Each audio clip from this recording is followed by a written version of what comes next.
Hello, everybody. Welcome to day one of LorcaQuest, an official CCQ for Disney Lorcana. I am joined by the fabulous, the wonderful Martin Lore. Martin, I don't know if many people on Podcana have seen you before, but we have actually a very special relationship. We go to the same locals, or at least back when I was in Ireland, we go to the same locals, right? It's incredible how from Ireland, then Italy, and then here. Here.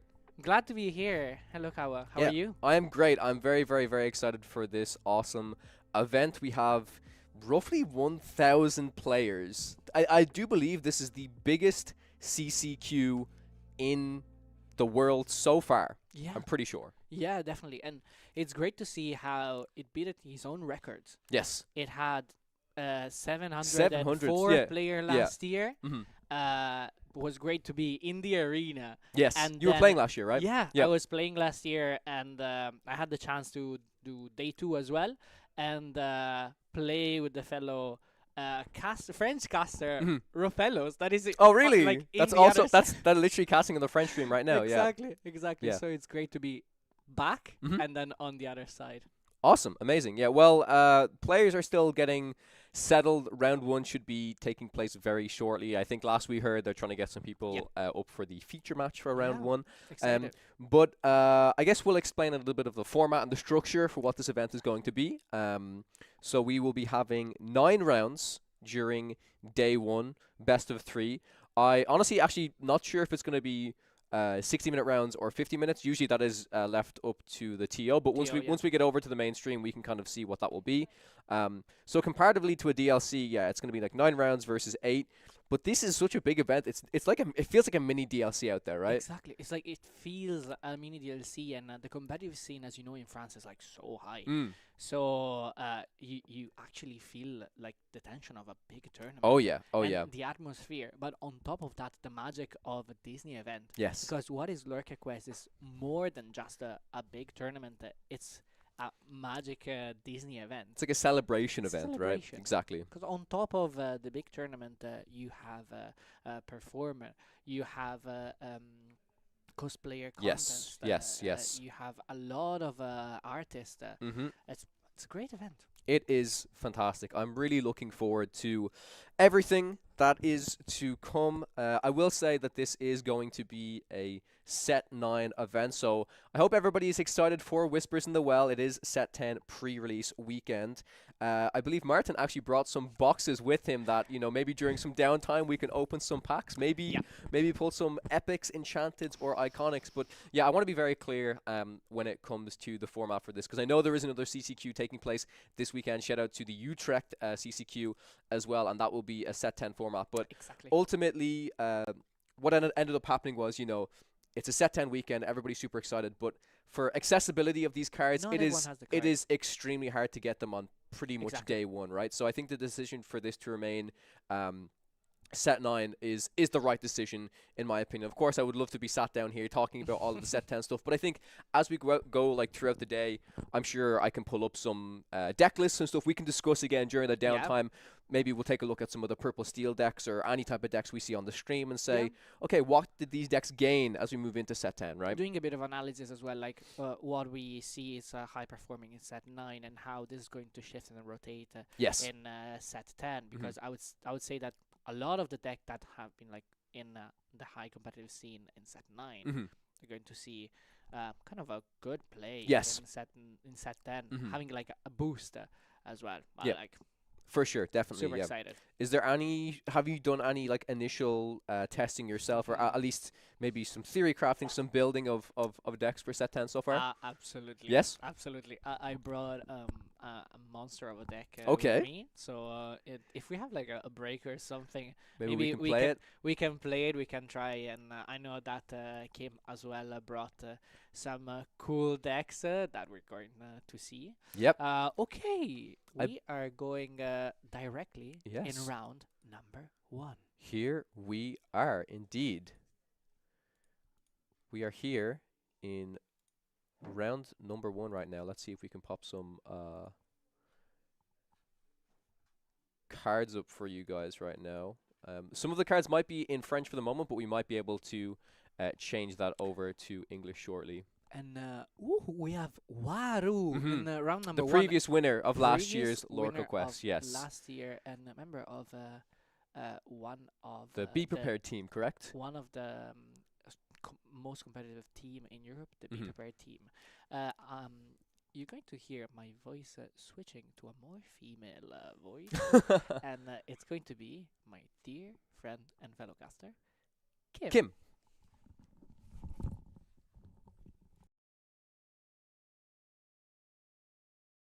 Hello. Hello, Kim. I guess we can actually transition quickly you back ready? to the camera cam. She's here. Kim's here, everybody, and she's even cosplaying It is LorcaQuest villains, so I came as a villain. as Ursula. Ursula Vanessa. Vanessa, correct. That's your card right Just cause it's a card. I'm ready. here. Amazing. I think I can hear it. Can you hear I think they can it? hear I it. think this I think mic's they a can hear bit it. lower, but yes. We're going to have round one coming to you with Sapphire Steel versus Amethyst Steel. Yes. How do you feel about this matchup? Yeah, very, very, very interesting matchup. Let me actually swap back over to the scene for everybody. Amethyst Steel, as we know, is a very, very, very strong deck. We are actually straight into the game here, so we can see that Waru has established a Captain Hook and a Diablo down onto the board. So no turn 2 option available for Waru, which is quite unfortunate here. You know, you prefer to go 1-drop into 2-drop, but we do see Jigflow here on the blue steel play a Pleekly, allowing them to ramp themselves. I'm very interested to see what type of Sapphire Steel build this is in particular, because there are many different versions that players are opting to play. So this one is including the Pleekly line. It does actually have this 2-cost Mr. Smee, which is going to help out against any of Waru's evasive characters that he's going to start to establish, such as like Genies and Elsas and so forth. But I do believe that they triggered this. Did they trigger this Cobra? I don't know if they discarded to trigger the Cobra. Yeah, because they're still on just the one lore. Yep.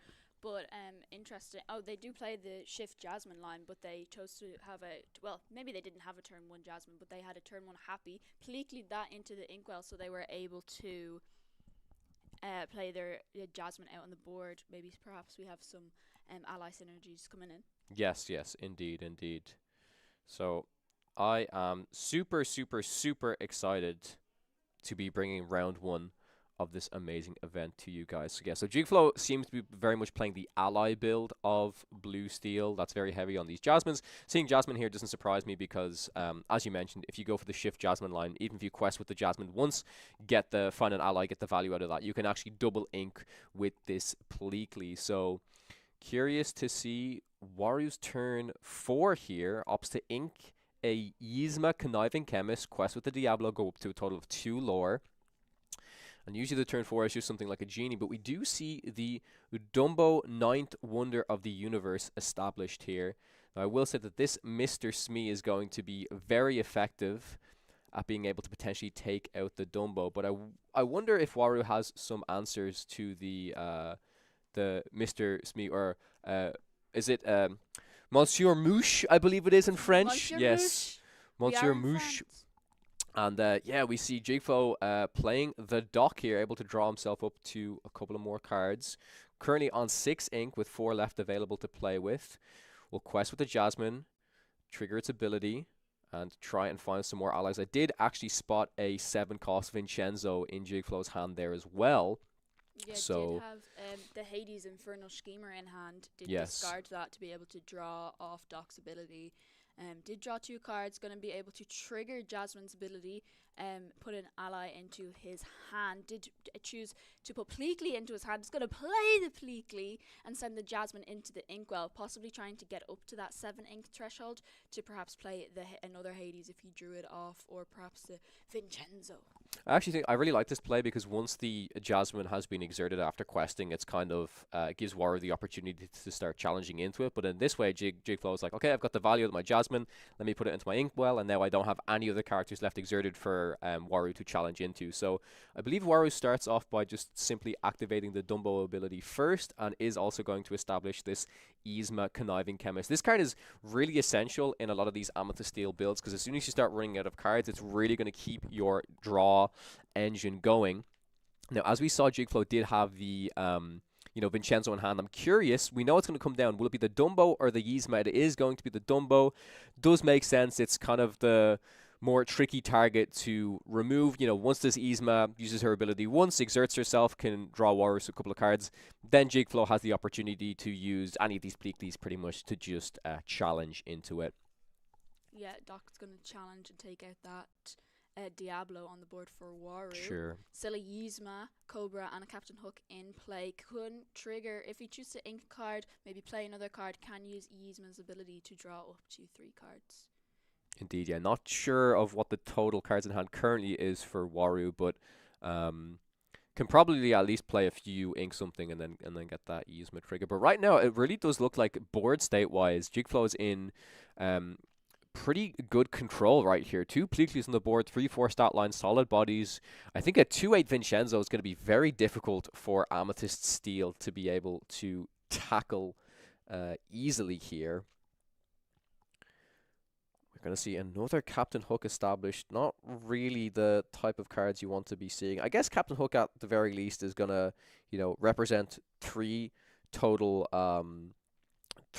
strength. Oh, we get to see the bell come out here. It is only going to be 1 damage moved over because, Jigflow was quite smart in saying, I'm not going to give you any bell value. I'm simply happy just challenging in with the Doc taking out the Diablo, and you're only going to be able to move 1 damage counter over. And I wonder how much that changes breakpoints here. It probably is important because it means that the bell and a single Captain Hook can double challenge in to take out a Vincenzo. So, yeah, okay. So the Pleekly is able to take out the Giant Cobra here, which is very, very nice to see. Fire the Cannons, taking out a single Captain Hook. But now, yeah, I think because of the Bell and the Captain Hook, these cards now are able to, as I said, double challenge into the Vincenzo, but you still kind of just have to quest with this Vincenzo, get the value while you can. And if Waru is double challenging, it means the Bell's not questing. Most of the characters are going to be used up here. Interesting. A Madam Mim Tiny Adversary coming out. Going to be giving extra challenger to all of these other glimmers on the board. Does that change breakpoints too much? It doesn't change too much for the moment, I don't believe. The Bell goes up to 5 and the Hook goes up to 4. But there is still a total of 7 willpower remaining. Or 7 willpower in total on this Vincenzo right now. Yeah, but I do... Oh, and I like this play here from Waru being able to take out this Scar Finally King, because this Scar Finally King coming down, giving all of the other characters +1 strength to the ally characters. Yep. But for Jigflow, he had no cards in hand, so getting rid of this Scar Finally King going to stop that card draw, any possible card draw coming in, unless Jigflow is going to be able to top deck perhaps a Doc next turn, but really stopping him being able to draw back cards and regain momentum, and Wario just really rebuilding that board state, really helping him here. Jigflow made really good early on plays to be able to remove cards off his opponent's board, but then coming back here in this way, Wario really just taking back board control right here. And just 3 characters left on board. We have Shmi, Pleekly, and Vincenzo left, and Vincenzo having 1 damage.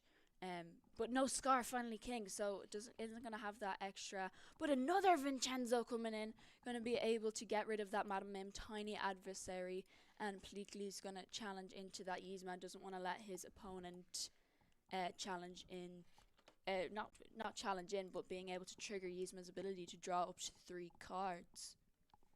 Yes, I'm actually going to be able to update this card viewer for you guys shortly. Actually, yes, for the moment, I believe in this game it's going to remain in French, but I should actually be able to get these cards changed over to English to help clarify. If anybody is unfamiliar with what these cards do, we will be getting the English versions for you in the next round, if possible. But yeah, you make a great point. Wario being able to shut down Jigflow's engine is super, super, super strong for sure. Yes.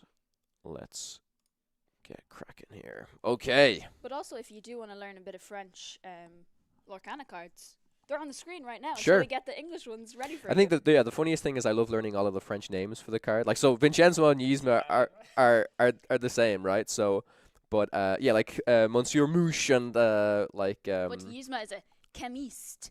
Cernis. conniving chemist, chemiste Cernis. Chemiste Cernis. I believe I pronounced that right. I apologize to the French. But we're gonna have Genie, Satisfied Dragon, and Mr. Shmee. Mr. Shmee, Mr. Smee. Mr. Shmee. Yeah. All right. So plenty of characters established here for Waru. You know, picking up that dock, keeping the engine going is really, really, really important for sure. Trying to decide how they might challenge in here is going to trade with the Captain Hook, taking it to Pleakley. The dock and the bell will be able to take it to Vincenzo, which makes sense. Quite smart as well because, you know, with the Madam Mim buff, that really changed the breakpoints there for Waru. And also only the 2 damage or 2 strength from the Vincenzo being placed back onto the bell and the dock. Yeah, it is 4 lore 2-8. Only on round 1 of LorcaQuest Villains, the winner of this weekend is going to win themselves a ticket all the way to the European Championship. For sure, yeah. The biggest CCQ I believe that we've had so far. I think last I heard it was 901 players last night, so I'm not sure if we made it up to the 1,200, but that was the max goal this weekend. And it's so nice to see not a Blurple deck first round on here. Yeah. I walked around the room and I know a lot of people are playing a lot of Blurple this weekend. Definitely, yeah. No, I'm super happy to see some spicy decks initially coming in here. And the Blue Steel deck, actually, there was a lot of people who played it during Milwaukee, the DLC that we went to, and it performed better than I expected in terms of there was definitely players that were very well experienced in the deck that actually ultimately made day 2. So, yeah. It's a shame that we didn't see the Scar come out in its full glory there. But, yeah, I think Waru is definitely in control of the board right now. Jigflow is going to need some pretty good top decks to come back into this game. Another Vincenzo would do it. It is another Vincenzo. Absolutely crazy here. Yeah, and great top deck to get as well. Waru realizing earlier the power of Scar Finally King, getting rid of that Scar Finally King, stopping his opponent being able to draw more cards. But a Vincenzo top deck, exactly what he needed. But here's the 9th wonder of the universe. It's Dumbo, the elephant in the room. Yeah, I don't know if Jigflow is going to be able to have another Vincenzo top deck to be able to get rid of this. He needs another Vincenzo top deck, or he needs something like a Hades at this stage, honestly, to be able to deal with the Dumbo. But then not only the Dumbo, like Genie is also a very, very tricky card for Jigflow to be able to deal with. You know, we've been looking at the set 10 meta, and there's a new card that He Hurled His Thunderbolt is going to be very effective at being able to deal with these Genies. But for the moment, in this current format, you know, you kind of need a Strength of a Raging Fire paired alongside at least 4 characters on the board. What is the top deck for Jigflow here? Doesn't look too happy. A little bit of a shake of the head there. I can't imagine there's much else that he would like to see besides the Hades, but Tipo, yeah, it's not really what you want to see in this situation currently. No, it's the Tipo growing boy, but it's not going to do much growing here for Jigflow to grow his board. It's still just 3 characters on the board for Jigflow. Waru really gaining that board control. Just putting on so much pressure right now. So many bodies, so much and you know, the combination of the Dumbo itself, the Genie Satisfied Dragon, and the Genie Wish Fulfilled can really start to trigger the Dumbo's ability, start gaining some lore, start drawing some cards, and that's what's going to keep... Like, I think over the course of this game, if you actually look at how many cards Waru's drawn, it's absolutely crazy. He's really kept himself in the game with the Dumbos, with the Genie Wish Fulfills, with the Docks, with the Yzmas. And now the cards that he's finding are these cards like White Roses and Giant Cobras that are really going to help him close out this game. Yep, going to be able to quest with one of the Genie Wish Fulfilled. Doesn't even need to trigger the Dumbo ability because he's already ahead in board control. He already had the White Rose played as well to be able to gain a lore, just to be able to build up. And yeah, Waru's going to take game 1. It's going to be a scoop. We're going to go to game 2. Yeah, we are indeed going to go to game 2. So game 1 of round 1 has finished. Kim, how are you feeling? As you mentioned, it's not Blurple It's not initially, Blurple, and which I is love good. Sapphire Steel. We saw the power of Sapphire Steel before. 2 Sapphire Steels made it to day 2. Yep. Back in Bologna, I believe there was 1 or 2 that made it to day 2 in Milwaukee. Yes. So definitely a strong deck. I like to see it come out, and hopefully maybe we can see it do really well this weekend. Maybe. It's those spicy underdog decks. We saw a lot of Amber Emerald. I wonder if someone will be bringing some underdog decks. But I like to see Sapphire Steel come out, and maybe people aren't expecting as much of it. People are expecting a lot of Blurple. People are expecting a lot of Amethyst Steel. I like a bit of Sapphire Steel against Amethyst Steel. Unfortunately, Jigflo was able to get early board control. Got rid of the Dumbo with the Vincenzo early on, but then Amethyst Steel player Waru just was able to just keep that board control. It was difficult. The moment the game changed there was definitely when the Scar got taken out. The Scar was like the card draw engine that Jigflo needed to kind of keep himself within the game there. Yeah, I'm excited for Blue Steel overall. I think it's actually a pretty interesting deck that you mentioned. Maybe went a little bit under the radar during set 9, and as we start to move into set 10, I think it's going to be quite a good deck indeed. It's got a lot of really cool new tools, which maybe, again, a little later on we can show you some example deck lists, but we've already been talking about it on the podcast, right? You've got the combination of this new legendary Sapphire Cinderella and the 6-cost legendary Steel card, the Goliath. If you're able to kind of have that curve when you're on the play, it's absolutely insane. You disrupt your opponent with the Goliath, basically discarding them down, and then if you do your opener correctly, you can actually draw up and gain something from the Goliath initially. So it's super strong, and I think Blue Steel is only going to get better as we move into the Whispers in the Well meta for sure. I think so. I think Sapphire Steel previously we've seen the kind of Kiwi Birds style do really well previously, but now we're finally seeing Scar, finally King, take his time in the spotlight, and I need to see it pop off. We've seen a combo before where they were playing Alice Growing Girl and they gave all the support, and then onto a Hey Hey. Previously I've seen it, just a vanilla Hey Hey drew 12 cards. Maybe Jigflo can put Scar, finally King, give him his moment to get the crown and draw loads of cards, unless Waru's going to get rid of it Potentially, yeah. We're going to see a good opener here coming out from Jigflo, just establishing a 1-cost happy. Waru opens back up with the Captain Crochet, Captain Hook, as everybody knows him. And having a quick look at the hand here, I can see a Pleakley, I can see a Fire the Cannons. So curious to see how Jigflo plays if they just want to go straight into ramping, which is exactly what they're going to do. I think if they don't have the shift line for the Jasmine, they're probably just going to go 1-drop into ramp into hardcast the Jasmine. Knowing that they have the, well, actually they did have the Fire the Cannons in hand. It looks like that's the card that was actually placed in the Inkwell by Tipo. That could have been pretty effective at taking out some of these Captain Hooks, but yeah, it looks like is going to just be the Jasmine being established. We could see a very similar line to what Jigflo did last game of establishing this Jasmine, questing with it once, gaining value, and to deny Waru from being able to challenge in, we'll just play Pleakley on it again and start ramping, which I really like. Jasmine's a super good card draw engine, but it's not very often that you can get multiple uses out of her, so you kind of protect her in that sense. It's like, okay, instead of her just getting banished, she'll be placed into the Inkwell. Yeah, does play the Robin Hood, which has evasive on your turn, also in the Sapphire Steel deck, which can help them get rid of all of the so many evasive cards in these Amethyst Steels decks. We did previously see him ink one. Was able to. No, there's no allies. No, but no allies. There was one, and he just sent one to the bottom of the deck. So unfortunately, no ally triggered there for the Jasmine really ability. Rough. Yeah, it was a Robin Hood of 1-cost Jasmine and a Strength of a Raging Fire. So not being able to actually gain a card here for Jigflo is really tough indeed. And now it looks like the Tipo is just going to go on a quest.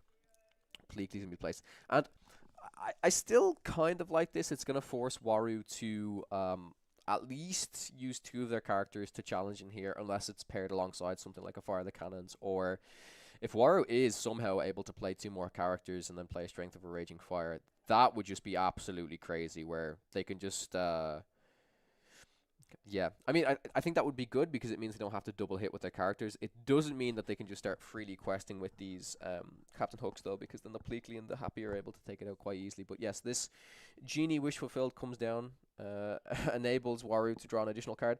The Pleakley, wow, this is a super, super, super strong play from Waru. Yeah, the Pleakley comes down, or sorry, Pleakley is banished due to Strength of Raging Fire, and the double challenge from the Captain Hooks able to take out the Jasmine. Now, what I will say is I believe Jigflo is going to establish the Scar here. Had a Robin Hood and a Hades in hand. Really unfortunate because I think Jigflo would have loved to be able to ink to 6, had this Robin Hood to basically contest this Genie Wish Fulfilled, but an Inkable was not drawn, unfortunately. Yeah, ideally wanted to keep that Robin Hood to be able to challenge with, hopefully with it later, but just tries to get up to that 7 ink threshold as quickly as possible because the Hades Infernal Schemer can also help. Just unfortunately not drawing an inkable card. Didn't want to ink. It's the so Robin Hood, detrimental here. but getting the Yeah. Scar Finally King established on board can at least help him draw into a possibly inkable card. I think it's really rough, honestly, because what you could have done is if you drew an Inkable there, you basically ink, and then when you play the Robin Hood, you're only on 1 card. Missing the Inkable here for Jigflo is really, really, really tough, I have to say. Because not only is it you're missing playing the Robin Hood, now you're actually still 2 turns away from 1 Hades even being able to come down here. Which is really rough because they've played Tipo and Pleakley already, and they still just missing that Inkable means they can't get to 6. Okay. There is a Genie Satisfied Dragon in the hand right now. That definitely can be inked potentially. Yeah, Waru establishing a Calhoun and a Timothy Q mouse on the board. Jigflo just really trying to get. Okay, drew a Genie Wish Fulfilled, but choosing to play it. Gonna ink. The Satisfied Dragon. Yeah, Yeah, so sorry, Satisfied Dragon comes down and is going to ink the Robin Hood instead, which I think in this case is like, you know what, the Robin Hood's not going to do as much as this dragon right now. I need an ally with a decent amount of strength. So here, Jigflo is able to draw 4 total cards and then has to discard 2 of them. Yeah. Pleakley and Tipo kind of makes sense. It's the ramp cards you no longer need. The Pleakley and Tipo are now the cards that you don't want to start top decking once you have kind of, you know, a large amount of ink in your inkwell. We see Genie Wish Fulfill come down here. Waru's board is starting to get quite threatening right now. Pretty big indeed. Timothy Q Mouse. We saw Frank Carson really highlighting this card within his Amethyst Steel build, taking down Milwaukee. Just a single copy of Timothy Q Mouse, but really put in the work, especially against those Blurple matchups. Just puts on so much more pressure. Waru has the potential to start questing for a lot here, but is just trying to figure out, you know, I really can't let this Scar live. So it looks like a Genie Satisfied Dragon and a Calhoun are both being sent in, which makes sense. You keep your cards that are the higher questers on the board. Yep. And now Waru represents a total of 6 lore on the board, can get up to 14 next turn if Jigflo can't deal with anything. Yeah, still was able to gain the 2 lore off Calhoun's ability by challenging in with a Genie Satisfied Dragon first, and still 3 characters on the board and just a dock left on the other side of the board for Jigflo. Yeah, I'm interested to see what is going to happen here. So there's actually 2 lines Jigflo has here. I can see a Hades, Tinkerbell, and a Fire the Cannons. Could just hard cast the Hades to take out something like a Genie, but could also play Tinkerbell, and then do Fire the Cannons to use the Happy to take out something like the Genie. I think I nearly prefer that line with the Tinkerbell, because you save the Hades in case something like a Dumbo comes out this turn, and then with the Tinkerbell, it actually means that Waru can't quest with the Timothy Q Mouse, because if you quest with Timothy Q Mouse, then the Tinkerbell hits into it, is able to put another 2 damage onto something, so quite an interesting turn there. I think I might have preferred the other line, because you want to save Hades for potentially a more higher priority target. Yes, the Genies are annoying to deal with, but I think I just prefer that, yeah. Yeah, I think if this dock on the board was a Happy and he would have been able to challenge in with it, as it would have been evasive on his turn, definitely would have helped. Also, just establishing a Tinkerbell on the board just to stop him stop Waru being able to quest, because he ideally isn't going to want to quest with Timothy Q Mouse then to be able to challenge. I But feel then like he's just going to quest here, though. I feel like questing's fine because Yeah. Jigflow would have to like double challenge, which is exactly what he's going to do, right? Like think Yeah. about if the Tinkerbell's on the board, then he's just not going to do that, especially after playing something like a Mr. Smee, because then Tinkerbell continue to the Timothy, deal 2 damage to the Mr. Smee. So yeah, very interesting when you think about the ordering of this. This play line, because this is fine. This isn't bad by any means, but now. Yeah, now it's just a lot more inefficient of how you're able to deal these. That was actually very strange. That's a big misplay. I don't know why you don't fire the cannons, the genie, and use the happy to take out it's a the. dock. It's Yeah. not. It's not a dock. It's a happy. Oh, it's a happy. It's a happy. Exactly. There's just a dock on the board that confused me. Yeah, I think that's the play line I Yes. would have seen. I would have seen fire the cannons onto the genie wish fulfilled. Use your happy to trade in there, and I think. Yeah, a couple of these mistakes here from Jigflow is kind of going to allow Waru to just gain a lot more lore that he probably should have been gaining, honestly. I know there is a Scar that can come down that can help him out here, but it might be a little too late, honestly. And now this is, like... Yeah, now uses the happy to challenge into it. I'll only say because the only reason he was able to take that out was because Scar came down, being able Yes. to buff up the happy. Without the Scar, you're in a very, very, very difficult situation. Okay. Yeah, Jigflow might be able to come back into this game, though. However, Waru has the potential to quest all the way up to 18. A single giant Cobra will close this game out for him. Yeah, just a happy, a Tinkerbell, and a genie on the board. 14 will be able to quest up to 18. One giant Cobra, or perhaps maybe he'll ink a card and do a double white rose. So Jafar. I believe this is the Royal Vizier. Plus a Dock. Okay. This is definitely the safer line. You could, if you wanted to, you could have just hard cast the Dock. Really hoped you drew Cobra and another card and then just closed out the game. But this is definitely the safer line of like, I'm not under any pressure of Jigflow winning the game in the next turn, so let me just like play out more bodies to the board. It's going to be difficult for Jigflow to deal with absolutely everything.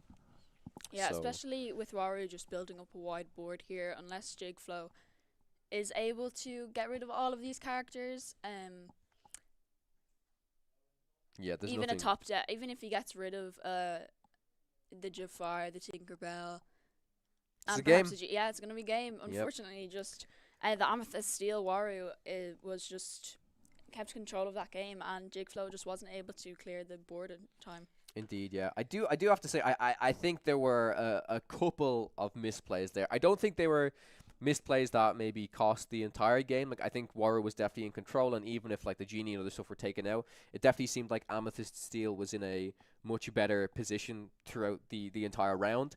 But there are like it's important to talk about these different things, and I think even looking back over it, saying if I ordered these plays a little bit differently, you can deny maybe 2 lore here, 1 lore there, and yeah, but super interesting overall. I honestly hope we get to see some more blue steel because I think it's a super unique deck. As I mentioned, I think it's going to be a deck you're going to be seeing a lot more of as we move into set 10. So, yeah, I want to keep the decks like that coming. Maybe we get to see some other spicy brews. Maybe somebody's brought ruby steel. Something like like these are the early rounds where you get to see the spice because we all know as we get to kind of like round 8, round 9, and especially as we get into top 32 tomorrow. We're going to see a lot of Blurple, continue to see a lot of Amethyst Steel. Of course, I would love to see some green-blue as it is my favorite deck to play this set as well. But, yeah, that was a super great first round, and I'm excited to keep things rolling. Yeah, I think it was really nice as well to see a Sapphire Steel first round. Probably not the most widely represented deck in the room this weekend. Hopefully we can find out the breakdown and get it to you guys as soon as possible. But I'm intrigued to see. I imagine, of course, there's going to be a lot of Blurple in the room. A lot of Amethyst Steel with Frank taking the win. Yep. There's a Makes lot of people sense. going to be bringing that. I hope there's some Amber Emerald underdog decks coming too. Underdog. I've Underdog never actually decks. I've I've never heard it always been called that, taught but it. that's a good name for it because Underdog it's decks. under the sea, so it's an And if underdog they deck. play Under the Sea, you know, it can help out too. Another deck we actually haven't talked about at the moment, and I think it's definitely one we have to mention, is still Amber Steel. Amber Steel. Steel is still one of those decks. I talked about it a lot with like we mentioned it on the podcast, but I remember like I finished recording with Tiago and Sky, and we were just talking about Amber Steel, not only in this current set, but also moving into set 10. The reason why this deck is so strong is not only does it just have like this strong aggro curve, because there's other decks within the meta that just have strong aggro curves, but you like this one card, Strength of a Raging Fire. Like if you didn't have this card, I don't know if Amber Steel is as good as it is, because it just the tempo you can gain and the swing you can get out of that card is just absolutely insane. And it's one of the biggest reasons why, you know, we saw different builds, like Sky, for example, opting to play the Troubadour. Really wants to ensure, you know, if I don't hit my Aurora into my Tiana line, I can establish this Troubadour, play a couple more characters, maybe do Lady plus another 2-drop, sink Strength of a Raging Fire, get rid of something with 4 willpower. The swings and the control you can maintain because of that card are just absolutely insane. And looking into set 10, some of the new inclusions of stuff that we got was, honestly, the best inclusion was Mowgli, that 2-cost sinkable 1/2 with an Amber. I think it's super strong. It enables you to, basically, when you play it, your opponent discards a non-character card of their choice.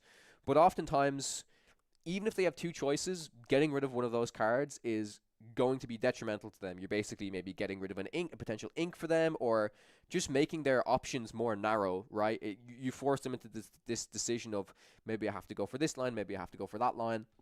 So I think Mowgli brings a lot to the deck, and I think, personally, I still like the idea of keeping Troubadour and keeping the focus around Strength of a Raging Fire. And I'm excited to see more Amber Steel. It's like, I know people joke sometimes, talk about, oh, you know, we're going to see a future match if it's like Amber Steel versus Amber Steel, like, oh, aggro games, they go so fast. I really like those games, and I'm speaking to like, I know Martin was saying this earlier, where Amber Steel, I think people have this perception that, like, oh, it is just this aggro deck, and they just kind of curve out and they win the game, or they can high roll. Every single decision you make in that deck, what you ink, how you order certain cards, really realizing what are the answers that my opponent could have into this, like, that's where all of the skill is within the deck. Like, if you ink a card and go for the wrong opener, and then you're sitting there 2 turns later saying, if I just did this, I'm in so much of a better position, like, you could honestly just throw the game. So I think there's a lot of skill to be had when playing that deck, for sure.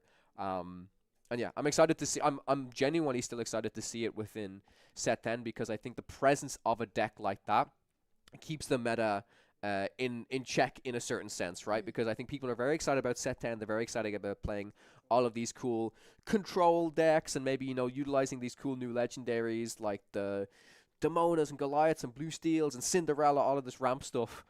But Amber Steel still being a deck within the meta, you know, means you have to start playing these new cards like Spooky Sites and other things to really make sure that you're insulated when you play against aggro. Yeah, and I think I still really value Troubadour in the Amber Steel decks, because even if you don't hit the turn 1 Aurora into the Tiana, because I've played a lot of Amber Steel last set 9, and it's so powerful, especially against those more controlling matchups like Sapphire, Emerald. If you're able to either hit your turn 2 Aurora or your turn 2 Troubadour, and then being able to sing Strength turn 3, and then still have 3 ink to play with, to perhaps, if you have your Troubadour, and then just play your Tiana for the 3, or if you have an Aurora on the board, play for 2 and a 1-drop, it is insanely powerful. And just being able to build up your board, especially, and then sing, is huge. For sure. I've really valued Troubadour in that. I know a lot of people were cutting it for the Calhouns, and Calhoun against Amethyst Steel, I think, is quite good. It helps. It definitely helps for the likes of the Diablos and the Captain Hooks and all this type of stuff. The low strength characters, which is really powerful. But I think I still value having Troubadour there, just to being able to have that nice strong 2-drop to being able to sing, but also because he has resist and stopping your opponent. If you're against Amethyst Steel, they can't fire the cannons they're gonna have to be able to strengthen it with a little bit more of a body on board. It's actually a really important thing. I didn't really think about it. Yeah, with the resist of that card, like most of the characters within Amethyst Steel have 3 strength, so it's really hard for them to officially take out a Troubadour with one character essentially. And on the flip side, that's why cards like the Madam Mim, Tiny Adversary really help out Amethyst Steel in the Amber Steel matchup, because you can change a couple of these breakpoints, or you can, if that's on the board, you can just take out a Tiana by paying the tax. Yeah, it's super interesting the more you just like think about it and talk through the different lines. Like I like the idea of Calhoun as well, because it helps that matchup. But overall, I think if you look at Amber Steel as a whole, there's not many characters in the deck with high amounts of strength. So in my opinion, I'm kind of going one direction or I'm going the other. I don't know if I want to try and give me some characters that are also going to help me in this matchup, but if you build a deck that, okay, everything just kind of has low strength, if they're going to hit into my characters, then I'm not going to be doing much damage back. But I think that's a choice you have to make. And then biggest thing is, like, Calhoun is also uninkable, right? So it's like that deck already plays so many uninkables. So the more Calhouns you play on top of it, suddenly you're playing Nalas, Calhouns, and Docks. Like, that's a crazy amount of uninkable 2-drops. And especially with Lilo Escape Artist, being able to discard that with the likes of Mulan, but then if you don't have a dock in hand, being able to cycle the Lilo from your discard back into play, especially if you have 4 ink, because majority of the time, especially against the mirror, I've found that you only need to get to 4 ink. You only need to get to I've bet Martin on Amber Steel Mirror on 3 ink. It was pretty good. I think we'll have to do a set 10 rematch next time. So that was pretty awesome. But I think the power of being able to cycle the Lilo from your discard and just wait till you draw your draw your dock to being able to draw, because that's like a free card almost. Honestly, yeah, it's like you still have to pay, but but it's like it's actually like it's like you're drawing a free card, because you're just paying 2 for that from the discard, right? And if you can line that up, even if you ink to 5, then oftentimes you can do that plus a 3-drop, or you know what I mean? Yeah. And then the only way your opponent is really going to be able to get rid of it is if they're Sapphire and they're playing the likes of Hades, and they can send it in, or like against Blurple, and they can into the unknown it. But they're not going to want to waste. If they're doing that on the Lilo, I'm very happy. Yeah, they're not going to want to waste that on the Lilo. They're going to want to use that for the likes of Tiana, because then they can challenge into the Lilo. But then you're just going to cycle your Lilo back out again to being able to just cycle it back into play until you top deck your dock off the top of the deck. But also back to Troubadour, because not only does he have resist, but he's a singer, and we got a new song that he can sing. He hurls Thunderbolt. Yes. So that's actually a great point you bring up. I think it's very noteworthy to mention that. I still don't think that you can put that card within Amber Steel in the current builds, because yes, with Troubadour it's great, but strength lines up so well with every other card in your deck. It lines up with Troubadour, it lines up with Tiana, it lines up with Lady, it lines up with all of your 3-drops, which means you want to be playing this card as early as possible, and you don't play you play a couple of 4-drops. Like, I know you can do Shift Rhino as well, but I think Shift Rhino and Troubadour to sing He Hurled His Thunderbolt is already, to me, sounding like more of a mid-rangey Amber Steel of kind of what it was in the previous sets, if that makes sense. But it's very important, and, He Hurled His Thunderbolt as a card is super, super, super interesting. I think it's actually very much going to shine in Sapphire Steel, in a deck, in a similar to a deck that we just saw, right? Because you can... there's multiple different things you can do. You can play Tipo on 2 or Sail, and then ramp into your Cinderella, and then Cinderella will basically allow you to play Goliath, and then you can sing the Thunderbolt with the Cinderella to get rid of something. Not only that, you can, if you want to keep playing the Shift Jasmines, you can do Jasmine on 1, Shift Jasmine, sing Thunderbolt.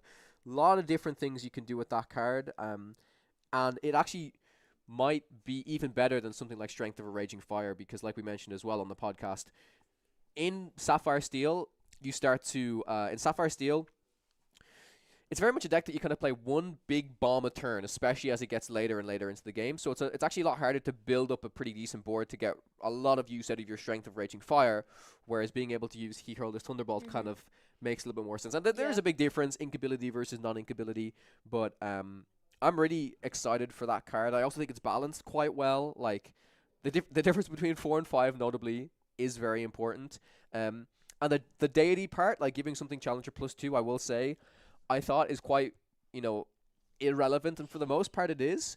But in Blue Steel, as one of them, it's actually the Hades Infernal Schemer. Usually Hades is the type of character that just, as this 3/6, you never want to be challenging with it. You want to just be kind of questing with it most of the time.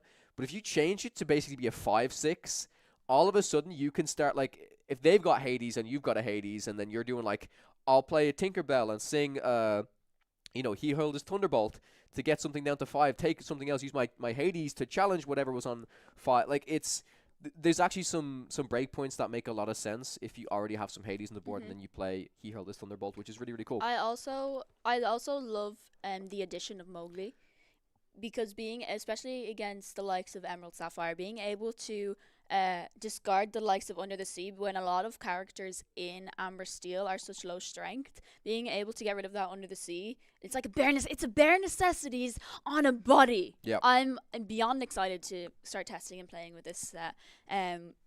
We did do some cooking. We'll be testing this weekend some set 10 decks. Super excited. Sure. Right. I'm going to take a quick break, and it's going to be Kim and Martin. Martin, I believe, has a box of Whispers in the Well, so we can crack a few packs. And I think as we do that, like, we can continue to talk about our thoughts on the meta and stuff, because I think this is super, super interesting discussions. So I'm going to quickly send it to a BRB screen just while we swap out caster headsets, and then we'll be right back, guys.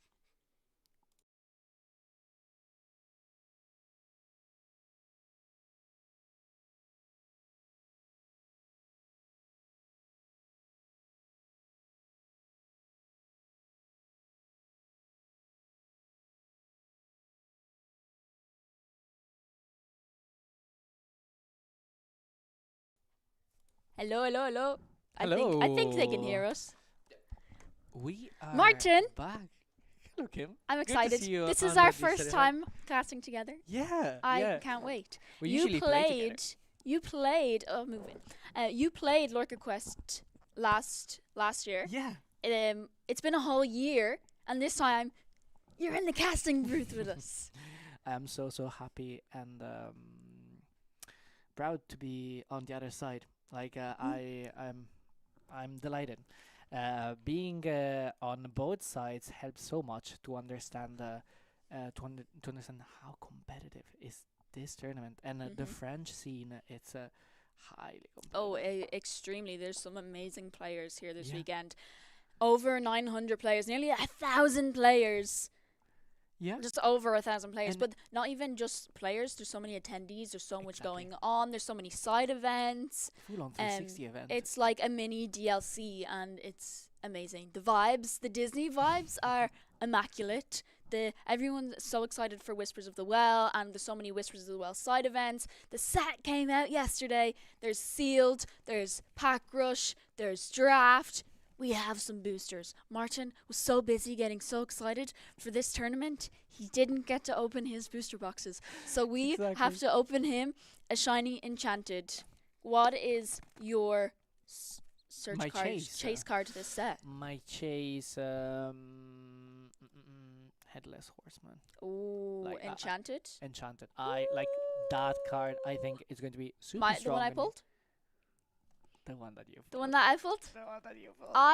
I pulled 3 Enchanteds. I have never been so lucky in my So life. lucky. 6 so lucky. boxes, 3 Enchanteds, and What do then you want more? because when I pulled the first Enchanted, Yeah. and I pulled Lady Tremaine, and I said, "Oh, amazing." So I was just like flipping the back cards like Just for like- funsies, and yeah.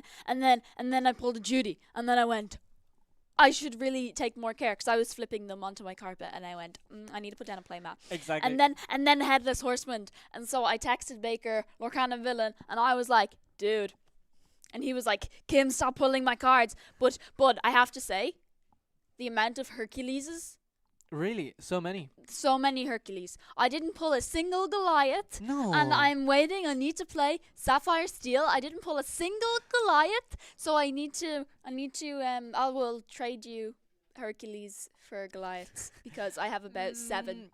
Let me think about it. I'll just think I have about about it. alone. 7. 7. I have about 7. So Headless Horseman Enchanted for 4 Goliaths, so I can play Sapphire Steel. We can talk about it. We'll cook.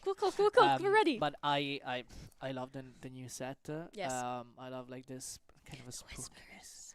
The whispers in the well. A bit of a SMR. I love how every single time I struggle opening boxes. Let's go. It seems like a Rubik cube, but you're like from which side? From which The side? from which card side? that I really want to pull, Yep. Enchanted Yep. Black Cauldron.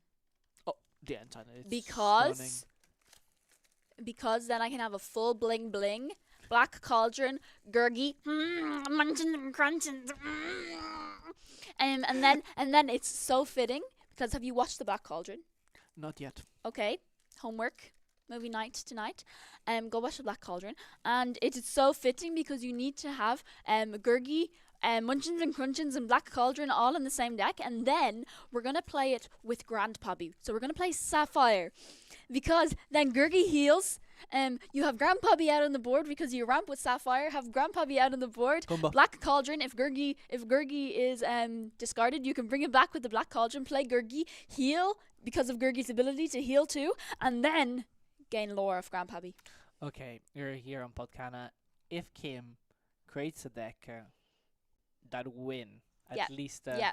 a best of Um, 3 with watch- Grandpappy, Watch out, Richmond. Gurgi with Munchins and Crunchins. Do you like my impression? It's actually, I think it's quite accurate. But yes, Gurgi, Munchins and Crunchins, Black Cauldron deck. Let's go. oh, like this. Oh This yes, is beautiful. just clip this. Ah, Sorry, here's the thing. Camera. Where's the camera? ah. Okay. Whispers of the well. Have you opened any? Yeah, I opened a trove and a box. So in the trove there was only one legendary. Oh, okay. I pulled. In my trove, I pulled a Rapunzel. Did I pull? I pulled a Demona In a trove. in a trove, a Rapunzel and a Demona. Bam. I pulled a Hades. At least it was a Hades. A Hades. I only have I have 3 Hades. I need one more for my Amethyst Steel deck. Talking about Demona, Demona.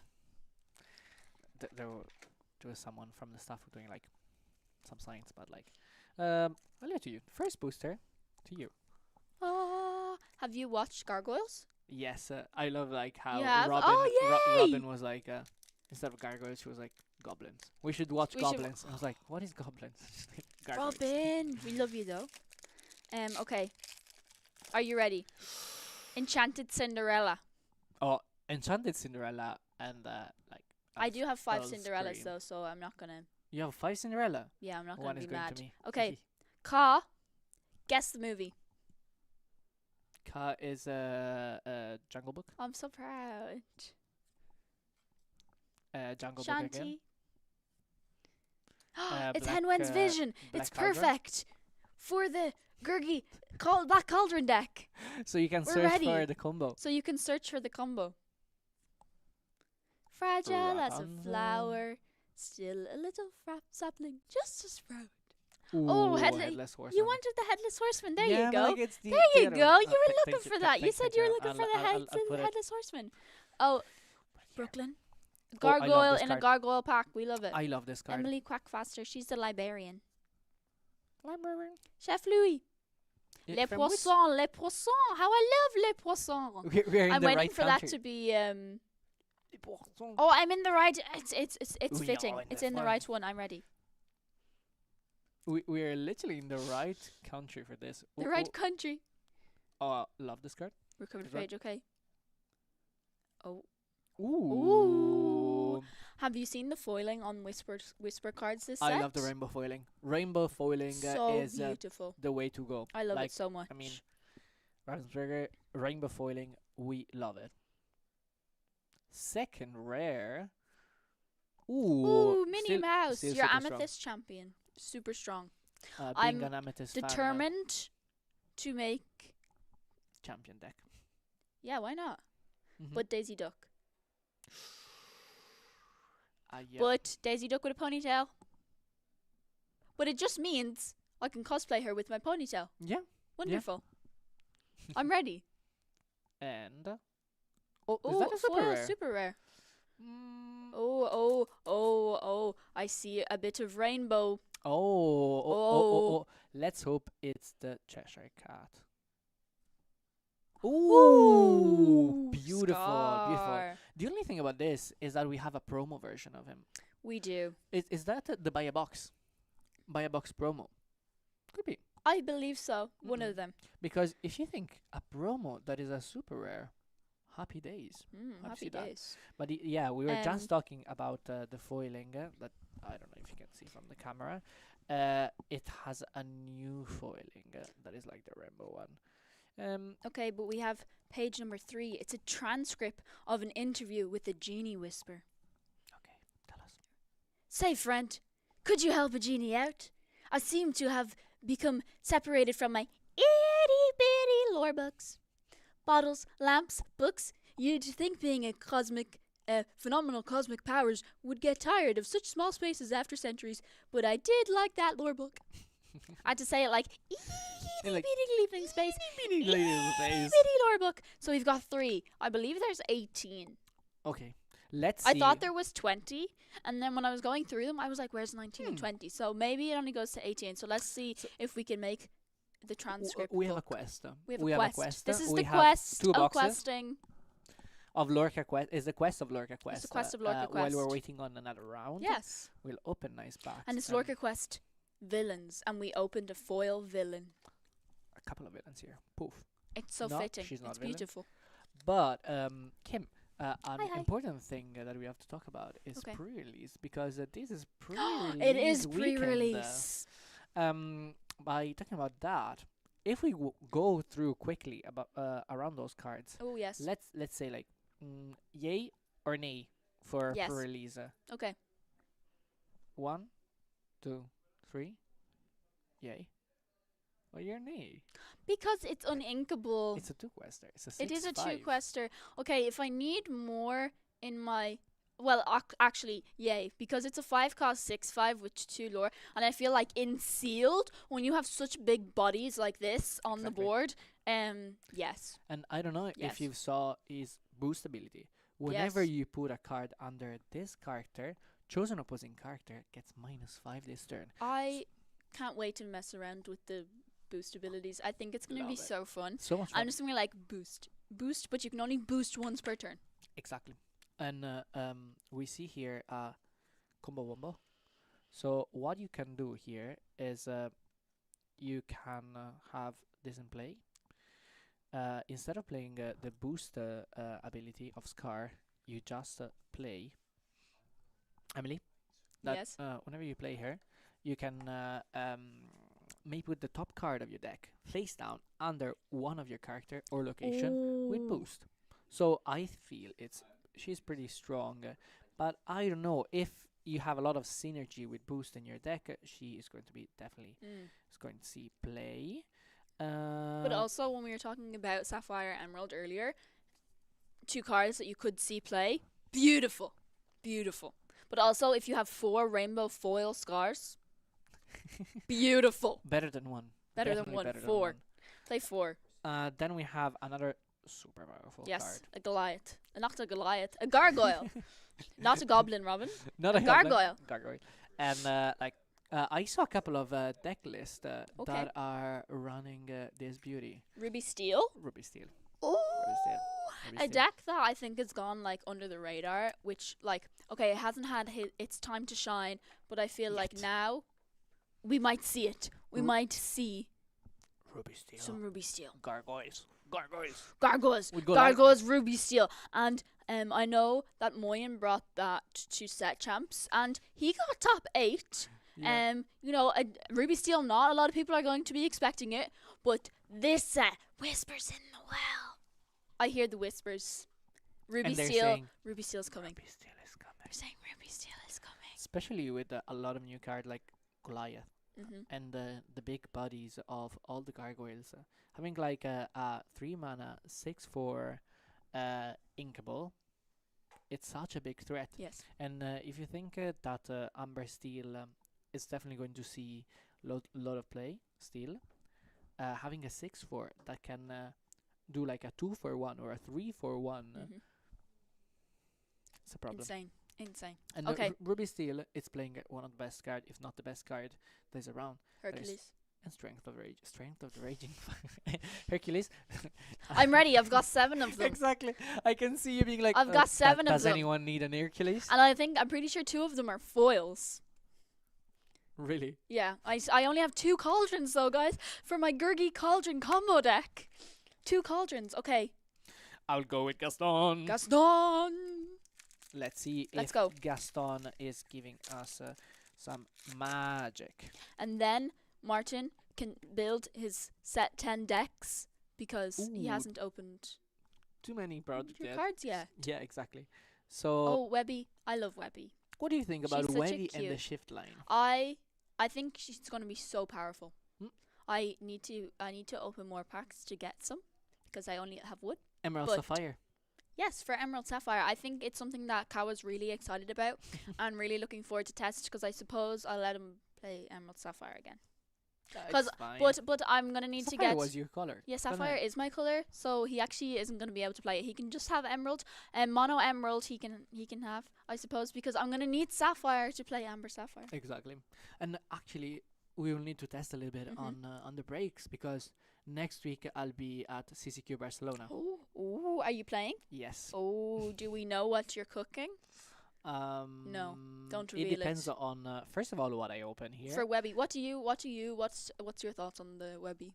I think Webby is so strong. Mm-hmm. It's so strong, especially having on turn 2 Yes. and having it when you're playing on the draw. Especially, it's very solid Yes. and allows you to ramp and have a 2/4 on Mhm. turn 2, which it's like like every shift 2 character. Yes. It's a threat. It's a potential threat. Yes. So Because we know how powerful an Amber Steel that Rhino is. exactly. It's insane. So crazy. I think that this could be even Yeah. more Yeah. bonkers. Yeah. I think it's just also just being able to shift turn 2 is it just feels like okay, it's a bit evil. Yeah, and It's a bit evil, but also against these like fast aggro decks, particularly to. these control decks, I think it's needed because we know how long that the likes of previously Ruby Sapphire took to get started. Being able to shift the Sisu early on helps, but that was shift 6. Like it still Yeah. took a long time. But being able to turn 1 Webby into turn 2 shift just to get the momentum moving, I think it's really helpful. And we see on the other side of the board, the opponent, if it's playing steel, need to respect the shift line. So Mhm. we see in a lot of matchup, and I hope we're going to see today some Sapphire Emerald, Yes. Emerald Sapphire with our moose, our cows. Moose, yes, our cows. And our then Clarabelles something- and all the shift line, and we see like on the Yeah. other side having like those Strength of the Raging Fires or Fire the Cannon that need to take out Yes. that shift line. Especially when we were talking about earlier the likes of using Troubadour and why I've really liked using Troubadour and Amber Steel because then you can sing Strength of the Strength. Raging Fire, even a turn Earlier on. even a turn 1 Aurora into a turn 2 Tiana, and then turn 3 Tiana can sing and you can still play enough bodies to be Yeah. able to think. But even having Fire the Cannons, because I think I was playing 3 Fire the Cannons, some people were cutting Fire the Cannons, but also there's so many uninkables. You don't cut on Fire the Cannons to put in Calhoun. You need Fire the Cannons for the likes of this to stop turn 2 shift. Munchins and crunchins. Talking I about apologize, munchins and headphone crunchins. users. I don't think I was that loud. I like my ear went. Genie, okay, Genie? Genie. Another big body. I This like is him for this sealed. is a big body. It's good for sealed, and we have to notice something. On top of being a storyborn ally, it's even a detective. So if you open the likes of Judy Judy! Hopps, Judy! this is a potential target for Judy Hopps. Mhm. Uh, I really want to see some detective blue steel decks. I think it will be really fun. I don't know how competitive it is. I think blue steel competitive wise, I still want to play the kind of more Goliath Mm-hmm. based Yeah. route, whereas for funsies, I'm building a detective deck. I think like it could be for funsies, but I think it might be good spicy underdog deck too. I would say so. In one of like in the latest episode of Podcana, if you haven't see that yet, If go you and haven't seen check it, out. if we are on YouTube, watch you can watch the stream live on Podcana YouTube channel. If you haven't saw that podcast yet, Mhm. the Tiago Sky and Kawa are analyzing some of the latest like top tier lists and with theory crafting and the Yes. commentary of those. And in one of those lists is Sapphire Emerald, which focus on detectives. Yes. And there is a list that is beautiful with 4 Judy Hops and with the right number of a detective in the deck that you're able to. So let's explain a little bit what does this new Judy Hop do. Yes. Maybe we're going to see it later for sure, but it's like a 4 mana inkable, 3/3 that quests for 1 or 2. Could be 2. Could be 2. Could be 2. Could be 2. But the strong ability is like on the ETB. So when you play her, you look at the top 3 cards, and if there is a detective card, you put it in your hand, and she does the same thing whenever she quests as well. So very strong. Very strong. I think just being able to mess around with something, because previously in Blue Steel we had a lot of ally synergies, but Exactly. now we're going to see a lot of detective synergies, and I think flavor wise, particularly it. for this set, Love it. it's so beautiful. Yeah. I love it. Tribes. Love Let's them. go. Let's go. Ooh. Why this? Ooh, why are we so excited? It's the Junior Woodchuck Guidebook. And for the Bloodful player, keep an eye out on this card. Keep an eye out on this card, and keep an eye out even on our favorite crab, Tamatoa. Do you remember Tamatoa? What does it do? I remember Tamatoa, Exactly. and he gains lore. He gained lore for all the items in play. Yeah. So for Infinity. But But then another Tamatoa, happy as a Exactly. clam. Sorry, I forgot. I thought we were talking about. I thought we were talking about Infinity. in set one. Yes, happy as a clam can Happy as a bring clam. back up to 2 item cards And from the discard. Being able to bring back something like this and just questing Mm-hmm. with that Tamatoa, playing this for free and for 1 mana, being able to draw 2 cards, super powerful. See, this is like a friends on the other especially if side. you have that out in play. If you have Tamatoa happy as a clam out in play, and you can just cycle this card, draw more cards. Like So it's strong. Ooh. So strong. And then you can play it for free when he quests. Yeah, exactly. And then you can save your 2, pay your 1, banish this, draw 2 cards. Cycle itself plus 1 card. I'm excited. Let's cook 'em. We're cooking. Let's go. We're cooking. We are cooking for Oh, the real. twins. The twins, which they look quite strong in sealed. Mhm. I think so. Then Ooh, Okay, Mother Gothel. so we have to talk a little bit about this Mother Gothel. Okay. This Mother Gothel, I think it was written not in the best way possible. So if you check the text, it's a 1 mana 2/1 inkable. It says, if a character was banished this turn, this character get +2. It doesn't say until the end of the turn. It get +2. So So it just say this turn in the text, but probably should say for this turn. exactly should say like I would until the end of the imagine turn it's for this turn. until the end of the turn. So if there is any judge there, do you think it was like, I would say like poorly written? Is it permanent? I don't think it's permanent, but still Perhaps if they were translating it confusion. from something that wasn't English. exactly. Does this have this? Have you looked at this card in Italian? Is it written? No, I would be we- intrigued to see what way it's written in Italian. If maybe they just forgot the Yeah, until the end of this turn. Yep. That's interesting. Yep. I will look into this. But We I will think look this card will be really fun because then you've got a 1-cost 4/1. If you have 2 Mother Gothels on the board, swing in with 1 for 2 damage, and then give your other Mother Gothel extra 2 attack. 4/1. so strong. So strong. And then you could, if you can give it alert or evasive, and then challenge in by Dumbo. Ciao. Ooh, Goliath. Talking about Gargoyles. gargoyles and ruby steel. Ruby Steel, yes. This is a 4 copies. 4 mana, 5/5, already started. Quest for 1, and on top of that, whenever they challenge one of your gargoyles, you get 1 lore. Yes, game 1 Super lore. strong. It's Super strong. And best of luck on challenging the big Time- bodies of those time gargoyles. time to cook. Gargoyle decks. Yeah. Ruby Steel. And the It's here. rule for sealed, you see a gargoyle, you put it in your deck. Yeah. Easy peasy. That's fair. Okay, then we go on the Ooh, Merlin.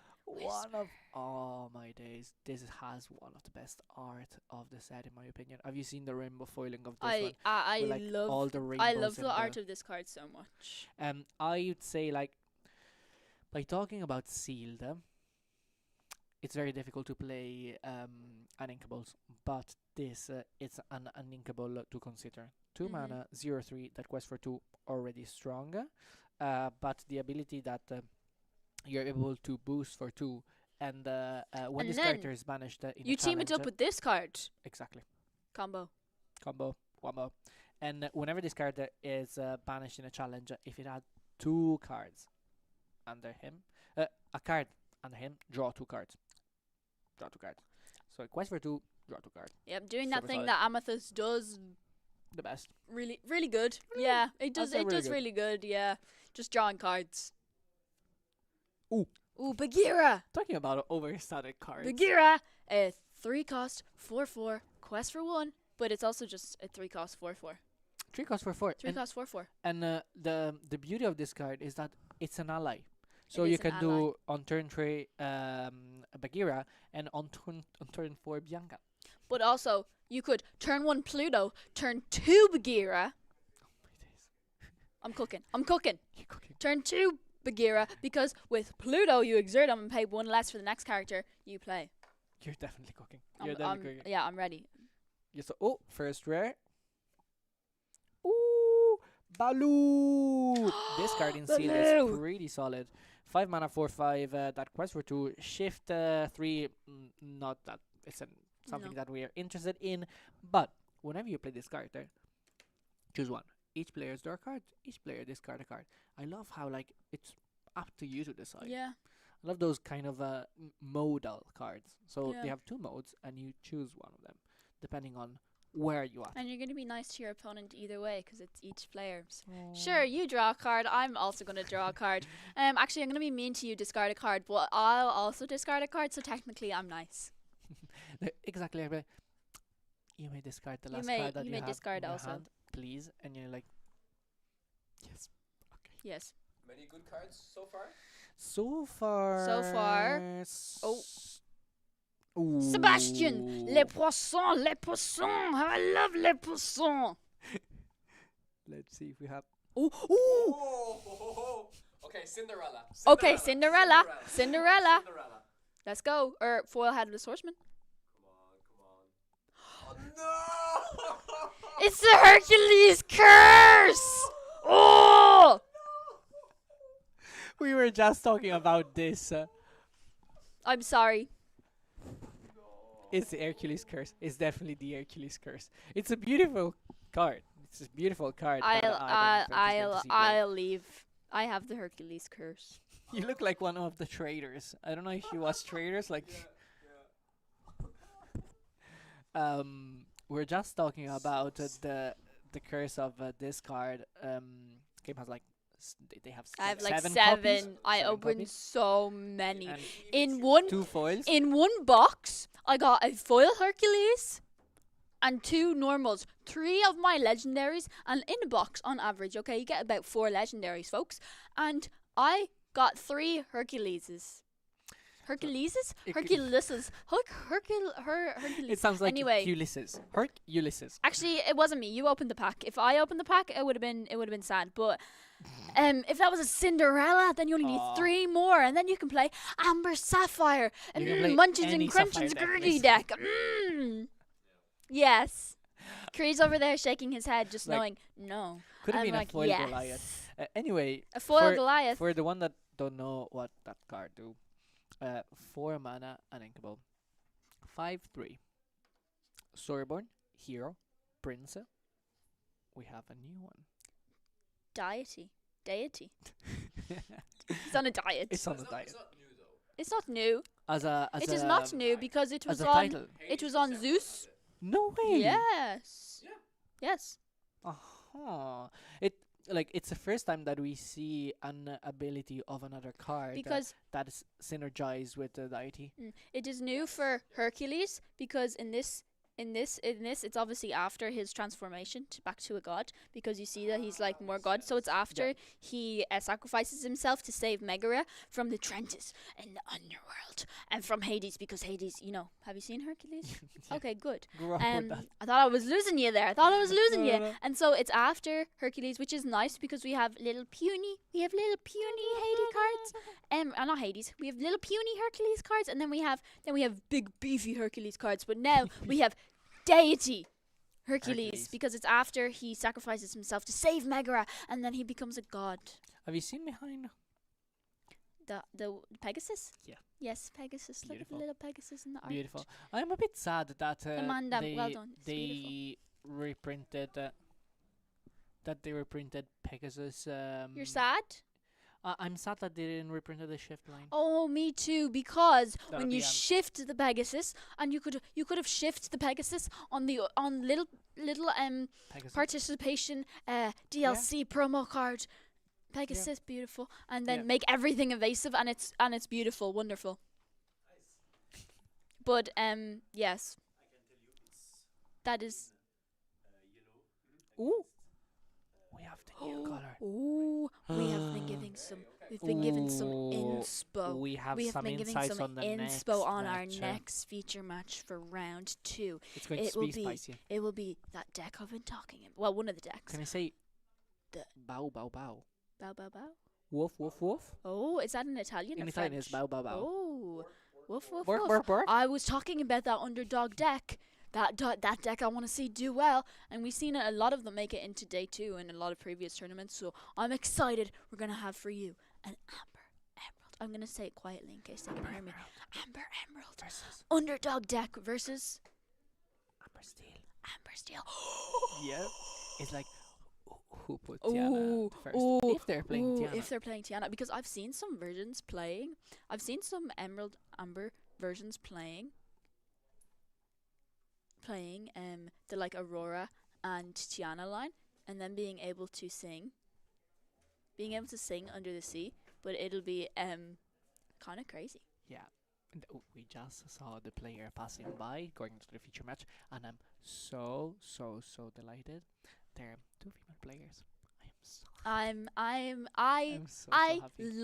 I love Lorcana. I love Lorcana. It is beautiful, and I think The community. the community is so good, and I'm so happy to see more females doing so well. We had Monica qualify Yeah. in Monica qualified From, for Lorcana Duo. Lorcana Duo, yes, in Milwaukee, and I got to meet her, and she's so wonderful, so and it was the first time I got to meet her. But getting to go to Milwaukee and see that community, and there were so many females doing so well. There was So so good. many females that made it into day 2, and I was so happy for Monica, and I'm so excited to see Yeah. this match when we have 2 females coming. On the French community especially, there are a lot of female players, and I love to Mhm. see that.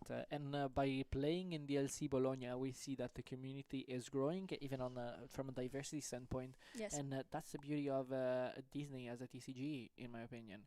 That is appealing to every single Mhm. player, even like junior players starting their debut in the big DLCs, starting their first big tournament. It's just so there's happy. something so like special and welcoming about like the Disney Lorcana community, and it's just it's so beautiful, and we just all support each other. And now I'm ready for more. I'm ready for more competitive Exactly. season 2, and now we have Whispers in the Well. Oh, but we have number Number 1. one. We have number 1. Are you ready? And it is What a is it saying? transcript of an assignment debrief with Glimmer Detective Nick Wilde. Nick Wilde. Well, I don't understand why you have to interview me, Carrots. Detective Hops. We have to interview everyone. Wilde. Aren't we working together? Aren't we working this case file together? You know what I know. Hops. I still gotta write it all down. I don't think she's like, that was really bad. Nick, a good detective documents everything. Very good. Thank you. Very I'm good. working on my impressions. So now we have 1 and 3. We've 1 and 3. I'm missing 2. We're missing. We're missing 16. We will definitely get more. We nearly have the full transcript. 16 more, and he has the full transcript for you. Ready to go. Ready to go. But like talking about detective and talking about Basil, there's so many. All Steel Basil. Hmm? Yes, Basil. Steel Basil. Yeah, Steel Basil. A new card that was released this. Basil on pizza is my favorite. Oh, basil and pizza, nice. I grow basil in my garden. No way. Yeah, I have a basil plant. Great. Yes, many basils. Very Italian of you. There's many basils. Okay, we are almost ready to switch camera. Yes, our players are sitting down, and we have Chap versus Marion. Love to see that. Yes, an Amber Emerald versus Oh, Amber Steel. Oh, great. I'm so excited. Oh, we're Belgium. already straight into it. Chap 03 from Belgium and Marion from France. We see an Aurora on turn 1 from Marion's side. We know how powerful it is. That could lead into a turn 2 Tiana or a turn 2 another Aurora or Yes. Even a Mulan here is good if she doesn't have the Tiana in hand to be able to filter through. I do see the Mulan in the side of her hand, I believe. questing for one. Can quest with the Aurora here, perhaps. Does she have the Tiana? But she didn't ink a card. But I did see the Mulan in hand. Oh, she does! She has the Mulan! Or not the Perfect Mulan. opener. She's going to ink the Mulan and then it will be able to play Tiana for 2. Perfect opener. Very good. Very good. I love how Marion was thinking there about being.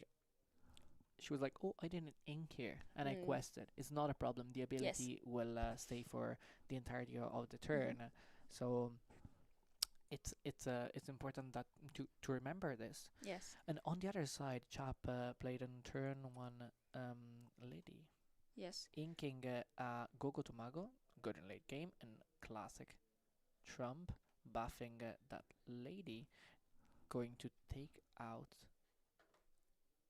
No, questing for 2. Interesting. Yeah, we'll be able to quest for additional lore here because that tramp.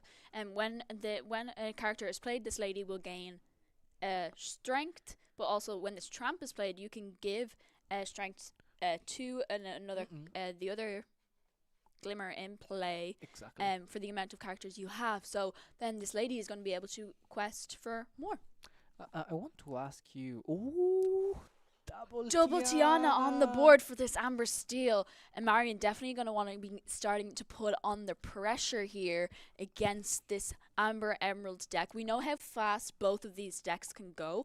And I would think if the Amber Steel player can build up their board as quickly as possible. And we don't know if this Emerald Amber player has an Under the Sea, but if they do have an Under the Sea, the Amber Steel player is going to want to build up their board as quickly as possible, get as much lore as quickly as possible to be able to capitalize get on ahead. that and Yes. avoid having an double character with the lady playing into that 2-quester Lilo. So it's kind of a race at who quests more even. Yes. But I want to ask you, Kim, would you have traded that Aurora with that lady on turn 2 for Chap, or would you have left it on play? That is a interest. It's all these micro decisions that I've found playing Amber Steel is really. It really gets you. Yeah, it really matters. But so much. even if you ink the wrong card, it can matter so much because you might need that card Exactly. to play. If you ink a wrong card previously, it can be like super intense. But being able to play this lady family dog and putting on the pressure. Oh, but she didn't even need to trade. She values. This is why you leave the characters and you don't trade, because you want to keep the characters to be able to sink Strength of a Raging Fire. We're gonna play a Calhoun into a dock. But we were able to play a Calhoun, sing Strength, and then play the dock. No cards left in hand. Going to draw 2. Exactly what Amber Steel wants to do. Yeah. This is Amber Steel at his own full-on power. Oh, and a dock into another Strength of the Brutal. Raging Fire. And also Second Tiana being a strength. 3-cost, being able to sing the 2 Tianas on the board now, meaning if Chap is going to try and even challenge, They have to pay the Tiana tax, but it's not just one Tiana tax, it's 2 Tiana tax, and they're only on 3 ink. They can ink here till 4. I see a Daisy in hand. Yeah, we're going to play the Daisy. Daisy Duck Donald's date.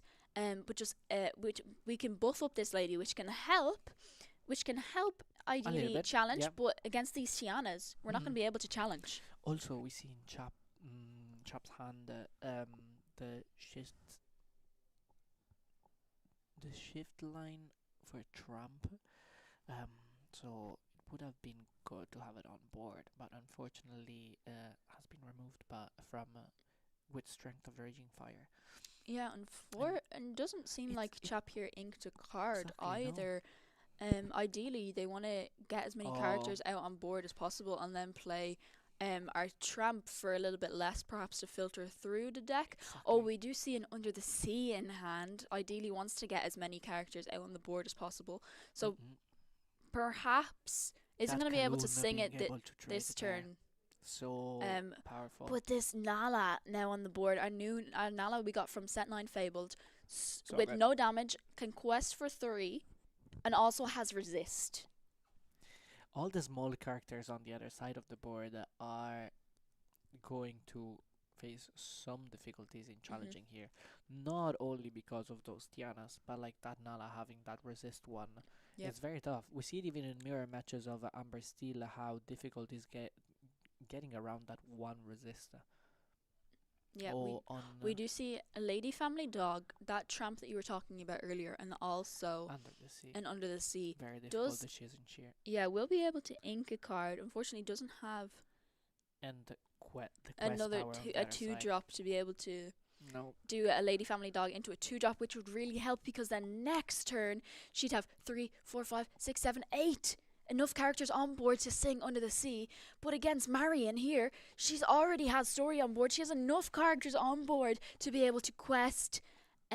Daisy Duck Donald's Day is going to quest, but going to trigger a character card into Marion's hand, and that's game. Yeah, that's how it goes. That's how Amber Steel goes. Like Marion had the perfect opener, turning the character sideways here and saying that we go to game number 2. Yes. These matchups can go quite fast, especially if it goes like this. However, I've seen it go the other way around too, because it's all these. But Chap being on the play, I'm not sure if they were on the draw first game anyway. So ideally, being on the play now, this time it should go better for her. If she has turn 1, turn 2, turn 3. Like, I think they had all the characters there, and Marion being able... Previously, we talked about, would you have traded the Aurora for the cards? Exactly in this instant, you don't do that, because you value, in Amber Steel, you value all of your characters on the board to be able to sing Strength, exactly like we saw. But Marion being able to sing Strength, and... Twice, but sing Strength going into a dock to be able to pull another Strength, insane. Oh, so good. If you think about the strategy behind the dogs against that matchup, it's developing the board faster. Yes. And being able to quest more and disrupt the Amber Steel board with a buff Trump. So I don't know, like in Chap's side, if I would have played that Trump on turn 2, because that Trump could allow you to buff one of your character and get rid of the Tiana on the other side. Or the other option is like, I try to be faster than you, but you're on the draw with a deck that played Tiana on turn 2, another Tiana on turn 3, then went into Kaloon on a Strength, and then a dock refueling the hand. So very, very tough. Let's see now if Chap with dogs on the play can do something else. Let's see if the deck is going to be a little bit more disruptive. Kim, you as an Amber Steel player, we saw that Marion chose in her build Calhoun. What do you think about it? Against this matchup, I can see I did not choose that particular build in my version. I played more of the Troubadour build with So I'm not sure if Marion's playing Troubadour. We didn't see a Troubadour because ideally she wanted to do the turn 1 Aurora holding court into the turn 2 Tiana. Exactly what we've seen. Exactly Perfect what Amber opener. Steel wants to do.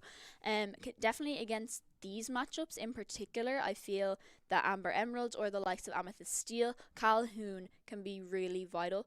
But then another thing I struggle with is it's because it's uninkable. Yeah. I think there's already so many uninkables in the deck, which I value. You need Doc, you need your Nala, you need your Fire the Cannons.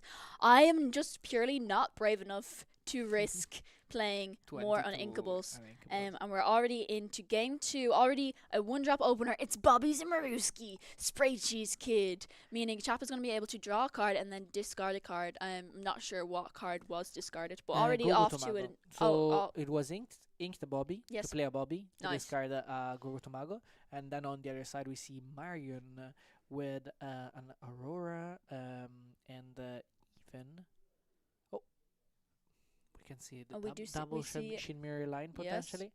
Oh, okay. This time choosing to play a Daisy Duck Donald State.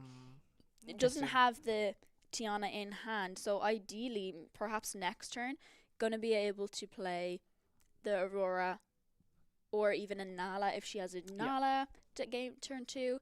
But playing the Daisy Duck to try and perhaps put on the pressure, but also Daisy just being able to have 4 willpower, meaning that the Chap isn't going to be able to easily challenge in unless she has a character with 4 or a few characters which add up to 4 or more strength.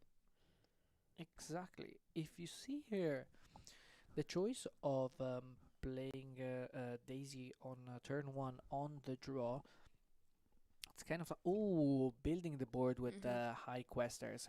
So Daisy Duck, it's very strong, but in the matchup against dogs, could give a lot of fuel Yes. to the opponent. So a lot of time you don't see, for example, a quest, but here Marion is going to the fast side of the Yes. deck. And on the other side, we see Chap on turn 2 playing a Trump without activating any ability because couldn't trade any character, and she chose not to quest with Bobby. I don't know personally why. I would personally quest there with Bobby. You don't have any threat on the other side, and if Marion trade Yes. with that Daisy, you're still very, very happy. But also just to get more lore on the board Exactly. can help. Ooh. Oh, and that is a Daisy Duck Donald's Day is gonna hit a scump. Scump. Scump is how scamp or scump? Scump. Scrump. Scrump. Scrump. I think it's scrump. I'm gonna the likes of Scrump. that. I can see why Daisy Duck is so useful. But it's gonna be a lady family dog into a Jim Deere bodyguard. This Exactly what Marion wanted to see. Definitely a different playstyle compared to game 1, but I really like this in particular being on the draw, knowing you're going to be Aggression. a bit of the slower. But it's that Trump shift. Trump shift. Here we see she has something in play that is in hand that is very, very strong. Oh, okay. It's an Oh, okay. Meaning, Under the sea. exactly the cards that Champ Under the needed to see. But this is exactly why we play the Tramp Shift, because now she's going to be able to sing. Wait for it.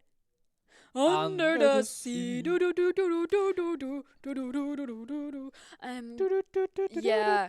Unfortunately Under the for Marion, and sea. she built up such a great board state right there, but unfortunately all of those cards are going to be heading Exactly. under the deck. So I feel like Marion did the right play there, being Yes. like, I have to be hyper aggro. Yes. I have to build board presence to avoid to get away as fast as possible. But there was a shift line, and there was the under the sea being played. Yeah. I feel that it was like game 1 strategy for Chap, but unfortunately that small Trump got traded. Yeah, we are going to be able to fire the cannons on Lady Family Dog, meaning Exactly. that Chap is not going to be able to quest for 2, but there's still 3 other characters on the board, and not a single character on the board for Marion. Now we're going to put a Mulan into the board. We're going to be able to draw a card. We're going to be able to discard a card. Did she trigger the Trump on the banish? I don't. I didn't I I don't didn't saw that. know. Because I'm not too it sure. like this is in French, but We can read French, sure. we can read French. We're getting everyone Durant ready. les tours d'un adversaire, chaque fou no, va bene così. I have no idea, but we can It's fine. find out. We can find But I love this lady, Miss Park Avenue shift, meaning Being Chap is able. going to be able to put 2 character cards. I think it's 2. Yep. I believe 2 character cards, which cost 2 or less, Yep. back into her hand. Unfortunately, we only have a Gogo Tomago, but like it's still It's still a go Tamago. exactly Go Tamago. being And able you know what her ability is? 2 mana. You know what the name of her ability is?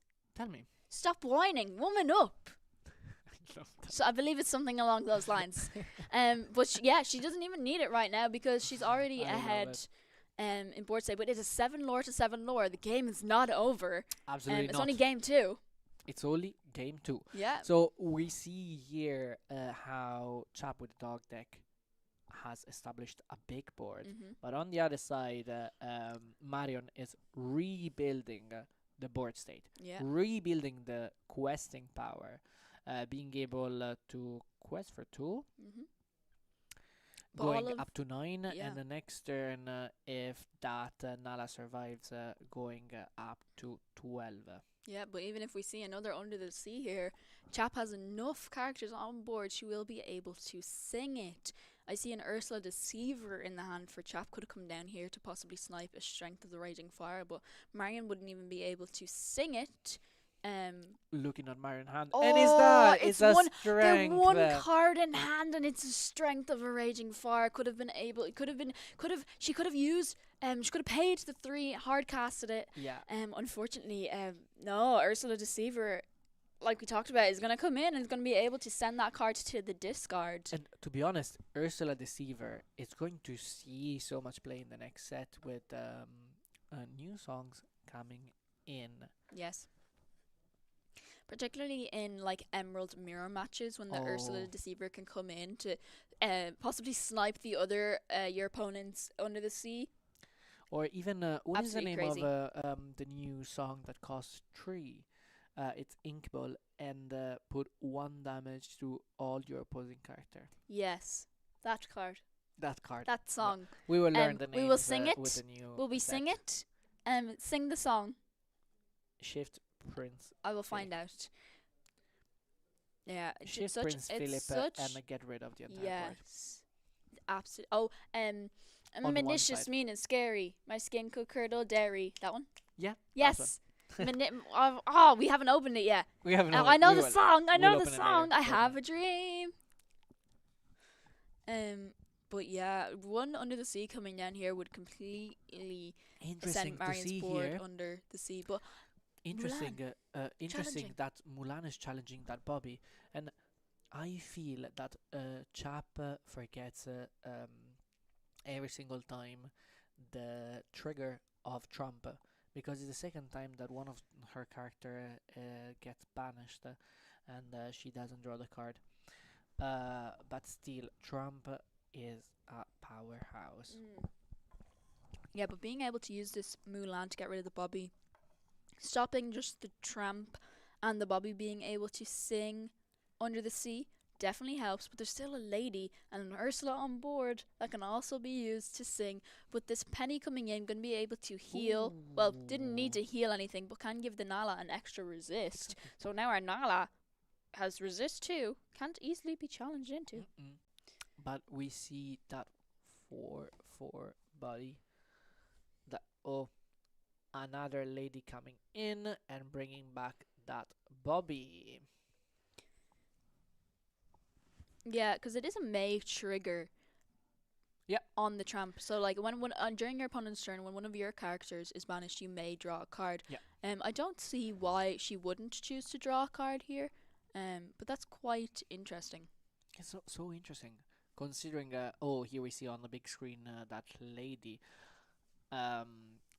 which is such a powerhouse, considering that has shift 3, being able to have a cost 5 on turn 3, and if we built the board really well on the previous 2 turns, you can risk to be able to sing Yeah. Under the Sea super quick. But that And was gonna here we be see Marion choosing to go to game 3. That Calhoun arrived a little bit late. In this matchup, as we were saying before, it's so crucial Calhoun being able to put some threat on the board on the other side, being like, okay, I'm Amber Steel, I am questing. If you want to challenge one of my characters and trade in next turn, I'm going to challenge one of your characters.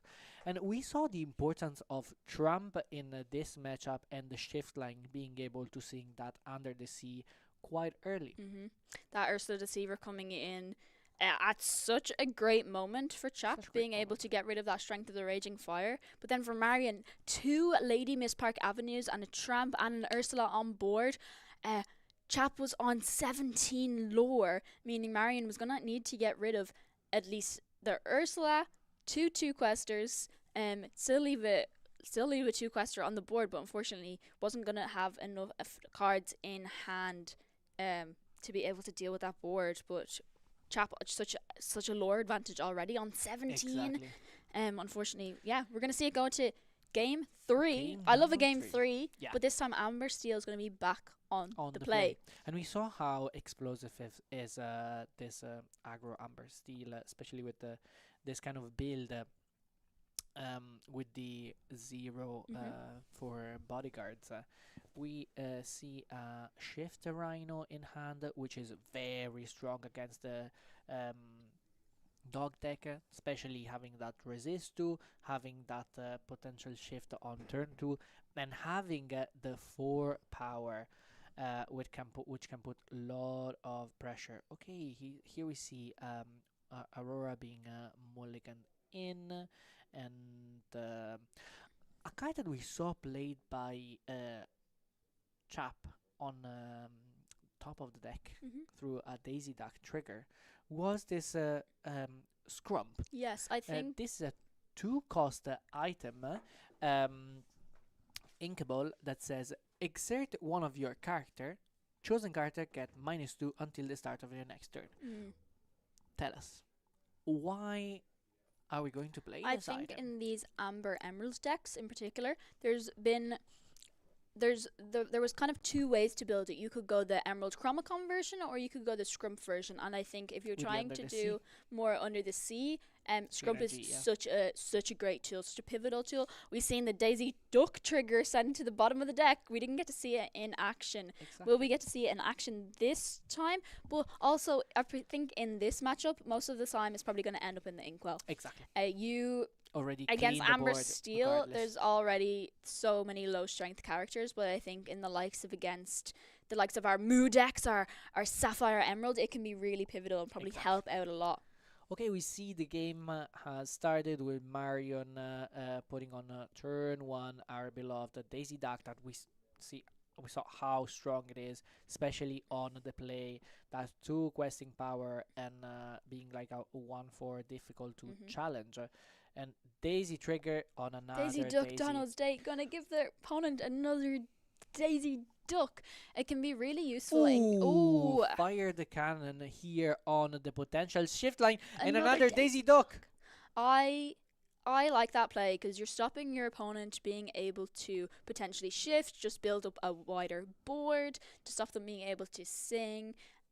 I like Daisy. Yeah. I love Daisy, and then I don't love Daisy because yes, you can give your opponent more cards, but the possibility of being able to potentially send the likes of the Scrump or the Under the Sea to the bottom of the deck is huge. So big. And it's so helpful, particularly in Amber Steel, because you don't have a lot of item removal tools, so that Scrump is probably going to stay on the board for a long time. But being able to send it to the bottom of the deck, okay, particularly in this matchup, she's not going to need it, but you still don't want to see it come out. Talking about the Trump, Kim, we see here Trump going into the Inkwell.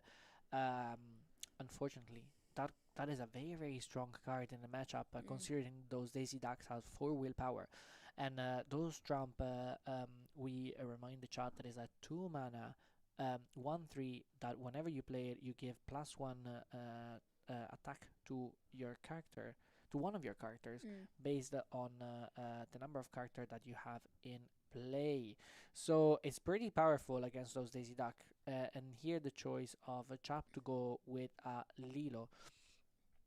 It's very difficult for her then to contest those Daisy Duck and this very fast lure gain on early turns. And on the other side, we have Marion playing a Pete. Not like the perfect card at the right time on a turn 3. You want Yes. to put a lot of pressure, maybe play a lady that plays another 1 or 2 drop. And talking about lady, Lady Family Dog's back. She's here because ideally you want to play the Pete when your opponent, in this instant, either has 8 ink, probably won't get up to 8 ink, but enough characters to be able to sing. But in here, it's also just a 3 cost 3/3. Was able to Exactly. play a card this turn, really great. But our Lady Family Dog gonna bring in that Daisy, Donald date into the game. So, and then Chap's gonna be able to quest with the Lilo Escape Artist, just to put on a bit of pressure. But our Amber Steel player Marion already on 6 will be able to Oh, quest look at here this.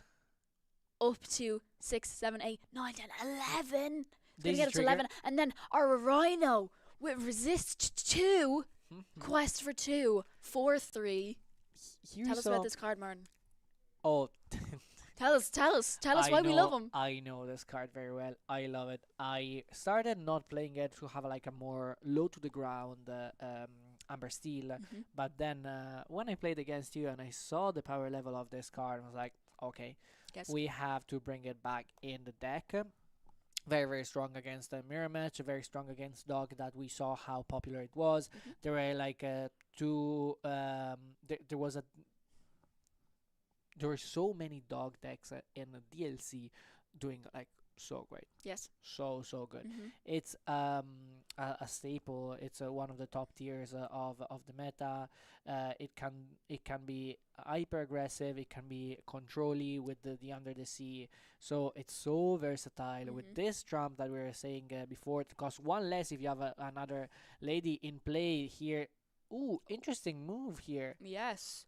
Uh, Building up that wide board state. Exactly. Really going to be really going to. We do see the Under the Sea in hand. Is A chap here going really wide. You're going to Did- try to be able to sing who- possibly Under the Sea next turn. We didn't saw the target of that trump.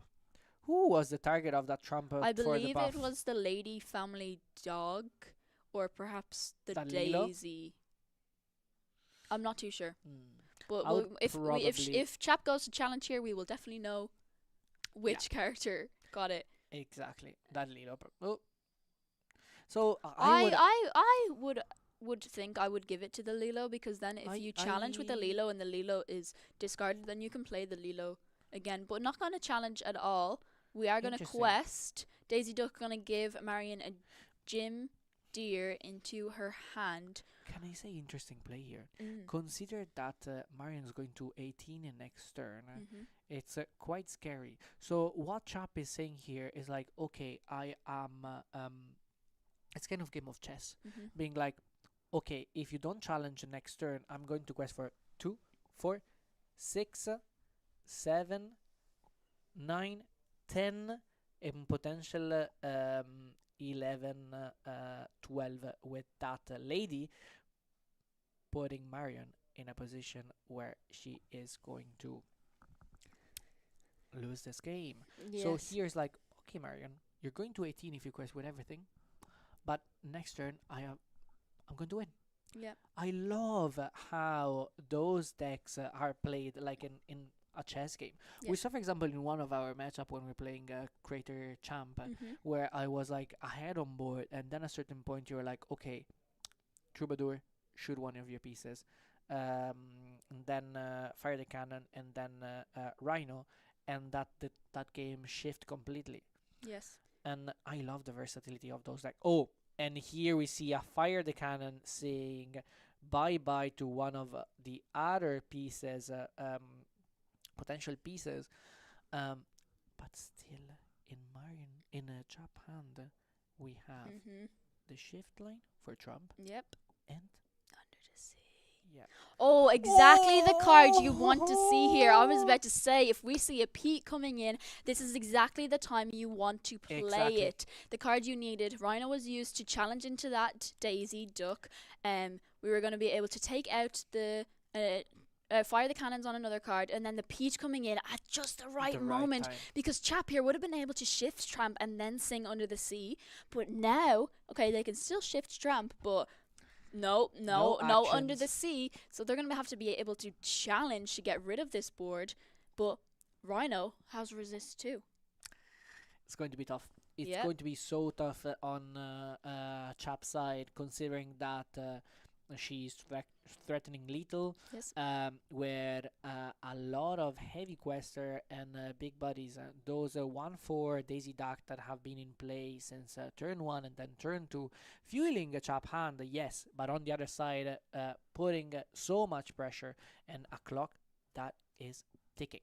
Here, like we were asking ourselves, like, why on turn 3 that Pete? Because ideally you Because there want was to. another one. There was. She obviously had another one in her hand. Because I was like, obviously this is the moment she wanted to keep Pete. Why do you want to use Pete here? But obviously she had another Pete in her hand. Exactly the moment you need to have it in these instances. And this is why all of these micro decisions of when to play cards, when not to play cards. If she didn't have another Pete, if she didn't have another Pete there, if the decision to play the Pete turn 3, okay, yes, you just want to get another body out on the board, that's fair. Shift drum, But as we were saying. being able to get another Pete, just being able to play another Pete right in this instance, because you know you're going to stop your opponent doing an Under the Sea, because that was the only way she was going to be able to stop you. Oh no, she's going to try to do the Under the Sea, but unfortunately, the Pete Games referee is here. He's in action, and that would have been, had Pete not been played, that would have been Chap's saving grace. Ideally, Exactly. because the Under the Sea would have hit both Daisy Ducks, meaning that next turn Marion was only going to be able to quest up to 19, which would have put it on a little tricky pressure. Yeah, considering that that trump Mm-hmm. costs 6, so you need another other 2 cost character to be able to sing that Under the Sea. You can still build pressure, so you sing it with the shift trump and Lilo for 8, and then quest for other 4 on the other side, bringing Chap at 12, um, giving Marion just 1 turn to make the decision. And here we see a handshake. Yes, we see a handshake. It's going to be Marion taking the win. It is going to go to Amber Steel. Amber Steel. Marion taking the win. Such great sportsmanship by both players there. Love that. And what a match. What a match. It was beautiful. Yeah. What a great match. It's so intense, these little micro decisions. And I wanted to see an underdog deck come onto play. We saw it. It came. It did its thing, but unfortunately didn't get to do its thing. That Pete came in. Had we not seen that Pete, had Chap been able to do the Under the Sea and clear the board, another 2 turns and it would have gone the other way. But exactly. it just goes to show the power of Pete. The power of Pete. I've felt myself playing Amber Steel. I know you've played a lot of Amber Steel this set, especially against Emerald Sapphire, those control matchups. Oh, yeah. If you play your Pete at the right instance, especially against just the Emerald matchups in general, because they have the Under the Sea, and that's the only kind of wide board wipe we had left after post rotation in this new meta. The power of Pete here is going to be so relevant. It's insane. It's so crazy. But being able to play Pete at the right moment, those little micro decisions, and this is why I love casting these kind of games, because just talking about those little micro decisions and when they're going to play Pete, not playing Pete, I was like, why is she playing Pete now? She's going to need that Pete for when they're going to be able to sing Under the Sea. But she had another one. Yeah, and here we see how, like, that Pete had such a relevance in the game. And on top of that, as you were saying, like, those micro decision, do I buff with my Trump one of my character and trade into that Aurora? Do I keep Trump in hand to be able to build a board and then trade into the potential Rhino of the specific situation? Or do I play it in order to have, like, the perfect shift line to sing Under the Sea? Yeah. So those decisions make such a difference. Well done to both of the players. They played quite well, and well done to Marion on winning this matchup. I am so happy to see Amber doing so well in this meta, and let's see if it's going to keep pace. I Yeah. know, Kim, that you are a lover of Amber Sapphire. Yes. Are you going to build one this set? I hope so. I hope so. It wasn't its time last set when we got set 9, when we got Fabled, I thought post rotation, okay, You're like, maybe it's Sapphire Amber's time. But I think Amber Steel is still Yeah. so strong. So I strong. think it's so strong, especially when we got Mowgli. It's bare necessities on a body you can get rid of. Okay, they can play Ursula Deceiver and they can get rid of your Strength of the Raging Fire, but now you can play Mowgli and you can get rid of their Strength of the Raging Fire if you're playing a mirror, or those Under the Seas, because if we'd seen a Mowgli here, Yep. we would have been able to get rid of that Under the Sea perhaps game 2, and that might have changed things. That Completely. might have changed things. Would have changed completely. Like having an Ursula, Mhm. even in Amber, Mhm. so strong, so strong. So strong. And not only taking out one of the opposing known characters, Mhm. because you can remove with Mowgli even an action. You can remove an item. Mowgli is definitely super rare. Yeah. And there's a Another- reason why. Yeah, another card that I'm super excited just to like mess around with is the Black Cauldron. Because I don't know how competitive it will be, but I think it will just be so bonkers. Like it'll just be crazy. I'm just excited to have Mess fun, around. mess around, and just test different things Yeah. and just Just play. just play. Because I'm just excited to play more Lorcana. we I'm have- excited. we have to remember, and I know that Podcana is a very, very competitive centric channel, but we have to remember that we love this game and we love every single card of it. Yes. So have fun playing and testing out, for example, the Cauldron or any other card that you think it might see play, and that just play the game Yes. and the character that we Go love. have fun. And don't worry, guys, because I gave out to Kawa, Tiago, and Sky, because I said, guys, what happened? Where was my Sapphire Amber deck? What's going on? Like, why was that not talked The about? question Where is, was my deck list? I was like, come on, and I was like, guys, why did you do this to me? Because I to get ready for this next set, Yeah. I de-sleeved my decks. I had built my Amber Steel, my Amethyst Steel, and my Sapphire Emerald that I had built sleeved up, because when I went to play in Milwaukee, Yeah. they were all sleeved up, ready to go. I played, and then so I de-sleeved them, put them all away in my folders. For Podcana to come out with basically the same lists, just added 4 Mowglis for me to have to go back to the cards that I just put away to Re-sleeve everything. re-sleeve and rebuild love them. Yes. I personally love that. Don't worry, guys. I gave out to them for you. But yeah, we saw Skylist is basically the same of previous set. Mhm. What was removed or swapped out? Penny. pennies. The pennies Pennies. were taken So out. it's so interesting because you're losing a 2-quester. Yes. But on the other side, you are gaining on. Okay, first of all, I look at my opponent hand and get the information. And second, if my opponent is in a mirror match and has a strength, we see how strength or fire the cannon can completely shift the matchup. Or in the scenario of a Blurple, having that Into the Unknown being removed on the right turn, where Mhm. they play, for example, on turn 3 the Genie, and on turn 4 they can sing that with the Genie Into the Unknown on our Tiana, and then get rid of the other pieces that are questing. It's pretty tough. But are you excited for the next set, and what will be the first deck that you're going to build, or the first deck that you're going to play? Well, I have built the Amber Steel that I put away. Oh, you All my yeah, that's you so I rebuilt have it bought everything. three. I have brought 3 set 10 decks for us to test with this weekend, and I did build Sky's Mao Mowgli Maugi.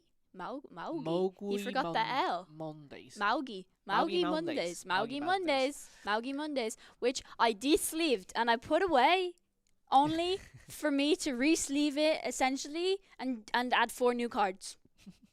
As Amber 4 new Steel cards. as Amber Steel players, let's look at this list and analyze it just a little bit. What will be your ideal opener Oh, Aurora into Tiana. into Obviously, we've seen it, and then a if you matchup that you don't know who are you going to face, interesting. Okay, obviously, always and you're Aurora. on the play. If I have Aurora into Tiana, of course. Yeah. Aurora, Tiana. If I don't have my Tiana, I'm hopefully going either. Well, if I still have Aurora, I'm gonna play Aurora because then, if turn 2, if I can Aurora, quest with Aurora, play Mulan for free, and then maybe a Troubadour turn 2. So then turn 3 we can play more cards. Maybe then turn 3 we can play Family Dog into a Mowgli, snipe their card because then you play Mowgli for free, or a Nala because like Nala's so Exactly. powerful, But and then Sing Strength. the beauty of that Mowgli is that it costs 2. Mhm. Okay, so you can play on turn 3 on the play, Lady plus Mowgli. Yes. So you have a 2 quester plus a 1 quester plus look at the opponent hand and see if we can we will have information and remove an opposing action that is a threat. On top of that, another question that I received a lot is like, Martin, you played a lot with Amber Steel. My question is like, Doc, should I keep it in opening hand? Should I mulligan to find maybe I didn't open one of the perfect opener or a potential shift line, and I open a Doc. And I have, for example, Anala. That is another uninkable that I want to play on turn 2. In these circumstances, by knowing that the deck is playing so many uninkable cards, is it a keep? Is it a mulligan? It's not like a conversation. Would you keep it, or do you usually mulligan I ideally get rid of it. get rid of I it? would I would alter my hand to ideally have my turn 1 Aurora into my turn 2 Tiana, and then ideally a Troubadour also, because at least if I have a Troubadour, a Tiana, and an Aurora in my opening hand and a Strength, I normally would prefer to get rid of the Dock and try to get perhaps a Strength of the Raging Fire, or against those more controlly matchups, even if Fire the Cannons, I try to Remove the shift line. I'd try to keep to get rid of those Clarabelles or perhaps the Tipo, because the Sapphire Emerald being able to shift on even a Bobby Zimmerowski, Baymax. shifting Baymax to then being able to sing Under the Sea with a Tipo and a Baymax that early on Yeah. is also detrimental to the likes of Amber Steel and like us, like low questers. It's quite difficult to get around, whereas if you have your Fire the Cannons or your early Strength of the Raging Fire to be able to deal with those shift targets early on, and then you can always draw into your dock. I always hope to just draw into the dock. Yeah. Because at least then if your hand is empty, you don't have to discard cards. Exactly. And then if you have a Dock in hand, the chances of drawing another Dock and being stuck on okay, I have to play a Dock and wait a turn, or like just a Dock into discard another Dock, is not the best. Is not the perfect scenario. But how do you see the Amber Steel in with the future meta, with the meta of Whispers in the Well? I was hoping that it would be no more, Mm-hmm. and that Amber Sapphire would take over and rule the world. But I think Amber Steel is still gonna give people a lot of, Yeah.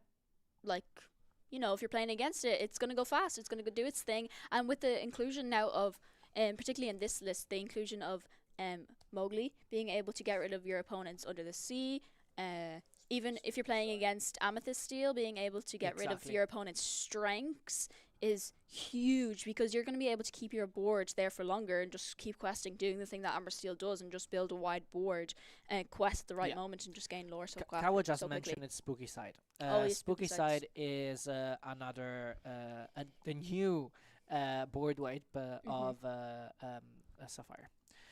being able to get rid of all your 3 cost characters or less. And it's both sided. So it's a kind of a double-edged sword because you're giving your opponent a lot of inkwell.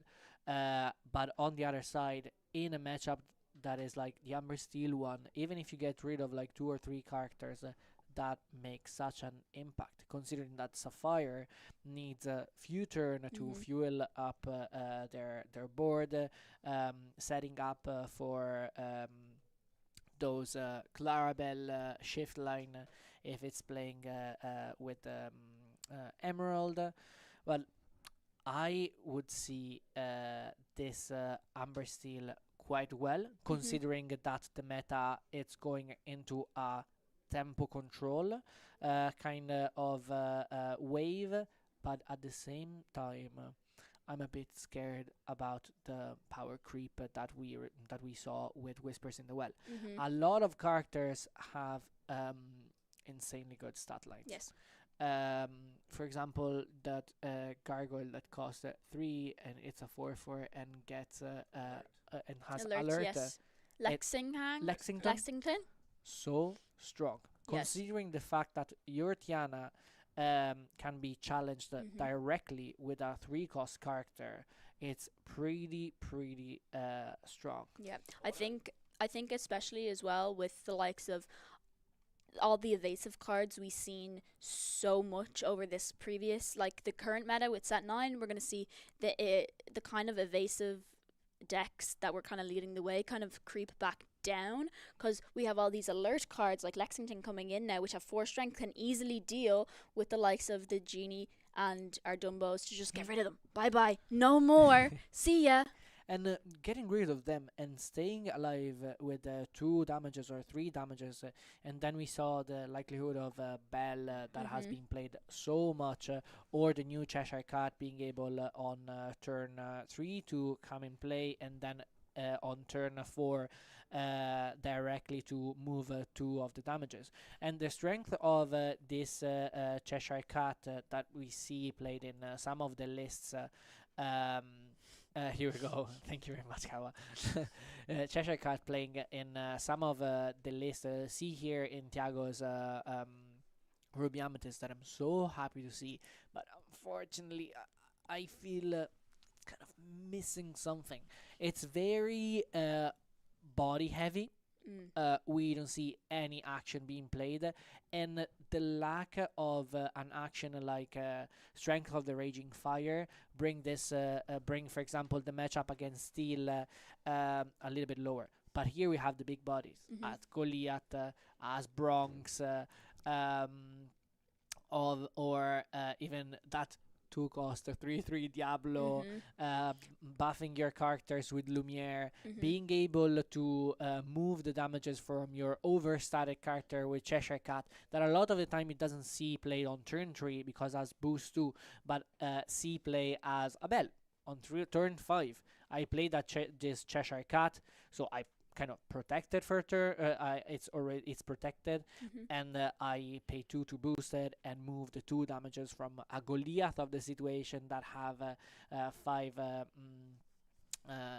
willpower, and moving the 2 damages on an opposing character. Yeah. I wanted to mention the Mowgli again because something interesting is if you play that on turn 2 on the play and they only have sail, you could snipe their ramp out of their hands. Oh yes, that's another quick thing to note as well.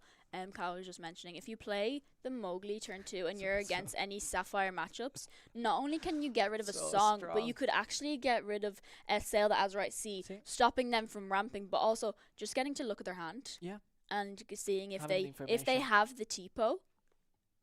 But if they don't have the if they have the Tipo and you saw you get rid of the Sail, it's not great. But if they don't have the Tipo and they were just keeping the Sail to be able to ramp turn 2, and you stop that, that's like insane. It's so crazy. Considering that a lot of a lot of Sapphire decks that need that ramp on turn 2 are starting introducing even one copy of one jump ahead, just to have that extra, that 9th ramp in their deck to be able to do that on turn 2.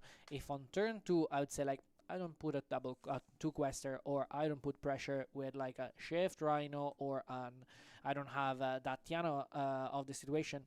No problem.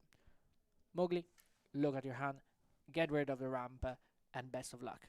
Considering that Sail of the Adroit Sea, it's even inkable, it's doing -1 on the opponent's side. So a lot of the time, if you get rid of that sail and they have to play that tipo, you do -1 with sail, and you do and they do -1 with tipo as well, because it has to ink another card and not drawing that extra card. So it's pretty strong. Those Sapphire decks are finding themselves with just few cards in their hand, and that -1 have such a big impact in the long term of the game, where removing the ramp, removing the chance of another card, having to ink another card that maybe they didn't want to ink, just because they have to build up the inkwell. It's so strong and so relevant. So big up to Mowgli. Yeah, I'm super excited to just start testing more set 10 and Can't get wait. ready. But Can't right now, wait. we are going to go to a quick break, because when we come back, it's going to be Martin and Kawa Let's go. bringing you round 3. Ooh, We'll see you in a so bit. Excited.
Hello, everybody. Welcome back. Welcome back. It is I, Mr. Kawa.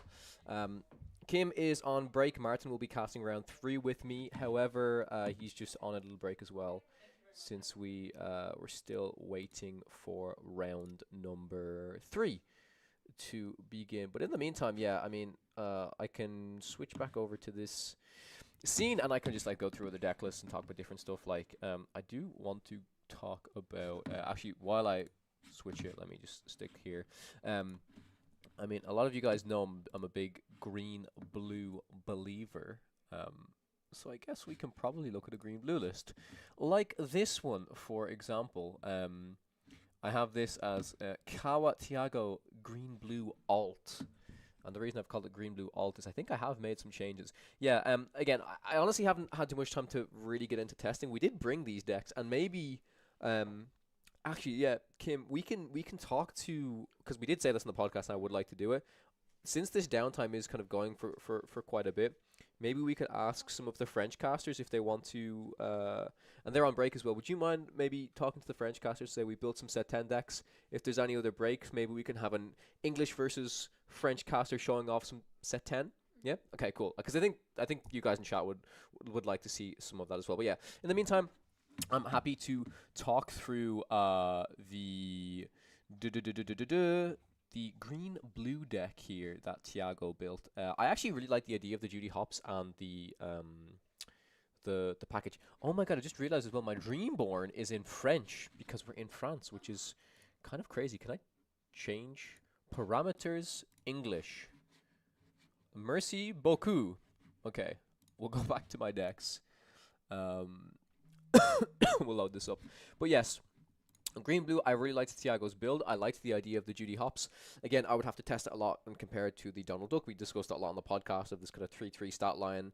When you play it, you have a decent chance of finding a detective. So if you're specifically looking for your Basils, your Donalds, this card kind of makes sense. But I kind of agree with Tiago ultimately that the 4-cost Donald Duck just feels a bit better because you're just drawing to other cards in your deck that you can get for like your essential combo pieces. If you really need a Clarabelle, if you really need a Hades, like the Judy Hops isn't going to help you find any of those in particular. But I do like the idea of, in particular, using this 4-cost Cinderella in conjunction with 6-cost Basil. Like, I don't think it's so necessary, but there's a really cool combo. Like, I saw this before. Somebody online was talking about this interesting combo. But if we actually take a look at the Cinderella here and read it, it says, at the end of your turn, if you played a princess character this turn, you may put a card from your hand into your inkwell face down to draw a card.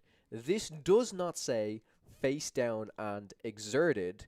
So what does that mean? Okay, let's say in a scenario, and I think in a deck like this, it's definitely trickier for this to happen because you would need some other princesses in addition to Cinderella, unless you're just playing another Cinderella when you already have one on the board, or you already have a Basil on the board. But yes, this combo involves the 6-cost Basil and the Cinderella. The ink at the end of the turn does not enter play exerted, and Basil says during your turn, whenever cards put into your inkwell, you may pay 1 to have a chosen opponent choose and discard a card. So, let's say you've got a Basil on the board. Let's say you just play a Cinderella or somehow trigger one of your other Cinderellas. What you can do is just at the end of your turn, you're making your opponent discard a card. Like, this Basil already fits into this general package of you have this shift line for Under the Sea with the 1-cost Basil and the 6-cost Basil kind of acting like the Baymax. I actually like the idea of this shift line because the difference of 4 strength versus 5 strength, at least in the previous meta, wasn't so important. Like, there's no like 5, there's no like specifically, maybe besides Donald Duck in the mirror match, there's no specific cards I can think of that it's like, oh, I really need 5 versus 4, at least right now. And I like that this is kind of inkable as well, but this combo kind of makes sense to me. If you happen to just be playing a Cinderella after you already have a Basil and you're just going to make them discard. But like, this Basil in general has also been a weird card to think about because discarding them is also anti-synergistic to your Clarabelle stuff, but people still play the Basil, and I actually still really enjoyed it when I was doing some testing. But the other thing I want to get into is, yes, the Prince Philip and the Malicious, Mean, and Scary combo. I've actually cut this down to 3 and 3 because I think it's good, but in green-blue, the list gets so tight that I think you want to be playing a lot of other cards. And the funny thing is here, I feel like if you take the Judy out, pretend Judy is, Judy is just like 4-cost Donalds. Basil could be maybe 3 Bobby, which is what I played last set. This Basil probably becomes some copies of Baymax, which is like, but you like, the list is so tight. I think this green-blue deck's probably going to be pretty popular that maybe you want to play Bent My Will still. So I just don't know about the count of Prince Phillips. I never like to do a count of 2 because I talked about this with the Heads Held High. I played 2 Heads Held High in Milwaukee, and I never felt great about it because the biggest issue I had was when you have 2 copies of something in your deck, the first time you ink one, if you ever really need the second copy, you feel like you have to dig through your entire deck to get it. I'm just basically comparing the difference between 2 copies of something in a deck and 3 copies. Did you go down to 2 copies for Milwaukee? Yeah, but the funny thing was, for that specific card, I always said, it felt really bad in my head, but there were actually very few situations where it specifically came up that I was like, oh, I really need this Heads Held High. But I think that's because I played a lot of Stop Chaos in his tracks anyways, and that kind of compensated for it. But that's what I was saying about this Prince Philip combo. I think this is very good, but I think maybe you don't have to run 4. Maybe you could run 3. Yes. And the only reason I'm considering 3 over 4 is, like, while this is good, I think green-blue is very tight in what you want to put into it, and you kind of want room for some other stuff, right? So, like, maybe if you take the Judy out and stuff, like the 4-cost Donald goes in, you can take out some of the detective package and try and fit in, like, maybe your one of Bent My Will. You could even fit in a couple of develops. So I played 2 develop your brains in Milwaukee. I liked 2 develops. I think 3 under the Sea is fine. I know Tiago was playing 3 copies of Your Welcome. I think Your Welcome is like one of the best cards in the deck, so I really like having 4. But yeah, overall, that's what I was saying. Like, I really like the idea of this Judy in conjunction with you. You just happen to have so many detective characters anyways. But maybe that the 4-cost Donald Duck is just better, the 2/5, because it synergizes so well with you playing Clarabelle that your opponent probably wants to draw some cards. But then also, instead of specifically just finding these detectives, and sometimes you play Judy, you just find a 1-drop Basil, and it's like not good. The Donald specifically could find you a Clarabelle, could find you a Hades, could find you an Under the Sea. It just draws for your deck naturally. But I really like the combo of this Cinderella and this Basil. I told you about how this Yeah. works, right? So at the end of your turn, put a card from your inkwell or from your hand face down, not exerted into your inkwell, and then you could just pay that winning to trigger the Basil. But Yep. while that's really good, it's also kind of weirdly anti-synergistic with the Clarabelle. So there's like a lot of really cool things that are going on with green blue. Biggest thing I got, yes, is this Cinderella package. If you can somehow do Cinderella into Cinderella, it's very strong. You could also play Kitas in here if you really want to be triggering your Cinderella the second time. Granted, it has to live. It has to live the first Yes. time it's played. But maybe if most decks are only playing Cinderella as the princess, maybe it's not so much of a high level target for them to kill. It's kind of done its job once, if that's the general consensus of people usually only play 4. But maybe also, even if people play 4, there's always the risk that they play a Cinderella and then play another Cinderella, and then you just get blown out of the water. Yeah. So you could play Kitas to trigger this a little bit more. But the biggest thing that Cinderella does is it helps you get to 6 a lot more consistently.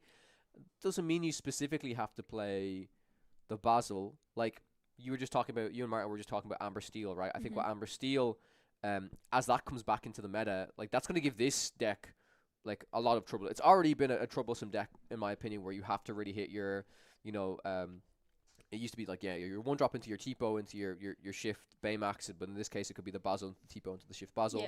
Yeah. But the card you cut and the card you took away that you can see is not here. You're probably very happy.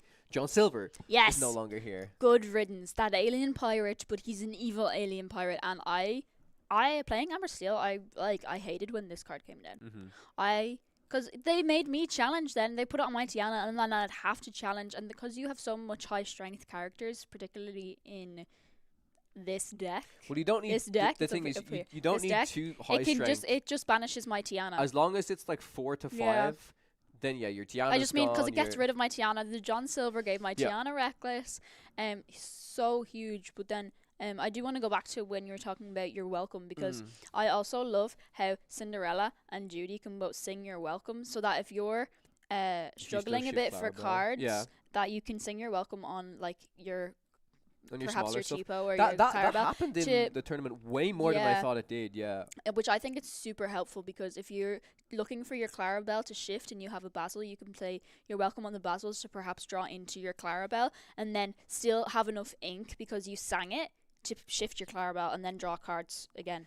Yeah, it's I to be honest though, like it's definitely fair. The situations where I find myself singing your welcome on one of my cards is often when I'm in a dire situation where I'm like, like I would always prefer in general to be singing it on my opponent's characters, but there have been 1 or 2 times when if there's a Tipo or if there's a even 3-drop Clarabelle, 1-cost Clarabelle, I want to be able to sing your welcome. But that's usually if I'm like, okay, I have like an Under the Sea in my hand and I need to find the heads held high, or I need to find some combo pieces to help me deal with this board that this one piece of single target removal isn't going to basically get me there. But like I want to. This is what I said. Like I still haven't particularly tried this. We did bring this deck, so this is one deck that we could show off, and I'm pretty interested to see how the detectives might play with this. But yeah, that's like. Actually, do you know what I would love to do? I am going to transition to the caster cam, but I know Tiago put out a like kind of a tier list of what he expects week 1, what the meta game is going to look like, and I think his message was very funny because he was like, wasn't happy about where Amber Sapphire was placed. But it's Tiago fair. was speaking to you a lot about stuff, right? We did cook, and guys, if you go turn 1 Pluto into turn 2 Raja, that's a bodyguard on the board to protect your little Pluto. I don't know if he has it anymore. He might have posted it and then he deleted it. Martin, we're talking about there's like Tiago posted his like week 1 tier list of what he thinks all the inks were, and I'd love to have a look at it, but I think he might have he Maybe he's waiting for the podcast because he's waiting for our Amber Sapphire deck to cook, because turn 1 Pluto into turn 2 Raja into Cinderella. So turn 1 Pluto into Raja bodyguard, so you protect the Pluto so the Pluto doesn't die. So then you can turn 3 into Pluto Cinderella. again into Cinderella. He might be cooking. No, that was me. I cooked. I just told him that it should have been 3 for included. inkable bodyguard. It should have been included on the podcast. Maybe we'll include it in the podcast now. Is that an ally? Is the Raja an ally? Raja an Martin is ally? let's Let's have a go. quick look through Dreamborn. Because then you can cook even with Amber. It is, yeah. It is. It is an ally. Yeah. Yeah. So then you could do it with yeah, exactly. Interesting. Yes, but I also want to make Rapunzel ready for adventure work. Also. How do they deal with, like, if they don't have a fire the cannons? How are they getting rid of your Pluto? If you literally go Pluto into Raja 3/4 bodyguard. Yeah, but I think the only thing would be if they go like Rhino into Shift Rhino. That's got to be like one of the only things. But then do you bring back your Louis? Is it who you doing Louis? Do you play the three of them just for funsies and then play? I believe it's a Louis that when he quests you can pay less. Is it Louis? That's a card that Moyen loved that card. Yeah, I think it it's was Louis. Huey. Oh, it's Huey. Huey. Huey, do your Louis. 2 cost uninkable 2/3 that whenever he quests you pay 1 less for the So, next card you play. He was a big fan of this card. so turn 1, play Pluto. Mm. Turn 2, play Huey, and another Pluto. So then next turn you can play 3 less. They're going to challenge that. Yeah, the Pluto's gonna get challenged. Yeah, we're just chilling Yes, on the stream still. We're and- still live, but we're just chilling out. Yeah. Yes, but if they are struggling and they can't challenge, Mhm. GG's. Yeah, but when are they struggling? All the 1-drops are like Captain Hook's, Basil. It's like they're Shh, just the whole. Yeah, no, let no, me no, no. dream. Let That's- me dream. It's the whole reason why you're. That's doing why you Pluto need to do. bodyguard. That's why you actually let's forget that.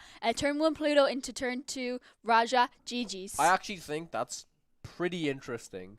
The thing with the Plutos though is always like I think Pluto, in my opinion, from what I've seen for like really strong meta decks, has always worked best in a green-yellow deck because Pluto helps you maybe cheat out your 7-cost tramp a little bit earlier. Okay. But then what happens is once you get the tramp, if you find any more Plutos off the draw, you just send them to the discard because you don't need them anymore.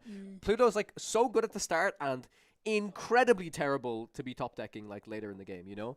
So Fair. yeah, pretty Yeah. pretty interested to learn more about decks as we continue to explore set 10. And if there is any specific things that you guys want to hear our opinions on, we would love to talk to you. I actually have to bring up the chat to Find out. find out how everybody is doing because we haven't actually been paying attention to the chat too much at the moment. But yeah, okay. But yeah, I'm excited. I'm gonna cook some Amber Sapphire when I go home and organize all of my cards. I did build 3 decks, but I did not put the cards away in the folders because I did not have time. We could maybe talk about Blue Steel The deck as well. only came out Actually, we yesterday. should see. Okay, we're still on a break. We could talk about Blue Steel a little bit. We do know the next We one. don't know the matchup. Oh, I will let Martin come in and share with you the exciting that's coming up Okay, I will go in to round 3. BRB while we switch headsets. We'll be back in literally 30 seconds.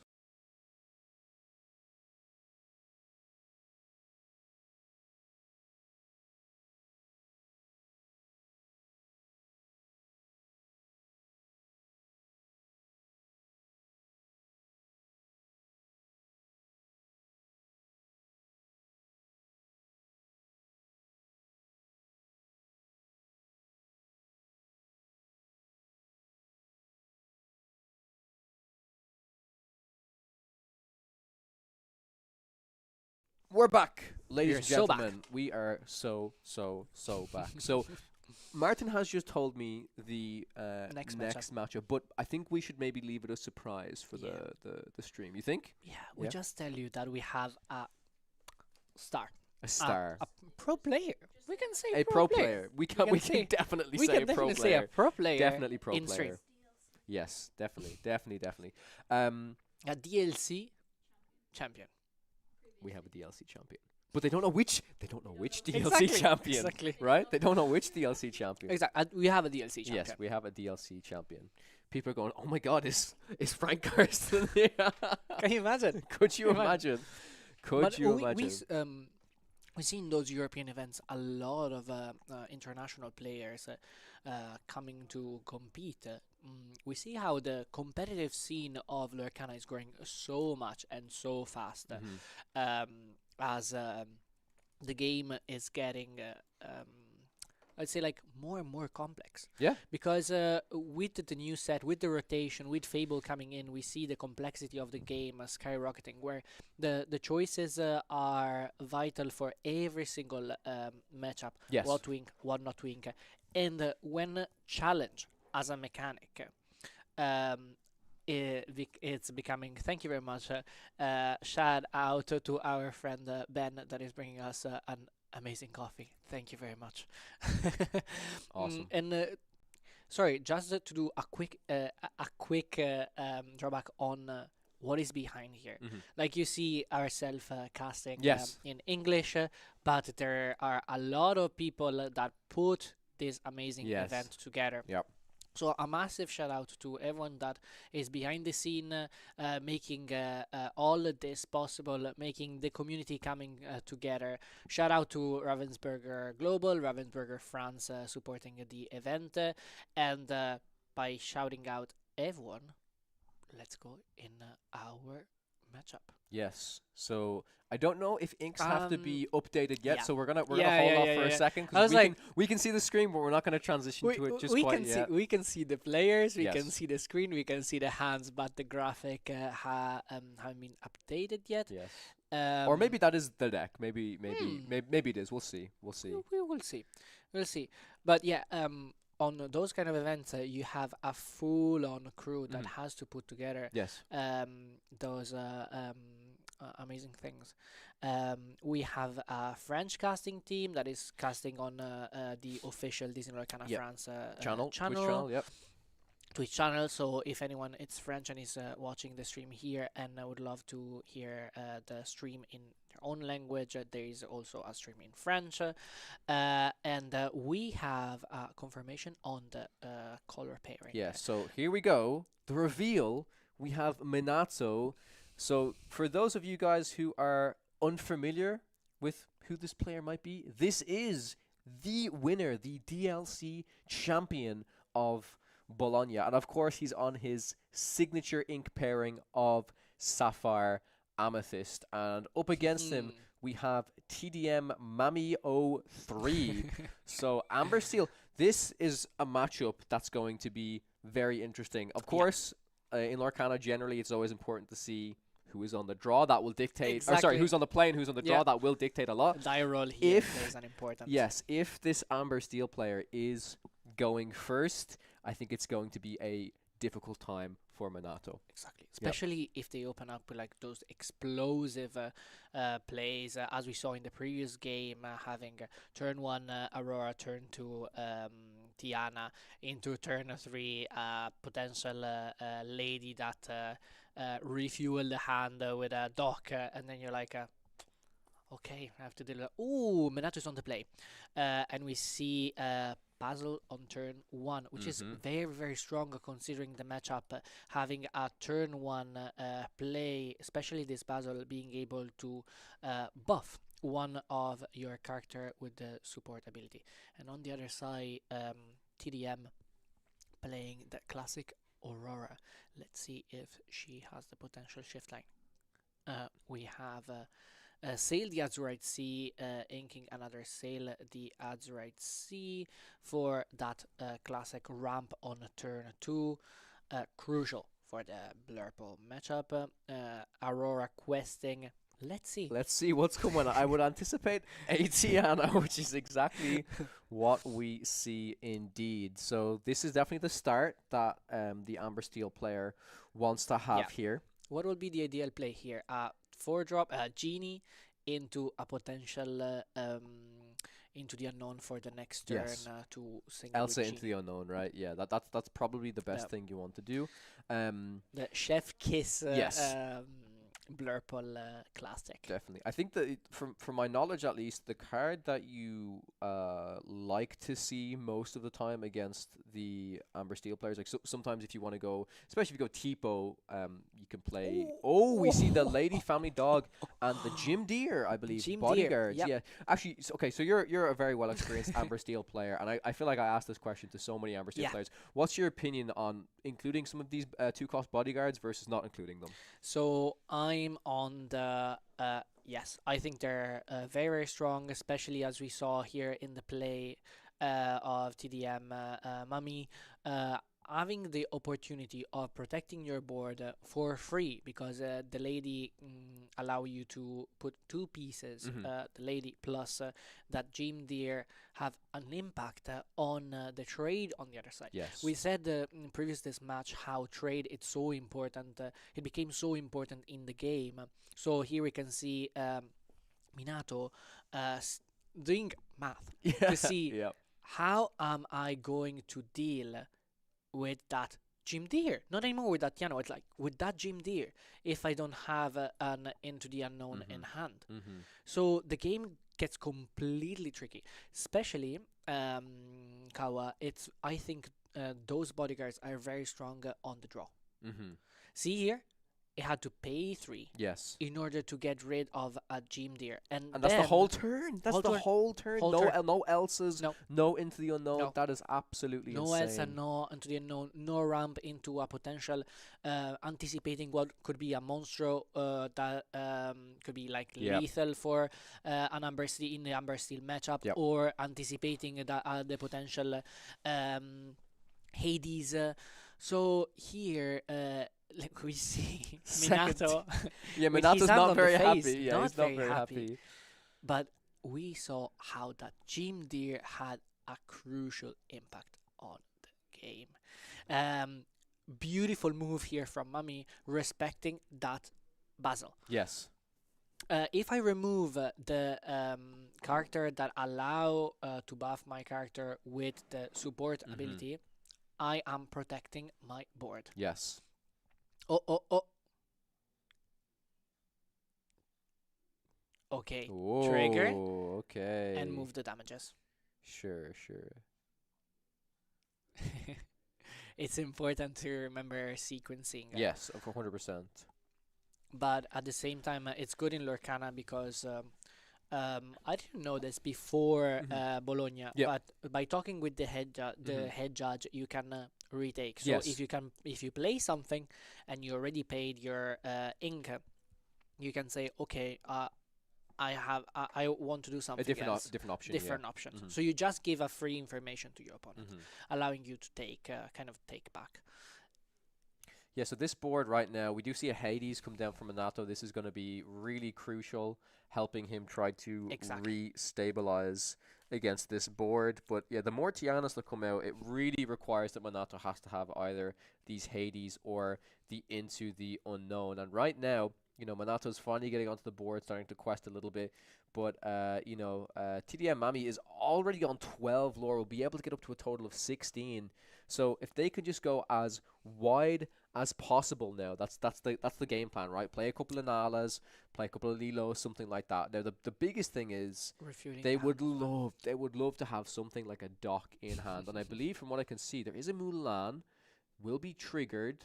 Daisy Duck was picked up, which is quite interesting.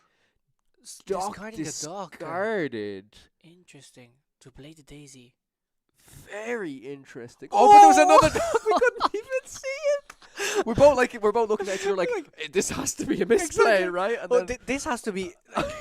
there was another card in hand. There was. And this play. This is insane. Yeah, could this is be really strong. So crucial for the Amber Steel player. Yeah. Interesting to notice here, Kawa, is that the previous turn, Minato chose to play that one jump ahead in order to ramp again and potentially have more ink, to have more option, and to pay those 3 mana to challenge freely Datiana, and not having those ink to exert to do something else as challenging that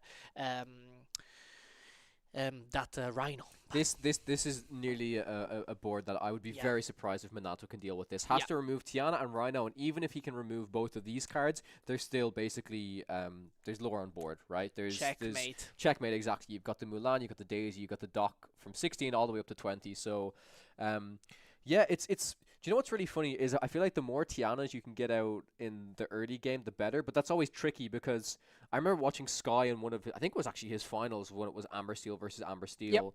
and somehow he was able to go like Tiana into Tiana into Tiana into fourth Tiana. But even to be able to So- do that in the early game is so difficult because So there's so many difficult. uninkables, right? It's like, Exactly. how do you? So then, if you can utilize your Aurora and try to take advantage of that, like if you can somehow start the early game off with like 1, 2, 3 Tianas, you're in such a great position. That's why it's so important from the Amber Steel. And here we Scoop, see the scoop.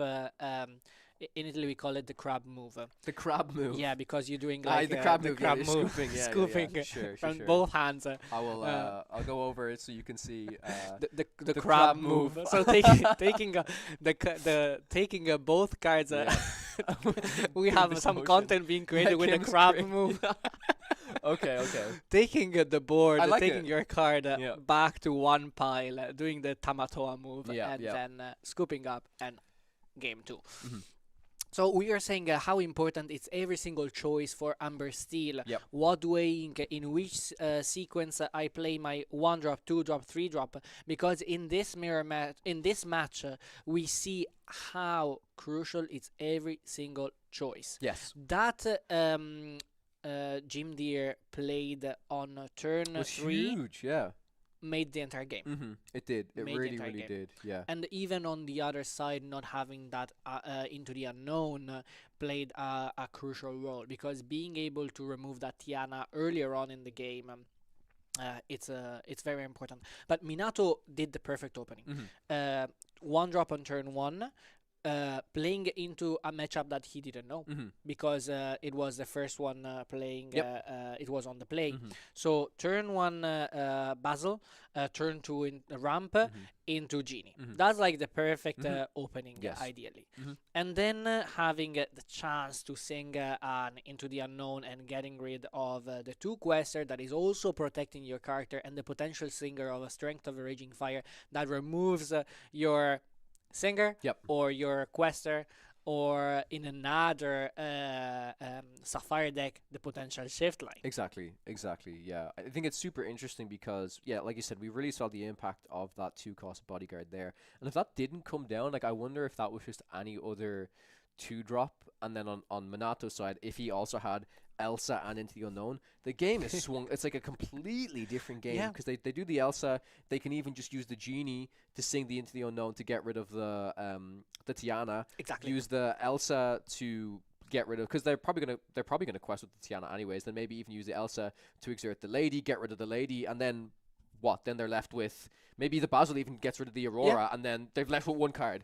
The swing difference is crazy. Exactly. Yeah. And we love to see here how that Jim Deere and how TD Mummy played so well on the draw and winning. Yes. Yeah. Like, Huge. Absolutely huge. Absolutely huge. Yep. Now she will have at least another game on the play. Yep. Indeed. She's So, gonna have the final game on the play. Take this even as an example of being like, oh, I lost a die roll. I'm going to... No. Yeah. Play, focus on the game, and try to find the best out with the card that you have, because we saw here how powerful it is. So we just saw Tipo inked on turn 1. What do you think that means? This is a meme that I always do with Kim. We always say, "Oh, ramp cards inked on turn 1." I wonder what that means. He probably Potentially has there is another another one. Tipo or another save. Yep. Here, Tipo, I think it's slightly better on the side that you want board presence. Yes. But on the other side is doing -1 in your hand. Yep. So you have... see here, what we're just talking about is like, okay, I don't put board presence, but on the other side, I have my 1-drop, so it's fine. And then I have my ramp that is also drawing me a card. Drawing me a card. Yeah, and that's very important, because exactly what we talked about last game is he needs to find these pieces. Like, he's playing the Sail. It's the same opener. He's playing the Sail to find the Into the Unknown, to find the Elsa, to find that perfect opener. And maybe this could be it, where he actually has it versus when he didn't. And it's a very similar opener right now. Yep. Such a similar... They just played the game 1 on repeat.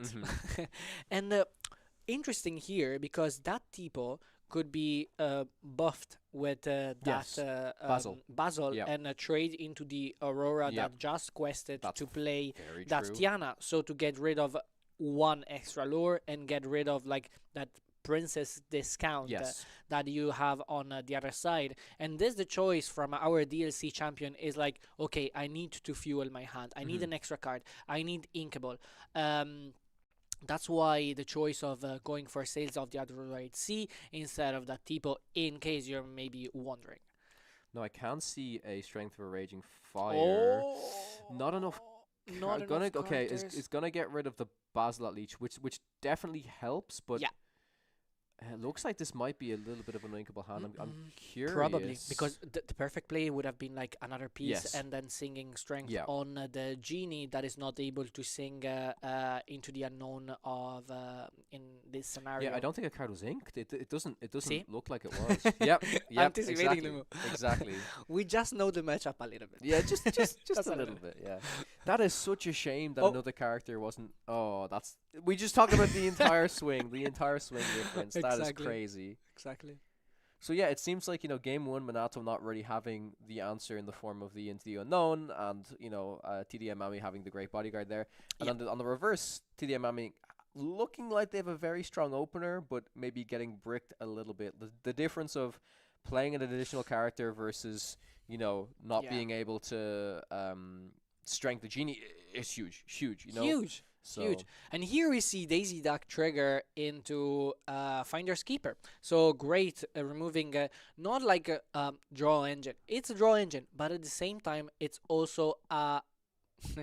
and they it's just have another one. Yeah. they have Okay. another- it's an extra ink Yes. if you think about it. So here it's fueling his hand to take more card that can deal with the threats on the board. Yeah. And also we see more damages on that Elsa Mhm. that could allow a potential move to damages on Mhm. that Rhino, remove the resist, and then a challenge with something else.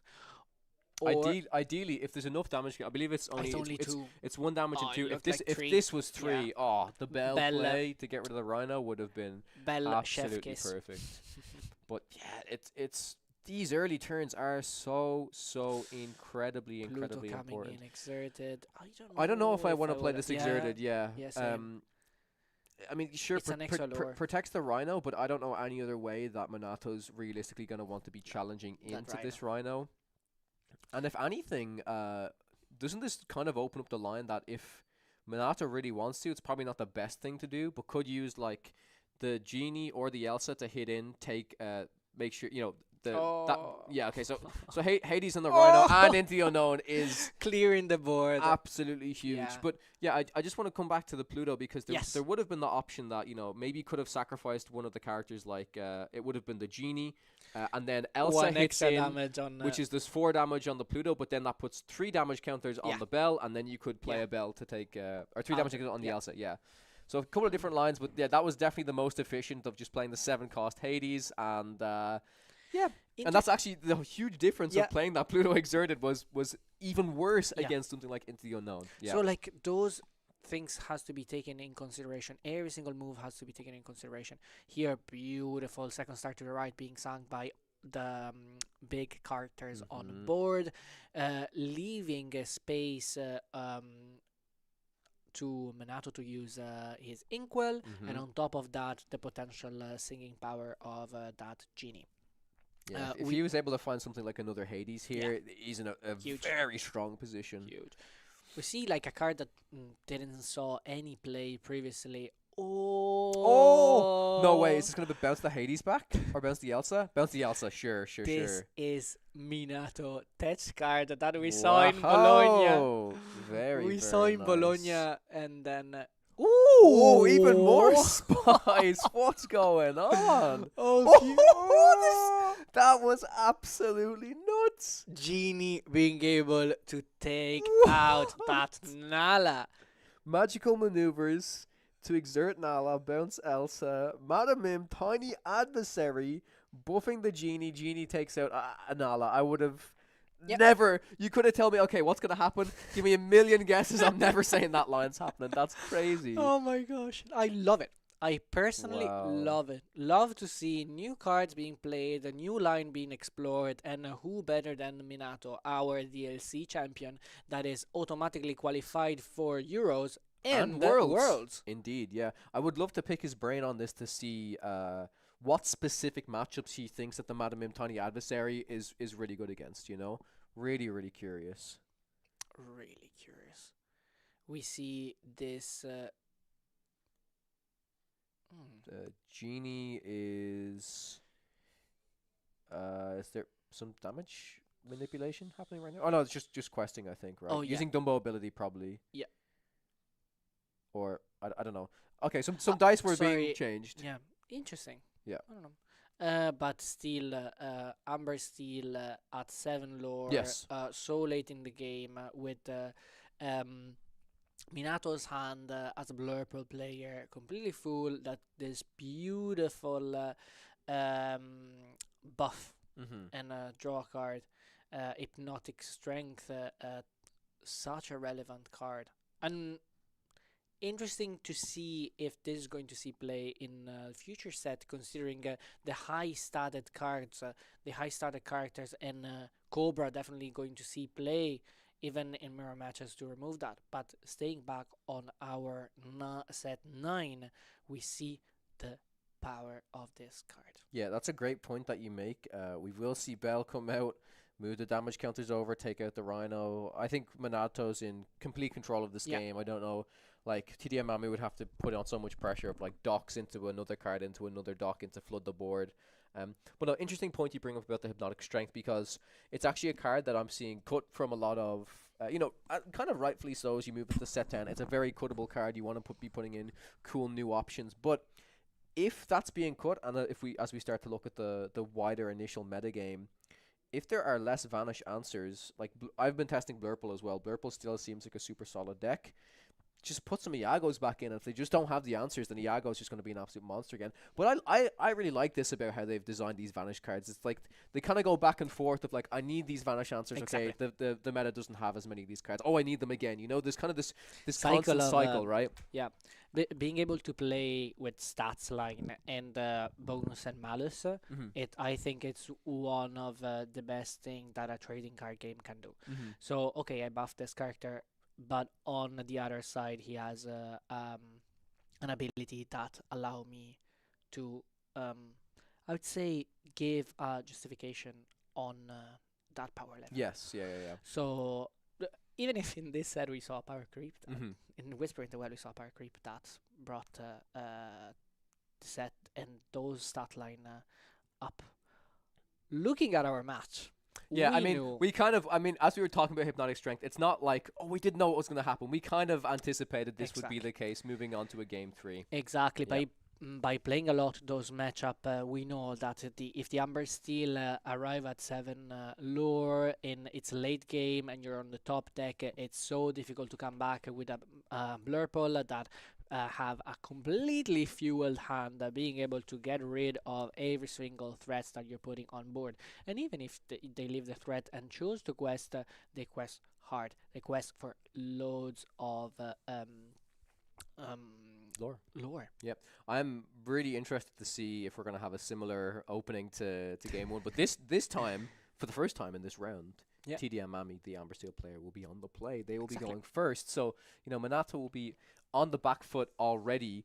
So, since this is switched around, do you think there's any key pieces that Minato really needs to look for? Or is it's probably the same stuff anyways, right? It's the best tools that they have Yeah. for this matchup.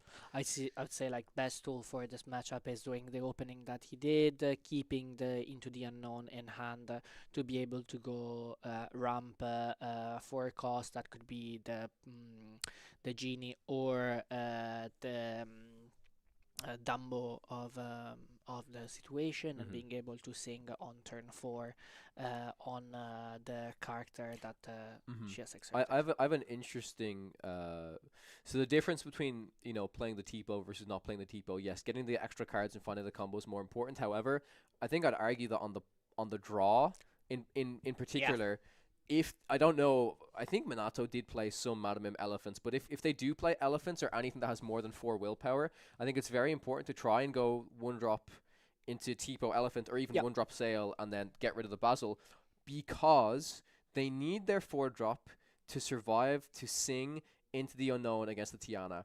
And on the play, what Amber Steel often does is this 1 cost into Questiana or 1 cost into Troubadour into Lady Family Dog. They've got 4. They get rid of your genie. They get rid of that 4 cost as well as we would have saw last game, except it was 1 character short, so that 4 cost cannot sing the Into the Unknown. So that's actually a very interesting thing. It's like, okay, why do people like Madam Mim elephants in the Amber Steel matchup maybe more than genies at times?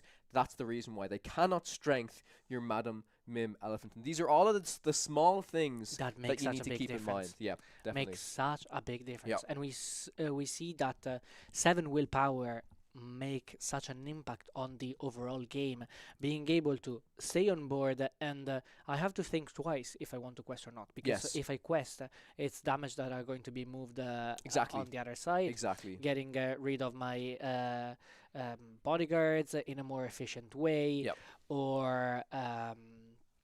or even putting threats on board, and on top of that being able to sing Into the Unknown. Exactly. We're going here in game 3. To be honest, Carol, like we saw a super fast game 1 and game 2 from both the players, very sure on the move that they were making, and game 2 it was ended pretty soon as the threats have been removed.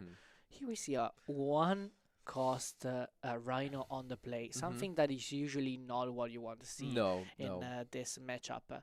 Unfortunately, like it's so much better opening with a Daisy Duck or with an Aurora that can fuel into a Tiana. But here the potential is like a shift line. That is not actually hyper ideal, considering that on the other side you have a 3 challenger that could be okay. buffed. Well, that's good. That's actually good. That's good. Let's see Can we if- get a second 1 drop? That would be really good right now. But in general, that is still. That's still fine. We're doing okay with the fire the cannons there, because in this situation there's like less pressure now from Minato. Even if something like a Tipo comes down, yeah, it's fine. I can quest again with this Rhino. So the fire the cannons answer was huge, and Sail the Azurite Sea comes down. So now TDM Mami has time to start playing some more characters. Kawa, Tipo has just been inked. Yep. So it means that, for example, Elephant is not there. Because Yes, I yes. would play my character just Yep. to set up that Elephant. But we are talking about a world qualified player, so he knows exactly what he's doing. Interesting that TD Mami is playing the version of Amber Steel that I personally prefer to play. That is the one with the Calhoun, that goes well in a lot of matchup, allowing you to quest with your characters and then a challenge on the other side, getting those 2 lore. But what do we have here, Kawa? We have the Kita coming down on Minato's side of the board. This 4-cost inkable 3/3 with Ward, which again is also actually quite good against Amber Steel. Even if they have something like the strength of a Raging Fire, they cannot target this Kita. So, although on the flip side, I think this Calhoun is actually pretty good against the Kita as well. Now it depends if it gets into the unknown or if it gets dealt with. But usually Amber Steel. Like, usually Kita is such a problem because not only is it non-targetable, but they can never really hit into it, so it's going to accrue so much value over time. They can keep exerting it and using the ability. But yes, this is going to be interesting. It's really not the fastest start that TDM Mami wanted here. But see here what TD Mami is doing is like, okay, fine. I'm questing for 1. Trade into my Calhoun. Yeah. Trade into my Rhino. Yeah. But on the other side, you have an Elsa. Classical turn 5 play that is able to clean the small Rhino, clean then the Calhoun with that potential Kida if he doesn't want to... Oh, that's it. Okay.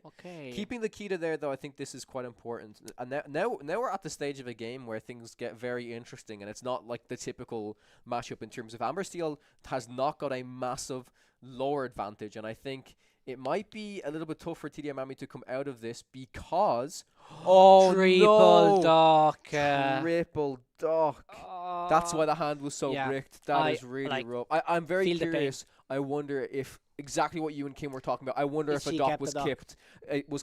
If a dock was kept in the opening hand and then you drawn to 2, you just see, get like bricked. I love those conversations because that'll make you think so much. Mm-hmm. And it's not only like playing, it's even watching and Mm-hmm. even listening at other people's thoughts. That's why it's so important to ask questions. Mm-hmm. Ask question, doubt yourself, because in that scenario you start learning. Mm-hmm. Um, Yeah, and Tiana question for two. yeah.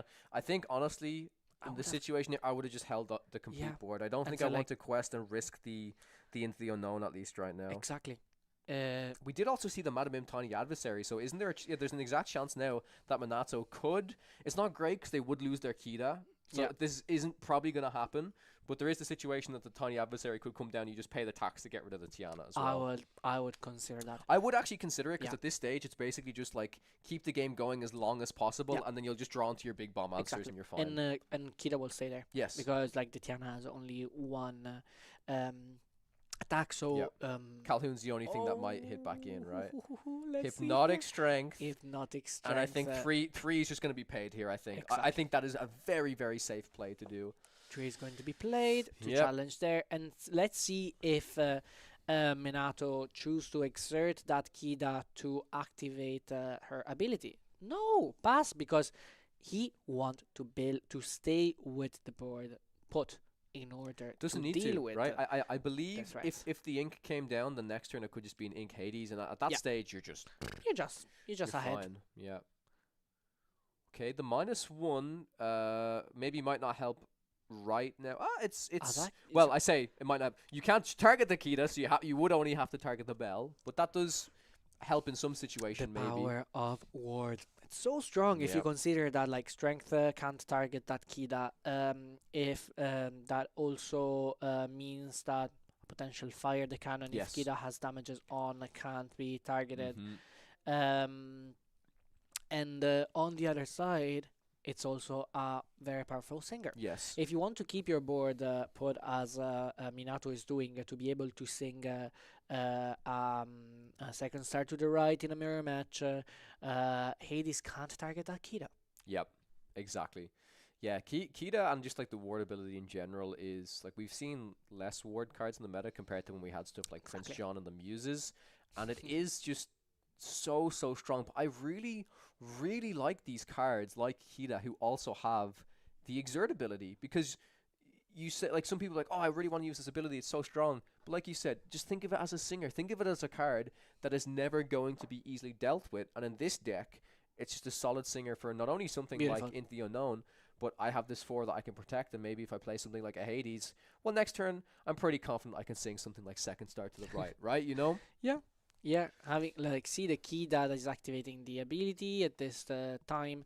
I don't know if it's just because Maybe he needs some Mm, more yeah. more options, or he's Needs trying to more stack the option. deck that I really Yeah. need to draw into my key cards here. exactly because we can see here that Tidimami is playing so well, keeping the board Big. in a state where it's going to arrive that turn that I'm going to swing for 6, 7, where you need to deal with multiple characters at the same time, where and Hades is not enough to get rid of. Could we see Elsa hit into Doc 3 damage, play Bell, move 3 Move damage, it. take out Calhoun? That could be a very strong play, considering that Calhoun can get rid of. Very good, very good. Yeah. It seems that Super strong, 'cause this Kida it seems is- that you know is- something about the game. Yeah, like- seems like he's pretty good at this game, eh? Yeah, so this really protects the Kita. We even saw an Into the Unknown inked, and I think this really shows you the level of player that Minato is, because most people are like, this Into the Unknown is like the key card I need in this Yeah. matchup. Minato's like, by doing this, I just protect my Kita, and if I Yeah. can keep using my Kita, I know that I'm going to be drawing Yeah. the best cards in my deck, right? It's the time to turn the card sideways. And on the other side, we have a Madam Meme get revealed.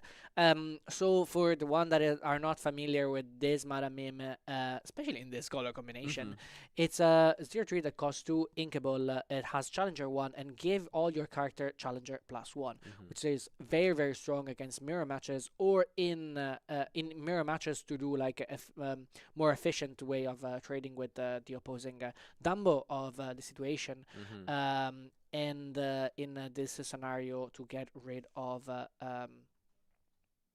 the opposing character. See, for example, here that Kida getting rid with no problem of that Daisy Duck, leaving TD Mummy with one character and building a board of heavy quester for next turn. I think I like this play. There's an argument to two things here where you could have used the bell to take out the Daisy rather than the Kita, because it could mean that the Mulan can hit into the Kita. But I think Minato's like, this Kita's done its job.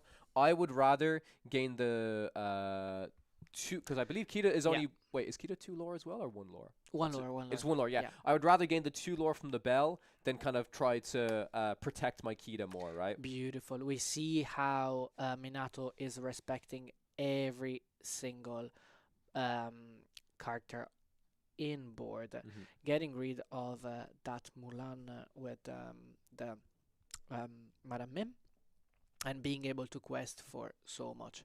And here, into the unknown.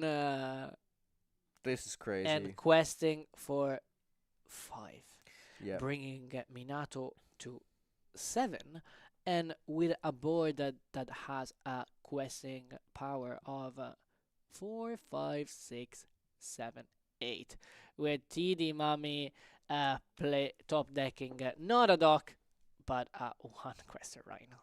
Well done to both the players. We see the level of play of Minato, the reasoning behind the certain choices, but like well done even to TD Mami. She still played very well. She played so well. Every single choice. I think there was only one slight thing with the quest with the Tiana, and unfortunately, it's probably already in a position where the game's looking a little bit rough, anyways. But I think maybe the quest definitely swung things right in terms of it didn't help her out that it was basically able to just be that that's a buff by the hypnotic strength and then being able to be taken out. But yeah, it's funny you say the dock wasn't the card draw was the Rhino. It was very unlikely because we saw the 2 other docks go to the discard pile. Right? That was so unfortunate, especially by being on the play. That we know how strong is that deck on the play. So that it can win on the draw, but on the play it's such a powerhouse. But unfortunately, Team Mami couldn't do anything with that amount of uninkable. We're just discussing about like the number of uninkable cards. You're saying around with the Calhouns, it's like close to 22. Yeah, it's crazy. The build is close to 22. Like the curve, it's so low because if you're playing the Calhoun version, usually you're not playing. You're not playing like Troubadours. Is Troubadour the card you sacrifice? Troubadour, right? It's out. And you sack the Plutos because you want a cost to be as low as possible. You want to arrive at 3 ink, and then if the opposing player is playing Sapphire, it's his choice on inking your own Sure. characters. They give you the ink, right? Ink. That makes sense. Yeah. So the Calhoun give you the flexibility of being able to compete in the steel matchup, for example, and on the matchup against Emerald Sapphire, that 3 strength allow you to challenge whenever you can those opposing potential shift targets, or also being able to resist under the sea. Oh yeah, that's huge. Yeah, exactly. It's so huge, and being able to quest every single turn with your other character, and if they want to get rid of that character, they have to pay the cost of having a Kaloon on the other side that is getting rid of your character, gaining also 2 lore, and most of the time remaining there. So it's a gigantic threat, and in the mirror match, it can swing so much. Being there, okay, I have the Calhoun on turn 2, and I constantly put the pressure. I quest with everything and keep my Calhoun open. Try to challenge my other character, Calhoun. Exactly, I'm going to punish you. And if I don't have a strength that is dealing 3 damages on the Calhoun, and if I'm dealing with the Calhoun with the strength, I'm not dealing with the other characters. So it's a 2 cost that is overstated, that is doing everything that is possible. So Kaloon, I feel we're going to see a lot And of plays in the next meta. in the game plan of Yeah. Amber Steel, anyways, that it's also when it does make that, when it challenges and banishes, you get the lore, which is huge. Like that's what Amber Steel wants to be doing anyway. So suddenly you're able to stay in control of the board a tiny bit while also progressing your Exactly. win condition. Yeah, I'm curious. Like my initial impression was, I mean, we all know how good of a card Calhoun is, and my initial impression was I wonder would it stay in the meta when you've got like in certain colors now you've got, I mean, even in steel now you just have like a Yeah. 2-cost inkable 3/3 Yeah. that quests for 1. Yeah. So I'm like, is it worth the uninkable slot now in certain stuff when I could play a card like this? And this is the interesting thing to me. I think where you can fit it in, you would always rather play Calhoun, and where you can't, I think you can just play the 2-cost inkable 3/3 maybe. It's that resist 1 Yep. that makes such a big difference on top of that the 2 lore that Mhm. she's going to bring with her. Like by looking at the most recent build of, for example, Amethyst Steel. Yeah. We see the inclusion of both the two mana, the 2-drop that are 3/3 and at least 2 or 3 Calhoun, Mhm. because you want the option of being able to threat those 2 lore every turn, Mhm. and on the other side having like a 3/3 that you can also ink Yes. if you need on later in the later game. But still in the later game, I know that is not the perfect top deck, but like still very, very strong, being able to play a Kaloon and be like, okay, now quest with everything, and best of luck, I need those 2 lore to close out the game, because roses are still relevant. Yes. I can produce lore directly from my hand with Cobra, so I have 4 lore producer with roses plus 4 other lore producers with Cobra, so I have 2 e 4 6 8, my Italian is Mhm. 12 lore Yeah. 12 lore producers from hand, Mhm. and a board that is big, that's chunky, Yep. and high quest. Mhm. Indeed. I think Purple Steel is going to be Yep, an I think Purple interesting Steel one. is going to be very good. Speaking of like set 10 and stuff like that, I mean, I don't know how much time we have, but Kim, if possible, do you want to ask if we could maybe get a set 10 game going or something like that? I think it Yep. could be interesting We have if possible. exactly, Yeah. and also if we could get here Minato. Mm. Uh, Well, I would love to, but he speaks very little English. oh, Very, very. I okay. remember I was speaking to one of his friends. His name is Willowfoof, and Yeah, he came. I think he came top 4 in LorcaQuest last and he year. was We had him on translating. interview, and I remember meeting him in. But like this is before Monata won. I remember meeting him in Bologna, and he was like, "Oh, I'm super excited for LorcaQuest and for you guys to cast again." And then I saw him later on in the day when he was like, "Yeah, because it's his teammate." He was like, "Yeah, my teammate won." No And way. from what I've heard, for a lot of interviews and stuff that Minato's doing with maybe other Lorcana content creators, his friend Willow does a lot of the translation and stuff. So Oh, that's but really, that really is cool. that is Yeah. so good for Yeah. him, being like having someone that is supporting him, Yes. considering the fact that he's getting the global recognition of Yes. being one of the best Lorcana player in the Lorcana Mhm. scenery now. Yep.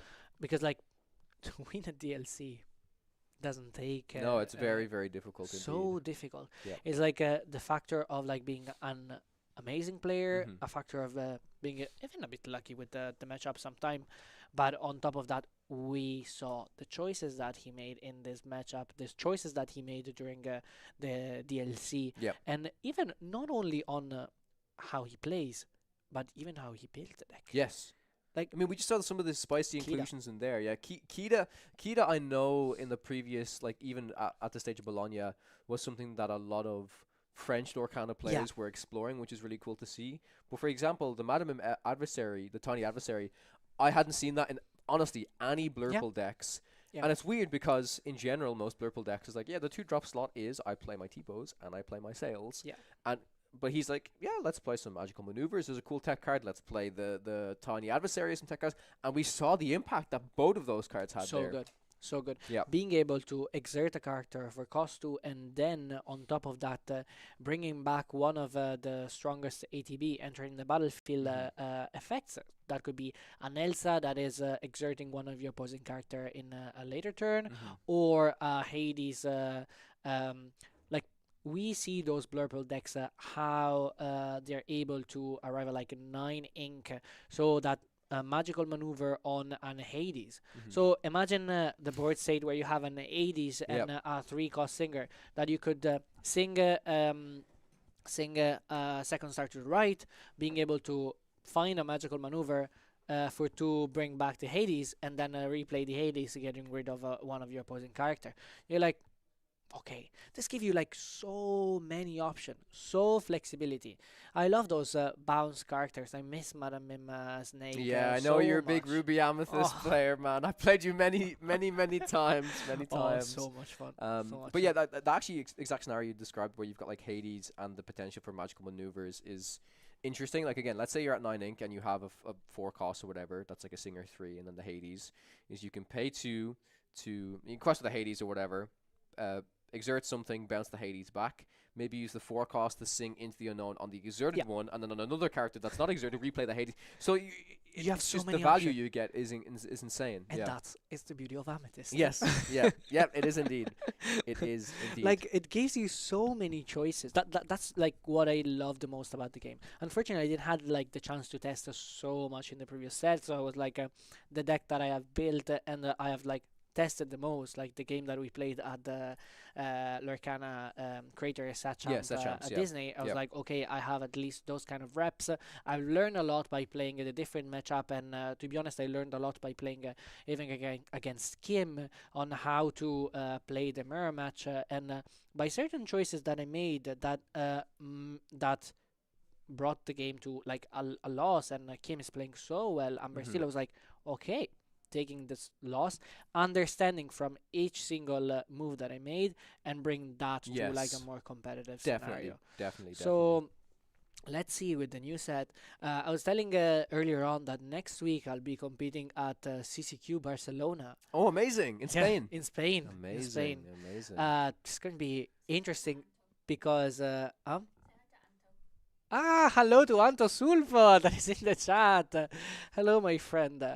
That's and going to be one of the first CCQs, besides the one in Utrecht this weekend, a big one for, Oh, so if big. anything, sounds a bit silly, but like, you're doing the tactic, bro. You're like, okay, let's see what people are cooking up for CCQ Utrecht for set 10.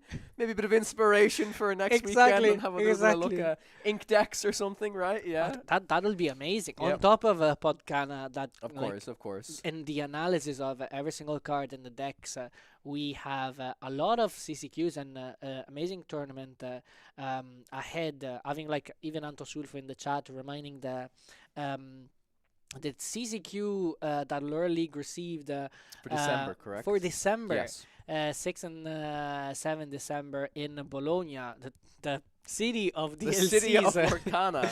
The city of Lorcana. It's going to be great to see this new set coming alive and close to Christmas. So yeah, it'll be great. Are you coming to Bologna? I want to. I don't know if I'm able to. There's a lot of crazy things happening for me personally Okay. in my life at the moment. It would also be the weekend after the one that we're planning to go to the CCQ in Wakefield in the UK. Oh yes. Which I believe it's going to be the week after that. So I'm glad. CCQ, Yeah, CCQ. I'm glad for me I have the opportunity to actually compete in a Oh. CCQ for set 10. So if I get the opportunity to at least play in one of them, I'll be happy. But if I like you, We you know, can talk about that. you know me, Martin. If I have the time and I'm available, I would always love to play. But Yeah. we will see what happens. Do you want to open some more of your packs? Yeah, but we already opened one, so it's your turn. Okay. So who got the better pack? I don't even know. I got the better pack, but it I was don't a know. foil. I don't know if I would qualify a foil Hercules as the better pack. What did you open, Kim? Was it anything good? Foil Scar. I mean, Rainbow, the foil. rainbow foils. I don't know if we can try and do it. You can try it. Oh yeah, you can pick look it up at that. there. Beautiful, Yeah. beautiful. I would love a play set of Cheshire Cat. In I rainbow have foil. a rainbow foil Cheshire Cat. I opened one. Beautiful. I opened one. Um, Here's a good question. Yeah, what is Yes. everybody's favorite whisper? So maybe Cheshire Cat might be it. so Very good question. from kind of a power level perspective, I love Cheshire Cat. Mhm. I would love to test with it. I know that in some of the deck lit that you analyzed, I Mhm. didn't find a slot yet, Mhm. but I think like one or two, like it's not a full copy, for sure. It's not a full copy in Amethyst still, Mhm. but it still plays a crucial level of like removing damages from your Yep. big stated characters and being able to get rid of a character on the opposing board, and it's still overstated. 3 Mhm. mana, 3/4.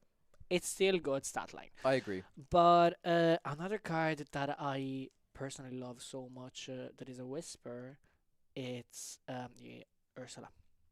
Oh, the Amethyst one, right? It's Amethyst. 5 cost 4/5. Yeah, let's see if 5 cost 4/5.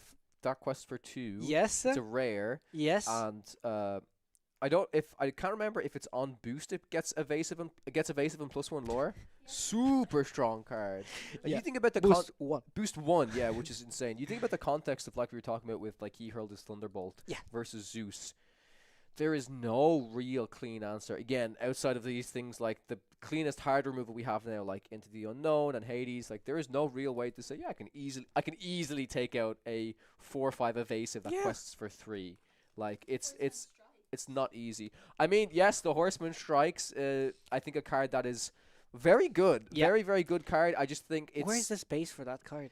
it's not where's the space. I think it's like where's where's the deck for that card Yeah. because I actually talked about Amber a lot on the most recent podcast about where does Amber Sapphire. I think it could fit into an Amber Sapphire deck, but Amber Sapphire as a whole Yeah. is still really struggling because it struggles with that.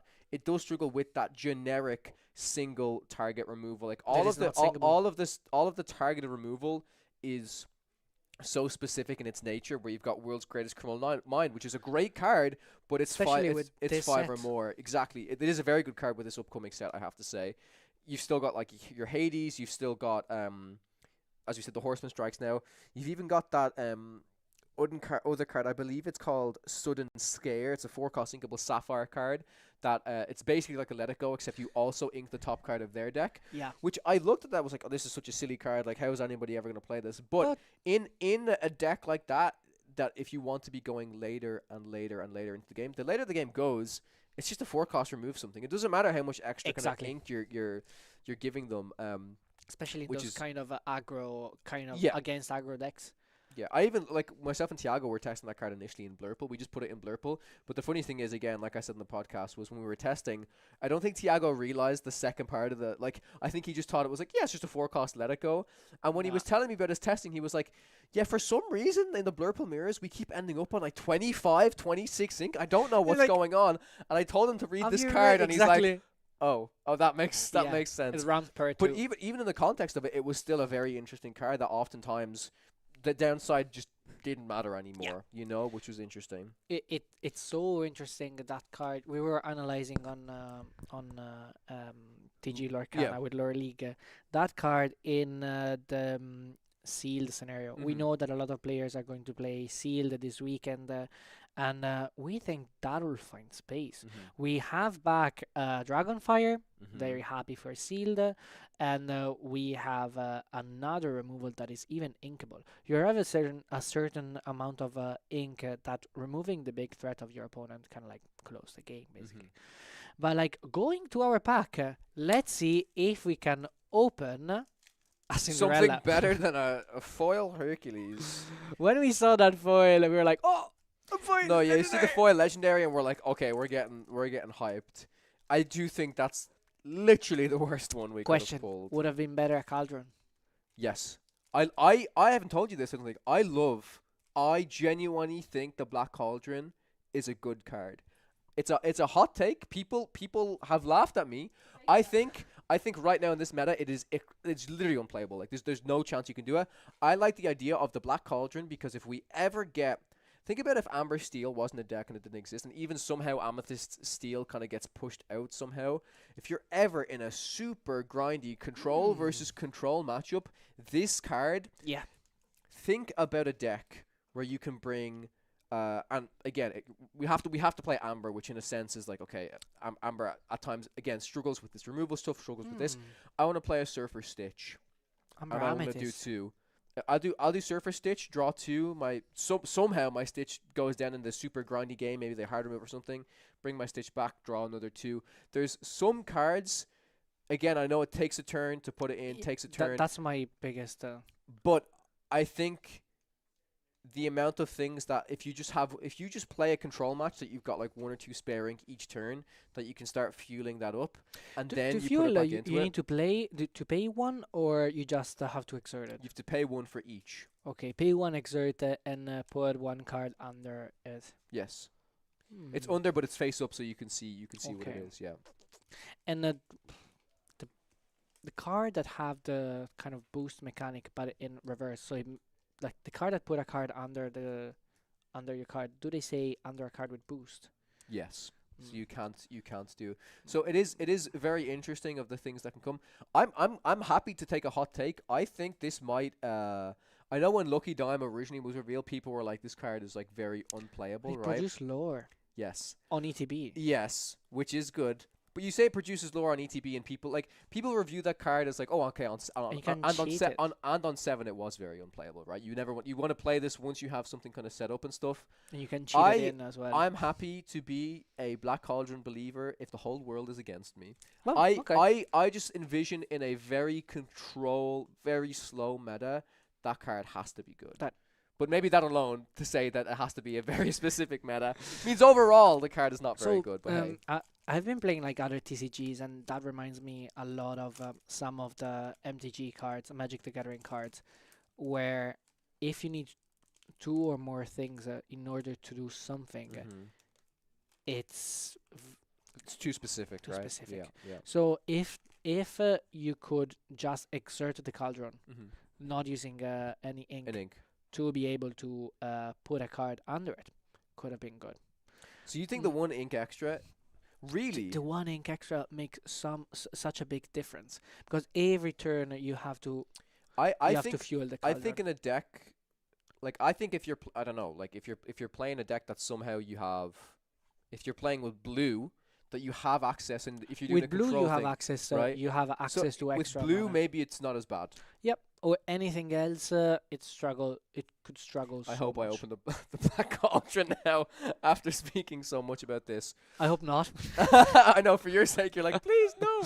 Okay, we got who what did somebody call this card to me? They called this Temu Kid Cloud Kicker because it's just, or Kid Cloud Kicker at home as you would call it. We got your favorite. We got your favorite one. We got I like the idea of the detective Same. badges, giving Same. something A badge, like- classification. Yeah, it's like- really cool. Like the lore around Yeah. this card, it's beautiful. It's very cool. Yeah. What about this card? It's kind of interesting. It's a song, first of all, and he draws a card. Yeah, I talked about this on the actually, this might have been one of the cards I spoke with Tiago that we didn't actually release because the footage got messed up. No. I think this card was interesting against, like, kind of, imagine you just use this against aggro in a sense that you can exert it and it just stops them. I think Tiago was trying to look at this in the sense that you play it and then instantly get value out of it, that you like exert something and then challenge and then banish Like it. an else of the. Yeah. That you exert and then you want to be able to challenge and get rid of something then, and then say, yeah, for 3, getting rid of something.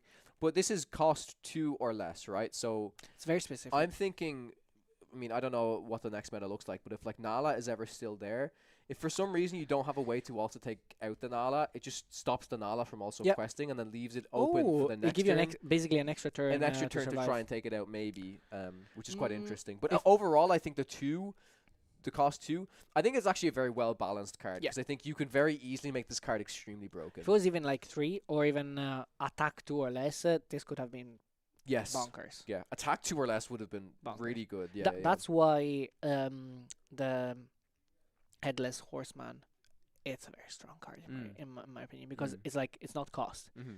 It's like a Madame Medusa Yeah. debuffed Madame Medusa Yeah, with exactly. another effect. Exactly. All right. What do we have next? We've got- Simba. We've got a Simba. Love to see that. We've got is this Rama? Okay, just a big boy. Aries. Interesting, a card, the Aries. A The great, is this location. the great Illuminary, the one that you can. It's a very interesting location. I I think it's one that maybe a lot of people won't mess around with initially because locations and synergy is a bit weird. But this card is very, very interesting. Such low willpower as well that usually you want to use it when you play it and then get a lot of impact out of it then. You know? The only thing that blocked me a little bit is the fact that if you're on top deck, you're in a situation that is, I need a character to impact the board. This is not super great, being even like a low, having a low willpower. Right? Yeah. And also the fact that you have to exert a character, it means that that character had to dry. Yeah. So you can't play this plus a character and draw a card. True. But still, we'll see. All right. Let's see. Oh yeah, I should be doing it up, right? So we can see. Okay, we got Bagheera. First rare. Interesting. If you've played 2 more cards this turn, gain 1 lore. Yeah, Could be interesting. Really interesting card, and maybe some in Infinity, maybe in Infinity You in always the play some more like in the green blue item deck or something. I think could be quite interesting. Yeah, like hyper control, where you're like making lore with this. Yeah. Okay, it's not gonna be a legendary. Okay, never mind. It is gonna be a legendary. Okay, what? Oh. What do we need? What do we need? What do we need? Hades. Oh, okay, that's good. That's good. That's good. We take that. We take that. Goliath. You know, out of like I think out of 2 cases for myself and Kim, we open 0. So I'm 0 up, you're up on. I'm Yeah, up we've opened Goliath. like 3 packs and you're already up. Okay. Oh, we were just That's talking good. about this. So we're just talking. I don't know. Yeah. Yeah, it was on camera. Yeah, Yeah, sorry. it was on camera. Yeah. I think like this card could potentially see play, considering the fact that we were talking about Pluto, and the fact that Pluto can accelerate the I Amber want to give a thing. shout out to Tiago as well because I know Kim was talking to Tiago about this idea, right? Yeah. yeah, yeah. Cooking, Cooking. always cooking. So like That was. I'll I'll say, take like, the pack. I'll take the pack. That's the best pack pack so far. of the set, so far. of Like the set. Best pack best ever. pack of, Yeah. of the set ever. Ooh, Let's go. going let's with go. like I hope Demona. I hope to open a Demona. I think we have 4 Demona now, which is good. Yeah. Good stuff. The- If you the have only- extras, The like, only the only one we need now is I think we need a 4th Hades, which Hades is also a very very strong card. All right, let's go. 4 mana, 2/6. Okay, very standard I think. Yeah. Yeah. Pretty standard. Not a big fan of this. It's just not it's just even a little seal. bit overstated with the lore pip. Mm, That's a bit overstated in terms of the lore sorry, pip as well. four Just a mana, 4 mana 4/4 with that quest for 2. We actually haven't seen that stat line before, so No. a little Love bit to more this. aggressive. Another detective, Yep. potential shift line. This card is kind of Gives extra interesting. strength. It's no? like 4 mana. Mm-hmm. Exert all opposing character with 2 attack or less. 2 attack or Interesting. less. But it costs 4, and it's not a song, right? Uh, 4 is a yeah. lot. I'll exert your Tiana, and then like, and you're like, I'll make sure that your Tianas are active for you. Don't you worry. You don't have to turn them sideways. I'll turn them sideways for you. for you. Yeah. You're welcome. Yeah, you're welcome. What can I say? Except This card's interesting too. 2 mana. 0/2 Challenger 5. I think it's interesting, but again, you need to think about the breakpoints of 5 specific. So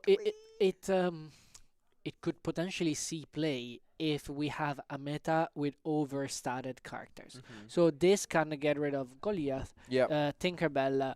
Tinkerbell, yeah, that's true.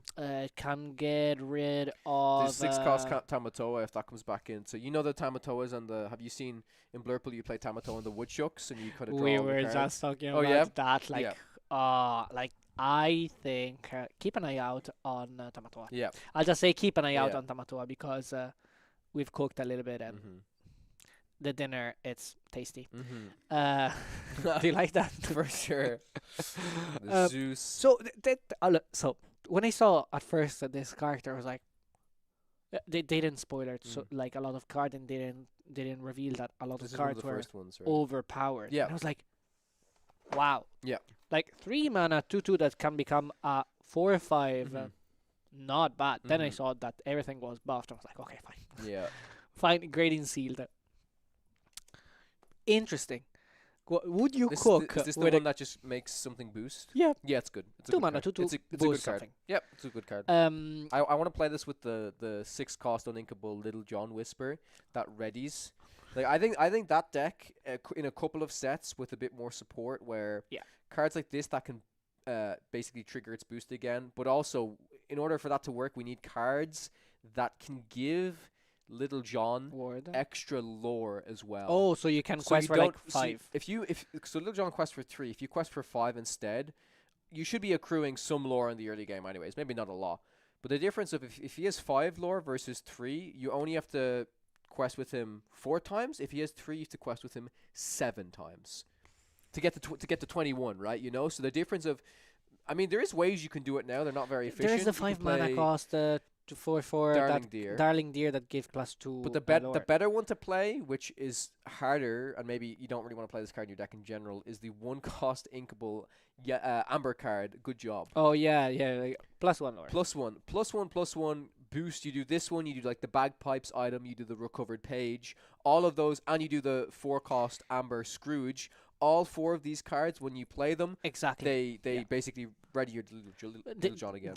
Shout out to the game designer that gave boost the fact that you can use it only once. Yes. you Yeah. can't- That's very important. Yeah. Imagine like doo doo doo.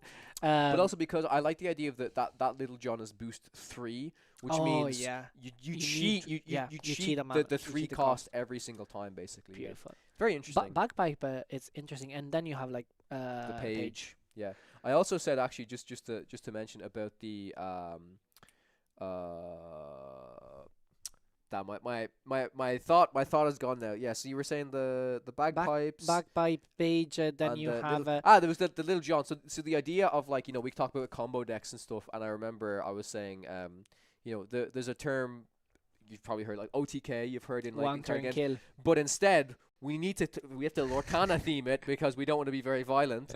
OTQ, 1 turn quest. Beautiful. Yeah, OTQ. We got to do OTQ decks. OTQ registered OTQ. Yeah. 1 turn quest. Yep. Let's see Come on. what we Good can. rare. Give us a good rare. That's a rare. Okay. I mean, that is It's a a rare. rare. It's a rare. It's a rare. Come on. Big money. Another good rare. Oh, I do like this card. Okay, let's discuss about discuss those champions. Yes. First of all, what's the best one in your opinion? so first of all, I love the fact that they created champions. Yes. I love the fact that they respect like kind of the lore of the game, where ink are so important, and you have ink protector, and the fact that they insert that each ink sapphire, if you control another sapphire thing, do something. It's beautiful, and I would love to see more of this. Like in other trading card game, we see, for example, buff a card that have the same color, and this is what is happening here. This Daisy Ducks, it's a 5 mana 5/6, already pretty good stated, and says your other sapphire character gain resist 1. Okay, so it's already a cogsword. Then whenever overstated cogsword. For sure, yeah. And then Then- whenever they quest, and whenever any of your other Sapphire characters quest, you get to look at the top card of your deck and put it on the top or the bottom, right? So the reason why I really like this card is I want to play this in some, and it's kind of hard because they don't Sorry, it says like whenever one of your other. So it's so strong because on the play, you can already activate the ability. Yes, exactly. But so I want to try and play it in some type of mid-range deck, but because the stat line is so strong. The trickiest thing I've found about this card is whenever I build any Sapphire decks these days, the thing I do is I put Tipo, I put Sail, I put Hades, now I put Cinderella, and maybe some Visions and Develops. Yeah, like the base. That's 3 Sapphire characters. One's Tipo, one's Cinderella, and one's Hades. And this is actually, for all of the champions, it's been really difficult. You really have to change your perspective on deck building. You have to say, like, not that you have to get so much value out of it, but you need to get enough value in it to be consistent enough for it to be worth it. So I think it's going to be maybe a little while until we see how good this card is, because we still have Tipo and Sail and all of this ramp stuff happening. We can still have the ramp stuff, but we need other good, good, strong, statted, mid-rangey Sapphire characters for this to be good, in my opinion. Like monocolor decks is not a thing, but if we see more and more and more character like those champions, where being of the specific ink will give a boost to your deck.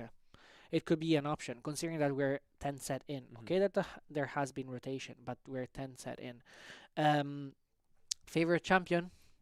I love the Mickey Mouse. Me too. The top two for me. It's So- this and the Mickey. Yeah. Mickey Mouse being able to do Rapunzel Tower as soon as he yep. enter in the battlefield, being overstated and having the possibility on the next turn, if you don't get rid of a very very big stated character, to do character under the sea or character anything song. I'll tell you what it is. I think because I think a lot of people they see the Singer Ray and they're definitely drawn to Under the Sea, which is very strong. I also agree that the second part of the ability is very much a bonus. I really think that just giving the Plus extra 2 2 willpower willpower. alone is super strong. Similar to how the Daisy with the +1 resist is really good.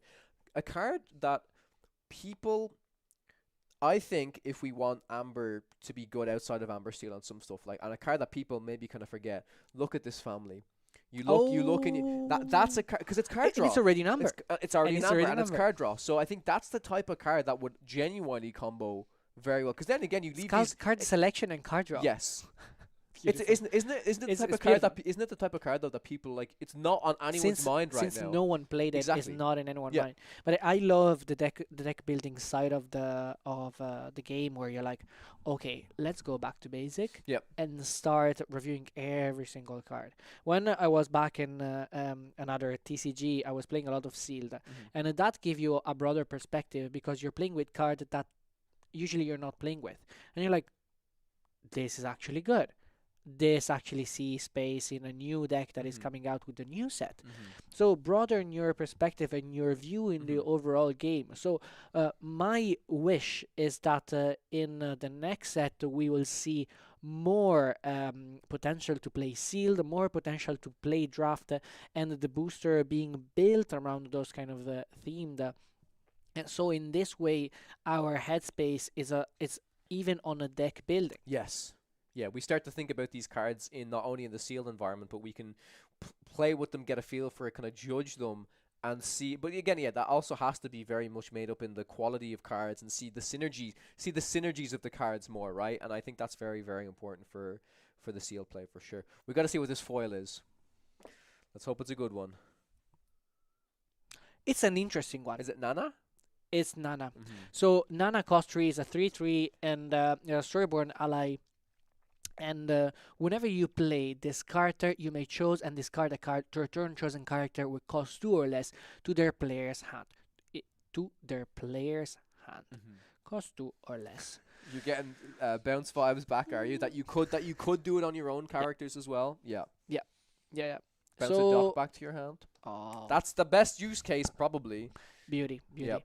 I was cooking with green steel and having the chance of bouncing back with Mother Knows Best a dock to your hand. It's Oh yeah. beautiful. And seeing this on a 3 mana 3/3, it's not that have potential and upside. It's interesting, and I love cards that fuel your graveyard, fuel your discard pile. It's so important, because if we are seeing more reanimation in the sets, and if we have strong card that allow us to fuel our discard pile, it'll give us more option to reanimate. And for reanimate is bringing a character back from the discard directly into play. In our TCG, this is so important and have such a big impact. And with Circle of Life, that saw a bit of play, but not as impact at the big impact that we expected. Maybe with Whisper in the Well and with more and more cards that fuel your discard, as Goliath of that we just opened, as the Mulan that seems to be like a staple of Steel now. This will allow us to fuel more our discard with big things that are like, okay, we don't have a chance to play them now. Mickey Mouse. Exactly. Sing. Yeah, bring back Mickey Mouse. Bring back the big Mickey Mouse, or even like a Surfer Stitch. Yeah. Or I think Surfer Stitch is one of the best ones, honestly, because like Surfer Stitch Draw really engine. does everything for when it comes back in.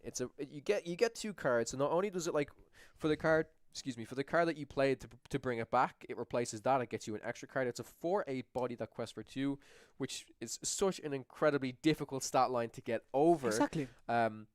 I think I'm convinced that the designers have kind of, when they were thinking about what we bring back for rotation and stuff, like they look at Stitch and say this card really does have potential. We also saw like the card was, well, I remember in like very early set 1. When you can play the card, it's a very, very good card, right? The stat line, the fact that it can like drawing 2 cards and having that big body, it's like so important. We saw a lot of play of that Stitch in when it was that Bufasa deck. I don't know the if you remember. Bufasa deck. The famous Bufasa, the famous slot machine Bufasa. What do I roll today? Exactly. What do I roll today? There was not playing no action, if not like a couple of B prep, just because in certain circumstances you need them. But let's see if with Big Song that can recurse character back from the discard to play, we can still see those characters coming back. And by talking about like a character that are coming back and how Fable was thought on okay, which character we're going to reprint and how those characters will have an impact on not like a one set, but on like 3 to 4 set time, which like Prince Philip, no one was looking at Prince Philip. Even if it has a very powerful shift line that you can't target because it has ward. And now with the ramp ability that Sapphire have, including that Prince Philip, even without the shift line, it's still super strong. If he can sing a new song that is able not to deal, but to place 1 damage to all the opposing, it's a one-side board wipe. I think that card, if it said deal, would still see play. I think it would definitely still see play. So I think that card is still relevant no matter what. I was actually just talking about I'll put it up quickly. I was talking to the stream about the Sapphire Emerald deck that Tiago built, and I adjusted it a little bit, so I should be able to. Ooh, that would be interesting. Pull this up. With or without the shift line, and then the other question is like, what are the shift? Oh, I love this deck. Yeah, personally love the deck. Yeah, we were just talking about this with Kim and how Judy Hopps, it's so strong. And it quests for 1, not for 2. We were like, does it quest for 1? Does it quest for 2? So if it would have quested for 2, would have been so very like good. insane. 4 mana 3/3 that look at the top 3 and allow you to bring back draw, actually select a detective. And most of the detectives are good. I think the worst choice is yes, if you kind of get the 1 cost. I spoke about Malicious, Mean and Scary, and I think originally Tiago had these at 4 copies and 4 copies, and I think it's very strong. I was just saying I think that the Emerald Sapphire deck is very tight in everything that it needs. Like, I think he went down to 3 you're welcome when I think you really need 4. It's a very strong card. Especially if you're playing the Clarabelle shift line. It's what fuels your hand and allow you to come back from situation where you're like, okay, if I don't deal with this threat now, I am in a position where I have certain problems. Yes. There's a cool combo here. I don't know if you've seen it, between this Cinderella and this Basil. Are you aware of it? So Cinderella says, at the end of your turn, if you played a princess character this turn, you may put a card from your hand into your inkwell face down to draw a card. It does not say face down and exerted to draw a card. So at the end of your turn, you trigger your Basil ability, pay 1, and you just discard a card. It's pretty cool, no? It's pretty cool. It's so strong. So you need to have the way. I think it's difficult sometimes because yes, Cinderella is your only princess in this deck. But if you just have a Basil and then after the Basil's on the board, just hard cast, like play another Cinderella. You don't need to have it. If you have a Cinderella on the board previously and trigger it, works. But if you just play a Cinderella, you can just trigger the Basil ability at the end. Yep, make them discard a card. So I think if you're playing this type of build anyways, that's just bonus synergy. It's really, really, really cool. And this Basil, I know people have said, is kind of in a sense anti-synergistic with the Clarabelle and everything. Like we talked about that. Because you need card in hand of the opponent with Clarabelle, while this Basil is like defueling the character that the opponent's hand. But on the other side, you have the Judy Hopps that is looking for those solutions, Well, looking for those. I think the Judy's interesting in this. I personally think that the Donald Duck forecast still might be better because it still synergizes with your Clarabelle plan, and more Quest for two. importantly, it's 2/5. it's 5 willpower. They can't strength. No one can Yeah. strength this. No, it's so difficult to remove. I think there's like an argument to say if we had a lot more strength-based removal back Yeah. in the Ruby days, this might be better. That they can't get they can't brawl a Judy, right? They can only brawl Exactly, they can a they, Donald, right? they can brawl exactly. a Donald, but they can't brawl a Judy. Yeah. But like the beauty of Judy is that it's on ETB Mm-hmm. and on Quest, Mm-hmm. while with the Donald you have Only to at the start, right? wait a turn Yeah. Mm-hmm. to activate that. So if you need the fuel now, so if you see it on the top deck side, maybe Judy could be better. She does something instantly, right? Maybe. She does something instantly, but from a stat line perspective and probably a long term Survivability as well. Right? survivability, Donald it's slightly stronger. Also with Donald, like yes, maybe it's not as instant, but you get to search through all of your pieces you need, right? If I need to find my Clarabelles, I need to find my Hades, I need to find my Under the Sea. But with Judy, depending is like, yes, okay, maybe I don't need my specific detective characters right now. Maybe I really need my Hades, and then maybe with Judy, I mean, it's never really the case, but it's like, okay, yeah, you look at the top three, and then I've got my detective, and I've got my Under the Sea and my Hades. Oh, I guess I'm not seeing them. It is a May. You don't have to, right? Yeah, exactly. But, yeah. You don't have to. So like if you're looking for a Hades, if you're looking for a Clarabelle, you can say like, okay, like not sure. Mm-hmm. If you're in a position where you like want that extra card to put board presence think about the mirror match, Mm-hmm. where you end up sometime like with both players on the top deck, and even yeah, the at the wor- Clarabelle is not super efficient because Yeah. like Mm-hmm. both players don't Yeah. have card in hand, so Yeah. it's like the famous Hades game. Yeah. Play the Hades to remove Hades to remove Hades. In this scenario, it's like I play a 4-cost 3/3 that is finding another piece to put on Mhm. board. Yep. And if it's a Basil, I mean, if it's any of these, yes, it's very very strong. I actually like the idea of finding this as well because the biggest problem with this deck, but in general, is just like if you miss your shift line, you're really Mm-mm. struggling.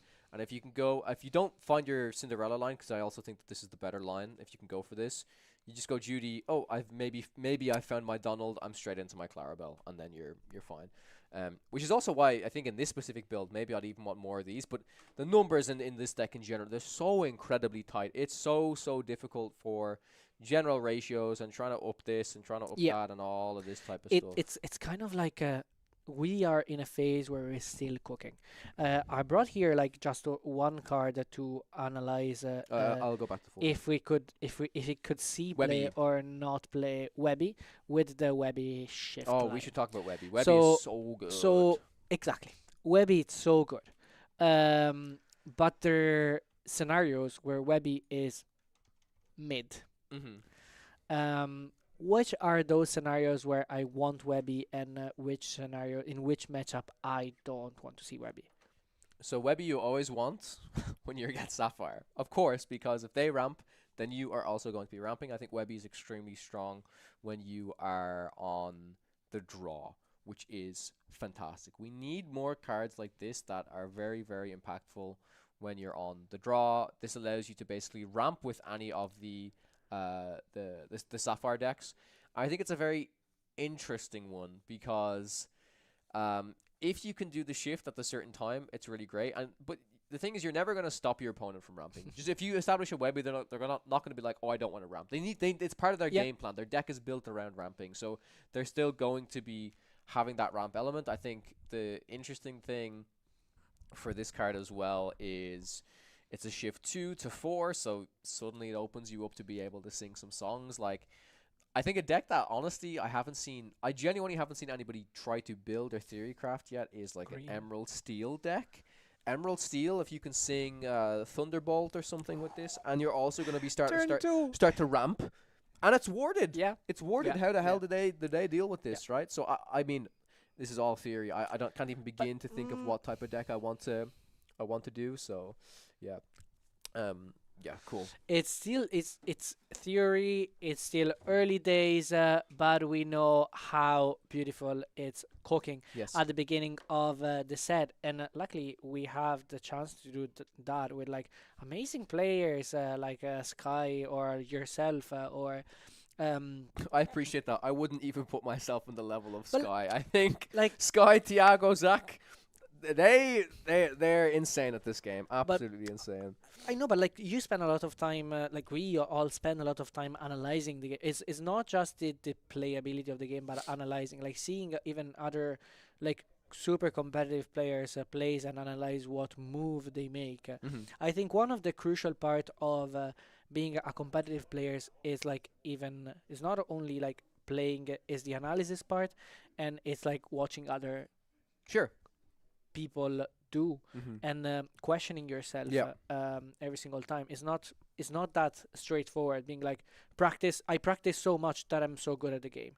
Sometimes it's like that step back being like okay, I rewatch the DLC that I couldn't attend and see Sure. what play this Hmm. other person make, because Hmm. I was like I would have done something completely different. Hmm. Why I'm this trying to person understand their line, right? exactly. Why they kind of make this Exactly. decision. Yeah, And for sure. that's the beauty of what we're doing, like casting those games, understanding and trying to anticipate the move that they're going to make. But as you were saying before, we couldn't anticipate the move that was made with that Madame Mim that was buffing the character. Like that was amazing. Yeah. And now our like Our theory first crafting, instinct is like, yeah, why is it in there? We yeah, want to know for which matchups, for which scenarios is that card there, exactly. you know? So your brain switch on and being like, by being here, we saw that play. Hmm. So in case we're playing, we could anticipate or we could insert that touch Hmm.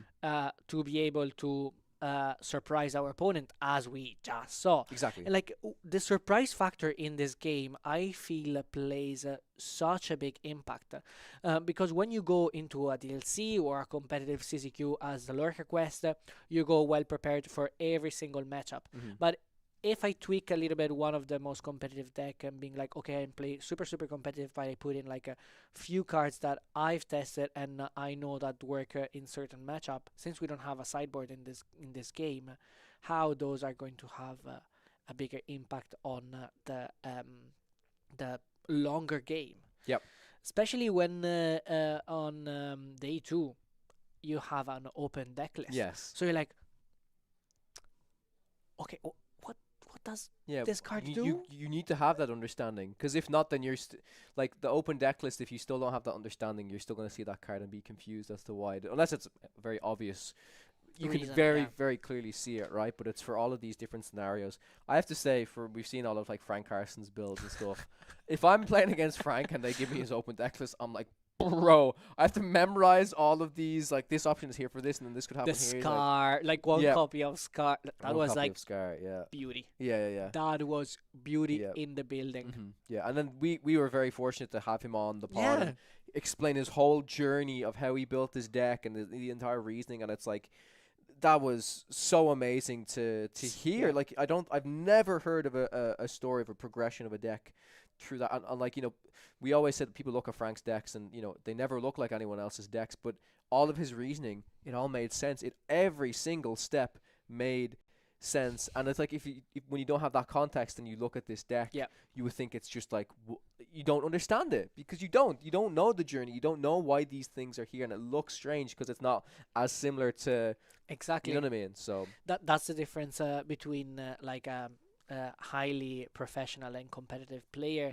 and that it's able to build. It's in the TCG scene since a while, being a champion in other trading card game and being there and learning every single time.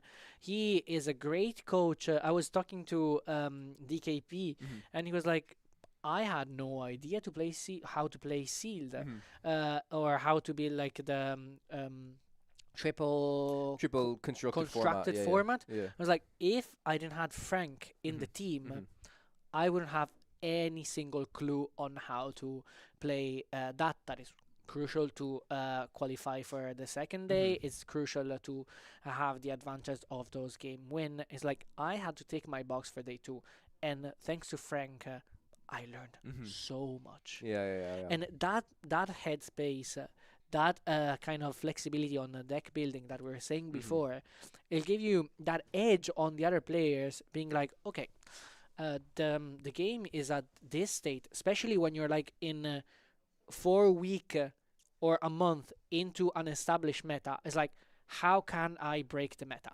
What are the cards that no one expects that are actually very, very good, and I will have an edge on the mirror match or a matchup where I don't have an edge. Exactly, yeah. I do believe we're going to be getting into the next game very, very shortly, and I believe that it is time for you to take a quick break. So we will go to BRB again, literally for 10-20 seconds, so we can swap out casters, and we're going to be jumping into round number 4 of LorcaQuest. See you later.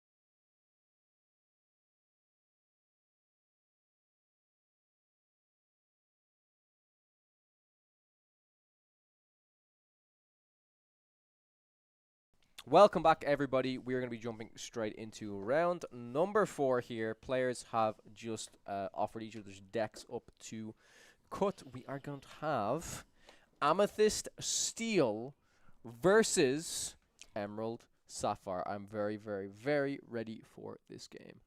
Yeah, we have a Belgium player versus a French player. I think. We think they're just changing. Yeah, we'll check. Yes. Belgian player. Amethyst Steel versus Emerald Sapphire. Had the turn 1 Clarabelle that they want to see, ideally, if it can stay in play now. If there's no fire, the cannon's coming down on top of it. Will we see the Clarabelle shift line? Yes, it's exactly what we want to see. We do see that Jafar Royal Vizier. I believe that's the name of the card. That's Royal Vizier, yeah. Coming down. And this is EXP Naok, so I believe EXP, that is going to be the teammate of Minato, who we saw from the last one. Tipo comes down, places a card at the ink. Well, we do see John Silver inked as well, so the ramp game plan is definitely working here. Very, very, very nice to see. Passing back over to our Amethyst Steel player. Let's see what they're going to establish. They're going to be inking a Genie Satisfied Dragon. To play a Genie Satisfied Dragon, it would be very, very nice if they have a Strength of a Raging Fire available to potentially take out this 1-cost Clarabelle. I think questing here makes a lot of sense, seems pretty strong to me. On the green-blue player side, we'd love to see maybe a play I love to see is if you can do something like a sail into Ink 3-cost Clarabelle, set up a couple of different shift targets. We do see the Kita in there. The French players do love their Kitas, not only in Blurple but also in green-blue. But surprisingly, we do see a Scrooge McDuck come down and a 1 jump ahead sung. That Tipo is this is really, really nice to see. So we're gonna see basically the potential to get all the way up to 6 ink next turn, and this Scrooge now established. Yeah, I think the green-blue player considering maybe even taking out the Diablo. That to me, if they're considering it, makes me read that they don't have the Clarabelle shift, but now they've kind of realized, well, maybe if they don't want a Strength of a Raging Fire my Clarabelle, I could draw in to the Clarabelle shift line, which would be quite nice. Yeah, ideally hoping to draw into that Clarabelle shift line and then perhaps sing and You're Under welcome the or Sea, or something. could even just establishing the Scrooge McDuck on the board next turn can even just be able to sing You're Welcome on any of his opponent's cards. But Zephyr going to be able to establish a Yzma on the board I believe there's just 2 cards left in hand. So next turn, if he does have fewer than 3 cards, can draw up to 3 cards. Yeah, so seeing the inclusion of the Kira and the Scrooge McDuck as the 4 costs, honestly to me, reads that this is probably not the 4 cost Donald Duck. But these are very, very acceptable 4 cost cards. Curious to see what other options, traditionally against Amethyst Steel, a card like Stopped Chaos in its tracks is quite efficient against Amethyst Steel because so many of their characters do have that important 3 strength on them. And so as I said, they have the ability to ink up to 6 here. Curious to see what it might be. They're going to just establish another Scrooge McDuck. These Scrooge McDucks, they're just 5/5s like Quest for 2, and honestly, they're big bodies that they kind of need here. They're going to try and stay in control of this game until maybe they can get some of their bigger bombs out here. Yeah, but it having 5 strength and 5 willpower, going to be able to survive this challenge into the Genie. Yes, here. indeed. And unfortunately, didn't seem like he had a Shift Clarabelle either. But it's going to be another Kita going into the Inkwell. I do like the inclusion of Kita in this because it does have ward and can't be targeted by your opponent. By strength, it's actually strength, very important in which this really matchup. important. Yep. Which interesting that he decides to ink it here over playing it instead of the Scrooge McDuck, but also could be struggling because the Scrooge McDuck is uninkable. Maybe the Kita is the only inkable card in his hand. I think I would also prefer to play the Scrooge because at this stage, if I can't control like my big cards and my combos, I need to control with board presence. So the Scrooge is just way better than the Kita. Kita as well, while it's good for ward to protect against strength, I would actually argue that against Amethyst Steel in general, it's a little bit like it's the perfect card that it can just sit there, wait for you to sing your welcome. But as soon as it's exerted, all of these Amethyst Steel cards have 3 strength, so they're able to just take it out so efficiently. So that's why personally I actually kind of like the idea of the 4 cost Donald Duck a little bit better. But we're going to see the Elsa 5th Spirit come down, be able to take out the 1 cost Clarabelle. Yeah, so even if Naok draws into a Clarabelle shift, can't even shift next turn, would be getting to 7 ink when he inks it. Can just play it. Can just pay the 7 and play it. But unfortunately, gonna to be able to take out that Clarabelle and other Scrooge McDuck, just the 1 Scrooge McDuck remaining on our Emerald Sapphires board. Yeah, passing it over. They do have the option now to at least use the Scrooge to get rid of the Yzma.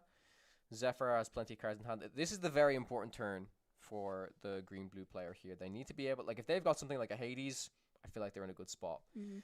They're probably going to use the Scrooge to at least take out the Yzma right now. And it all depends on what these 2 cards are. It would be a little bit rough if one of them something like an Under the Sea. Ink a Clarabelle to play a Clarabelle? Hades. Play a Hades. Yes. Interesting.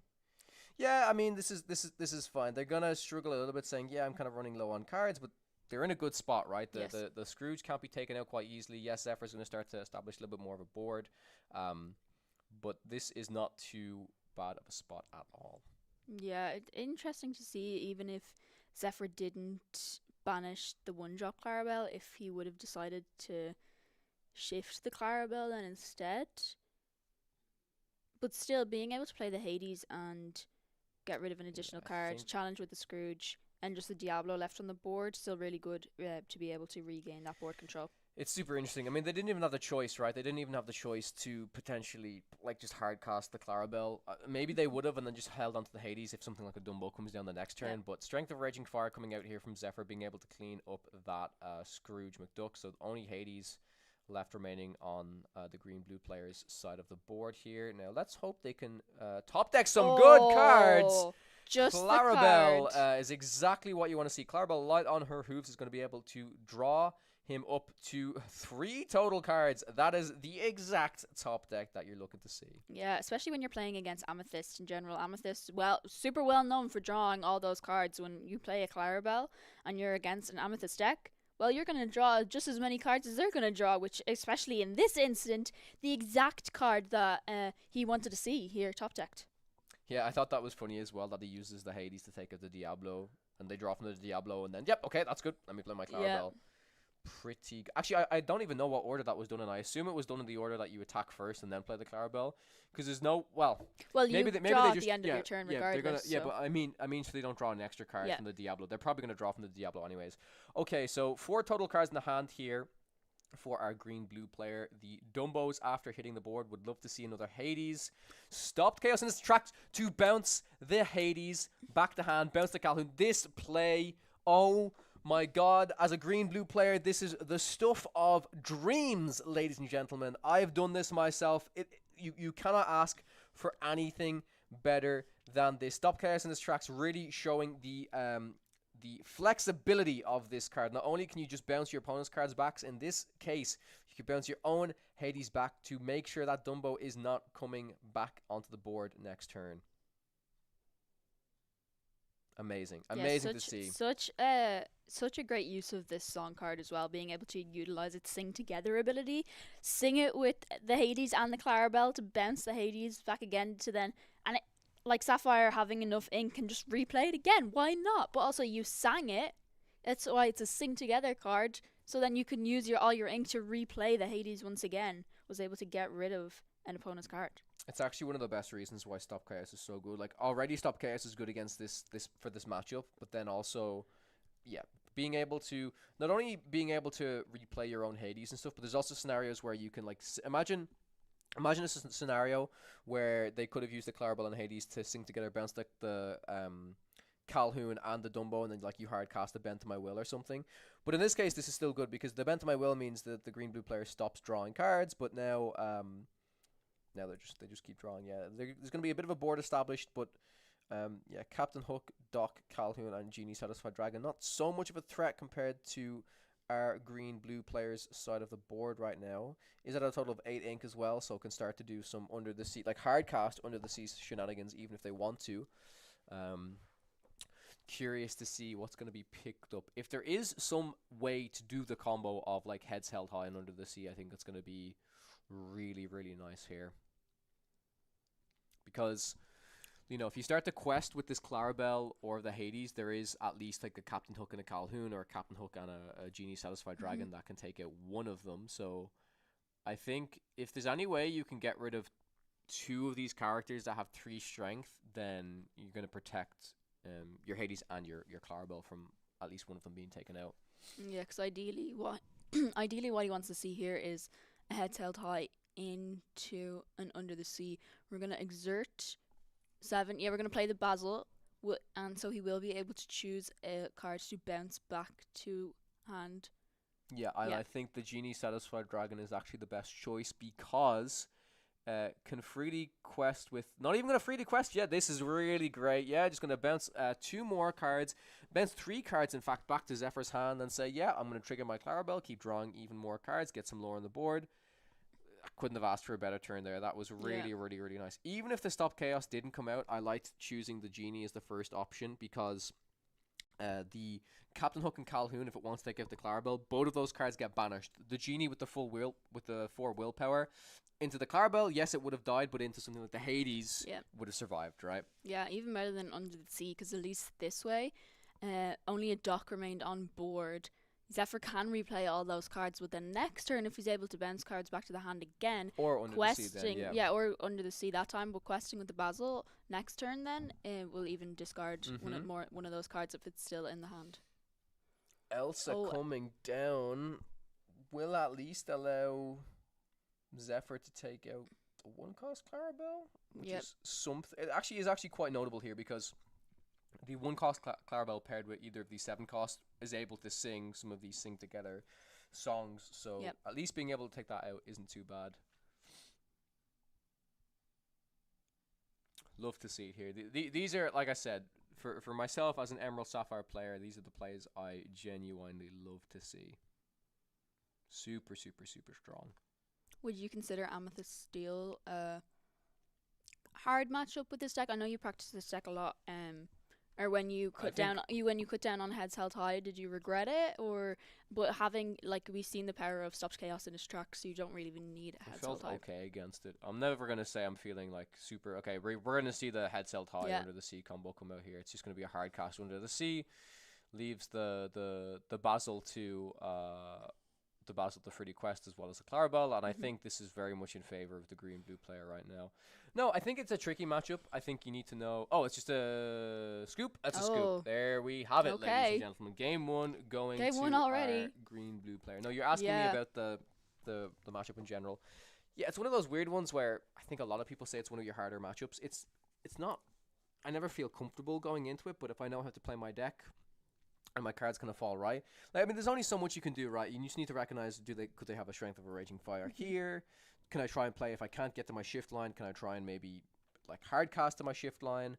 What are my most important cards I need to be playing Hades on? Is it like Dumbos? Even sometimes is it Calhoun's? Is it other stuff like that? Yeah, stop chaos though in general really helped me out with that matchup.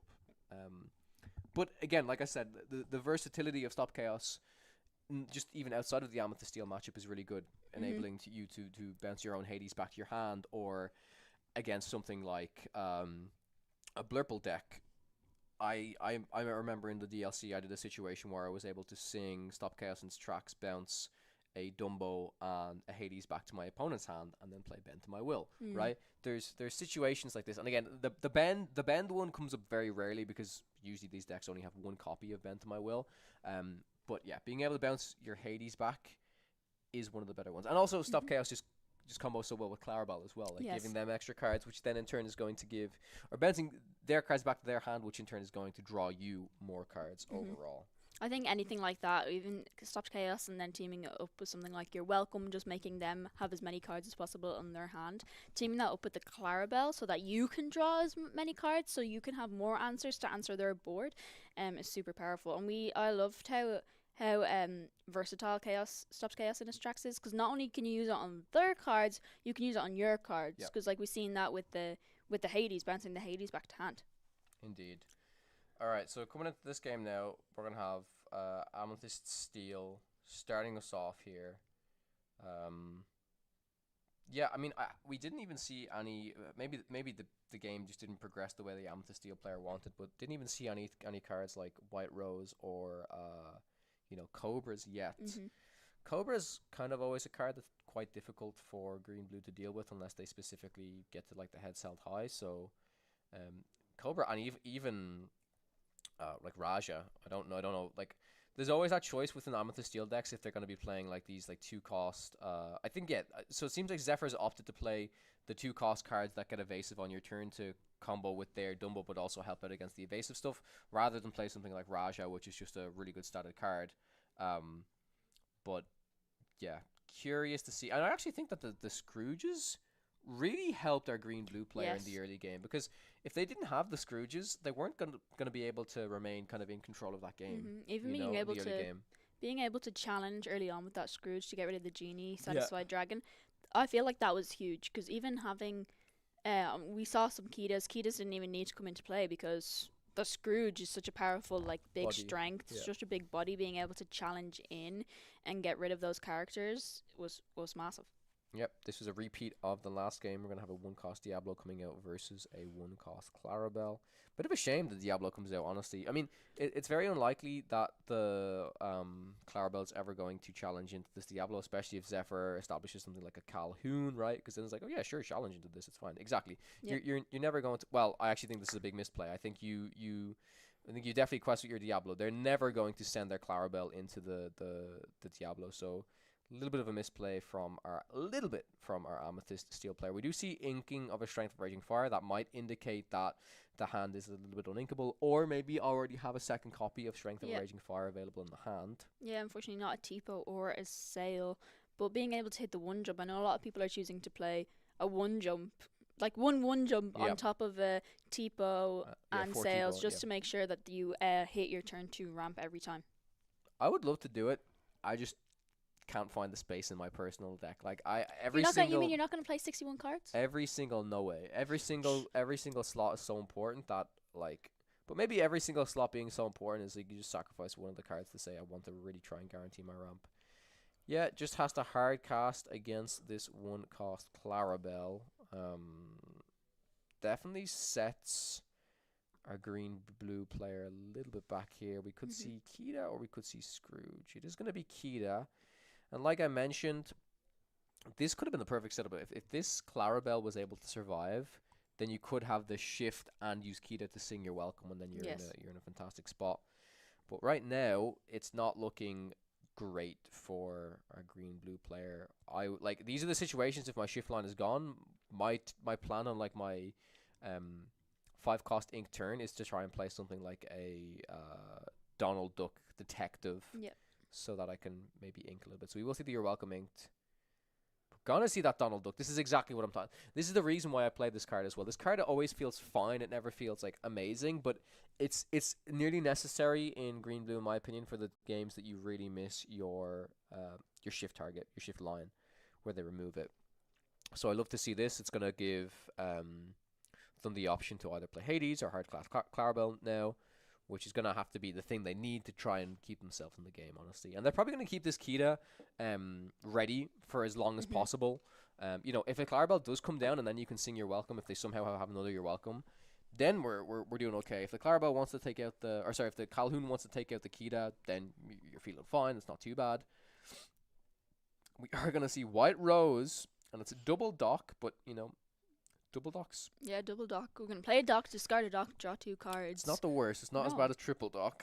No, but even now, if we can see Naok ink card and then play the Clarabelle, he'll still be able to draw up to as many cards as his opponent has in hand, which would be a huge help. But still, the Kita having Ward not going to be able to be targeted by the Strength of a Raging Fire, but instead it's going to be the Donald Duck being targeted. I think it's actually very important that Zephyr still respects, like, I want to get rid of this Donald, and it's because of the fact that Naok could play just hard cast a Heads Held High and between the Kita and the Donald singing Under the Sea. Like, if those are some potential cards in their hand, then all of Zephyr's board is just completely wiped. So right now is really going to be looking for some type of 7-cost option. I believe it's only 3 cards in hand, so it could be the case. It may not be the case. Like I said, if 2 of those cards are exactly Under the Sea and Heads Held High in this position, it is not very good at all. I do see a Clarabelle, though. So Clarabelle is one of them, which is quite nice. Which could definitely help him find if he doesn't have a Heads Held High Under the Sea here, which would help him regain board control. But already so many cards on the board for Zephyr. Yeah, and now something as simple as like a 5-cost Elsa could really mess Naok up here. Can exert the Clarabelle, just use like a White Rose and a Calhoun to take it out, and you're still just keeping your opponent off the Heads Held High and Under the Sea combo. But we're gonna see the Jafar Royal Vizier come out, just building up a very, very, very wide board. Yeah, but potentially you could have another Strength of a Raging Fire even to deal with this Clarabelle being able to play another character, meaning 6 characters in play. The Strength of a Raging Fire would hit for exactly 6 to get rid of this Clarabelle light on her hooves. We have seen 2 played already, but there's a chance that we could see another one. Yeah, we're gonna just see some quests come out. It looks like that the last card in Zephyr's hand is not particularly strong. I don't even think Naok drew off that Clarabelle, because they have 2 cards and they had 3 cards in hand. I think Zephyr's hand size was so low that's why they didn't feel great about playing the Clarabelle. So I'm just basically playing this 5/6. I'm not getting so much value out of it now. This is the turn. This is the turn that if they had the Heads Held High Under the Sea, they are very, very, very happy. But I feel like if they had it, we'd see it coming out pretty fast. But maybe not. Maybe unless they're taking time on their making making decision. His poker face is just really, really good, and he's just like, all of these micro decisions are so important. I think it's good that players take their time to think about it. Not going to be a Heads Held High Under the Sea. It's going to be a Stopped Chaos in its tracks. Going to be able to bounce the Genie and the Calhoun back to hand. And sing Your Welcome. Very nice. Very, very nice indeed. So what this is going to enable Naok to do is draw a bunch of cards. If they can draw into this combo again still, and this Clarabelle has remained ready, I'd be very surprised if they quest with the Clarabelle. Maybe, honestly, maybe questing is still okay because there's only the Diablo, the White Rose, and the Dock on board. But if they can somehow get into the Under the Sea and Heads Held High combo, no matter how many characters Zephyr establishes here, they should be fine. But it's a very precise combo that they need to be looking for right now. I think the quest actually still can make sense. The challenge actually, Oh, this is even yes. better, right? Oh, Are they very. going to draw a card or Yeah. not? They are going to draw Yeah. a card, which is just Yeah, I think that's actually a really good play. A lot a more like fantastic you play. had stopped chaos in his tracks, advance 2 cards back. You're welcome, 2 cards in hand, and then get rid of the Diablo. Zephyr Shoot, chose to yeah. like he didn't have to draw. It's Mhm. it's a May ability. He did choose to draw, so I think drawing still. I mean, there's an argument that can be made, but Like, like maybe they're yeah. just trying to find. Okay, right. My game plan now is they've got so many cards in their hand. I need to kind of keep building a board, drawing cards, playing White Roses and Cobras, building a board, drawing cards, and just keep repeating this. They already have a 10 lore advantage. yes, Right. So right now, a couple of Cobras, a couple of White Roses. If they have to spend their turn wiping the board, just keep putting on the pressure, right? yeah. So I think having the extra cards for that does kind of make sense, even if you're giving your opponent an extra card. But Yeah. it's tricky. there is a Cobra in hand, especially now that he has so many cards. Can just discard a card, gain 2 lore, and just stay ahead in that lore advantage. Like it is 10-0. Just a Clarabelle and a Kita on the board versus a White Rose and a Dock, but still like so many cards in hand to be able to play. Could even choose to play the Genie Wish Fulfilled again and draw another card, but also then could just choose to play the Cobra and discard it and gain 2 lore and just put on the pressure even more. Yeah, it's tricky, and only 5 ink, right? 5 ink is not a lot to work with. Doesn't have too many options here, unfortunately. We'll probably want to take out this Kita at least, I think, with the White Rose too. Could just be like a Calhoun and a Cobra, maybe. Yeah. Yeah, just to build back up the board. And our Emerald Sapphire player here knows that there's a Calhoun and a Genie back in hand. At least if it plays the Calhoun, could ink a card and play the Genie again. Or we could ultimately just see the Cobra come back in. Or just not come back in, but just come in. Can choose to discard a card and gain 2 lore. Probably the Madame M Tiny Adversary, potentially. That was interesting. The Madame M Tiny Adversary could have come out for Zephyr to... For Zephyr to actually take out the Clarabelle. Yeah, that would have been another choice. Interesting line. It's just a different decision, right? It's a different line, potentially. Yeah, even to take out the key. No, I think you would take out the Clarabelle there. If a different. Well, it's tricky, right? It's like either you leave up the Clarabelle or you leave up the Kita. You can't Mhm. really get rid of both. Oh, okay, with the Fire the Cannons, this still works out pretty Yep. well that they can indeed take out the Clarabelle. Yeah, didn't Okay. even need to play Madam Mim Tiny Adversary. He had another answer, gonna ink it, play Fire the Cannons, and can still challenge it and get rid of it. Makes sense. Again, still a few different lines. Could have like used the Cobra to discard the cannons, but wants to try use the cannon value. They can't use it on the Kita, but they can use it on the Clarabelle, which makes sense. We've got a big hand here for Naok. I did see a Hades, which is quite nice. I think this is the turn where they really need to turn the tide, right? They need to maybe play Hades on... I mean, this board's not too threatening. They could keep the Hades. They might want to just build up the board of their own a little bit, but it's a very, very, very important turn. Yeah, they're going to Yeah. just Hades the Cobra. I think it makes sense because they want to stop, like, get them off their singers, but if they somehow are able to get rid of the Calhoun too, they just can't freely exert the Kita at all, right? Because then the Calhoun gets, like, it's not about the Kita dying anymore, or being banished. It's more so about the Calhoun actually gaining the 2 lore and just keep progressing the game. Yeah, I think even getting rid of the Cobra into the Inkwell instead of bouncing it back to the hand with something like a Stopped Chaos is better, because at least if Zephyr had Madam M Elephant, I don't know if he's playing any, I don't know if that would help, but even just because he's on such a big lore advantage already, he's going to just need to get enough big bodies on the board. Yeah. Let's see, Elsa, 5th Spirit, will be able to deny a potential Clarabelle shift line. But this is huge, yeah. This just allows, okay, I'm going to just gain 2 lore. This play is nearly actually like it's not the same as a Cobra, but it's similar in the sense that, yeah, I'll just get 2 lore. Yeah, but and you also stop your opponent being able to shift Clarabelle next turn. That even if he does have Clarabelle, he's going to have to spend 7. Good thing here is the Hades can take out the Calhoun and the Kita's free to start using the ability again. Mm. Maybe even free to sing a You're Welcome on the Elsa or something like that. Yeah, I think Naok needs to start getting some decent characters on the board, I feel like. Yep. This does make sense. This is just okay. Let me see what options I'm kind of getting after this. Use the Kita ability. Yeah, I think even a stopped chaos, perhaps. Oh, doesn't even need it. We're gonna play Basil. I'm gonna bounce the Elsa back to hand.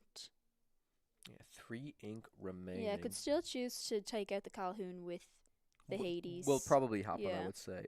Inks, you're welcome. I respect this. Yeah, you don't want to use your welcome anymore because No. you don't want to draw them into more cobras, into more white roses. Yeah. And now they're in a position where there's still a massive lore difference, right? Lore Mhm. advantage for Zephyr. Zephyr needs to keep building up this board, keep playing stuff like cobras and roses, and Naok needs to keep utilizing these Kitas and start really questing as well with Mhm. like the likes of Basil and Hades. Yeah, I think even if our Emerald Sapphire player can keep just clearing the board, if Zephyr has a few more Cobras, a few White Roses, come down just to gain the lore and doesn't even have to stick a body to the board, and there's Mm. already such a big lore advantage, you could definitely take the It's lead. still a lot you need though. Yeah. It's like a lot of cobras you need. It's a lot of roses, and that's only 8 cards in your 60 card deck, right? Yeah. So it's really, really, really tricky here. Oh, our Elsa 5th Spirit gonna come in, gonna be able to exert the Basil on a Hypnotic strength. hypnotic strength. I was like, why does the words look smaller? Because it's probably in French. A No, it's in hypnotic. English. Oh, you a mean hyp- on the yeah, board, on the right, board. yeah. I was like, wow, that's hypnotic strength. Interesting. So they're so- gonna take out the Hades because they want to. I mean, it makes sense. They want to keep their Elsa on the board, which is evasive card. It's hard for Naok to interact with. It depends how much they value all the cards in their hand because Naok has the ability to quest with the Basil, and a random card in Zephyr's hand is going to be discarded. So that's a little bit of a risk. But again, like if you try to get 1 extra lore out of this Elsa, it kind of makes sense. Let's see what Mhm. gets discarded. No. It's no. not. Yeah, he needs to. I'm like, no, you don't choose. You don't choose. It's random, buddy. Yeah, it's random. So 3 cards in hand. Yeah, they're gonna dice roll the C2. It's the first yeah. one. Let's see what it is. It's the White Rose. Is it the White Rose? It's It the is White Rose. Oh. It's exactly the scenario I was talking about. Of that's the risk you kind of take, but it is gonna depend what these other cards in hand are. Like maybe there's a risk of a genie or something. But Mhm. White Rose is very much like White Rose. Not only is it a card that comes into play and gets you a lore, it's a card that's a 3/3 that I think is actually kind of difficult for Naok to deal with. Like no under the sea stuff. Yeah, it's rough, but the game. Okay, I keep trying to say like the game might be over. Like Naok has so much ground to make up. I think Yeah. discarding this White Rose was huge. Also, we need to remember. I think this was the game that Zephyr didn't quest for 1 Yeah. with the Diablo at the start. Yeah. That could really, really end up mattering here. Especially if it goes to 19 and Yep. then you're like, oh, see, should have quested. They're never gonna take out the Diablo and leave the Clarabelle open Yeah. to being challenged by the Calhoun. Genie, wish fulfilled, coming down, a card drawn. Oh, I believe there is another White Rose. I thought In it was a White Rose, but hand? I'm not sure. I know one I of them is think so. Yzma, I think. I'm not sure what other cards have white on it. I don't think Yzma has white. Oh no, her lab coat.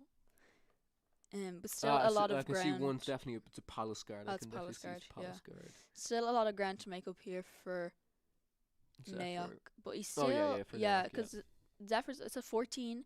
It's 14 lore to 3. Still Genie? Yeah, it is Yzma. Okay. okay. We'll be able to draw. Don't forget Cards the next quest. turn, We need but every yes. lore we can get right here. Yes. All right. If this goes to 19, like you said, yeah, this will be kind of crazy. But Mhm.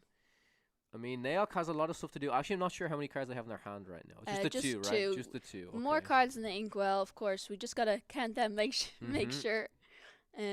Okay, so 3 cards in hand. We need to remember these Kitas have been. I think these Kitas have been triggering, so they should be pretty happy with.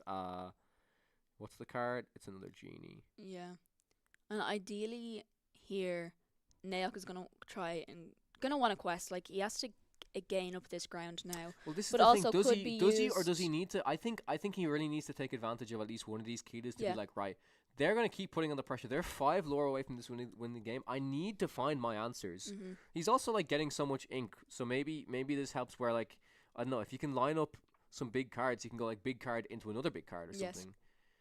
So you're gonna need so much ink to play with now. If he gets something like You're Welcome here, it's like it's kind of huge, but it's also kind of not. He gets to draw more cards from it. Mhm. John Silver is exactly the type of card Naok needs here. Absolutely huge for sure. Oh, double John Silver, that alien pirate, and we talked about this earlier, and his ability being able to give reckless. So, even just giving the genie and Elsa reckless next turn, Zephyr's not going to be able to quest. It's going to be Elsa. It has It to has be Elsa if because you- Yzma can still trigger her ability even if she has reckless. So even if he has something else to bounce, I think the double John Silver alien pirate was a good play here. was Exactly what he drawn? needed. What was drawn? It's so difficult now. It's so tricky. I think you want to quest with the Yzma, maybe. But if you want to be trying to draw your Cobras and stuff, what is the card? It's a Captain Hook. Okay, we can trigger Yzma's But ability. every character you play now is just going to get John Silver abilities. So I think Yeah. you do need to use the Yzma. I think you need to try find more Roses, more Cobras. I think you need to flood the board and hope that Naok can't get the mass board wipe removal. Double John Silver is so incredibly huge. I did see a bell. A bell, and I believe that could be a Tinkerbell. A 6-cost Tinkerbell. Yeah, 3 or 6-cost 3-cost No, Tinkerbell. the 6-cost steel Tinkerbell. 6-sauce Tinkerbell giant fairy. I don't think it helps us much here. Yeah, we're gonna play the bell. Gonna be able to move the 3 damage. Like we can move the 3 damage onto the Clarabelle and then challenge with both the Elsa and the genie, or just move it onto the Basil and then challenge with just one of them. But we're still gonna have to challenge in. I think for the regardless. reckless, I think what you need to do is you need to use Elsa and Genie to hit the Kitas. You need to hit the Kitas to survive. I Yeah. really don't want to see. I don't think I want to see trades happening here, but yeah, that's really really rough. Yeah, and then this genie is still gonna have to challenge. Definitely, I would say you just challenge the Kita because you have to keep your. It also depends on. No, what are we doing? What are we doing? We need to keep This is like easy mistakes. I feel like we should be challenging the Kitas, keeping our genie alive. The reason I would argue of maybe if we want to take it to Basel is that it depends how important. Right, take. Yes. Okay. This is what I'm saying, Okay, and this is what that's Martin okay. said. That's okay. This is the joy of Disney Lorcana is we can go back on things here. The reason why you might want to take out the Basil is if this is like a Cobra in hand, you need to keep it in hand. Yes. You really, really, really need to keep this in your hand. Mm-hmm. All right. I think Naok has a real chance. You know what the risk here is? There's 18 minutes on the timer. This looks like it's going to be a heads held high under the and sea. then under Yeah. the sea. Didn't even need to use the characters to sing it. He had enough ink. That's the combo. 14 ink. So meaning he's going to be able to quest, regain some. Depends on the clock lore here. Yeah, ground, you just use yeah. Kita abilities, I think. Or is he just questing? Maybe questing's fine, right? Yeah, I think here we probably just quest because we're going up to. Yeah, he did one of the 17 Kita and abilities, and then- then it's yeah. going to be the game. There was a Maybe genie and a 16. white rose, so the under the sea and the heads held high really needed to be found there. Yeah. And a cobra. Oh, a couple more. It's crazy how close things were. Oh. 17. Like one extra turn. The double John Silver is really helping out Naok here. Yeah. But we're going to be moving into a game. No, that number- was. Oh, wait. No, it was. Never mind. It was 2-0 It's to our 2-0. Emerald Sapphire player. We're What am not I going saying? to game I'm 3. so confuzzled. Yeah, exactly what Emerald Sapphire did, and just played that control. Crazy. That just he controlled that board so well.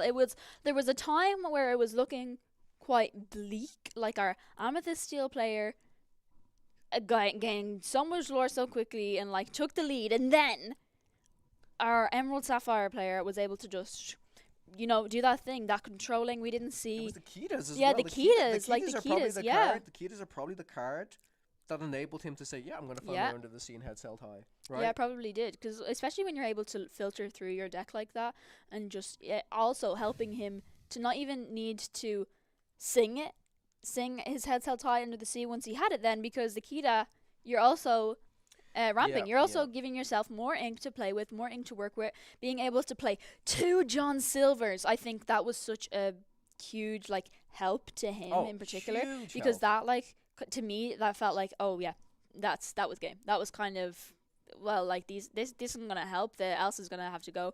I'm glad he decided not to take out the genie challenge and challenge the Kita instead, because Well, that's the thing. We can do those take backs now, which is definitely nice to have. Yeah. I think in my mind, I'm just if I feel like if I make that mistake, I'm like, that's it. My mistake is done. So I'm glad that the players can do that and think about it and review it. As a caster, I'm just looking there we can't do this. No, you can't do I think that. I think it's because we're analyzing all the situations, and if something is done, it's hard as a caster to be like, oh, I guess they saw their mistake and they can just change their mistake, which is nice, of course. But in the casting's perspective, it's weird for how do we react to that, right? So no, super great games. Very, very happy that Emerald Sapphire was able to put on a good performance, and it actually showcased, that really showcased how much of a dip. It is a tricky matchup. I'm not going to say who's favored. If it's really, it's a tricky matchup is what I'll say. And Purple Steel put up a great fight as well, I think. But also the power of not just Kita, but they're still using Scrooge McDuck because he's such a body. But then also the power of Kita, and because she has ward and can be targeted and can definitely stick the board, you can get at least one use out of it, unless your opponent challenges into it next turn. But there was 2 Kitas on the board there at the end. Definitely helped him ultimately probably find the heads held high under the sea. Indeed. So yeah, that is round number 4. I'm not sure. I know there's going to be a lunch break. There is a bit of a Is it after this round, or it's after this round, and then we'll be back, try to bring that to you as soon as possible. Yeah, with I round think 5. In the meantime, while one of us is on a break and eating some food, I would still like to keep the stream going if possible, and we can play some set 10 on the main stream. So I'm gonna wait a little bit until, because I know on the French stream they're doing interviews with players at the moment and stuff. But I guess let's open a pack for Martin. Let's open a pack for Martin. You could open the pack. Oh, and it's a Daisy Duck detective. Okay.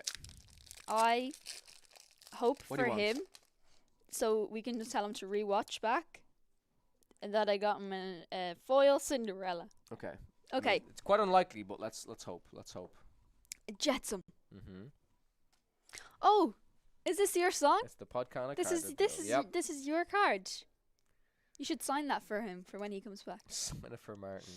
Oh, Mickey Mouse Detective. I'm so Mickey I'll reprints. move over here.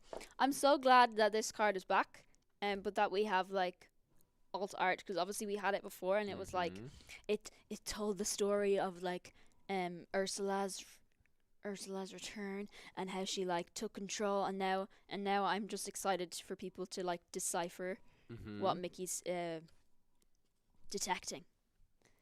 Be gone. Not a great card, unfortunately. No, is it not your favorite card? Oh, Yeah, we got. Steel Basil. Yeah, we got Shout the out Steel to Basil. LD. Yep.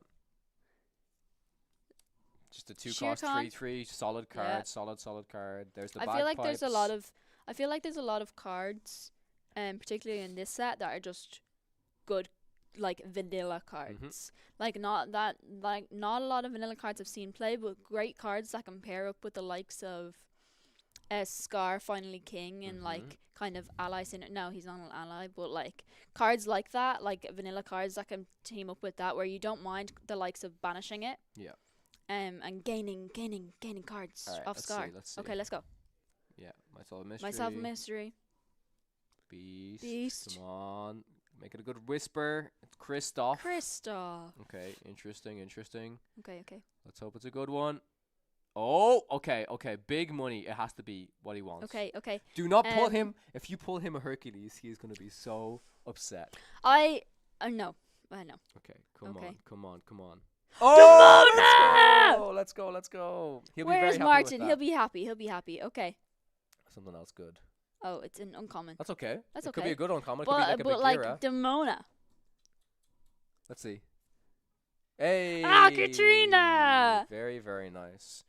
All right, Okay, that okay, might okay. be the best pack since. Yeah, that's That was good. That was good. pretty good. I mean, indeed.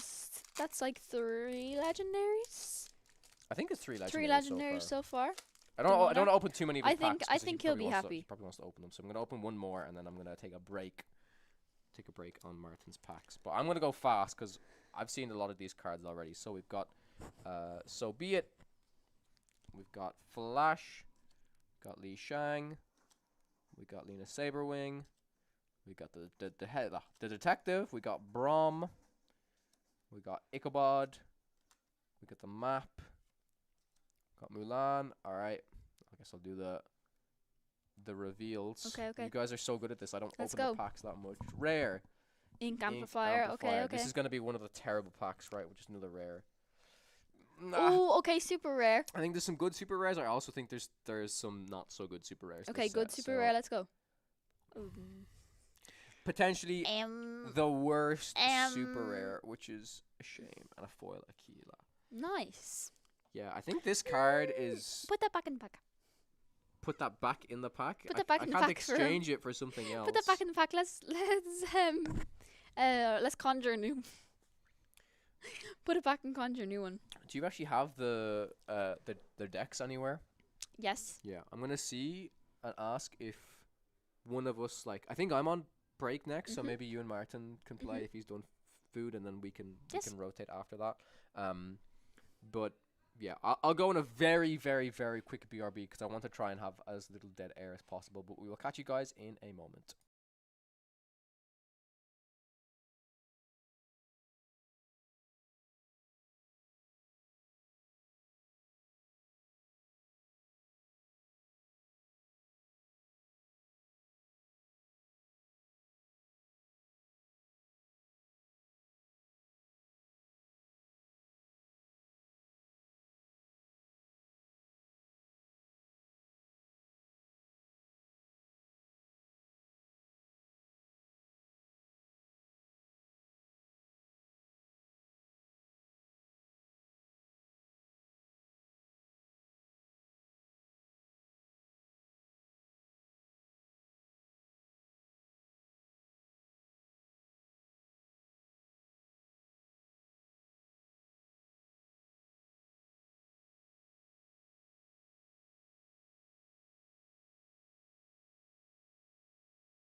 Hello, everybody. Just wanted to update you guys. It's going to be a little bit, I think, even a lot of the production are on a quick break. So don't go anywhere. We will be back with round 5 as soon as possible. It's 9 rounds today, just so you guys know. And then we're going to be doing top 32 tomorrow. So we will be back as soon as we can. Don't go anywhere.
Hello, I think you can hear me.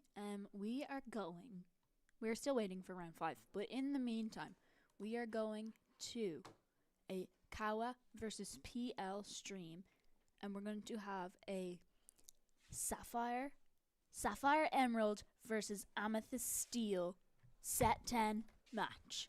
Joining me in the booth will be the one, the only Martin Lorcana in this little feature match. While we wait for round 5, our players are just on a little bit of a break. What a feature match. Hello, Yes, beautiful so people. How are you? In the meantime, we are going to showcase some beautiful set 10 decks.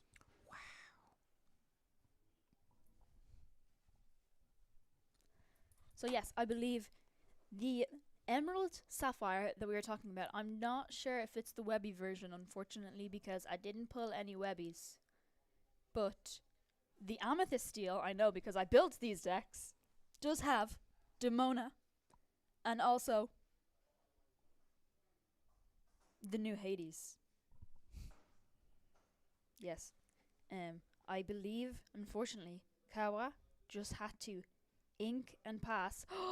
No, turn 2 ramp. It's going to be another ink and pass. Okay, Diablo on the board for PL. I think it's going to be... Oh, it is. It's a double 1-drop. A Diablo and the Captain Hook on the board for PL. Oh no, it's not another. It's another Ink and pass. Oh, the 3rd turn in a row. I mean, you know, Ink and that's pass. yeah. Brutal. That's unfortunate. Oh, look at that board. That's unfortunate. Oh, Look at that board. and this Lexington we were talking about So strong. has alert a 3-cost 4/4. Did you pull any? I pulled another legendary. That is the Prince. Oh, That is, Prince. it's not great, but in sealed, it's insane. So strong. 7 Okay. mana, 3/10. Okay, it's a Cindy. It's a body on the board. It's a Cinderella. It's a body on the board, a Cinderella. At the end of your turn, if you played a princess character this turn, you may put a card from your hand into your inkwell face down to draw a card, which, yes, does count if you play herself this turn. Now, Cinderella being the only princess in this deck, there is another Cinderella in hand. Can next turn play the next Cinderella, ink 2 cards, and draw 2 cards at the end. So and trigger strong. both 4 mana, abilities. 2/3. Whatever you Ramp. wish for. 4 mana, 2/3, ramp and draw card. Yeah, even better than our 5-drop Donald Duck. It reminds me a little bit of how far I'll go. 4 mana, an inkable. Yes. Look at the top 2, ramp and draw, basically. Yeah, but this board. How do you know what? compete Board with the wipe. elephant in the room? Oh, here we go Okay, a with the double Cindy. double Cindy. Yeah, a double Cindy. Double Cindy. Yeah, So PL here- can only gain 5 lore. Can only get up to 13. Yeah. So the out here could be Um, under the sea. yeah, and but to which- even 2 Cinderellas on the board can sing it. double rump, Yeah. and also what do we see here? Oh, okay. Basil We can play a to 1-drop. buff our board. Ink, draw. Oh, you're welcome.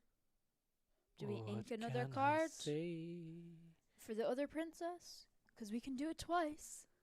He can. He will. Oh, look at that Prince Philip in hand. Will we see it happen? The thing. Will we see the thing? Will we see the malicious, mean, Let's and see. scary Prince Philip combo? Kawa has 8 ink. Yes. 8 ink. So it means that if he draw the song, he'll be able to sing it with one of the Cindy, yes. and then play Prince Philip to clear the board. Yeah, malicious, mean, and scary. My skin could curdle dairy.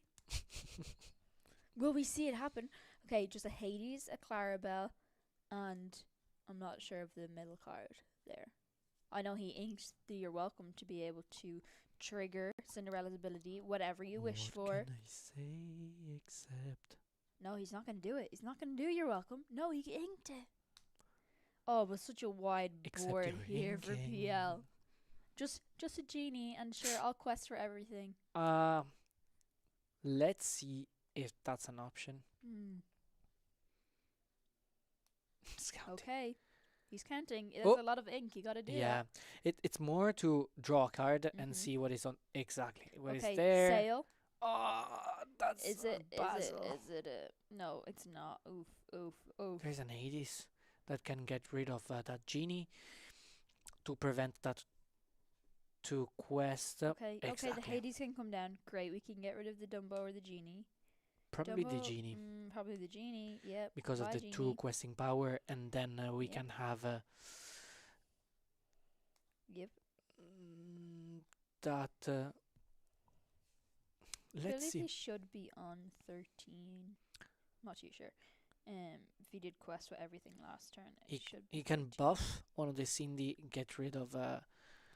Yeah, or you can just. He can just get rid you of can 3 just pieces. go Yep. Diablo, not have to Yeah, damage exactly. anything. Yeah, you're giving him cards, but also -3. there's a board. It's literally -3 plus 3 because Mhm. all the character stays on board, Yeah, and one card in 8 hand. is not that far. Yeah, one card in hand. Unfortunately, not a princess played this turn because the only Not a princess in this princess. deck is Cinderella. Cinderella. Cinderella, night and day, it's Cinderella. Mix a porridge, mix a breakfast, wash the dishes, do the mopping. Okay. Lexington, a Dumbo, and a genie. What do you think? What do you think? How do you like this new card with the alert ability? Demona No, that he Lexington. just drew. Yeah, he did just draw Demona. Will we see Demona come into Ooh. play? I feel that the evasive are still so solid. Yes. That genie that still put the pressure. I know that in steel we have Lexington that can deal with that, but still the 2 quester, the draw, power. Ooh, Oh. Okay. okay, it's something. Okay, a vision of the future. Is it the vision that he needs to He see? he can bounce back. He can bounce back, yes. He can I think that's one Oh. of the really great things about Sapphire Emerald is that even though Tempo. it looks like taking back the tempo. yeah, they can like just control the board so well, even if they don't have all the key pieces they need. You have cards like this Vision of the Future, which can help you find the cards you need.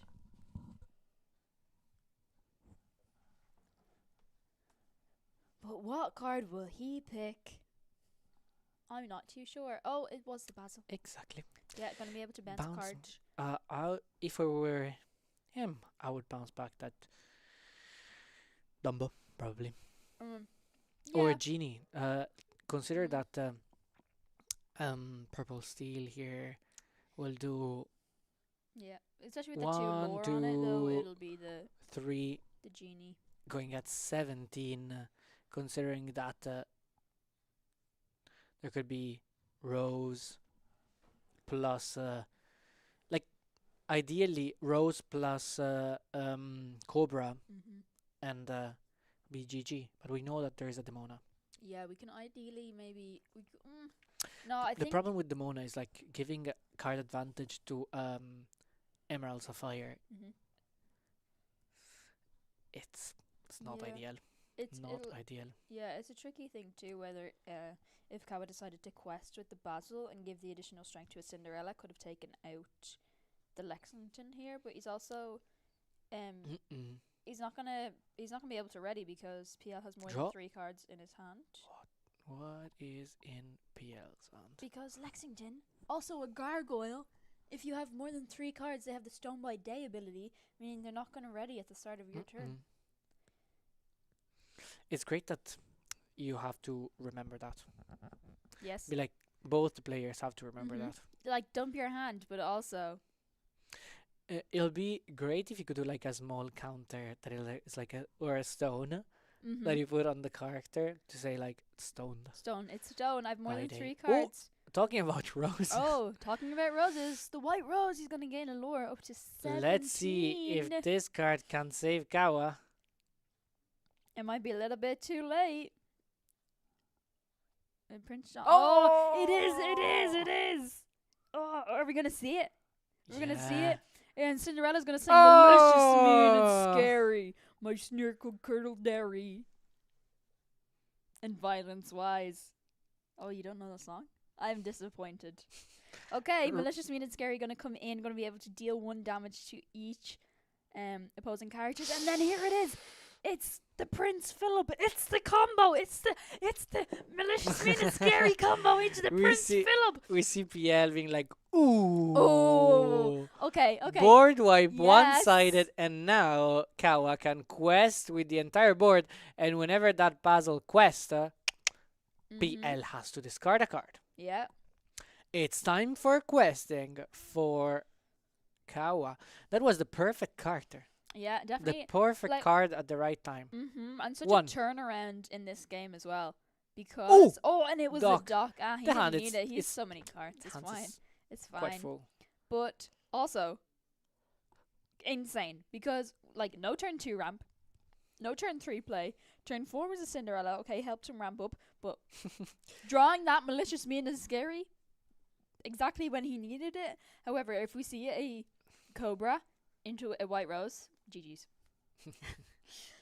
Exactly. Okay, Genie going to dig for a solution. So PL here just needs to establish okay. Do we discard? Yeah. Okay, only one of these characters Calhoun is gone. Only one of these characters now needs to stick the board. Whereas if Kawa can still get rid of them. Oh. Never mind.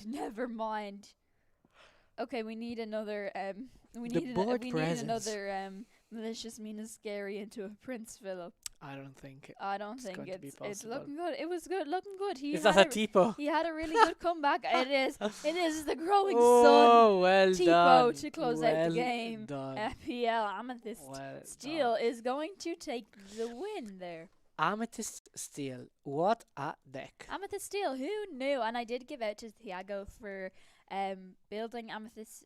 This is his version of the deck. Go check out Lorcana, the latest episode, if you want to go see it and build it for yourself. I did give out to him for basically rebuilding it and just adding in new cards because I de-sleeved my Amethyst Steel deck I had built and put it all away for me to go and rebuild it yesterday morning before I left. Oh. Yes, luckily I pulled the Hades. We didn't see the Hades. How many Hades is the deck playing? 4? It's playing 3. 3 Hades. It should have 4, but I only pulled 3. Is that the reason? Yes, that's the reason. 4 Hades and 1 Demona. But I would play 4 Hades, 1 Demona. But in this instance, we have 2 Demona and 3 Hades because I only had 3 Hades. It's fine. Yes. So we're going to go to game 2 because why not? Plenty of more boosters to open. Yeah, because we're still waiting for round 5. We'll be ready as soon as it's ready, hopefully soon. To be honest, there is a lot of movement in the venue. A lot of players are starting dropping.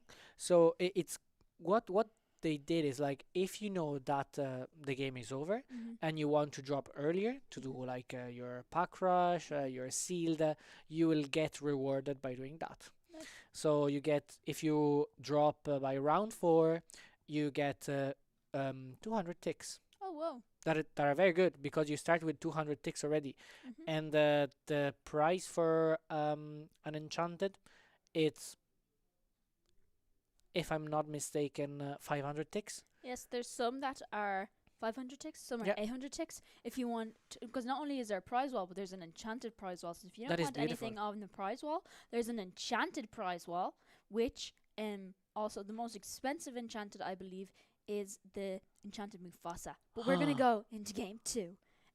This time, Kawa does have a 1-drop, and it's gonna be Clarabelle. Beautiful. As I was saying to my Amber Steel fellow players, or in general Steel players, respect the Clarabelle. Yes. Remove it as soon as you know that there could be a potential shift line. And this time he does have it. He does have it. The turn 2 ramp. The Sail Azurite Turn Sea. to ramp. Yes. Oh, he could potentially. This is why I like Sail over Tipo, because you can still use that 1 ink. You're going to ink now this turn. So he can ink a card and then use that 1 ink, and he does have a 1-drop Basil that he could have played, but no, we're going to choose to ink the Yeah, Basil. what Kyle want to do here, it's probably go as far as he can. Like, Mhm. the draw engine of the deck, it's not hyper efficient if you don't have a Clarabelle in hand. Yep. So here he decided to maximize his inkwell. And is that the combo in hand for Kawa? No, it's No, I it's thought the it was a Basil Prince and Philip. the It's Under the just Sea. still Mm. solid. Yeah. But what we need here is probably extra ink. Oh, Oh, unfortunately for PL, didn't look like he had another 1-drop to play or a 2-drop. Chose to challenge the Diablo into the Clarabelle, give himself an extra Cindy. card. Still didn't pull a 2-drop he could have played. Bukawa already on 4 ink is Ooh, going to be able he's to play the choosing. Cindy. Have you seen? Oh, Oh, and he's going to quest first, and then will be able to end his turn, ink a card because he played a princess character this turn with Cinderella's ability. So ink a card, and then he'll be able to draw a card. Cindy looks so powerful. She is so beautiful. Also, the card art, stunning. Stunning. Just stunning. And still a Hades, a Basil, and a Sail in hand. Could ink the Sail and play the Basil next turn? Potentially. Okay, Rose he has on turn 3. he has a 3-drop. Okay, that's okay. All is not lost. And Rose gonna gain a lore. Game's not over. Game's not over. Tipo. Oh, he drew Tipo. Okay, Sail. nice. May choose to play the Sail, perhaps. Or does he want to? This is interesting. Maybe we're gonna ink the Sail. Oh no, maybe we're gonna ink Tipo. I think potentially I would possibly consider inking Tipo and then playing Basil, because then you're on 6, so you can play Basil, and then next turn, if you don't draw an inkable card, at least you have the Sail to be able to ink. Exactly. Whenever next you turn. ink, he can pay 1 Mhm. in order to discard 1 card from the opposing hand. What do you think about the version with the detective? Would you rather play the detective version or the more controlly one? I think I like the detective version just for funsies, but I think if I was going in and I'm a very controlling player at heart, I think I would play the control version a lot more.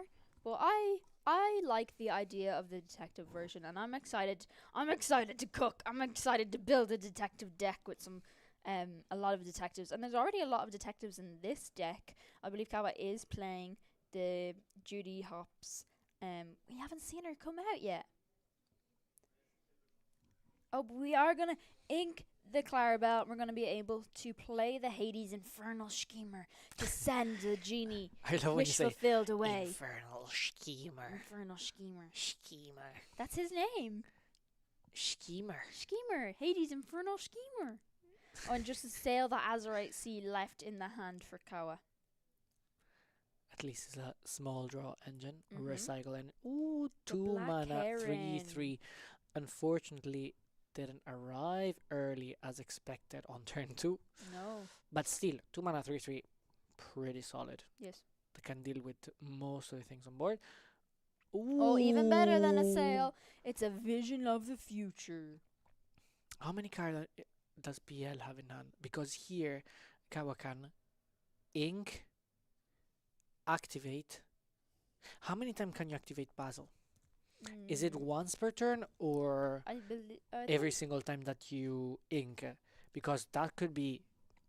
I think it's once when you ink. Maybe it's per turn. I'm not too sure. But if he does ink, trigger, I believe. I don't know if there was 2 or 3 cards. Sail. Yeah, we're gonna sail the Azurite Sea also. Selection and draw. Oh, Ooh, yes, it is whenever a card is put into your inkwell. so good. Mm. So You may good. pay 1. So Card in inkwell, pay 1. Discard the Mona. He could ink something else, pay 1, Yes. discard a second card. Especially when we played Sail, we can ink an additional card, which definitely would be nice here. Yeah, it's.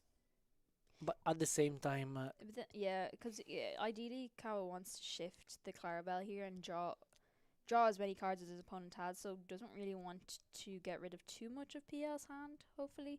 But at least getting rid of the Demona surely helps. what we were saying before. So Demona is very strong, but in this matchup, in particular, fueling the opponent hand, not amazing. I can see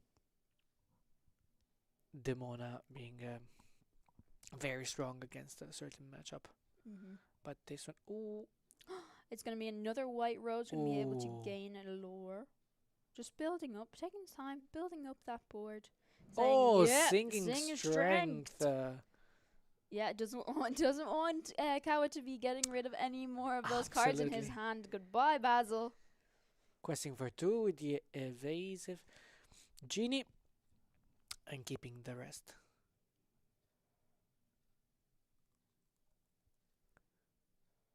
Ooh, Oh, we have the Prince Philip in hand. Also Yes. another Hades. yes. Let's see. Okay. Do we Hades just play? Oh yes. Okay, we're on, gonna play the Genie. Hades. Wait, but which genie Doesn't is matter. the question? Yeah, that one that is not exerted, but still no evasive or alert character on Kawa's side. We can still we can still challenge quest, Rose yeah. or quest. Here it depends. Kawa is already at 8, so this could like turn the clock on his favor. Yeah, would bring him up to 12. Definitely helps put on the pressure because MPL is gonna have to do something to get rid Exactly. of his side of the board. Oh, quest probably there, and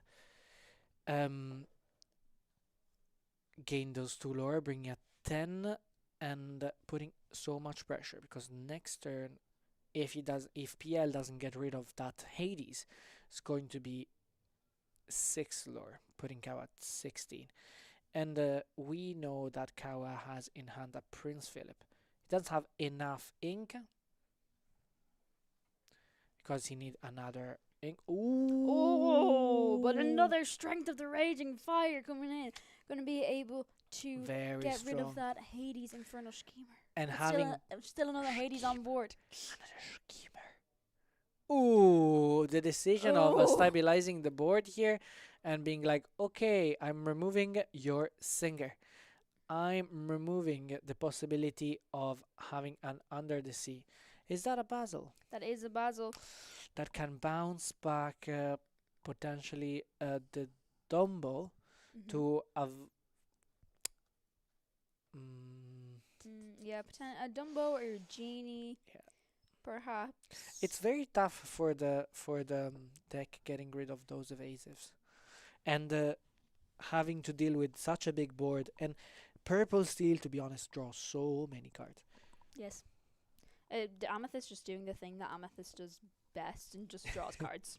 And Just Dumbo, cards. is one of those. Well, in this instance, he is the elephant in the room. He's the ninth wonder of the universe. He also does the thing that Amethyst does really good and draws cards. Oh, but Kawa's poker face is not great here. He does not look happy. He is puzzled. He needs to work on that poker face. Oh yeah, and it's gonna be. It's looking like it's gonna be Dumbo, sending it back to the hand. It's hard to Judge here. Yeah, it's hard because Dumbo can still come in and he can still use Dumbo's ability on Genie, but yeah, but we're gonna see that happen. Dumbo's gonna come in. Yeah, we're gonna do the 1, but at least this way he doesn't gain the 2 lore off Genie. He only gains the 1 lore from Dumbo's ability. Exactamente. Yeah, and just a Prince Philip left in Kawa's hand. PL gonna be able to quest with Diablo. Sure, we'll quest with the white rose. Kawa only has 1 card in hand. It's looking pretty bleak. Oh, but it's gonna be the giant cobra coming in. Yes, we're gonna choose to discard a card and gain 2 lore. So tough here for Kawa. Every single time at the top deck. Let's see if he can look at the top. Oh, only just the top one. What is that? Oh, it's a Judy. Okay, this helps. Ooh. This is huge. See This helps. how Judy on the top deck, it helps. But what detective do you want to find here? What detective do we want to find? Oh, Oh. another Basil. Another Basil helps. That's a detective. On the play and on quest. So no, it's just on strong. the play, no? And whenever she quests. Oh, and whenever she quests, oh, she's even better than I thought she yeah, was. so strong. So strong. And luckily, though, he did pull a detective. And that detective is going to be Basil. Do we have enough ink to play the Basil? Oh, I think they I pulled the don't wrong the so. wrong Judy Oh, Hobbs they did there. put the wrong Judy Hobbs there. That is a pretty Judy Hobbs, though. I do like that Judy Hobbs. Yes, Giving when you play this character and whenever she quests, look at the top 3 cards So of good. your deck. You may reveal a detective card, put it into your hand, and put the rest on the bottom of your deck. So luckily, he had a detective card. An infernal schemer. Oh, another Hades Infernal Schemer? What? Where? We need I heard that in my ear and said, what? That was no, it was no combo like we see in game 1, but there is a wide board here for on PL side of things. I think some of the player of turn 5 just arrived. I think we will be starting round 5 pretty shortly. It is looking like PL is going to take this home. Doc plus Demona plus Dumbo plus Genie Oh, plus Isma. Like, this deck had so much gas. Plus the what just else? being able to use Dumbo's ability on the other evasive cards like Genie for PL just to So draw strong. another card. Yeah, okay, pay 1. But you're going to draw a card. Look You're how still much. going to gain a lore. So PL have more ink than Kawa. Yeah. And Kawa is meant to be on the Sapphire ramping deck, which if you're new to Lorcana, ramping means you're going to gain as much See here. ink in your inkwell as quickly as possible. But in this instance, Consider PL has that. more. Consider that Kawa played two schemers that fueled PL's inkwell.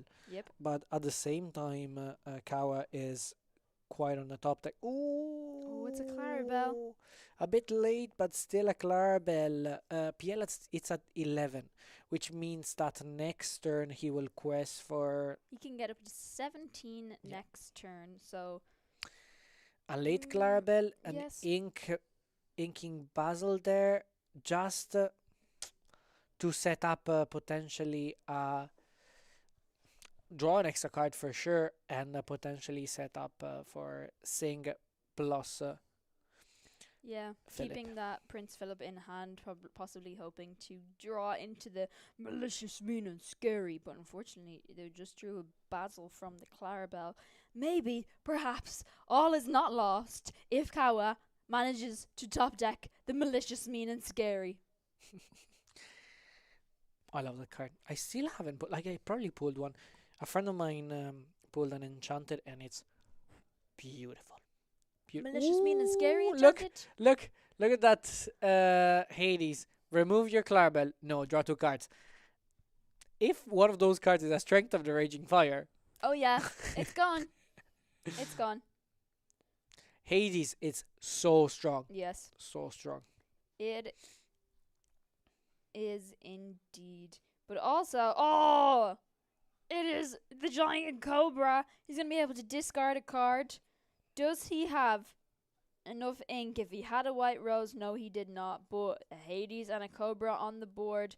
Was it a top deck of malicious, mean, and scary? No, he's not gonna be able to do it. PL's gonna take the win, and it's not gonna be enough for Kawa to bring it home for Emerald Sapphire. Oh my gosh. It was a good match. It was a good It was match. a very It good is- match. It is Tough. great to showcase Very, very these tough. decks, and you at home watching this, go cook your set 10 decks because Take notes. Watch Kawa's was great. It didn't. Podcana. It lost because it was Sapphire Emerald and it wasn't Sapphire Amber. We need your deck. We need We you do. to cook. Let's do something. We Ne- will cook. Do you know what? Okay. Next break, we go on Dreamborn and we cook an Okay, Amber Sapphire. after. No, I've Mm. cooked it. I've cooked it. It's ready. Is it I've cooked it. It's semi-ready. I have to add Pluto. I have to add the one Pluto. cost? But also, just think, okay? Just think, right? Dimmi tutto. Setting the mood, setting the precedence. I'm ready. We're cooking. Pluto, Mm-hmm. 4 Pluto, 4 Princess Alonwi, 4 Basils. You've got 8 one-cost Basils in the deck. It's a thing. It's a thing. It's a thing now, guys. It's a thing. It's a thing. Yes. Cowboy is back Kawa let after down the 2-0, unfortunately. yeah, But- you let down the team. We're gonna have to rematch. Exact. Oh yeah, it's we're going to gonna be have 1-0 for rematch. Team 1-0 France. for it's 1-0 currently for Team France. We're gonna have to get Team Ireland back in the Back game. in the game. In the meantime, let's open a booster. Oh, Casting, right? yes. Let's go. Let's do a double pack. Demona, Give me one. here, have a Demona, and Thank you very much. I'll have a Daisy Duck. Blessing the He packs. did. He did the wombo combo. Kawa, you did the wombo combo. I love that. You did the malicious, mean, and scary into the On- Prince on Philip to top deck. banish everything, and PL there like But What? purple steel seems like it's drawing so many cards. yes. The only thing Hans is completely. The only thing is, I also didn't hit any of my Clarabelle shit lines. Yeah, I Oh, saw yes. that. But and game 1 was like really sad because no 1-drop, no turn 2 ramp, no no turn ramp. 3 ramp until Cinderella. But Hades against Clarabelle. New actually is new not the cards best smell so nice. either. Because if you play Hades, you're always gonna say, yeah, draw 2 and give me. Yeah, one, yeah, yeah. right? Yeah. Hades is so strong. Being like, okay, don't remove my big threat. Draw 2. Strength of the G5. Can you Yeah, imagine? Alright, Okay. back to him. he didn't even need it. So though, between because those two, I would say This. that this one. you Okay, win. 1. Flash, 100-yard dash. 4 mana 2/6 bodyguard versus 3 mana 3/4 that can enter exerted. Yeah, you're one. Flash, 100-yard dash. He 2 wins. 2/0 Oh, it's Gaten's card. Rapunzel, I think. Gaten is here. 3/0 Oh, fudge. I no don't good. even have to see this. This card. 4/0. This card is so strong. 4-0. Headless Horseman. 5/0. This is draw a card. It's a draw card. Draw a card and Can't challenge. yeah, can challenge. So I have a basically, bodyguard. it's 5/0. Oh, quick. Oh, quick. Rush pack. Ooh, ooh, Rush pack. We're getting ready. ooh. It's gonna be round 5. Players are sat down. Webby Vanderduck. That is good. This box had already 5 legendaries. Okay. Ooh, this is the new popsicle, That's just a new popsicle. and it's very good. It's actually very, very good. Okay, let's go back on the other cam. Where our players are sat down. They're ready Oh, to go. oh. Oh, do we have spice? Do we have so much spice? So Oh, much we spice. have spice. So Is this? so much spice. Are my eyes deceiving me, or is this Ruby Amethyst versus Ruby Emerald? I can't. I hope so. I cross on. Yeah, yeah. It is. This. I am so happy. I Oh am my such like gosh. happy boy casting this match. Emerald Ruby, what are we expecting, Martin? I am blown away. I am not expecting this. I can't wait to see this match. And we see Didi playing a version of Ruby Amethyst that I recently tested, which is quite strong. I like to call this version of Ruby Amethyst, this singing. no, a fling-a-dingers. A fling and niggers. Yeah, especially when you've got Mother Gothel on the That board. fling. You're gonna move all the damage, so it's like fling-a-dinging. It's like a fling-a-dingers, moving damage. It's fun. I It's love fun. I like it, especially with Mother Gothel on the board. And guys, I faced a Ruby Amethyst when I was in Milwaukee, and I got destroyed because they just had 3 Mother Gothels on the board. Oh, Mother Gothel and can snowball. every time well. something challenged, oof, GG's, bye bye. But yeah, I am super intrigued for this matchup against Emerald Ruby. So good. Even Emerald Ruby, what spice is Mm-hmm. You get Max Goof on the board. Max Goof can Dunkelfjord sing. going to Be bring King us. Undisputed. Ooh, interesting. Oh, we got a Clarabelle Shift line incoming too. What a deck. Clarabelle shift line, and then we saw in the Inkwell power line Oh yes. that cost 3 is a 3. Will we see the 4, power 3. line shift? We could see the power line shift. Actually, is the deck for that's the deck for Mhm. power line shift. So on the other side, we see in TATM hand. Oof, eye to eye. Eye to Eye eye to eye inked. into the Inkwell. Have we got a turn 2? No, he has no, double we don't. double Double max. Max Goof. So Whereas if we seen a power line, Maleficent Dragon. and Interesting. it's the DL. It's the Set Champs promo. Enchanted. Whoa, Set Champs Enchanted into a Queen of Hearts. Queen of Hearts. I love a spicy deck, and I feel like if we're on round 5, both of these players, I would assume they're both on 4-0.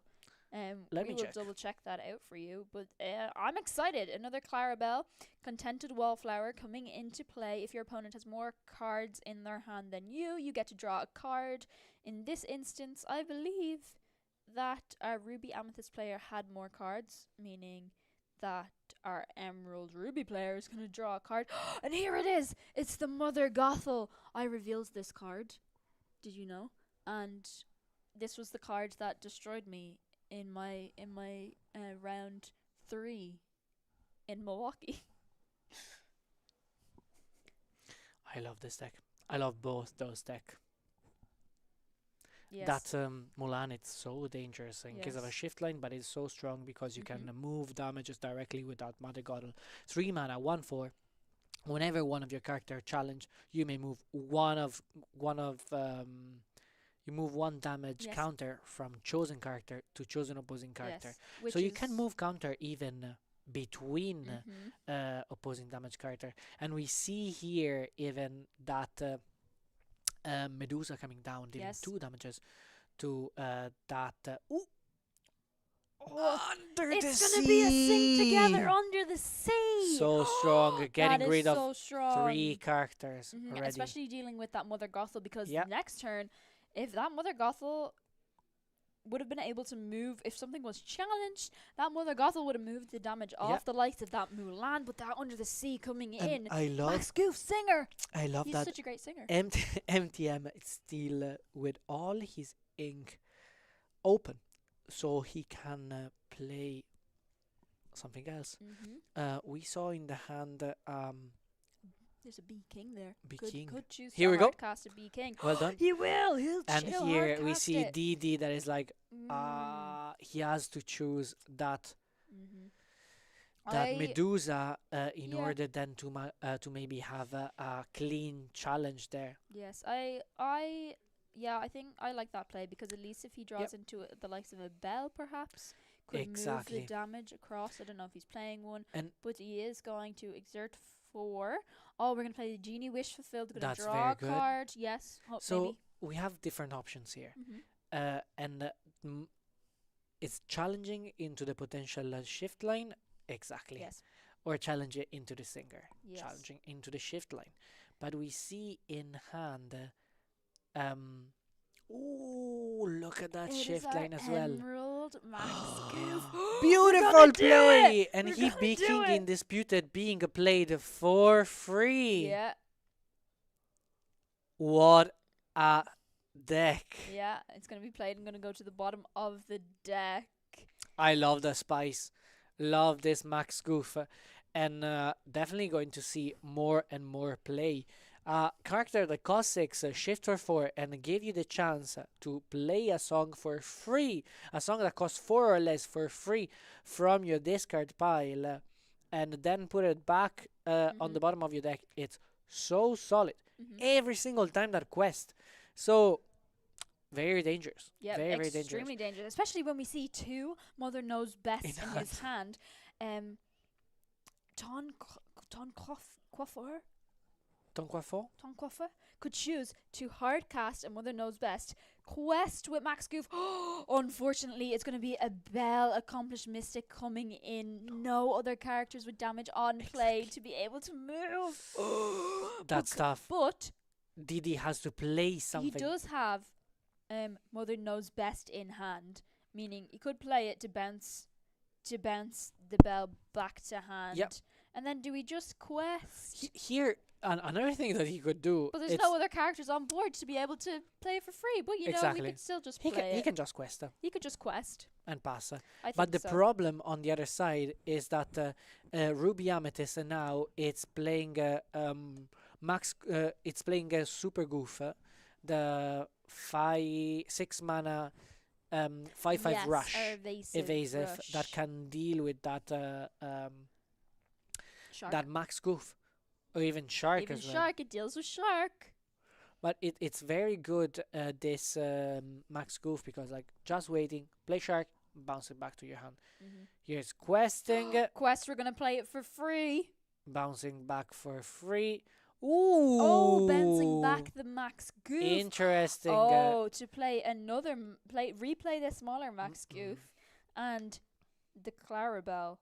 Clumsy guess, possibly setting up for a future Clarabelle shift, but also the potential to shift Max Goof next turn. Exactly. Or perhaps we do see an Under the Sea in hand. That's maybe tough. hoping That's to, very, very tough. yeah. Here's deciding to exert that Max Goof to be able to do a clean trade with that Bell. Mhm. So he knows that shift line won't happen. But the problem is like it's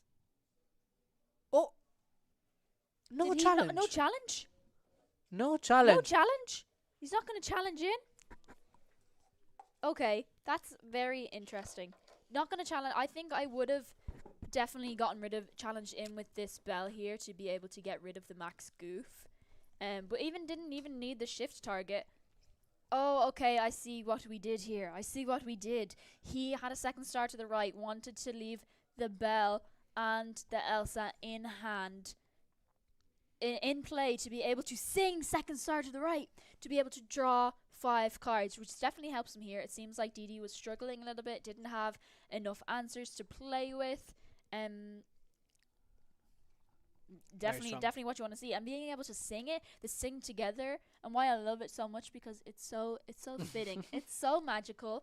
Being able to sing together, and then you can still utilize all the ink that you have, like we just seen Didi do here. Going to play the Genie Wish Fulfilled, draw another card. So not only did he draw 5 cards off second star to the right, he's going to draw another card off a Genie Wish Fulfilled, and still is able to ink a card and has 4 ink to play with. Could we see another Genie Wish Fulfilled and draw another card? I don't know what he has in hand, but he does have another Genie Wish Fulfilled. We could see it. We could see it, folks. No, we're not going to need it. It's going to be a Moana. Make way, Moana. Interesting that Moana, considering that is challenging most of the character that have evasive being able to boost something else. Oh, here we see. Because we're singing eye to eye. Well, yeah, singing eye to eye, being able to ready back the characters.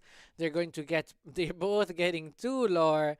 And then let's see if there could potentially be an Under the Sea or something For else. eye to eye, each player is going to draw 2 cards, gain 2 lore. If 2 or more characters Also- sang this song, they did. 2 Max Goof sang, and he's going to be able to ready them. Also, we see in Tunker's hand, You're Welcome. You're welcome. That could be yes. played on one of the Clarabelles. Yes, because even though the Max Goofs can't quest, they can still sing. Exactly. Could we see them sing?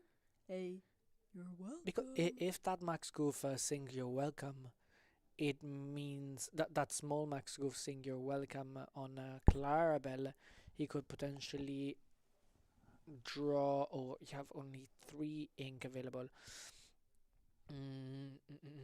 I think it's even maybe playing that Ursula and checking if a second star to the right is in Didi's hand.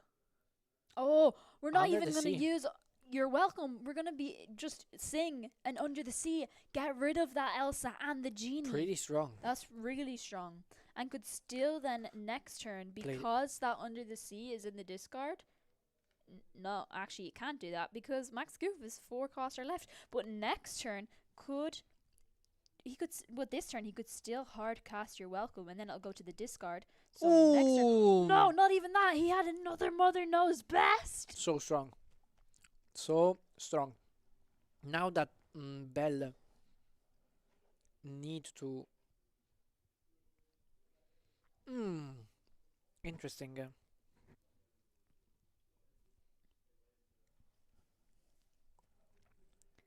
Yeah, just a bell. Be prepared left is on not the anymore board. an option, unfortunately, for no, Ruby be Amethyst. prepared. So But unfortunately for Ruby Amethyst, they don't have access to Be Prepared. Emerald Ruby, perhaps the new Be Prepareding deck with Under the Sea.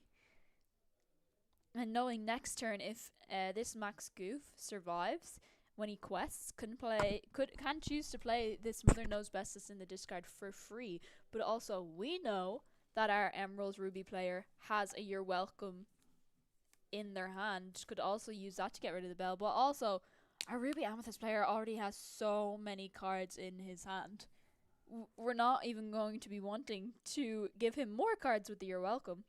However, our Emerald Ruby player already on 7 lore. So 7 lore to 2 with a big board. with a big board, a pretty massive board.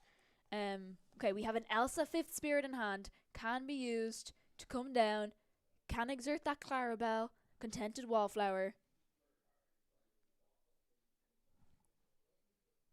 and can be used to challenge in. But like even getting rid of one Clarabelle, our Emerald Ruby player is still going to be able to challenge or potentially shift this Clarabelle next turn. Yeah, that's what we're going to see. But bringing in a Lumiere to buff it up. Oh, Beautiful. I hope Baker, Lorcana Villain, I hope you're in the building. And I hope you're seeing this Ruby Amethyst deck shine. Absolutely That crazy. Bell can challenge that Goof. Yes, And exactly. Especially bringing this Lumiere in and being able to bring the bell up to 5 strength. Going to be able to get rid of that Max Goof.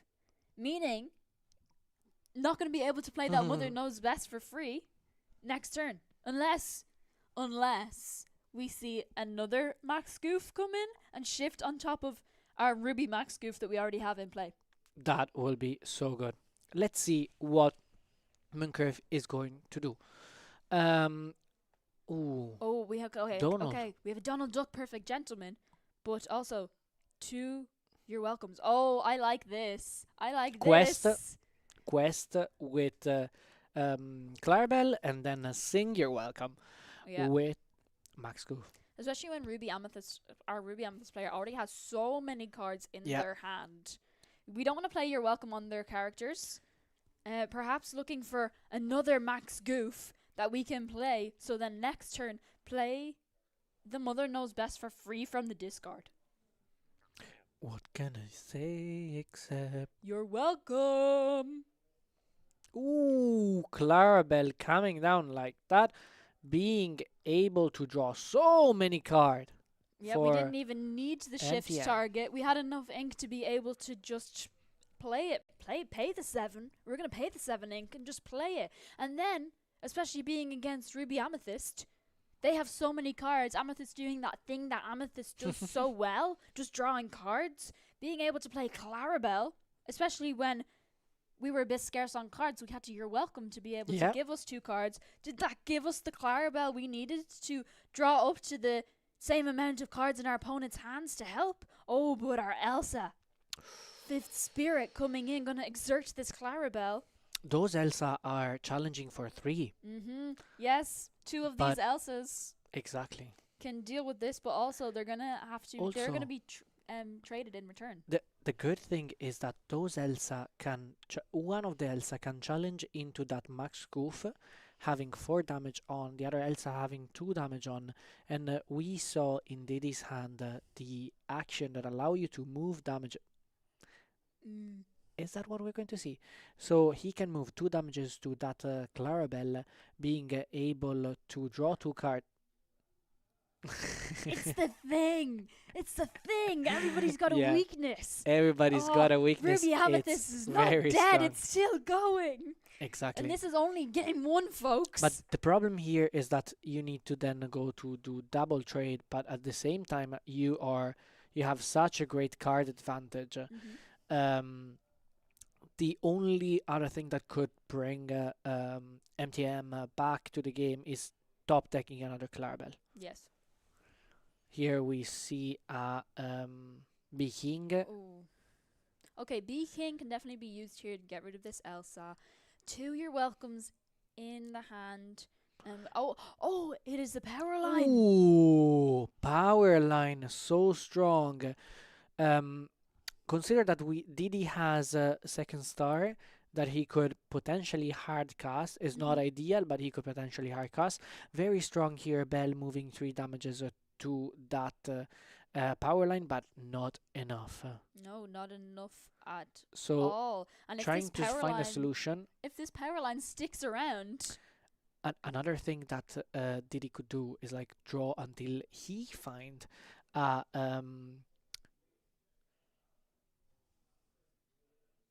yeah, we're gonna 3 play the bell. We're damages. gonna move the 3 damage. Let's If see. there's a way of no, we're just gonna Okay. play the Lumiere. Okay, that's fair. We're gonna buff up the strength of all of our characters. Exactly. That's But very this strong for is Under the looking Sea, for like example. This power line is gonna stick around. Can this power line? Does he have it? Does he have it under the sea? Could this power line just sing it under the sea? I don't see it. Do you in know the what is the problem hand. with Under the Sea? That Lumiere. Exactly. Oh, sugar. Oh, sugar. But we don't. It doesn't matter. It doesn't matter. We have You're welcome to get rid of that Lumiere.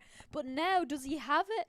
No. We see B Unfortunately King. not. We could still B King something. Exactly. And there's He probably another be You're king, welcome. and he could cast. Is that It's another? another power line. Is that another power line? There's another power line in Do that hand. we? Ooh. Yes. Do we just play the other power line? Do we have enough? And let's see. What's Power line. Yeah, we do. We have enough. We're just gonna play the second power line. Why not? We're already ahead on lore. It is 8 lore to 3 to our Emerald Ruby player. I'm excited. I'm Good- so happy to good. cast this. This is game. what a colorful So happy. game we're having. Ruby wasn't that popular, and we have 2 players playing amazing. Yeah, these Color combo. underdog decks, not the dog decks that we're used to seeing, but we're gonna sing together. We're gonna do the other thing, Martin. We're gonna sing together with an Elsa and a Belle. Never ever have I ever thought that an Elsa and a Belle So good. together would be singing a second star to the right. It's like something You out can of fly, Peter you Pan. can fly, you can fly. Oh, and then we're going to bring our Mulan in with 2 damage. Can we see another Belle to move the 2 damage onto the power line to get rid of it? But then we still have the issue of having another power line here in play. Oh, we're going to see it. We're going to see the Belle Accomplished Mystic coming in, going to move that 2 damage. And this is why I was calling it, I got it from Baker, the Fling-a-Dingers deck. The 2 damage, because we're flinging it. The We're moving the Fling-a-Dinger. damage. Yeah, and then just a Lumiere coming in to stop the potential Under the Sea being sung straight out. We're gonna have to get rid of that Under the Sea first if you want to Under the Sea my characters under my deck. Oh, and then a Queen Ooh. of Hearts to finish it off. Look oh, at that and board. The Palace. Oh, what a Look board! at that board. Yeah, Kim, the card that our Emerald Ruby player really needs to see. be careful here. Because what we could see is that, bouncing back that Lumiere Yes. and see if there is an Under the Sea there. Oh, unfortunately not. no. Eye to But eye. it's an eye to eye, meaning we're gonna draw 2 cards. We're gonna gain 2 lore, but can we find an Is under that the an Under the sea? Sea? Because if so, this power line is gonna ready because of this eye to eye's ability. They can't quest for the rest of their turn, but that doesn't matter. They don't need a quest. They can sing. But And no, then goes to the it's next not match. enough. Not enough. It's gonna be game 1 going to our Ruby Amethyst player. Beautiful. That's Beautiful. I love this. I love this. I am so excited. I came here to see some spice, We and did. we're so happy We did. to see this. We were told that there was some spicy decks that were submitted here this weekend, and this I would is say it. those are two. It's these are some spicy decks, and I'm so excited that we get to cast this. And we see how powerful is that Max Goof with the shift line. Mm-hmm. Being able to play and replay Mother Knows Best, Be King Undisputed, and then with Double Singer being able to do um, Under the Sea. Yes, Under Like the Sea. Under the Sea, it's so strong. But that Lumiere, most of the times, plays such a crucial role. Yes. We saw there that he had to play You're Welcome Mm-hmm. on a Lumiere Yes. in order to avoid those characters to Yeah. have that buff attack. Yeah, even Mother Knows Best to bounce the Lumiere back to hand would have been Beautiful. good to play Under the Sea. Unfortunately, Ruby Amethyst just had so many cards. Being able to sing Second Star to the Right with a Bell and an Elsa, Incredible. draw 5 cards, played Incredible. a Genie, drew a 6th card, and then did they play another Genie and drew another? That was I a am- lot of cards. I Doing am the thing so that happy, Ken. Amethyst does well, but I'm so Ruby happy. Amethyst is not dead. It's still here. I'm so happy to be able to cast at LorcaQuest, CCQ, Mm-hmm. my favorite deck. I would love nothing more than to see the Ruby Amethyst deck or Doing an Emerald Ruby deck get the CCQ qualification. Okay, here we go. And this time our Emerald Ruby player is going to be on the play, our Ruby Amethyst player on the draw. I'm excited. Will we see it happen again? Will we see the Max Goof shift happen? Or will we Oh, see can't the wait. power line shift happen? The strength of both decks is even playing on turn to power line that is able to sing 4 and do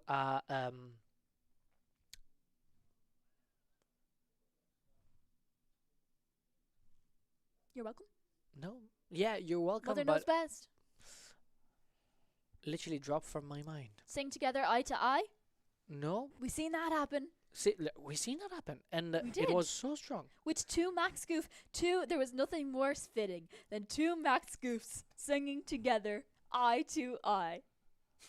And then they read it again to sing together So under the sea. so strong. We see here Pirate's Life being inked with a pass. Oh. No 1-drop for our. No 1-drop for either players, it Nope. seems like. Unfortunately, It's a slow start. it is a slow Slow start for both. Luckily, so we see a longer game.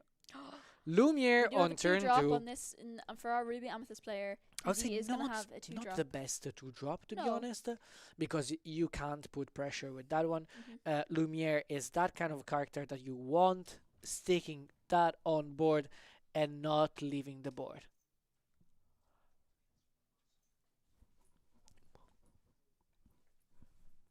Both the player, we have confirmation that they are 4-1. Both players are 4-1. It would be four wins. It would be 4 wins. We're only on round 5. So it's 3-1. They're both Four- 4-0, Oh yeah, it's the Yes, 4. they're It's both it's 4-0. 4-0. which is absolutely amazing, especially for these decks. Yeah, I would Like, I would assume 4-0 with Ruby. in 4-0 set with Ruby 9. Amethyst Who and would have said that? Emerald Ruby. Ruby Who in knew? general. Yeah. It's impressive. I am so happy.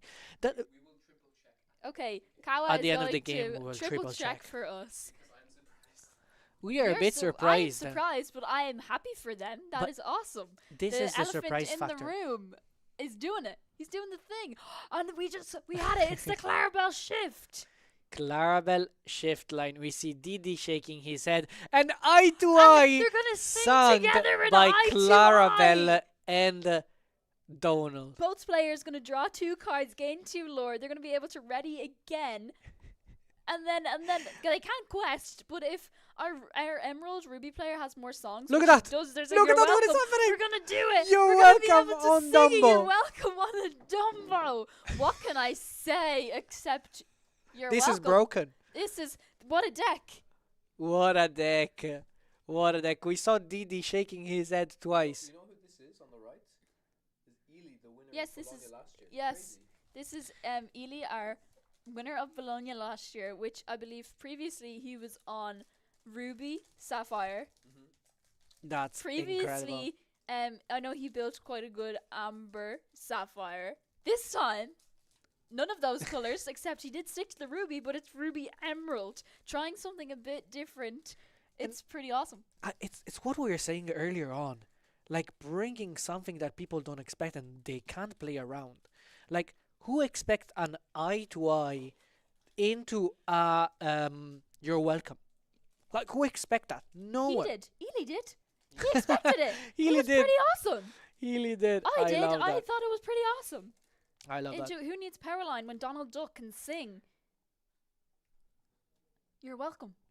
This is the beauty of those kind of games, and also they both the decks have a favorable matchup into aggro because they have early threats against them. They both play small Sisu, like sorry, Didi plays small Sisu. Yes. Not sure if But could potentially play it Yeah. if he really wanted to. oh, But it's going to is be an that Ursula sniping? Deceiver. Look how many cards are in Didi's This hand. is such a big 3, hand. 6, 9 cards, which means that um At the end of his turn, Ely yeah, can just dump his hand yeah, he can and just draw so many cards. he can draw up to 9 cards at the end of his turn And- with this Clarabelle And ability. Kim, let's consider the fact that he can sing most of his hand. Yes, A lot of cards in his hands are songs, so he can cycle and recycle. And we know that Ruby Amethyst is not playing any form of board wipe, so building the board. Sorry if did I'm he, laughing did here, he just sing but Donald? we see You're Didi welcome shaking again? his hand. Oh. His head being like, ah. Yes, Emerald, Ruby. Who knew? It could come this far. I would love to see this take down the whole tournament. I love this. It's only round 5. We've got 9 rounds to bring you today. I want to see Emerald Ruby in top 32 tomorrow. That would be so much fun. So much fun. The good part of having that on day 2 is having Spice with DLC winner. Yes. But on the other side, people are going to be more prepared if they know that one of the most competitive player in the tournament is playing a Spice deck. Yes. So the voice are spreading, and people are going to be prepared tomorrow in But then they case. can't be prepared. It's gone. To-dum. But like such an abundance of cards in Didi's hand, just a Lumiere on the board. I'm not sure if there's anything he can do against the amount of cards here. But here it is. It's that Goofy we were talking about with the rush and the evasive. Gonna be able to rush in. He's gonna rush in and deal with this Donald Duck perfect gentleman.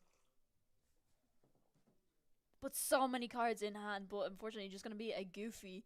Goofy gonna rush in, challenge, and we're gonna pass back. Shift Powerline! He did the other thing! shit. We're gonna sing! Oh. Mother Knows Best!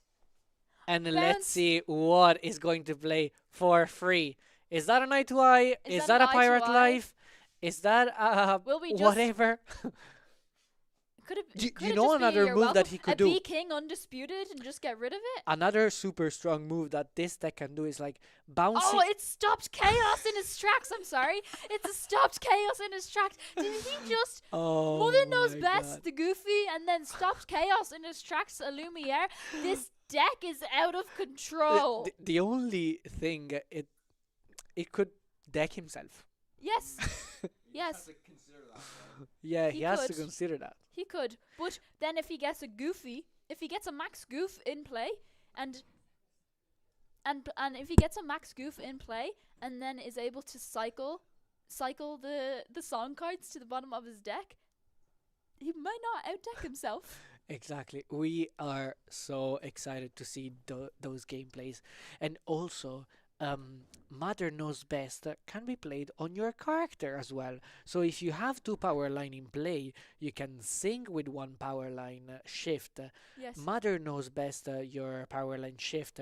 Play the power line on the other power line shifting and Yes. sing against something else to look at the top. This deck can snowball so much. But we don't even need to do that because it's going to be a win for Emerald Ruby, meaning we're going to go to game 3. Beautiful. We're going to go to game 3. But this Beautiful. time, Didi is going to be on the play.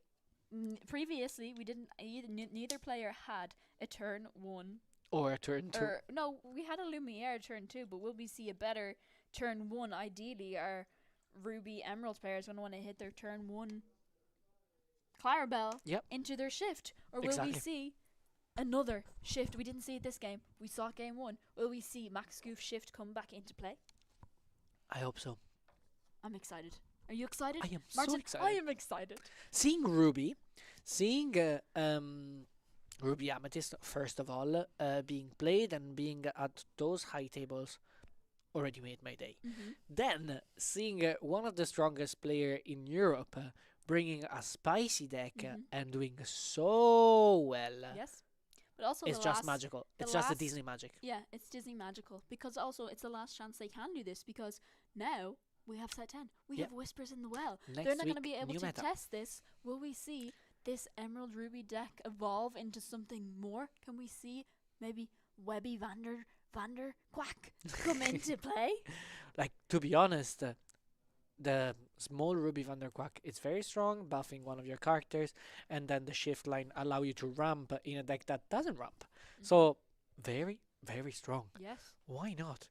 And we can consider to play even the song in action that put 1 damage to all the opposing character. We can consider to play the Will we do? Will Prince we do? Philip Will we shift do line. Prince Philip? Ooh, malicious, mean and scary. Prince Philip. Malicious, mean and scary. Malicious, mean and scary. I Okay. snarkle curdle dairy into Prince Philip to clear the board. We saw Kawa do it on PL earlier in our little feature match. I'm excited. I'm excited to see people cook with this deck next set. Beautiful. I just say beautiful. But can we see DD pull off another, sing together, second star to the right to draw That- 5 cards? That'll be just magical. It's game 3. We love to bring you a game 3. Game 3 with a Ruby With- match. These spicy decks, Ruby Amethyst versus Ruby Emerald. I did not think today I would be casting this. Same. This, And these matchups. by seeing one of the most renowned player in France and in Europe playing Max Goof and Max Shift, I think it will have an impact. Yes. But we are seeing in those days on card market the spike of that Max Goof shift. We're gonna see the Mulan 1-drop. This time DD does have a 1-drop, and it's the 2 damage. And we've seen the He use has the of shift this, line. this move. He has the Did he shift have Mulan. the shift Mulan? And this is the whole reason you play the 1-drop Mulan, not only to move damage off her, but because it's a shift target. But Ely also has the Clarabelle 1-drop coming in to be able to shift on top of this potentially. I'm excited. I'm so excited. I'm so excited. We see on Didi's hand the classical Lumiere, but in this scenario it's much better that Queen of Hearts. Being a 1/4 and being able to he has the shift line as well even for that He has Queen a of Hearts. Oh my gosh, this is Yeah. going to be a... Can we see a Clarabelle The- shift, a Powerline shift, Queen of Hearts shift, and a Mulan shift? Will we see a board full of shifts? Shift lines? The shift target are so many. Ooh, we see a second star to the right in Didi's hand, but you need more than that to be able to sing that. Yes, unfortunately he doesn't have enough on board to be able to sing it right now. But he does have enough to play the Mother Gothel. we have to find a way to move those damages somehow Yeah, from that Mulan, and and that's this the is way. it. This is it. That's what it does. Mother Gothel Vein Sorceress. Our 3-cost dual ink Ruby Ooh. Amethyst card, and this is why you still play Ruby Amethyst, so you can play this Mother Gothel. Our Le- Clarabelle Contented Wallflower they're coming in. There is a bell in hand from Oh. Didi that could move those 2 damages on Mhm. potentially that max goof because Clarabelle has 2 shift target already, so it's not a big problem. But at 4 ink, we want to see what is Didi doing.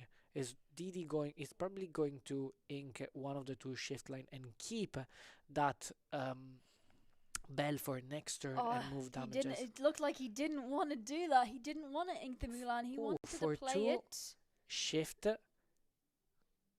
Oh, we're just and going he to passed. shift Queen and pass. Interesting that he chose not to play the bell with no characters exerted. Could have gotten rid of the power line to stop a potential He power line decided shift, to but he decided to do that mhm. in order to have more We're hopefully setting power. up for a nice challenge off here Mm-mm. because potentially Ooh. if Didi Oh, but it doesn't matter. He's not even going to be able to challenge in and here. that's the reason why he chose. Oh, Is that an under the sea into you're welcome to fully this clear the board? is the beauty of this deck.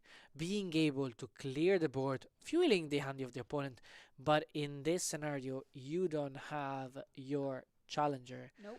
You don't have your draw engine. That queen would have drawn a card Yes. regardless. Yes. So I'll give you 2 cards, but I'll remove your characters. Yes. And fueling your hand is not a problem because I have a shift Clarabelle in hand. We haven't even gotten to see the power of Mother Gothel. Ely's not even going to give Didi a chance. And sorry, Didi has a bell in hand, which means that if that queen would have stayed on board, he could have challenged into the Clarabelle, moving then the 2 other damages on the other Clarabelle, meaning that meaning that the opponent couldn't shift the Clarabelle. Then see, bell Yeah. going into the inkwell and back to establish the board. But we see another under the sea. Under the sea. Just like the power of these singer cards, and we got like Powerline, we got Max Goof, but we've got singers in Ruby at long last. We can finally sing these big targets. Oh, no shift target in sight because this unfortunately Mulan injured soldier was swiped under. No the way. Under the sea. Under the tree. Under the deck. Under the deck. Under the A tree. shift 3 times. Yeah, 3 times, and then if we get That Hades was perfect into yes, because he could have ink and play Hades and deal the 2 damages on that Mulan to draw 2 extra card. Here is in a tough position to think: do I have to? I have to ink and unfortunately pass because in the scenario that he played that Hades and the opponent have a way to remove it, it's going to be a problem. yeah. This is a scenario where, like, what am I going to do? Am I going to quest? Am I going to pass? If I quest and he has the rush character, here we beautiful, beautiful. This power line being able to sing. You're welcome on that Clarabelle, drawing 2 cards, and also bringing that mash up into action, looking at the top 4 cards and deciding what song to play for free. Unfortunately, He's going it to was a beaking, but he's going to play it regardless. He's going to play it because then it goes to the discard, and perhaps if he gets a max goof, guys, if he gets a max goof, I have to be quiet because they're down the hall. If he gets a max goof, he could play it for free. Beautiful. Beautiful. What a game. Beautiful. Kim, I am just glad But to be here and cast this beautiful game. it has been so beautiful, but it's not over. It's only 3 lore to 0. There's two shifted characters on the board. We've got a Clarabelle, we've got a Powerline. What will Didi do next? Oh no, it's gonna be a Mulan injured soldier and pass. That Mulan is eye to eye sang with both the big characters, being able to do 2 extra lore, being able to ready those characters, and they are ready to sing again. Oh, really showing the power of this new card we got in Set 9 in Fabled. No longer new because a new set came Yep. out yesterday, but really showing the power of it being able to Ooh. be used. Look at because- that, you're welcome, being able to remove the threat, potential threat, Yeah, and also draw 2 extra cards for that Really? Clarabelle. really playing the control game. Ely is here, going to be able to just completely clear that board. Oh, And an Ursula Ely Deceiver. finding And there the is a song. It's a second star to the right. that track say set that Maleficent Dragon could be interesting. Yes, but He needs- unfortunately, he's only Short. on 7. I believe it's 4. Yeah, 7 ink. He's not gonna have enough to be able to play it. Even if he had enough ink, to be able to hardcast second star to the right. Oh, what are you gonna be able to do if you use all of your ink to sing a song? To be able Losing to in get rid of tempo. these cards. Okay, Genie drawing a card. Genie wish fulfilled comes in. We're gonna draw a card. Probably we're going to see ink and then that Just trying to establish more bodies Moana on the being board. played. But Moana could be interesting. But still, it's in a position that it's so tough because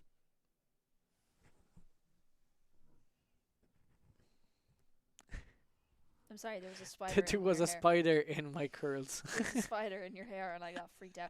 Oh, but we're going to sing a Bee King Undisputed. Very tough position for Didi. Mm-hmm. He chose to remove that genie so he could have the challenger Moana. But on the other side, we have Pirate's Life taking 2 lore and gaining 2 lore and having the chance to look at the top 4 and sink again. And this is where the 2 lore that DD previously got off the eye to eye Yeah, is no more. exactly. Ely said, yeah, Ooh, here, I'm gonna do eye to Max eye, Goof. give 2 lore, but then I play Pirate's Life to take it away, and then he's gonna play Max Goof, and when he quests, our Ruby Emeralds player is going to be able Ah, to replay a card from the discard, which costs 4 or less for free. beautiful. But then, okay, he'll put it on the bottom of the deck. But also, it means that he's not going to out deck. Nope. He's not going to deck out like you No, you no. said. Because in Lorcana, if you go to draw a card and you have no cards in your deck, you lose. Unfortunately. Exactly. But not in this case because Max Goof. It's Super able powerful. to quest, put back a card under the deck. Quest, put back a card under the deck. Under the deck. Under the deck. Under the But deck. just showcasing the power of this underestimated deck, not one that people have played with a lot. 2 damages on last the queen to chance. draw 2 And cards. here's our dual ink Hades. Very strong. 7 mana, uninkable. 3/6, quest for 2. Whenever you play or you quest with that Hades, you can put 2 damages of one of your character in order to draw 2 cards. So he had that card for a long time in the hand, and we see how useful it's going to be right now. Hand of Ely, it's quite big, and here Here it is. Uh, It's a Bee King a Bee King Undisputed. Undisputed being then- sung then again. And then Max Goof is going to quest. We're going to be able to play that again. There was 2 characters on the board, and those characters Ely are going no at 12. more. On the board. Ely at 12. The number of rush character in Didi's deck are so low that there is not that many chance that he can deal with those big threats. And he's looking at Oh, no, no. it's not a No, there's no songs. it's not songs. It's not a song. It can't be sniped. It can't be gotten rid of. Unfortunately, not a If song. that but card would also- have been a song, it yeah, would have been broken. it would have been pretty insane. But unfortunately, I'm not sure there's much DD can do here to get rid of this really big board state. Kim, exactly. Look at the board state. It's like 2, 4, Seven. 7 Seven? Is that seven characters on cards? board. This is where you miss be prepared. But you just have a Yes. little Sisu. He has 10 questers on board. He has He a has to little remove Sisu. 2 cards. The He has- little Sisu could get rid of the Ursula Deceiver. the problem here is that he needs to get rid of 2 characters that are 2 questers. And is this the crab move? What's gonna happen? What are we gonna do? That's 4, 5, 6, 7, 8, 9, 9. It's a Maleficent Dragon. Getting rid of that Clarabelle. No. Oh, it's Max gonna be Goof. the Max Yeah, to Goof, avoid okay. another song to be played. But here it's but so we're gonna difficult. have to get rid of Dolce- another card unless. Oh yeah. he's Well gonna quest 20 next done. turn. Well And done for our Ely. Ruby Emerald player Well done is for Ely. going to take the win. That means I'm pretty sure we're gonna double check for you because I believe we were told it was. I'm sorry, that was where the spider was. I believe we were told both of these players. I would assume they're both 4-0, and now Ely going into round 6 is going to be 5-0. 5-0 with We have Ruby 9 rounds today. Emerald. So after this, round 6, there's 4 more rounds, and then top 32 tomorrow. And then the winner of this weekend. We have over 900 players this weekend. One person is going to win themselves a ticket all the way to euros. the EU Championships. I can't wait. I'm so excited. Can't wait. I'm Like, so excited. Today it's very good. Tomorrow will be another level. It will be So good. absolutely bonkers. So good. I'm so excited. I think that I want to say thank you to everyone here at the organization of LorcaQuest, because look at this beauty. It's very nice. It's nice. Look at this beauty. I like Some energy with vitamin C, some treats, some milk chocolate, Oreo cookies, and not one, but 2 Red Bulls to keep us fully charged. That'd be great. Yeah. Amazing. We're going to be able to bring you a little interview with Ely. Ely. I'm super excited. As soon as possible. So, before we do that, we will switch to a little BRB screen just so we can swap out and bring him Exactly. over. But that was pretty amazing. So we will So be good. right back. We're just going to do a quick transition over and have a little interview with Ely right now.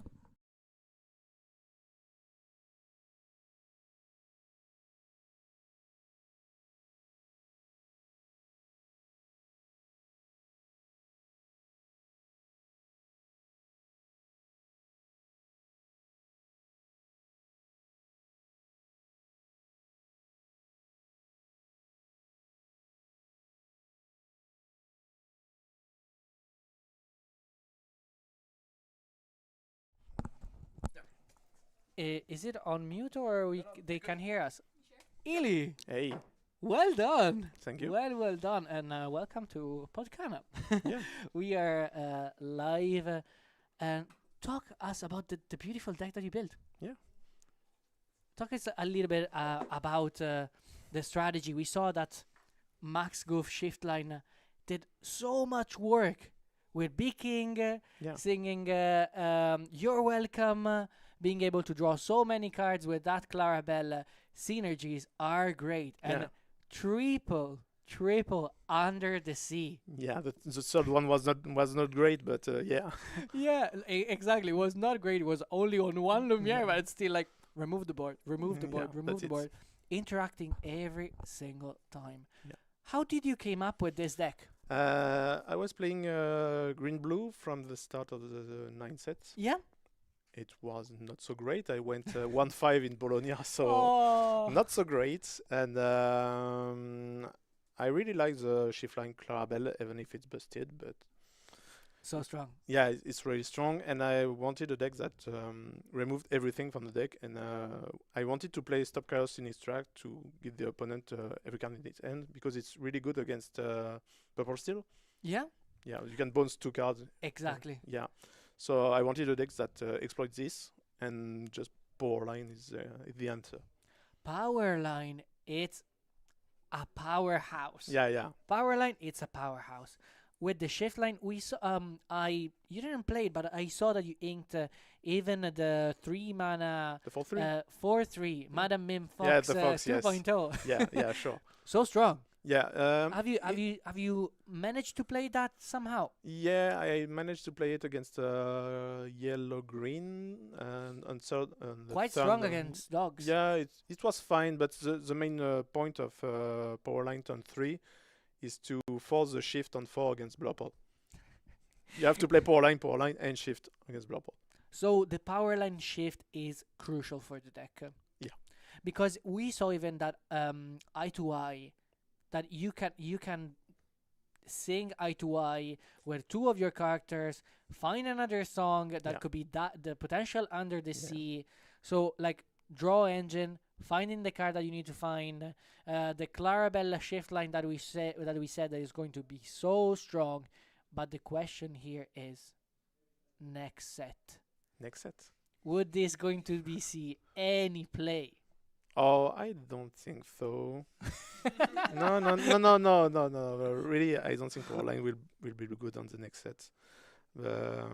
From a stat line perspective, from Yeah. a song that have been printed, For the Thunderbolt, maybe. Maybe in gray, yes. Maybe in Yeah. gray, but I prefer in gray to play just Queen of Hearts, Li Yeah. Shang, Mulan, and this kind of play. And next step, Olympus. Next step, Olympus. next step, The action for 2 that you can play for free if you have. Oh, that you can ready your Yeah. character for yeah, free, one gain last lore. stop. Next step. One last stop on Shark. Yeah. Next step, So and you good. clean everything. And Shark is coming back. maybe I don't think so. I'm not playing this. I'm playing location.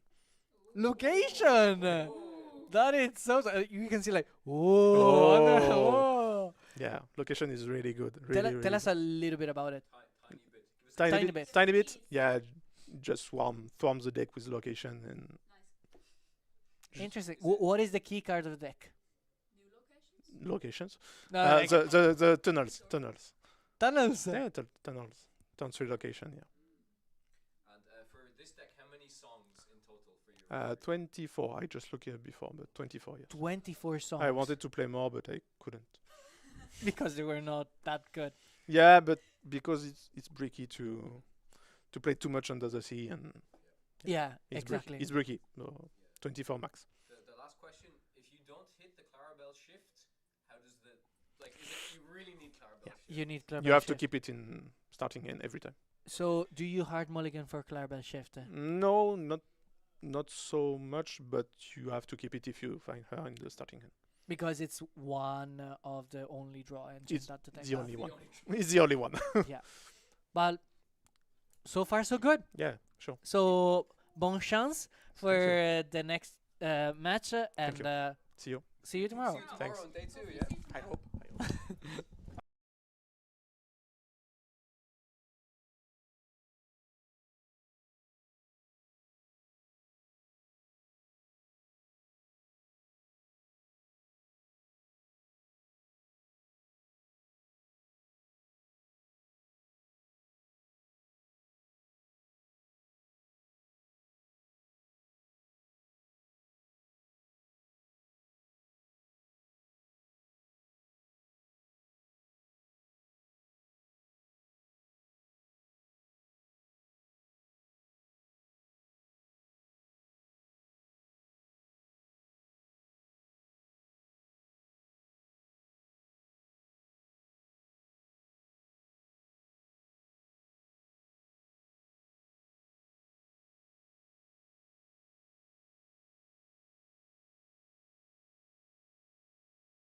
Hello, ladies and gentlemen. Kawa, what a game we just I'm saw. I'm not gonna lie. I'm a little bit jealous that I wasn't able to cast that game. That seemed absolutely insane. Bonkers. Yeah. Bonkers. Even when the Ruby Amethyst player was in a decent position.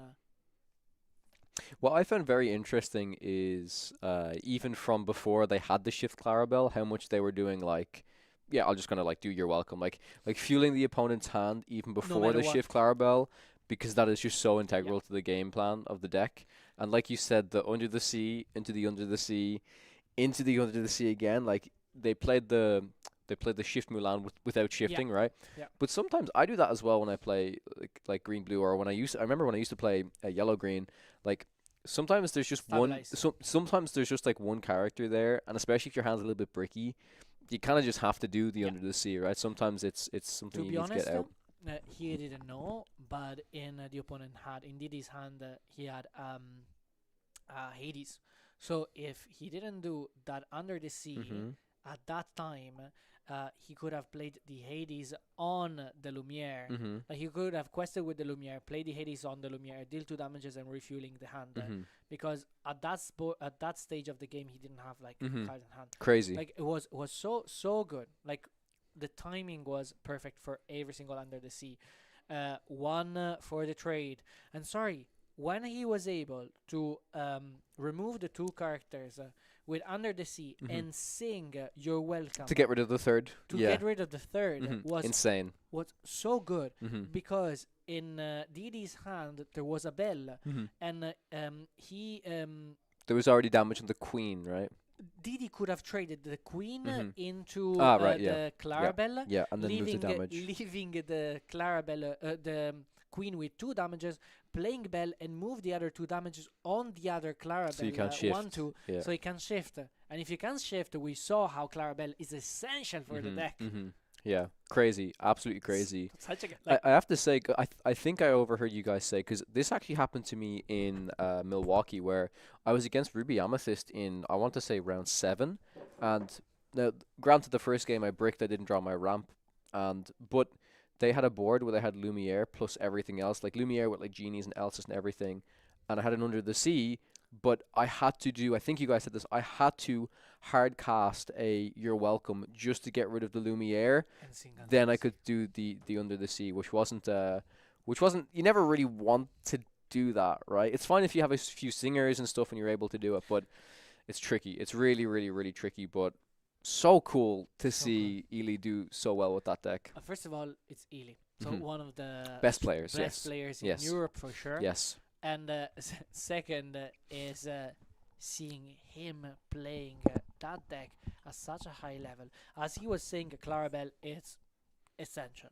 So the fact that he is a very, very good player and in a deck that doesn't draw that many cards, so you have to be very, very good with your opening hand. Mhm. What do you mulligan? Yep. What card do you play in which sequence to be able to see the long game? Mhm. Because what he did there is like it's seeing every single time. Even looking at the opponent hands with Ursula and being able to memorize what he has in hand. So if there was, for example, a super goof that Mhm. could challenge into his Clarabelle because he had the Lumiere down and that Max. Not the super goof, the goofy with Yeah, that was sorry. 5/5, Yeah, right? The rush the character. rush Yeah. goofy. I was like the super goof. Yeah. I got you. It yeah. looks super, but it's not super. It's not super. No. Yeah, the For 5/5. reason- It's 5/5 evasive and Yeah. rush, right? 5/5 Yes. evasive on rush costs 6. 6. That it is able to take out Clarabelle just with Lumiere on board. Mhm. So it's like remove Lumiere, so even if he has that rush character, Mhm. he can get Yep. rid of my draw engine. Indeed, yeah. Absolutely crazy. We'll be getting into round number 6 as soon as possible. They're still finishing up the player interview on the French stream currently. But yeah, we're going to have 6, 7, 8, and 9. And then tomorrow is going to be top 32, which is going to be really exciting, honestly. Like, I have to say it, I was myself and Kim when we came in last night to check out the venue and stuff, and we were speaking to one of the organizers, and it's crazy how fast the year has flown by. Yeah. It literally feels like I remember as myself, Kim, and Spessy sitting here doing the same type of stream setup, and in the blink of an eye, it's literally a full year, which is crazy. I think when we cast LorcaQuest last year, it was towards the very end of set 5 and nearing the beginning of set 6, because Yes. I remember we either saw like reveals and stuff, but all I remember the matches being were like crazy Ruby tempo. Amethyst. It was like green purple decks, Ruby Amethyst decks, Amber Seal. I just remember Yeah. like Pete's and Naveen's, like Pete and Naveen, because Naveen and Pete had just come out, so they were Yeah. like a huge part of the meta. Yeah. But the cool thing was, one of the players that got top 4, I was speaking to you about Mm. earlier, Willafoof, who's the friend of Minato, who won Oh, DLC yeah. Bologna.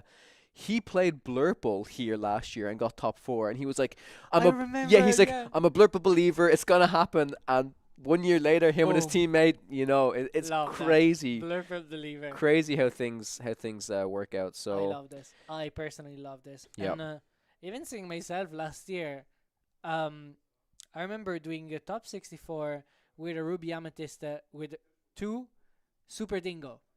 Super Dingo Super Dingo. is a super goof. Yep. The 2/4 that is a bit unexpected. Yes. Yep. That can steal those 2 final lore. That was very good against the Amber Steel songs because most of the time, if you didn't have a character in play, you couldn't do a Fox Bounce. So they were like, it's fine. So you're playing that Max Goof, going and challenging into the Cindy that was singing for free. Yeah. Oh, Yeah. memories. Memories. I know. memories. Nostalgia already. Nostalgia. All right. Nostalgia. Let's crack a pack. Let's crack a pack. We were So- just counting. I think you're on 5 5 legendaries legendaries. so far. And I was saying to Martin, I think one of those legendaries was the foil Hercules, which obviously we weren't happy about. But if it's in the foil slot, there's a high chance that there's still another legendary in here because we usually, still have a lot of packs left. yeah. How many how many packs do we have left? Like it feels like we have a lot of packs left. Like we find the legendaries in. Four. We've got like at least 10 packs left. Look at this. 1, 2, 3, 4, 5. Like and here Hercules is foil, but it's a very very good box. Having like Goliath, Demona, 3 very playables. and Yeah. Webby. Yeah. So strong. Have we opened any epics yet? Nope. No epics yet. Okay. No epics, and we know that in the case, two box were already open and no enchanted. Ah, because was it Ben you split with? Ben was like, the enchanted is in Martin's box. Okay. So we got Maybe. the Jetsam. We'll go through these fast because we Yeah. all know. Okay, wait. I just say we go through these fast. This card though, I'm sorry, I have to talk about this card. Have you seen the shift line? The shift line is good, but honestly, this card alone, even -2. like not that like yes, it's a good shift line. Oh, -1. It's -1, but it's just a 4 cost, 4/5. This stat line, it sounds very vanilla, so the ability is good, the stat line is good, and the shift line is good. I think seeing 4 cost, think about if we had 4 cost syncable 4/5s with good abilities, which we do, but they all cost 6. Seriously, we've got like Tinkerbells, we've got like, Tamatos and stuff. So we actually know that even for 6, the stat line's not the worst. Yep. So if you get a 4 cost 4/5 4/5. with this is a half decent ability. It's basically the Rhino Yep. 1 cost ability. -1. I think this card is like way better than people like. People are like, oh, it's okay. Like I think Nope. it's a very good common card. I remember I was on the Lewis, that is like the public Mhm. transport, one of the main public transport in Ireland. In Ireland, yeah. With Stefano, that Yep. is another guy from our community. Mhm. He plays a lot of TCGs, Mhm. like it's a deck builder Mhm. head, and you're there thinking about an Amber Emerald control, Mm-hmm. where like the goof shift Mhm. line, Under the Sea, the Clarabelle, Oh yeah. the potential to play the Beyond the Horizon. Mhm. So like big stat line, big characters, Mhm. draw engine, I think Amber. Bobby. Yeah. To fuel your draw and your discard as well. Yeah. I think that Amber Emerald. I think I've spoken about this. I think I was cooking. Webby. Yeah, I was cooking with Moyen before Bologna, and he was making some crazy Amber Emerald decks. Yeah. He was convinced there was Not something even only there. dogs, like Yeah, no, it was not a dog's Yeah. deck. He was convinced that there was something there, and unfortunately, towards the end, we didn't go with it because he just said it couldn't be Blurple consistently. But it had some crazy stuff in it. Yeah. He was playing the Plutos and Huey, so he was basically doing ramp, except it's character-based ramp, which is Yeah. fine, right? Because he's still like, okay, if I can get like the Shift Clarabelle out faster, because you play Emerald and you don't have the ramp, you can just play Ursula. So you can do like Lady Ursula. So he's doing ladies. He did play the 2-cost Singer for Ursula Ooh, with yeah. Circle of Lives. He had the Chippendales to bring back big cards. He had Surfer Stitches. He obviously had Clarabelle. It was such a cool deck, and I think the character-based ramp was so strong. He even played the Shift Freds. So he played 1-cost Oh, Fred and yeah. 7-cost because he It said this looks is for Floodborns. Floodborn the character. only Floodborns in the deck were Freds and Clarabelles. That's how badly he was looking. I need like if I lose a Clarabelle, I need another Clarabelle. I need it. We tried it. It wasn't that good, but it was it was okay. It was It's not like it was not the hard worst. looking for friends. But For the character classes. ramp was super interesting. The stuff you can do with the Plutos into the, and of course he still played Yeah. the 7 cost tramp, probably one of the most broken cards in that color combination. Like, That's so because strong. it's like basically looking for like your combo piece. Yep, yeah. Looking for under the sea. hmm Looking for a way to draw cards. To Yeah, remove looking for threats, your to- welcomes, any type of removal, right? But I do think that's pretty interesting. Because what Amber opens up, especially with this now, is kind of like heads held high, except you don't need to play that. You can just play good. You can play good statted cards that combo well with your under the sea Exactly. package, and then your draw engine is basically Clarabelle with some of these, like, with the tramps, and you can do some early ramp. Maybe you can do some Circle of Life stuff. So not the easiest thing to build, but for deck builders, it's very fun. So stimulating. Super cool challenge. So stimulating. Yeah. Okay, let's keep going through the pack. And You're like, we will go. I, through I the won't. back I won't area." talk about too much. I mean, unless you see a card that Yeah. you really want to talk about. I think But, like, most of I the think stuff. like this is the best time to talk about cards Yes. Yeah. because it's the moment that people are cooking. Yes. So if we see something or if you see something and want to try to discuss in the chat, like Feel free. free to Feel do. free. Definitely. Yes. Ooh, we got the Swooping Strike. I think that's actually a good card too. I would say so. It's an Mhm. action that costs 1 and allow you to exert one of the opposing non-exerted character. Mhm. Meaning like, okay, remove that you didn't expect Mhm. to be I think removed. while it's good, it's like Bad top deck. bad top deck, and just like what am I putting, like, why am I putting some of these in my deck when I could be just playing maybe a bit of a better card, right? Like, it's fine. In sealed, it's probably very good, Yeah. I can imagine. Yeah. Okay, we got this song card. This is Oh, our boy Bronx. So good. Such a big boy. So good. Somehow, if you can give this guy Rush, he's a mini Maui. That would That be costs cool. Oh, Oh, we all know about this. We all saw what I did. Oh, saw. love that card. Okay, Ink Runner. I'm gonna do the Okay. reveals. I got a rare problem. Oh no, another uncommon. Gaston. Okay, what That's do you just think about this Gaston? yeah. This At the this beginning, Gaston. everyone was like, "Whoa, so strong!" I don't think so. uh, The fact that it's an inkable boost 2 is a lot as it's well. A lot. Can't challenge and must quest. See, it's not that good because this would only be good if it's like if you're specifically playing this against a deck that just plays big bodies. But at the same Like time, this is so bad if you use I've used the ability on one card and then they still have like 2 Captain Hooks Yeah. or something that just take this out, right? It's Yeah. only good if they do like one thing big thing each turn, right? So even if it's repeatable, that can sing. yes, exactly. That, thing, Yeah. that character can sing. Even Yeah. if it says like you can only quest, it can't even sing. Exactly, exactly, Must exactly. quest. Yeah. It can do anything else as well. Oh, okay. Ooh. This Okay, is a I very want your opinion on okay. this. Yeah, so this By card being, an emerald player. Yeah. Again, I like the versatility of if you want to do the discarding or if you want to do. But I think giving each opposing character -1 lore until the start of your next turn is something obviously we haven't really seen before. I think it's super cool because you basically like can turn off their clock, right? You it's nearly like you can't quest. And it's a song as well. It is a song as well. I'm not sure where it fits in. Emerald, Amber, Emerald, maybe. big characters. In a sense, it's actually a tool. Like, the thing I like the most about this card is it's actually a tool that you can use. Oh, I'm facing control, I discard them. I'm facing aggro, I minus their lore. So I really like that the versatility is very clear. It's very clear for what matchup you're in. And it's a bit So- anti-synergistic with the Clarabella, the discard too, but at the same time, we're like -1. The only problem is like it's an inkable. Mhm. Like if this was inkable, could have definitely saw play. Yeah, I think the thing is as well is like all the discard cards, and this is probably the best place for discard to be. A lot of the discard cards don't really have as much, let's say, synergy as they did before. Of like when you discard, do X. But that's probably a good thing. Like if you want to discard their card, like you should be paying Yeah. a high cost Yeah. to discard their card, and that's it. Like you shouldn't be getting some other Prince John benefits, right? Especially if you're singing it Yes, exactly. Yeah. or Bucky. To Yeah, like talk. exactly. Yeah. I very wonder. delicately. Nah, it's probably not good enough. Like I'm looking at about this in Infinity with some. It's way too.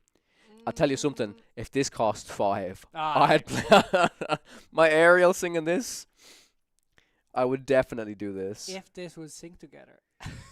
Oh, if it was sitting together, I'd play it as well, probably. Yeah, yeah, yeah. But it's not. So I mean, cost 6. Naveen can do this when you play him, right?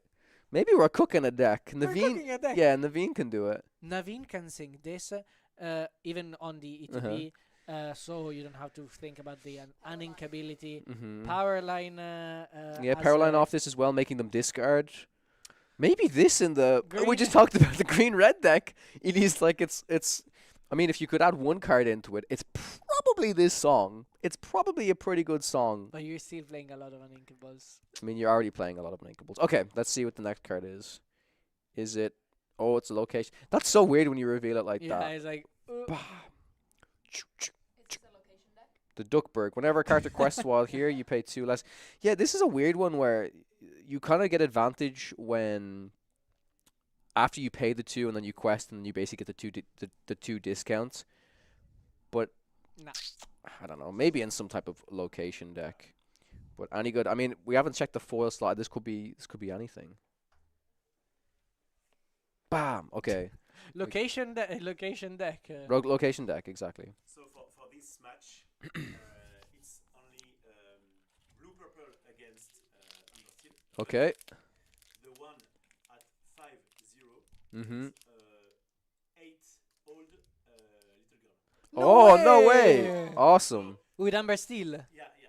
Love that. So we want Show the face. show the face. Sure, sure. The story is Amazing. Cool. That's amazing. Thank you so much for telling us. Thank you, Raffaello. All right, so we got some information. From We're our going to fellow have caster, Raffaello. yes, we're going to have a junior Lorcana player Love that. playing on the feature stream. So we're not going to show their face and stuff like that, but the story of that is so cool. I'm sure you guys. I mean.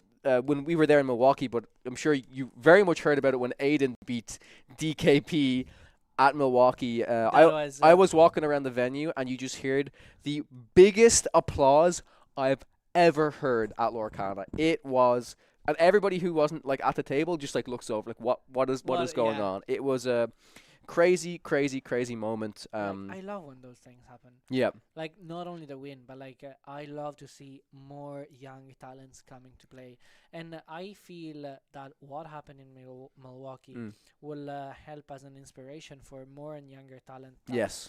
are there that are maybe playing at home with their dad, with their mom, With their family and stuff, families, yeah. and stuff. Being like, okay, now if he If he can do it, I can do it. Yeah. Yeah.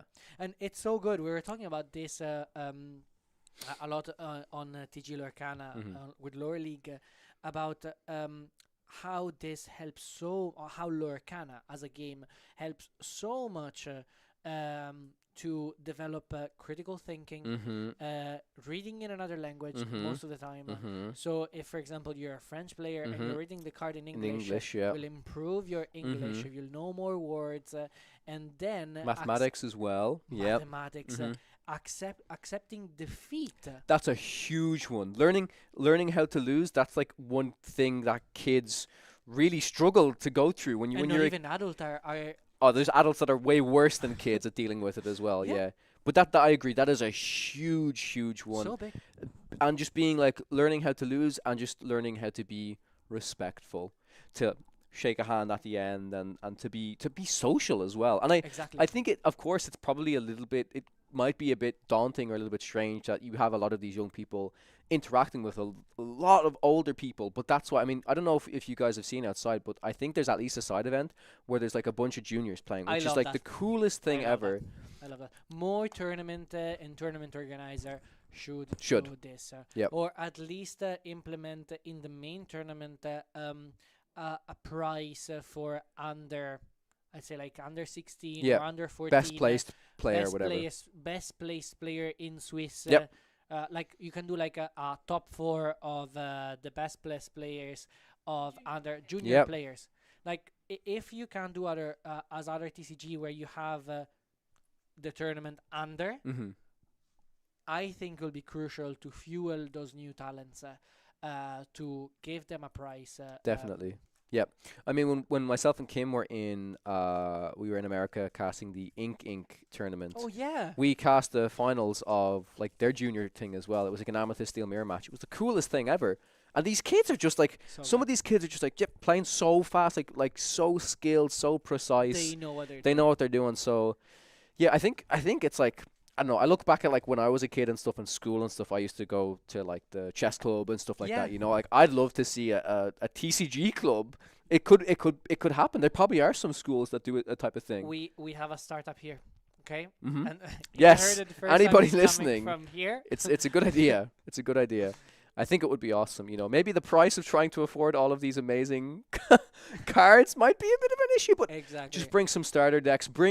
Introduce people to the game. Get them Exactly. involved. You I know. know a lot of like teacher that are introducing like from like a creative standpoint trading card games and how the mechanic works Mhm.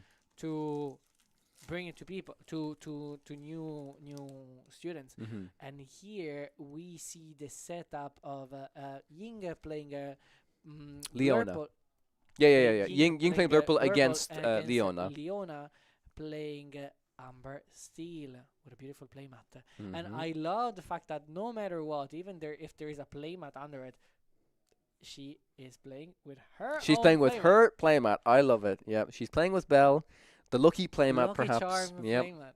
And with just one win, she's 5-0. Yes, she's 5-0, correct. With another win, she could potentially be in tomorrow. Yeah, she could lock top 32 potentially. Yeah. I would say like with We- 5-0, have we you're have we already- actually done the? I don't. I 7-2. 7-2 sounds Okay. correct. 7-2 does sound correct. So, but very close. If you're 7-2, 6-0, 6-1-1-1. probably. If you're 6 wins going in, like you're very comfortable. You're feeling great. Now, I'm curious. I don't know if we saw the dice roll, but this is going to be a very this is going to be a very I important love- thing. I This is so love her cute. reaching Oh. the table to Cut the deck. cut the deck. Yeah. Yeah, they could put like maybe the Pegasus DLC promo as the picture, right? You Yeah, know, something so like that. cute. Amazing. Actually, you know, if production could do, they should put the bell. They should just put the they should put the Yeah. bell. Honestly.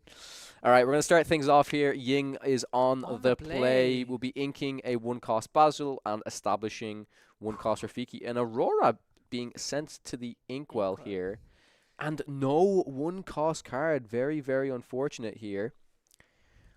But it's clear that if Aurora was inked, the hand's probably looking a little bit uninkable at the moment. Yeah.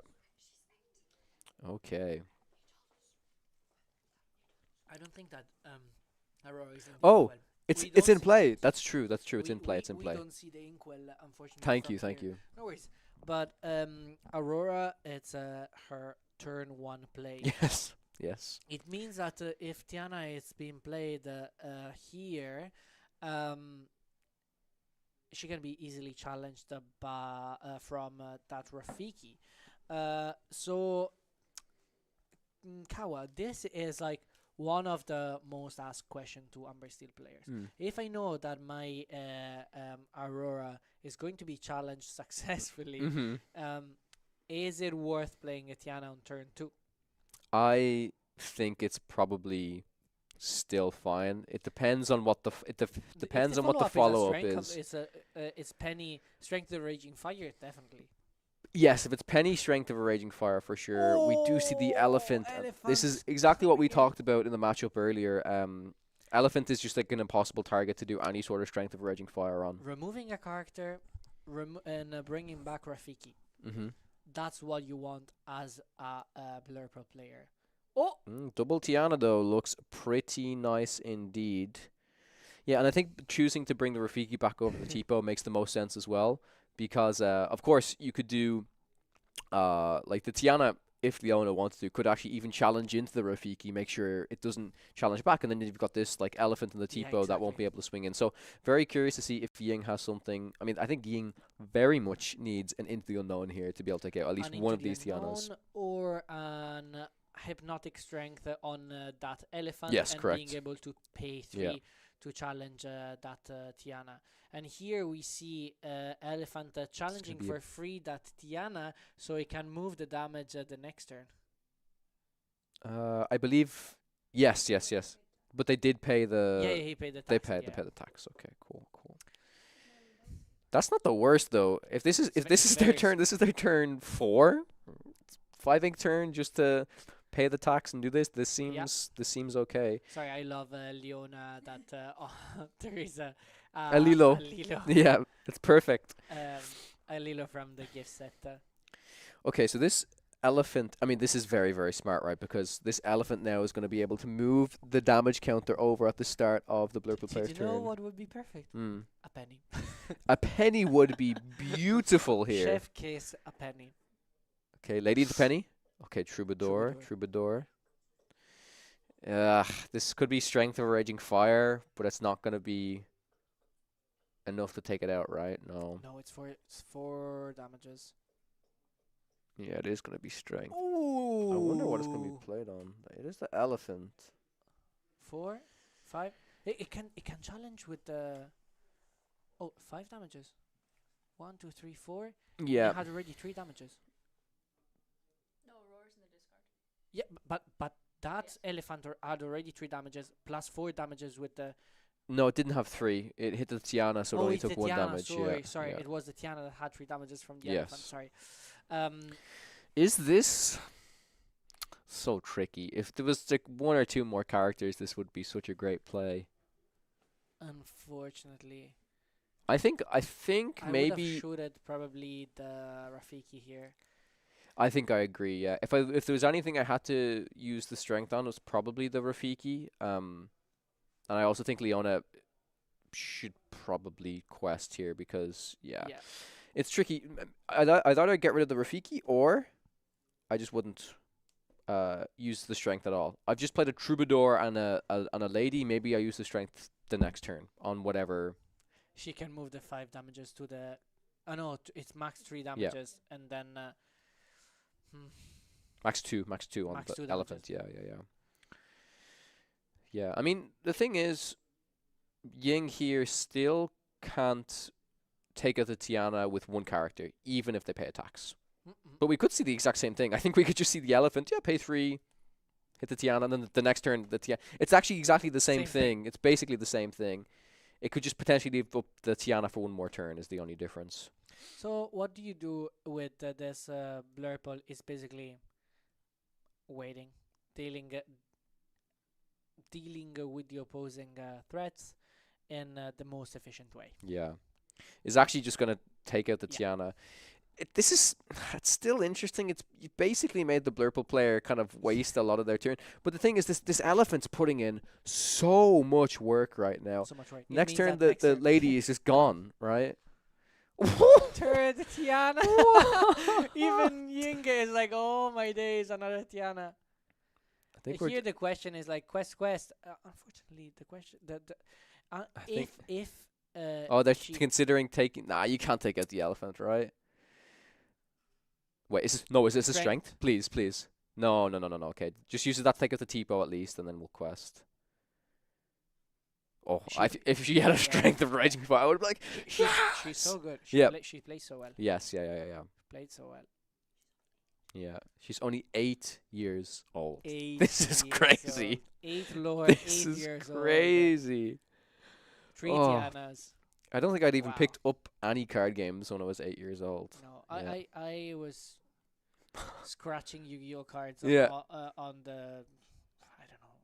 I was playing on the floor with Yu-Gi-Oh. Yeah. I find a couple of the other Probably games I was remember scratched. when I first like tried to do Yu-Gi-Oh stuff, like definitely not playing the correct rules either. Like Oh, just same. going Oh, doing yeah. whatever I think this card does. Yeah, this is a dragon. It wins. Yeah. Wins the game. Because it's beautiful. And your opponent says, "But why? Because I said it wins. That's why." My Yeah. cousin, my big brother, Said told me that this the- card does this, and that's why I win. Yeah. Oh. Oh, if your big brother says so. Okay. We see the damage actually moved on to the Tiana. Quite interesting, rather than taking out the lady. Kind of makes sense because you could just use the elephant or the Rafiki to take out the lady for now, and then it sets up the next turn. If the Tiana is exerted, you just pay the ink and then take out the Tiana, right? What happened to Leona? I thought she was at 8th lore. Maybe it was inputted yeah. incorrectly. The bell. This is just that's the biggest Oh, reason that's why we why. saw the move. That's why we saw the move. This is so tough. I feel like if Ying had any other opener besides Elephant, I Would've feel like been- Leona yeah. always wins this game. Triple Tiana Yeah, against with Blur. strength and like the crazy opener. Yeah. Also, it's very different if this is reversed. I think if Leona's on the play with that opener, it's crazy. It's absolutely crazy. So, We see how the dice matter so much mhm, in this kind of mhm. specific match. Let's see in with the new set if the If things die change, doesn't have that much of an I impact. think it might be closer to Winter Spell instead of 11 because you've got that angel, right? So we see the example of if you're the second player and this is Think your tree. first turn. Yeah, it's the new Cinderella basically. Love that Yeah. card. I was talking It to costs one of one less. Yes, I was talking to one of our French co-casters though, and I mentioned like I think that card's very good, but you need a very good song to go alongside it. Like if that card's very good, you need to think about okay, what are some of the Yeah. best 3 cost Yeah. songs I can sing? We with were it? we were playing in a meta with Cinderella where there was a Let the Storm Rage On Mhm. that had a sense to do Cindy Let the Storm. Yes, Um, indeed. because at 2 cost singer 3, it's not enough. Mhm. We have 2 cost singer 4. Yeah. Exactly. But still, you're playing on the draw. No problem. I'll link that. Yes. So it gives you edge if you're playing on the draw. Mhm. So I Definitely. think it's still. I love the design. Yes. I love how they thought around the design. Sorry, we're talking over this because 6/7 Amber Steel with no cards. I think yeah, we're talking over this because again, as we mentioned last time, we kind of realize this is probably moving on to game 2 quite swiftly. But I think it's so funny. It kind of gets to a stage where we're like, yeah, the game's kind of done, over. but like it just shows you Yeah. the openers Yeah. in this game are so incredibly important. Makes such a difference. Yeah. Such a difference. That elephant completely changed the balance between the Mhm. game. Love that Leona went. You removed my. Right now, I'll play Rhino. another one. No Yeah. problem. I'll play another one. And then Ying is like, do you know what? I have 1 damage Yeah. on my elephant. Let's just put it there so it can lose resist at least. I actually want to also give a shout out. Like, of course, the spotlight is on Leona here. Ying has played exceptionally so far. Every decision, especially with that Madam Elephant, has been perfect, absolutely perfect. So, Yeah. but it really shows. I think both Look at players, that both board state.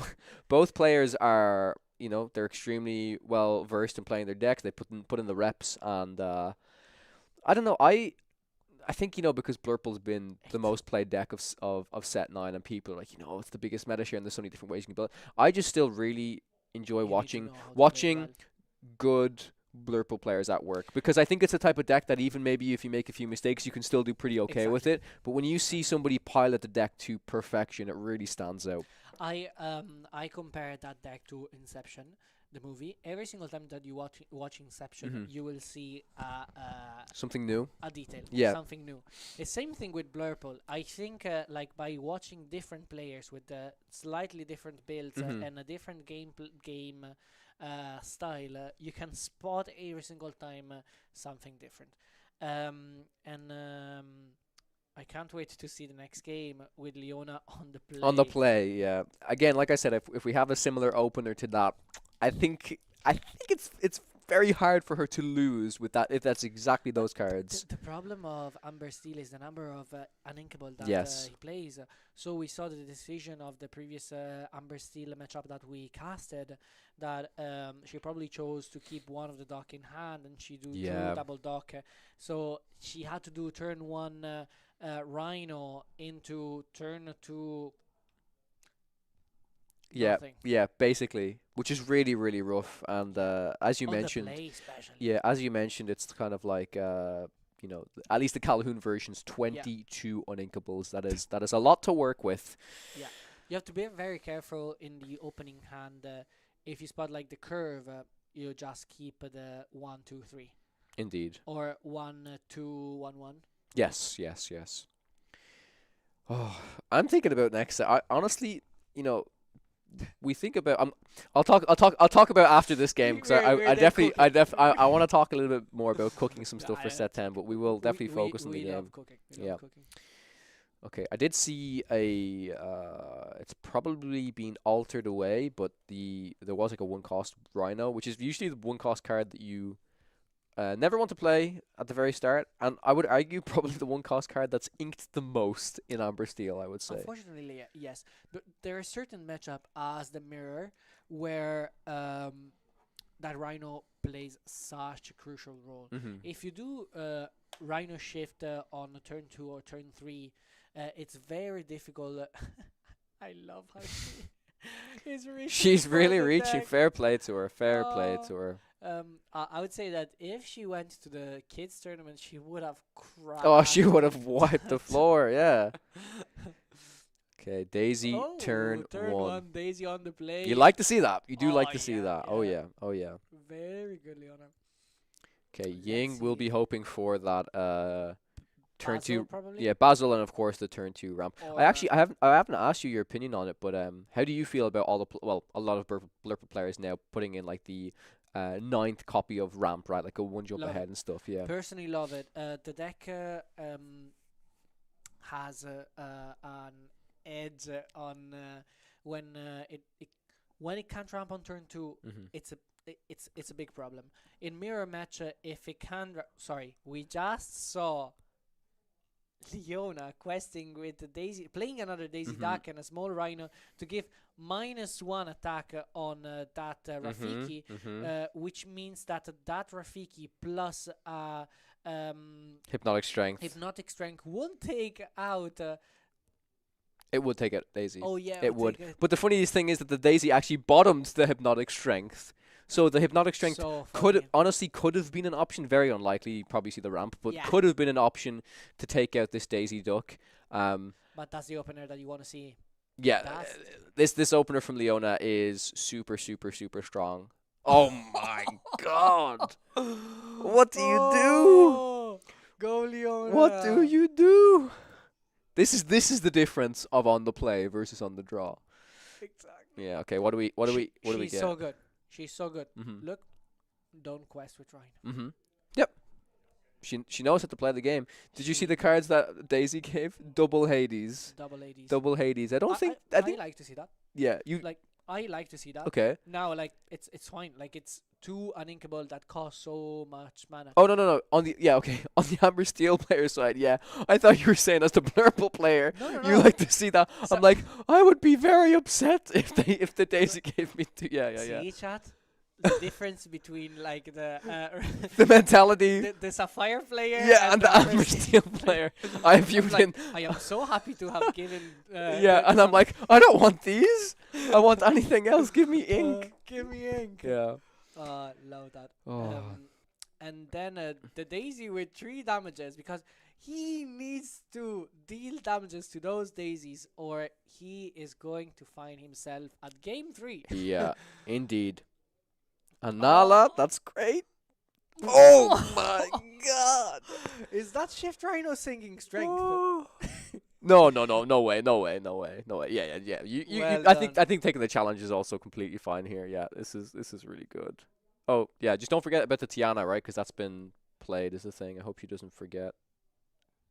Oh, she might have missed the Tiana, right? To quest. I think it's still in the turn. Is Oh, no, no, it's she not. forgot Yeah, to- it might have been the quest with the Tiana because with You the know with the what? Nala. Because he put the Nala on top of the Yeah, Tiana. yeah. That might be. So another thing that it's Wait, no, maybe important- she's no, maybe she's Giga Brain. Maybe she's just playing around like into the maybe unknown. maybe. I think yeah, at may- this I think- stage I you'd think- I think- quest for 2.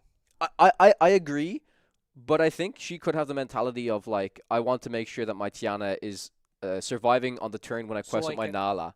Because maybe she is just bigger brain than us. Honestly, I think questing mean, for 2 is perfectly reasonable. You're already in such a big advantage. Yes. And you don't want to lose the lower power. Even if even if Ying onto the unknown that Tiana, you still have 12 lore. 12 yeah. lore. Yeah. Exactly. your True. 12 lore. It get rid of if it sinks into the unknown with Genie. Genie and play And Elsa, an maybe. Elsa. Yeah. Still, but Yeah. If that happens, then you're able to quest for a total of 4 with one Yeah. Daisy, another Rhino, Yeah. and then 3. So Uh, that would be 7. You'd be on 19 And lore, also right? you're protecting with that quest. You're protecting your daisies. So Yes. if it doesn't have Into the Unknown, Then it's not even one screwed. Daisy will be gone. Exactly. Even the daisy will resist there. So I think it's just missing that. But this shows the importance of being tidy on your board. Yes, correct. And It that's a does. thing that you learn by playing a lot, learn by making those mistakes, and having someone that kind of coach you, and having a good local where everyone is like able to be like, listen, like if you take the card in a certain way, if you place it in a certain way, for example, the pad outside the space where you play your characters, Into the Unknown being played, your big brain Leona maybe. So I'm a little bit confused as to what happened because there was 3 damage counters on this Daisy. They were moved. So yeah, I onto- think it's just because here to me it looks like Nala's still in play, but she's not. This is the discard pile now, right? Okay, that makes sense. But if there was So- 3 damage counters, shouldn't you only move 2 because Yeah. Nala? Yes, of course. So what happened here is that that bell moved the 3 damages that were on one Daisy to beautiful, bringing her to 16, and finding two, Two actions. actions. This is crazy. This What is a game! crazy. What a game! I'm so glad to have been casted like a great master, Yeah. 2 random deck, Yeah. and this now Leona. Yeah, it just really shows the I don't know, like really getting into what is the most important between these matchups, right? Yeah. I feel like people sometimes can watch and say like, I don't know, it's so easy for people to say, oh, they're on the play, they just win. It's so much more in this game, so much more skill as well of like maybe I'll do and like what I've loved in general about just casting over the past while with Lorcana, yeah, we will see the Into the Unknown take out the Tiana, but honestly, it's just been how much I've learned from players and how much I've seen, I think, oh, this is the correct play, and people I love. Oh, like surprise me is basically what I'm trying to say, sorry. Yeah. Ying just challenged, and Yeah. Leona, very very clever. She was like, okay, get rid of my Daisy with 1 damage. On Oh her." yeah. And he's like, yeah, fine.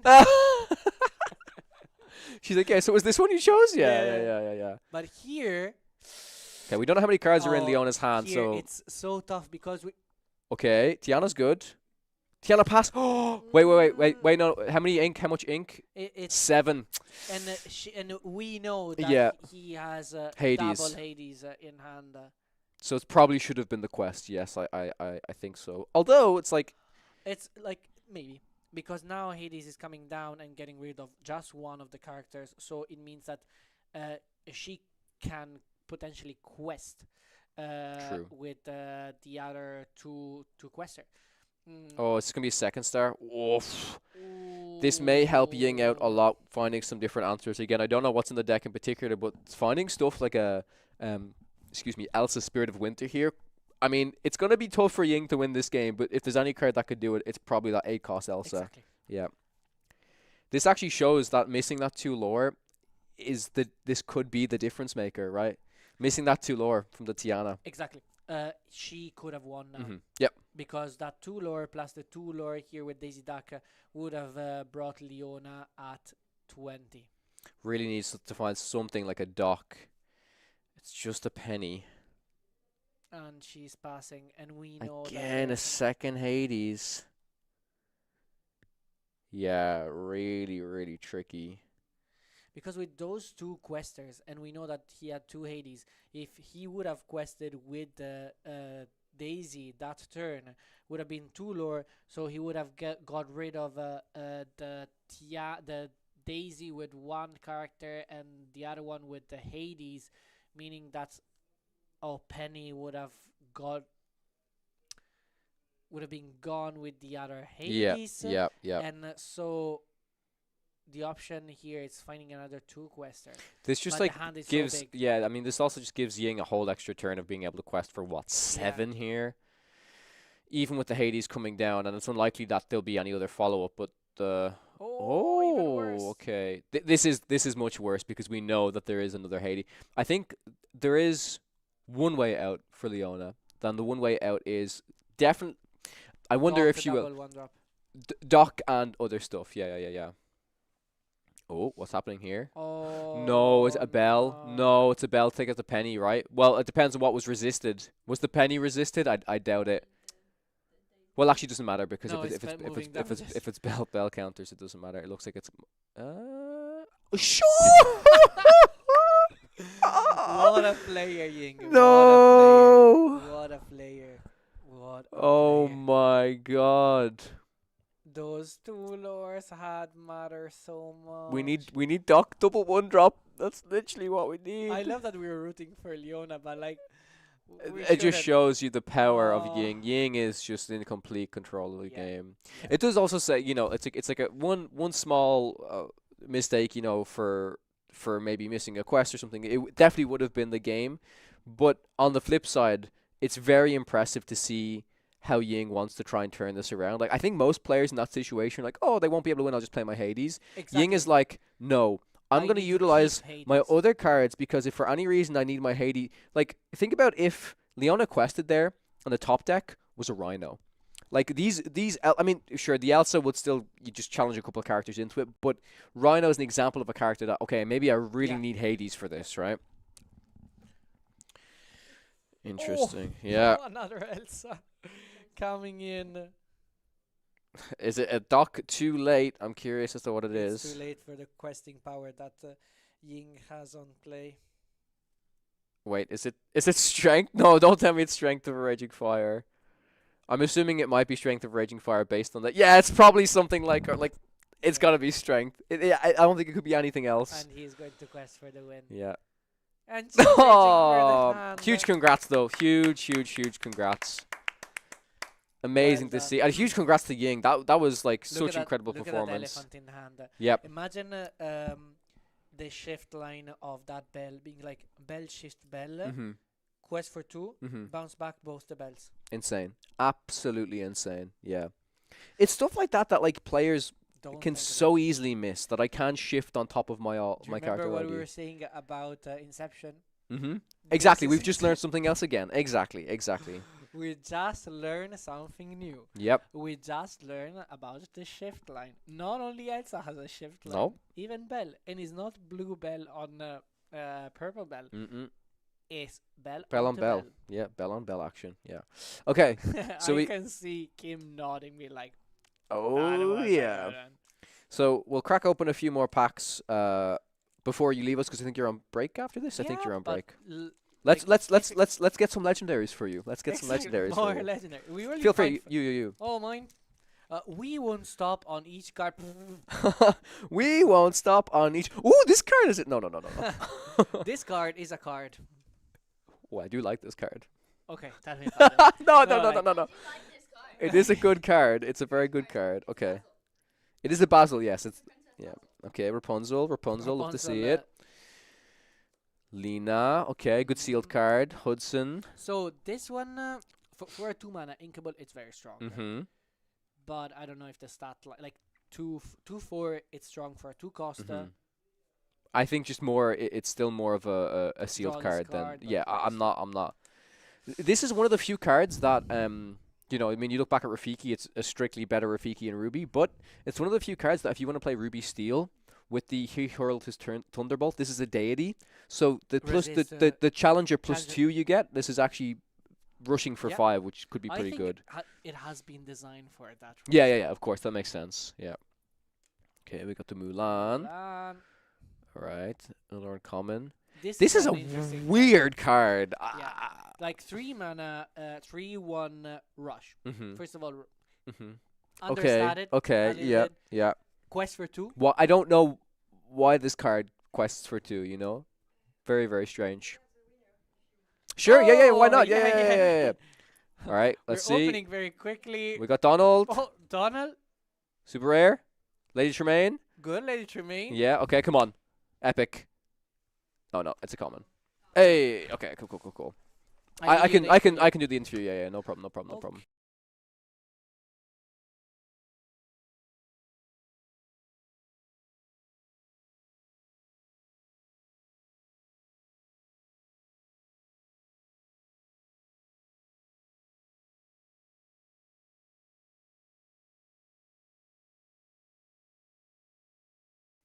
Ying, hello. How are you? Nice to meet you. Yeah, that's right. Congratulations on your win. It was fantastic. I'm sure you were probably also a little bit surprised by your Yeah, very surprised. opponent. She played very well. She played very, very, very well. And I have to say, though, as we were casting, a lot of the spotlight, of course, was on your opponent. But we just had to compliment you so much on your play. I think you played extremely, extremely well from the first game.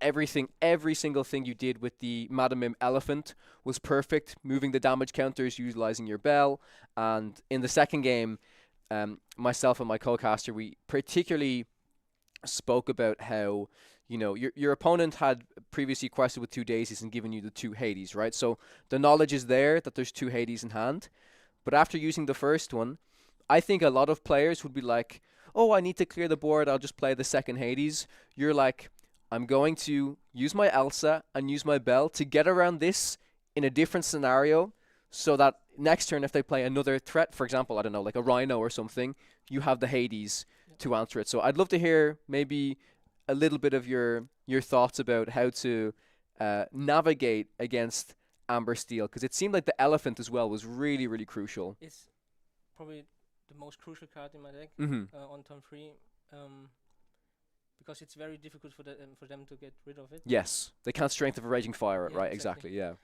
yeah. And you also have to keep in mind your ink.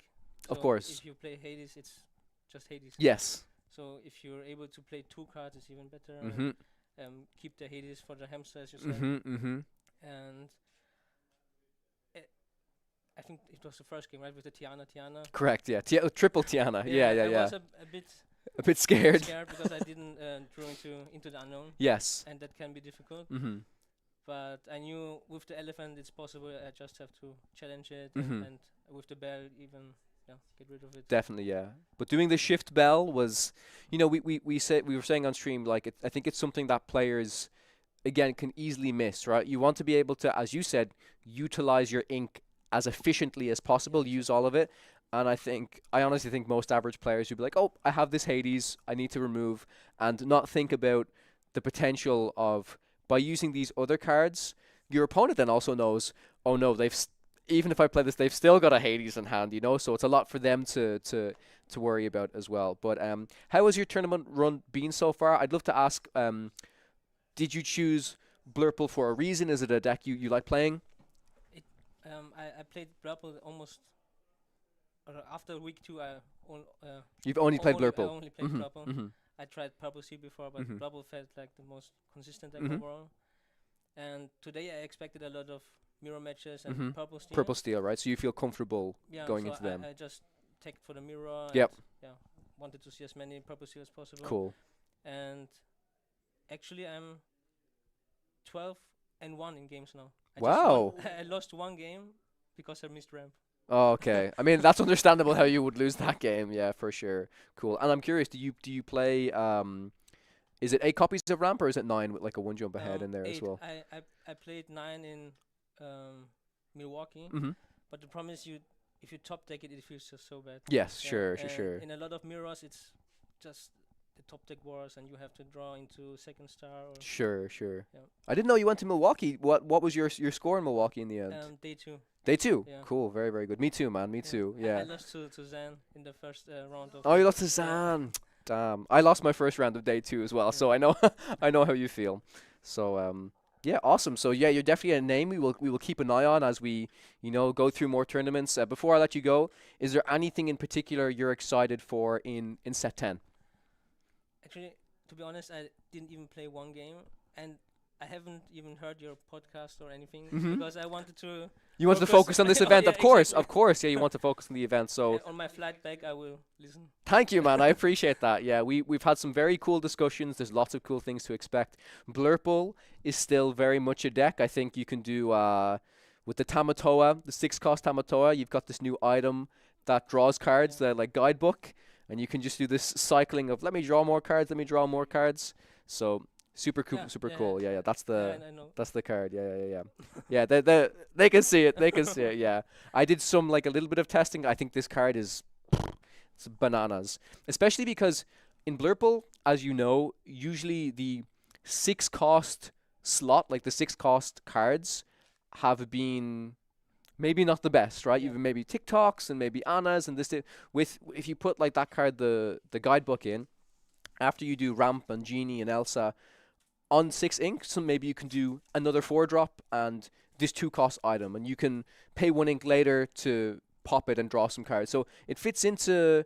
You don't have to play it in the curve in the early, but throughout the rest of the game, I think it maybe fits in quite well. Yeah, I will try to create a deck completely from scratch Mm. because I feel like the meta will shift because Definitely. everyone is playing completely different decks. Yes. So maybe I won't build from my Blood Bowl deck Mm-hmm. now, so I will just build it from scratch from zero up. Awesome. Yeah. Love to hear that. Well, Ying, Yeah. congratulations once again, and hopefully we will see you tomorrow in day 2. Awesome. Thank you.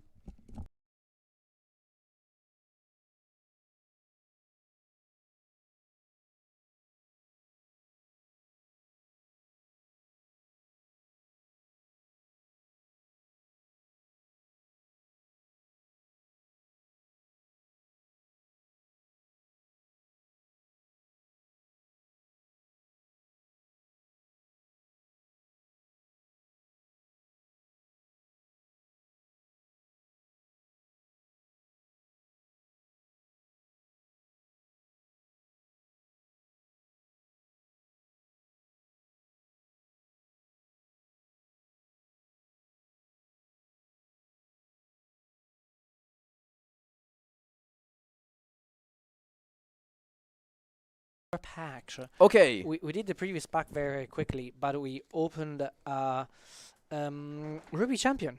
We opened it was like Yay! Ruby Sorry, Champion. I'm not the biggest fan of Nah. the Ruby Champion, unfortunately. Your other Ruby character get +1. We have that with a 2 cost inkable. Not great. Yeah, Your that's other very Ruby true. character with 7 attack or more get +1 attack. Why they give like all the Ruby Donald Duck are so bad? Yeah, all of this, like, what's with this whole 7 attack? How many characters am I playing that are... 7 or more attack. I think it's like the synergy. If it has 6, it gives +1 attack, so it's go to 7. But we don't have this like massive like What- boost. Why do you think this card is uninkable, though? That's what baffles me. I don't know what, like, Let's so- do it uninkable. somewhere in testing, they're like, yeah, this card's too good. It needs Let's to do be it uninkable. I I don't can't think so. see it, but maybe I'm missing something. Hmm. I really can't see it. Also, the thing is, for cards like this, sometimes we're like, for now... Well, I don't know, like, because they kind of want to design sets together, right? I don't think they're going to say this is uninkable now because in 3 sets it gets Yeah. busted, right? Yeah. It's very difficult to do that. But all like the buff character are usually uninkable if they have something else. Yeah. So for example, see Scar of the Mhm, situation. mhm. That's a 5 cost uninkable that buff your characters and let you draw something. Mhm. But like the second ability is not that busted. No. It's not allowing you to draw 2 cards, or it's not saying like your other Ruby character with 7 or more are questing for 2 more. Mhm. Like 1 more. So I don't know. I don't.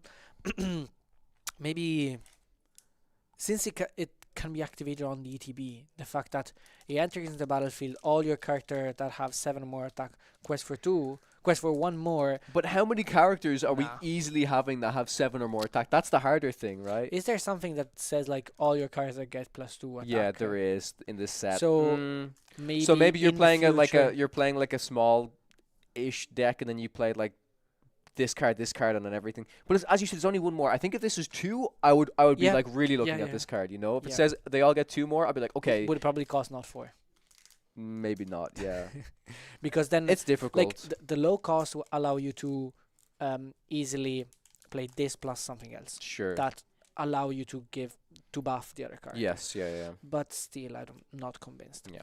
I'm not Um, convinced either. Oh yeah, we were talking about that weird. Also, you know that card you showed me, the amethyst one that we were saying it's weird. Why does this have 2 lore? You know it has a new tag on it, Ghost. Oh, It's the very first time we've seen Ghost on a card, interesting. Yep. Yeah. which is really cool. I can't believe we don't have any other ghosts. But I wonder Ghost Butler. what's ghosts? Haunted Mansion. That is true. Haunted, Haunted Mansion. Yeah, Interesting. very true. Okay, I am going to go through these fast. Aquila, Tequila. Della, Fergus. I would do like Fergus. Magica, Nick Wild, Brom Bones. Gwthaint. Oh, we got a Thunderbolt. Happy to see that Thunderbolt. I open Okay. Boom, boom, boom. first rare. Gazelle. Okay. Big singer. Do. Okay, then now we have Shark Killer Sword. and the Hades Killer. Oh, foil Webby. Okay, we take happy that. to see that. take happy that. to see that. There you go, my Let's friend. Let's go. Okay. Has to be something good. You've got another box after this as well. Yeah, like Okay. I split a case with Ben. Yeah. And I was like, oh, I need to open everything before LorcaQuest, Yeah. so I can actually bring deck Yeah, and yeah, test a little bit. Yeah, but you But didn't it no had time, right? no Yeah. time. Yeah. But I'm glad that I didn't have time. This has because, been like, great. Those This has been are awesome. great. Yeah, This yeah. is great. This is a weird looking card, isn't it? It's I don't know. I'll tell you something. yeah. Give me this guy in sealed every day of the week. 5/10. How are they 6 mana, 5/10. sealed in this set? They ain't touching it. No. Sorry, Flotsam. 4/2. Uh, Kim's card. Kim's reveal card. King's Tinkerbell. Reveal. Demona. Okay. I saw someone testing this Demona in Purple Steel. Okay. Was it like was it good? 4 mana, 4/6. Basically have 6/6, Yeah. right? Yeah. 4 mana. It's the closest thing to a 4 cost 7/7 we've had in Lorcana. Yeah. Okay, Donald. Okay, Donald. Oh, finally. Okay. Finally, our Finally. boy Lexington. Let's Like go. in a box and a trove, I found 2 Lexington. Oh no. Okay. Nice. Flint This is Heart. interesting. That's an interesting card, yeah. Okay. Okay. First rare. Well, I What the don't hell know- is it with what this? the- what the- yeah, you were like, what the hell does this card do? I don't know. What? When you're analyzing the cards, Yeah. since there are so many, you read them once. If it's not good, you pass. You Yeah. pass immediately. This is like this is probably This- like the first time I've seen this. It's not, but it So, feels like it is. First of all, it's an action that costs 1. okay. Okay. Play a location with cost 3 or Mhm. less from your discard for free. Then, if you have location named Sleepy Hollow in play, draw a card. Very Interesting. specific. Very interesting. Maybe is the location deck that Ely was talking Ely was about. talking He's about. playing this card. Maybe. Like 1 mana draw It's, card it's for free though. You play a 3-cost location from your. The thing is, like, from your grave. yeah, while it's 1, it's great, but it's like, they need to be able to banish a location like that quite easily all the time. The Sleepy Hollow gets itself banished. So you move Oh, a it does? character, Maybe you I do ca- I- 2 lore, draw a card and It's banish. news to me. Yeah. yeah. Sleepy yeah. Hollow, it's not that bad Okay. if you have like the recursion, Mhm. but I don't know. Ariel. Ooh, okay. what do you think about this Ariel? I have a contrasting I opinion. think like, it's interesting. I think it's fun. I think it's a solid card. I don't think it's gonna blow anybody away. I think it's fine because it's once per turn. if you think about playing this Ariel on turn 3 Mm-hmm. with Aurora? Aurora, Yeah. Or ramping. You can also ramp it out you earlier. can ramp it out. Mhm. Still, no, I don't know. No, 'Kay. no, no. Where's the epic? Come on. We got a Chef Lewis. Go with another booster. Alright. We can't end with a chef. Yeah. full We chef gotta list. send you off on your break with a banger of a card. Absolutely. Okay. But yes, if anybody's joining us, welcome. This is LorcaQuest. We will shortly be at round 7. There's 9 rounds in day 1, and we'll be doing a top 32 cut as we move into day 2. We're opening a bit of. Ooh, that's a good It's card. a good card. It's a beefy vanilla. It's an extra That's a stat. bear. That's a bear. It's a Minnie Mouse surfer. yeah, Or Tinkerbell. yeah. A potential shift line. Mm-hmm. A Um, potential shift line ish. Claw Hauser's the big boy. Oh, this is interesting. this is a strictly better part of your world. Do you remember part of your world from set 1? That it was an inkable, it was doing the same thing. It's just an inkable version of that. It's just an inkable. and it's uncommon versus rare. yeah. Oh, I love this card. I love this card. I don't know. love if this it- card. I love it in theory. I just don't know If in practice 2 if damage it can are enough. if it I don't know if it can take up slots in a deck. Yeah. I think it's a very good card, but I think that's so weird to say, right? Like, because clearly this is a very good card 3 mana, 2/3. That by discarding a card, in you terms deal of 2 fire the damage. cannons, right? Yeah. Yeah. But the thing is, it's like Inkable. it is inkable as well. It's hard because when there's so many just like, oh, this is a good card in the terms of a Is it good quality. enough? Is it good enough to go on my deck? It's the layers you need to Exactly. go through, right? It is absolutely crazy. 4 Okay. mana, 6/4. 6/4 that dies to the Thunderbolt. This Aladdin is also interesting, but Interesting, a little bit strange. Come on, big money. Okay. The goblin that The Robin's goblin. goblin. It needs a goblin tag. Yeah. Come on, big money. Cricky. Okay. You will send yourself off on something amazing. I know it. Demona pack. Come on. Demona pack time. Demona pack. Like, I'm still pretty happy with this box. Yeah. It can get better. End It it with a Cindy, man, and then you'll be thrilled. Oh. End it with a Cindy. Okay. Enchanted Cine will be Yes. Oh. chef kiss. I'll see like Ben flipping on the couch twice if that happened. Sorry, Ben. Demona. Yeah, you're waiting for the Enchanted just for Ben's reaction. Yeah, just for Ben's reaction. It's only Okay, yeah, no, Okay. you know what it does. What does this do? What does this do? Tell we're me. taking Sleepy Hollow here Mm. because we find out the action that costs 1. Now we know. Now we know that we Now we know. We don't know the name, but like Yeah. it costs 1. It's inkable. No. You bring back an location from your exile, from a discard Discard pile to thing. Yep. directly to battlefield. The battlefield, and if it's a Sleepy Hollow, You draw a card. you draw a card, Mhm. which seems like Okay. ideal. And this like self banishes. Sleepy Hollow, 3, 1 to move, Mm-hmm. 6 willpower. Sleepy Hollow, the bridge. Mm-hmm. Location. Whenever a character quests while here, you may banish this location to gain 2 lore and give them evasive until the start of your next turn. It's 3. 3 is a lot for this effect. 1/6. So this is the type of card that you can't just like play to the board and wait to use it after. It's kind of something. Whenever a character It's- quests it- while here. It's something you want to play it, move. So it's kind of for 4. Think of it as I for was thinking the for same. 4. I gain 2 and give something evasive. It's not great for 4 ink. It's one of those cards that you're like, what just even happened there? Yeah. Like, if you see someone playing, I was like, Yeah, it's very weird, right? It's evasive until the start of your next turn, or evasive Yeah. permanently. no, until the. Okay. eh. I mean, That'll if be that's too- permanently, we're But- talking now. We're Well, talking now. We're just chatting with Kim that there is a card that was like miswritten. That For is set 10? for set 10. Okay. It's a 1 cost Mother Goddel. That it's a 1 cost Ruby. 1 Yeah. 1 cost Yeah. Ruby 2/1 inkable that says whenever one of your character get banished, whenever one of your character this turn get banished, I can pull it up here. I mean, Kim's giving it to me here, so Okay, I can get pull it pla- for the viewers though. get for sure. +2. This character gets +2 attack. Whenever one of your characters is banished, No, this if a character. character was banished this turn, this character get a +2. Okay.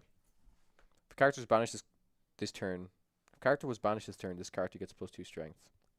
Is it until the end of the turn? Is it forever? It's Okay. So Like, you're saying this should be until the end of your turn, or Yeah. this is just no? I think I don't know if it's miswritten. This could just be. Oh wait! exactly +2. Oh wait! I've just actually read this card. So. Yeah, but it's. So It- does this start stacking? If a Well, we character- don't know. Exactly, because like if this character was banished this turn, this character gets +2. It means that next turn, if a character get banished, this get plus. It's +2 again. It's a 4/1 that become a 6/1, because it doesn't say that at the end of if that's until the end of case, turn. this card is very interesting. That can't no, be the case. we There's don't no have way. those kind of we don't have like counters Yeah. or like in other trading Yeah, card yeah, games. yeah. So I feel this card it's Maybe it is miss. quite That's a weird. great point. I will bring it up on our next episode of the podcast. I just completely breathe because I think you kind of read this and you're like, oh yeah, it's just a 4/1 if something was banished. That's how you would anticipate it. But then I actually properly read the card, and it's like, what? Exactly, because you're reading like it's fine. Then you're like, there's Yeah. a dot there. There's a dot in a weird place. Yeah, there's Yeah. a dot in a weird Okay, let me place. transition back over. Okay, we're cool. Okay. I love analyzing like those kind of nitty gritty details because they change everything. Yes. This card could be good. Oh, I do like that card. I like this card, but I don't know from like until what extension I like it. It's like Probably not this set either. I think you need a bit more kind of item synergy stuff. yeah. But it's cool. Sealed One again, mana, I'd play it probably. Whenever you play a card, yeah, it's inkable. Mm-hmm. When it's and it deals 2 damages. Whenever you play a character, you may pay 1 and banish this item to deal 2 damage to a Mhm. chosen character. Yep. 2 mana deal 2 damages. We've Or- played it. or- We've played it before. We've played Baboom. We've played Baboom before in the meta. Yeah. It's a very different meta, but we have done it. Yeah. With the first rare Okay. was revealed by Lower League. Okay. Shout out to them. Okay. But they were like, The oh, White this Agony maybe in Plains. dogs could potentially be. So I don't know. I don't think They so. get extra lore while they're there. 2 mana inkable 1/7. So the stats are quite good. Mhm. 1/7 cost 2. It's good. Mhm. This location get +1 for each character here. Ah, interesting. Each character here. It means that you can choose and challenge the location. You can choose and challenge the characters if you exert both. Very if you exert interesting. the characters. Yeah, yeah, yeah. You force the opponent on choosing, but Kim, are you able to take over for me for a second? I need to run to the loo of the bathroom. it's It's good? upside down. Okay, upside down.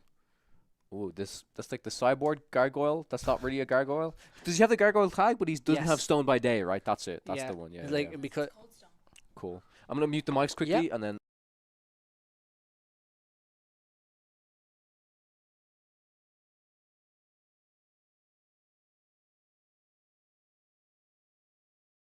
I'm back. me. Yeah, we can hear us. Hello. We're opening the last. Let's go. pack Let's go. from Let's go.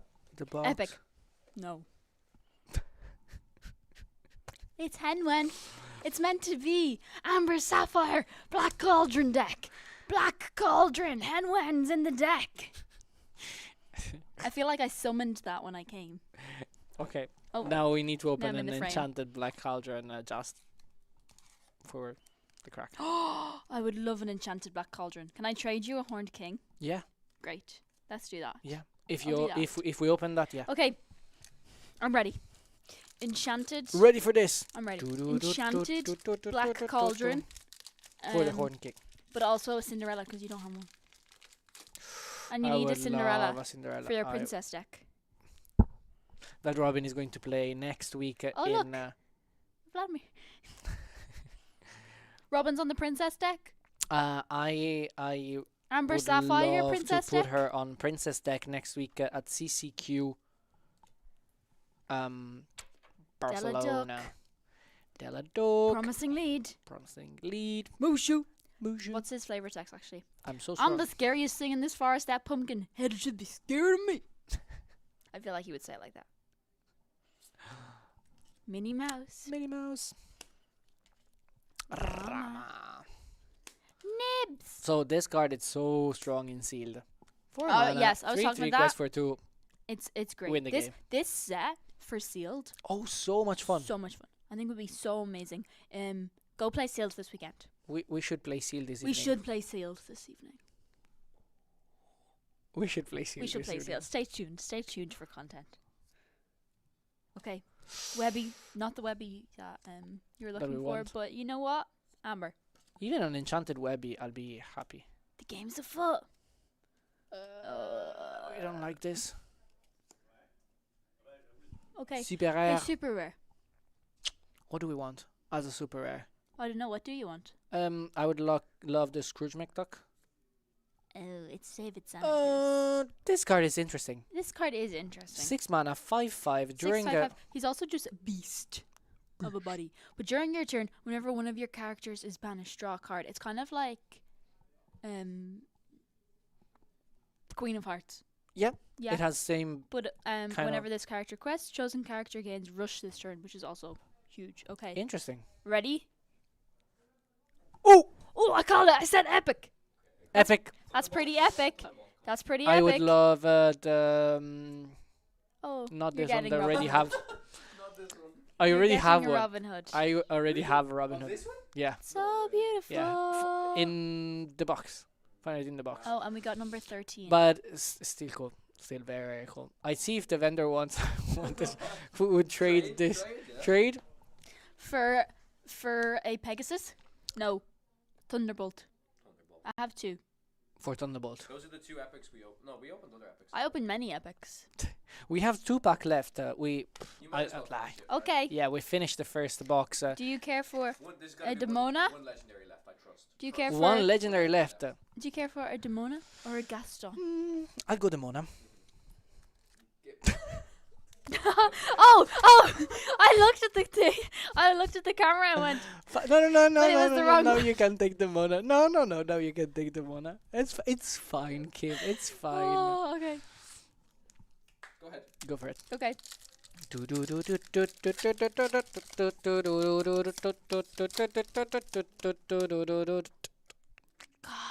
Oh. Shanti. Headman's Vision. Another one. It's for the deck. Another one. Another one. Swooping Strike. Putting it all together. Oh. Bronx. Big boy. He's such a beast. Boosh. Pluto. Oh, it's so fitting. Woof, woof. Whoop, whoop, I don't know. No, Bronx is kind of their like. like pet. Bronx is like, It's like I'm sorry. whoop, Yeah, but you haven't. You haven't watched Gargoyles. Go watch Gargoyles, Okay, and so it's he is like a dog he's in the like show. Yeah. he's like their dog because it's a dog they'll going. they'll like sit there and he'll be like Bronx, come here, and he'll be like okay, and then he'll roll over and like lie on his back. He's so cute. Okay, Pluto. Gaston. See, Gaston. Robot Queen. Location. Location. We know what Castle we of the do. Horned King. He's not even reading the location. Oh, big super rare. Mowgli! Ooh! Oh, That's a Get very, very good in! pull. That's a very good pull. Anything. Thunderbolt. Give me a red Thunderbolt. No, it's a whisper. I can tell it's a whisper by the frame. Oh, I can see yeah, it. yeah, I can see it. Beast. The beast. Beast. Can I get? Well, though, because Can I it's get whisper, the glimmer? right? It's a Shiny, Ooh. shiny. But still, Tamatoa would Mowgli. be proud. But still, Mowgli, let's go. Mowgli. Okay, It's a good closing pack. Last one. Let's see if I can do better. let's go, Martin. A bit of SMR. Drum roll. Now we're going to open the pack with a bit of SMR. Because we're ready to go. We're ready. We're ready. Okay. Gargi. I love this. You know this genie is a detective. Yeah, we're just talking about this, so you can Yes. pick up this with Judy, with Judy, offs. Judy, Zootopia synergies. Be gone. The twins. Sure can. Good card. Such a good card. The great luminary. Search for clues. Broadway. Pluto. Oh. This is interesting. This is interesting. Oh, you 5 can mana, pick 5/5 gives all your steel character Robin Hood ability. Mm. Whenever they challenge and they banish, gain 2 I was more. just like, nah. Nah, he's standing there Oh, going, you said Robin Hood. It's been so long since I've seen that guy. The Calhoun. ability, right? So, Yeah. sorry, the Calhoun, Calhoun. yeah. I was going, It's the same. Yeah. But like whenever you play another steel character, you may banish chosen item. Meh. Come on. Spenja on a body. Oh, come on. No, no, Spenja when you play another card. Oh, Hans. Okay. Oh, Bronx. good foil, nice. Bronx. Yes. I think it's when Hudson sits on the couch to watch the TV and he's like, Bronx, come here. And then Bronx will come running and he'll be like, and then he'll just lie there with his tummy up like a little doggy. Someone knows the gargoyles lore. 'Cause, yeah, they move. I studied. I'm ready. I'm locked we in. definitely need to watch Goblins. Yes, we need to watch Goblins. Isn't that right, Robin? We are all going to watch Goblins.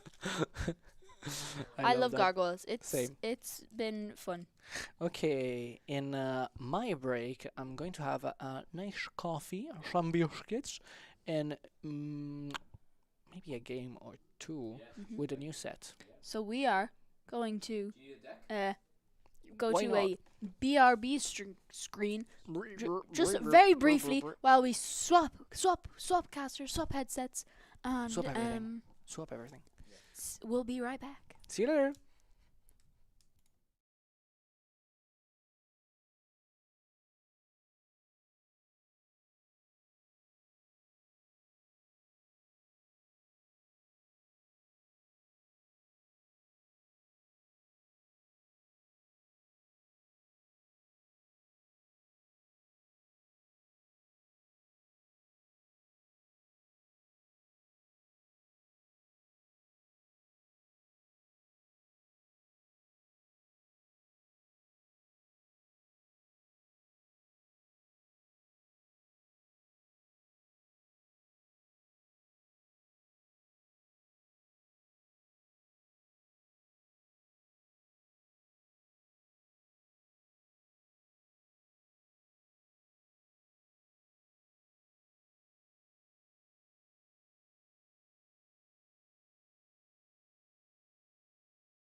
Hello, everybody. Hello. Welcome back. Oh my God, it is Kim.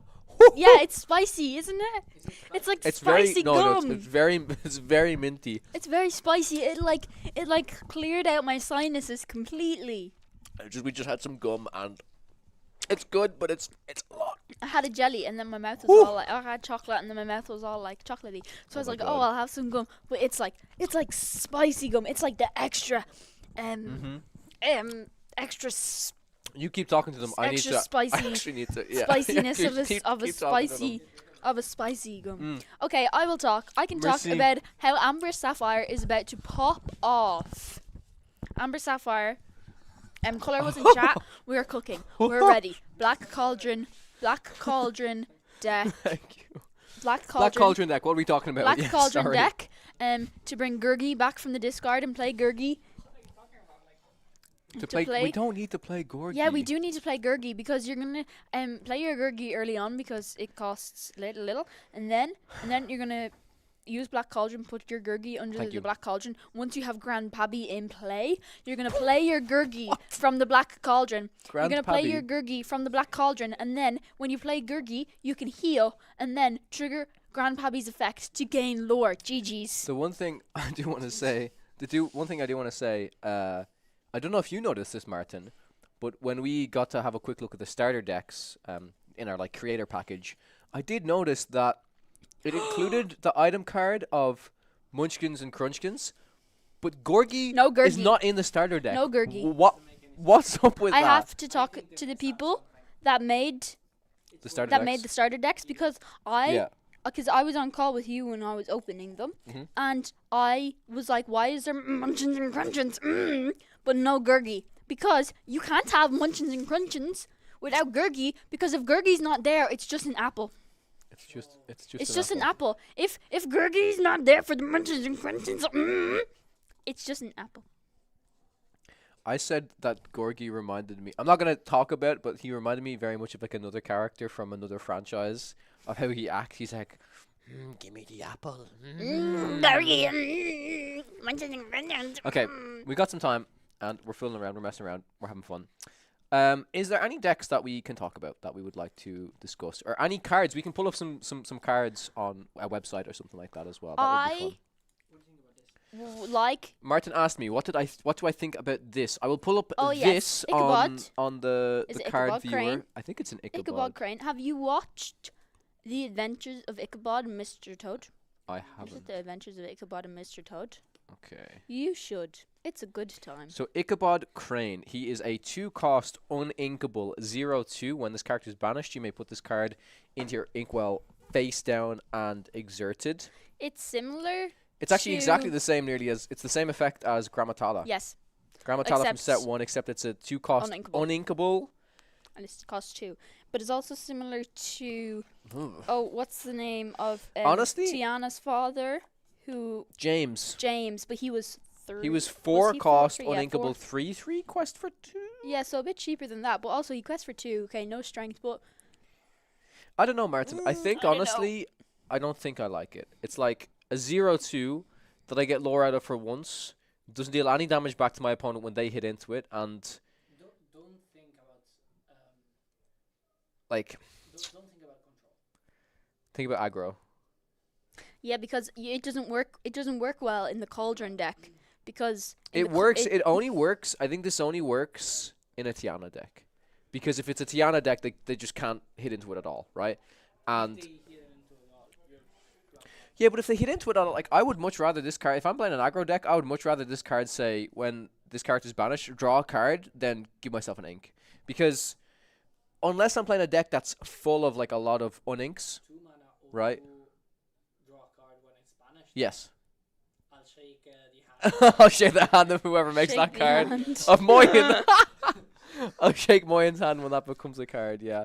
No, I think it's interesting. It's yes, you're correct. It's doing a lot of different things to what Grammatala does. I think it works with Tiana, maybe with but it's weird, right? Because like, okay, it's an aggro card, you want to protect it. If it gets banished, you don't mind because you get an ink. But I don't know if it can just be in an aggro build, because like I said, you want cards, you don't want ink Yeah. necessarily. Yes. So it is cool though. It's like if you did play an aggro deck where you did really want ink and you had like a crazy high amount of uninkables, this does kind of help. But go ahead. Yeah, I think if you don't have the likes of Oh my Tipo, god, I haven't even transitioned. I'm so sorry, chat. oh no. There you go. I think if you don't have the likes of Tipo and the likes of Sale, maybe when we get to set 13, perhaps it may see play. Right now, maybe just in sealed. But if we get to set 13, then like it's just a huge difference. This is never going to be able to ink on 2, right? There's another card Martin has passed me. But before we get to that, I will mention the other one, which is Might Solve a Mystery. What I have to say about this card is we talked about it a lot on the podcast. It's from DuckTales. Woo! And Sky really liked it. He was like, "Oh, this is a card I'd definitely play in my Infinity Sapphire Steel deck with the Scrooge and the items and stuff. You need to have enough items where this actually makes a difference." Yes. I think Frank wasn't the biggest fan of this card, but only because I think the decks we showcased it off in, it had like, I think 8 items. And 8 items, he was basically saying, it's just not enough to play a card like this. Like, if this is consistently getting you a character and an item every single time, then this is a good card. But if it's only getting you one of the two, it's it's just look at the top 4 and draw a card. It's very mediocre. Mhm. Exactly. I But- think when Tamatoa comes back in, maybe perhaps you play it in Blurple in a Sapphire Amethyst, so you can play. I don't think. No, you With can't play. Chuck's book. You can't play. guidebook. You can't play it in Sapphire Amethyst because. Yeah, but that's the whole thing about that we're saying, right? It's like you only play the woodchucks in Oh that. yes. You only don't play have 4 enough items. Bring back Popsicle. You need to play it in a very, very, very heavy deck. And the other card Martin passed me is, but I'm much faster. Cards that are 1 cost songs are quite interesting, but the reason I find them interesting is because they, you think about what a song card does, and it's like, oh, if this song is sung by a character, you get it for free. So the bigger difference you get between 0 and the higher, the more powerful and the more beneficial you feel. If you kind of save 1 ink, it never feels as good as singing a song that costs 3 or 4 or 5 or 6, right? So some of these songs are a little bit confusing to me at times, but this one in particular, it's like, it's cool that it's a song, but I kind of just look at this like a 1 cost inkable action. That like you play it and chosen character gains alert and challenger +2 this turn, which is okay. If this card, the meme as we always say on Podcana, if this card said draw a card on it as well, holy moly, I'd play Next this new card. card. Yeah, I'd play every this card time. every time. So good. Yeah. It banishes It banishes illusions. Martin's telling me yes. Yes, that's true. that, Banishes Yeah. illusion. You can play it, and has the song tag. Yeah. We saw in the past that Yeah. things like Flusa would benefit from something Mhm, like that, mhm. even if you hardcast the for 1 Yep. steal a song. Mhm. True. And I don't know if in the future we'll see something like flute. yeah, I think it's really Yeah. fun that it's Like- a song. There is the new aerial that says whenever you play a song. So the easier you can play a song. Mm-hmm. That's interesting, right? So I guess the way you're looking at it is a different perspective, right? It's not like, oh, I have to use my character, exert it to cheat a song. It's actually, I'm okay with just paying, even potentially just paying 1 for a song tagged card for song synergy. That's a very, true. very interesting way. It is. It's super Especially if we interesting get way the likes of flute back. to look at this That card. Martin was saying that is as well. If you have a flute in play That's and you can play 1 cost song. This is going to be interesting, guys, and I'd love to hear your opinion. So we had Fabled, which was a rotation, and you know, we know it's publicly been announced. We've seen that set 13 will be like the next rotation where 5 to 8 will go out. I wonder if it will be similar to what's been done for Fabled, or if it will be more of, because I'd much prefer to see like a half and half, or I know it's a bit weird, but nearly set 13 to be 204 new cards and to have some sort of separate product that is reprints, Yeah. because that helps newer players who are coming into the game. It granted you probably won't make as many sales on that product if it's for like current players. So I think there's a weird balance where if you do a reprint set that also includes new cards, then everybody kind of has to get it, right? So from a business perspective, of course, that makes sense. But I think there's a balance. I think people definitely heard the feedback of 33 new cards in Fable didn't feel the best, right? Like maybe if you bump that up to closer to 100, let's say 80 new cards, so that when a set comes out, it feels like, okay, we're getting a mini set and a reprint set. I think it's quite interesting. I think if they're not going to do a reprint set, I would rather have at least like, I don't know, 170 new cards and then the rest be reprints. But I really liked what they did this set and only gave us like Dragonfire and Mickey Mouse Detective back, because the likes of that are still really good cards, which going forward, at least we have those things. But we're ready to bring you. They've already started. We're actually a little bit spent too much delayed. We've been rambling. talking too much about We're into round stuff. 7 and we have an Amber Emerald versus a Sapphire Emerald. Yeah, indeed. Yeah, the Sapphire Emerald, something you're really familiar Yep. with, and we know previously Amber Emerald, something that you've tested a lot with previously before rotation.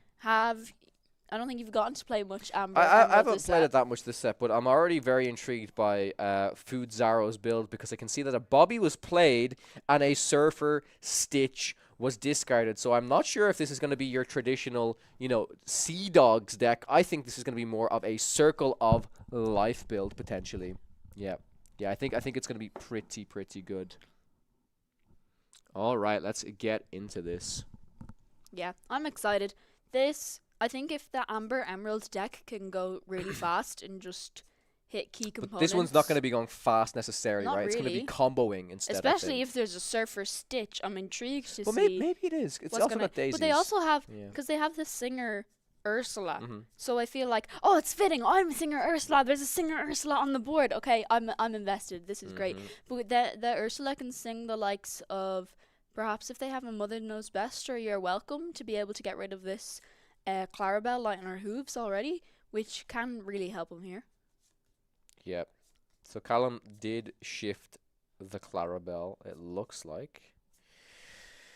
So how does Food Zaro deal with the shifted Clarabelle? Not too many ways that they can efficiently. I can't imagine. I don't know. Maybe they're playing World's Greatest Criminal Mind. Maybe Mhm. they're playing Your Welcomes. Maybe they're playing Well, stuff like Yeah, that. Mother Knows Best, definitely another way. But then, even if you Mother Knows Best it, they're just going to bounce it back.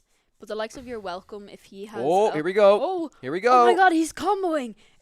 Oh my god. He's going to bring back Surfer Stitch! Let's go. Surfer Stitch comes back. All of the characters have been exerted to play Circle of Life. Under the Sea. Under the Sea is gone. That's a crucial Ursula Deceiver for Food Zaro here. And now all of a sudden, yes, the Clarabelle's still active. They're going to be able to draw a lot of Food Zaro's up to the amount of cards that Food Zaro has in hand. But establishing this 4/8 Stitch, I think Callum, we saw the Tipo and the Baymax. The card that they're going to need to answer this Stitch is something like You're Welcome. They're going to be desperately looking for You're Welcome right here. And Lilo actually active now in the discard pile thanks to this 2-cost Yzma. Yeah, exactly what you want to happen. Not something we've seen happen very Very often Not and very something that's been, consistently. like, Yeah. cooked, but being able to play the Surfer Stitch for free and then play your Ursula Deceiver to get rid of an Under the Sea out of your opponent's hand is absolutely crucial, because we know Callum, most likely, was going to be able to play that next turn. Yes, and there's just such a big board now for Food Zaro here. We knew Baymax was kind of the best thing that Callum could do right here. We are looking at the Clarabelle and what Clarabelle can potentially challenge into. It is going to be the Ursula. No. Yes, Yeah, it's the Ursula. other It is an Ursula. Ursula, but it's going to be Ursula. Vanessa. Yeah, Vanessa. Okay, and now, as I said, Callum is in a little bit of a dire spot. A couple of good top decks, maybe some Hades, Mhm. some And You're some- Welcome, some yeah. stuff like that. But with this Clarabelle being, it's interesting. With the Clarabelle being exerted, you would say, oh, Food Zaro has an opportunity to take it out, but it's 5 willpower right now. Would have to, has the option. Would have to send every character except Surfer Stitch in, right? The 2 Yes. from the Yzma plus the 3 from the Bobby and the 2 Ursulas. Maybe Food Zaro has a better answer, but taking out the Clarabelle's kind of important, I feel like, in this matchup too. We could see something like a 7-cost Tramp come down, draw Yes. some more cards, get a few more options out there maybe. So, curious to see what's going to happen. And this Surfer Stitch, while it's a big body, you don't really want to use the Surfer Stitch to hit into the Clarabelle, because then it kind of gives the Baymax a very nice challenge Yeah. back, if that I makes sense. I don't know if he's playing it in his deck, but I think if the Tramp came down to give strength. Oh my this is what I God. wanted to happen. I was about to say, if this Tramp came down to give the cards the same amount of attack of all the other characters in play, it means That's that he'd only have to challenge with crazy. one card. Exactly what he did. Oh my word. I'm locked in. I'm so good at this. You were literally saying I the was words literally as you about to played say the it. card. It's like I summoned the Glimmer there myself. That is crazy. That is absolutely wild. Wait, and they were able to they used the Stitch to take it out. Yeah, I really like this because Yes. they recognize that, this the green-blue deck doesn't have many ways to like buff character strength. So there's no way that between this Bobby and the Tipo is going to be able to cleanly take it out unless it's like another Shift Baymax or Yeah, something, and right? even if he has an Under the Sea, he won't be able to sing it.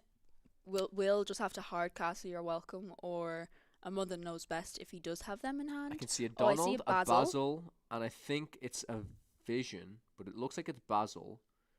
What are you? What are you? Okay, just bouncing the Stitch. Okay, bounce the Stitch, Really? right? I guess Mm, Fuzaro's not on enough to recast it yet, right? Like they're on Yeah. a very low amount of ink right now, which is something we actually have to Yeah. remember. The Circle of Life's what's cheated out the Stitch. Yeah. But Lady Oh, Miss Park Avenue, able to add some character cards back to hand. It's an Ursula Deceiver as well as a Daisy Duck. Mhm. Very nice to see indeed. Yeah. This is cool. This is We're like never a gonna like quest and gain that lore, but this is fun.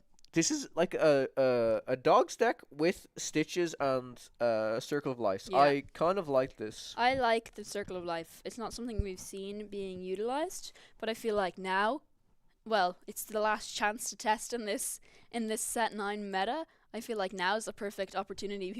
We've seen a Ruby Amethyst and a Ruby Emerald deck earlier. People are Yep. testing the end of this Crazy. meta before it changes. Mm-hmm. The thing I'm just surprised about is I wonder how consistently they get this opener of the Circle of Life, because it has a lot of dogs elements in this, but maybe it's more of a it's more closer to mid range than aggro for dogs. Mhm. We're not seeing. I mean, we're seeing Lilos and Daisies and stuff, but we're not seeing super aggro like Merfolks or anything, right?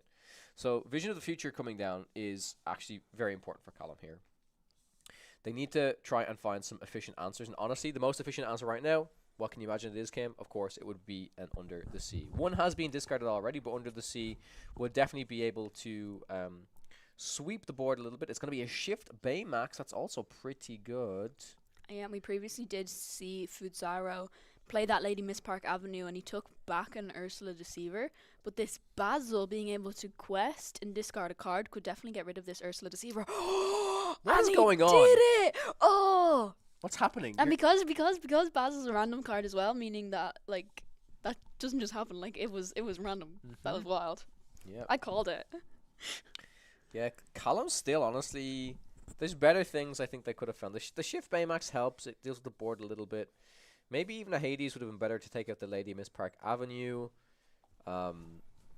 This is often quite an interesting matchup, though. I think because Fudzaro, as the Emerald Amber player, has access to something like an Ursula Deceiver, that's the card. Like, they know that Under the Sea is the card that can kind of take them out of this game.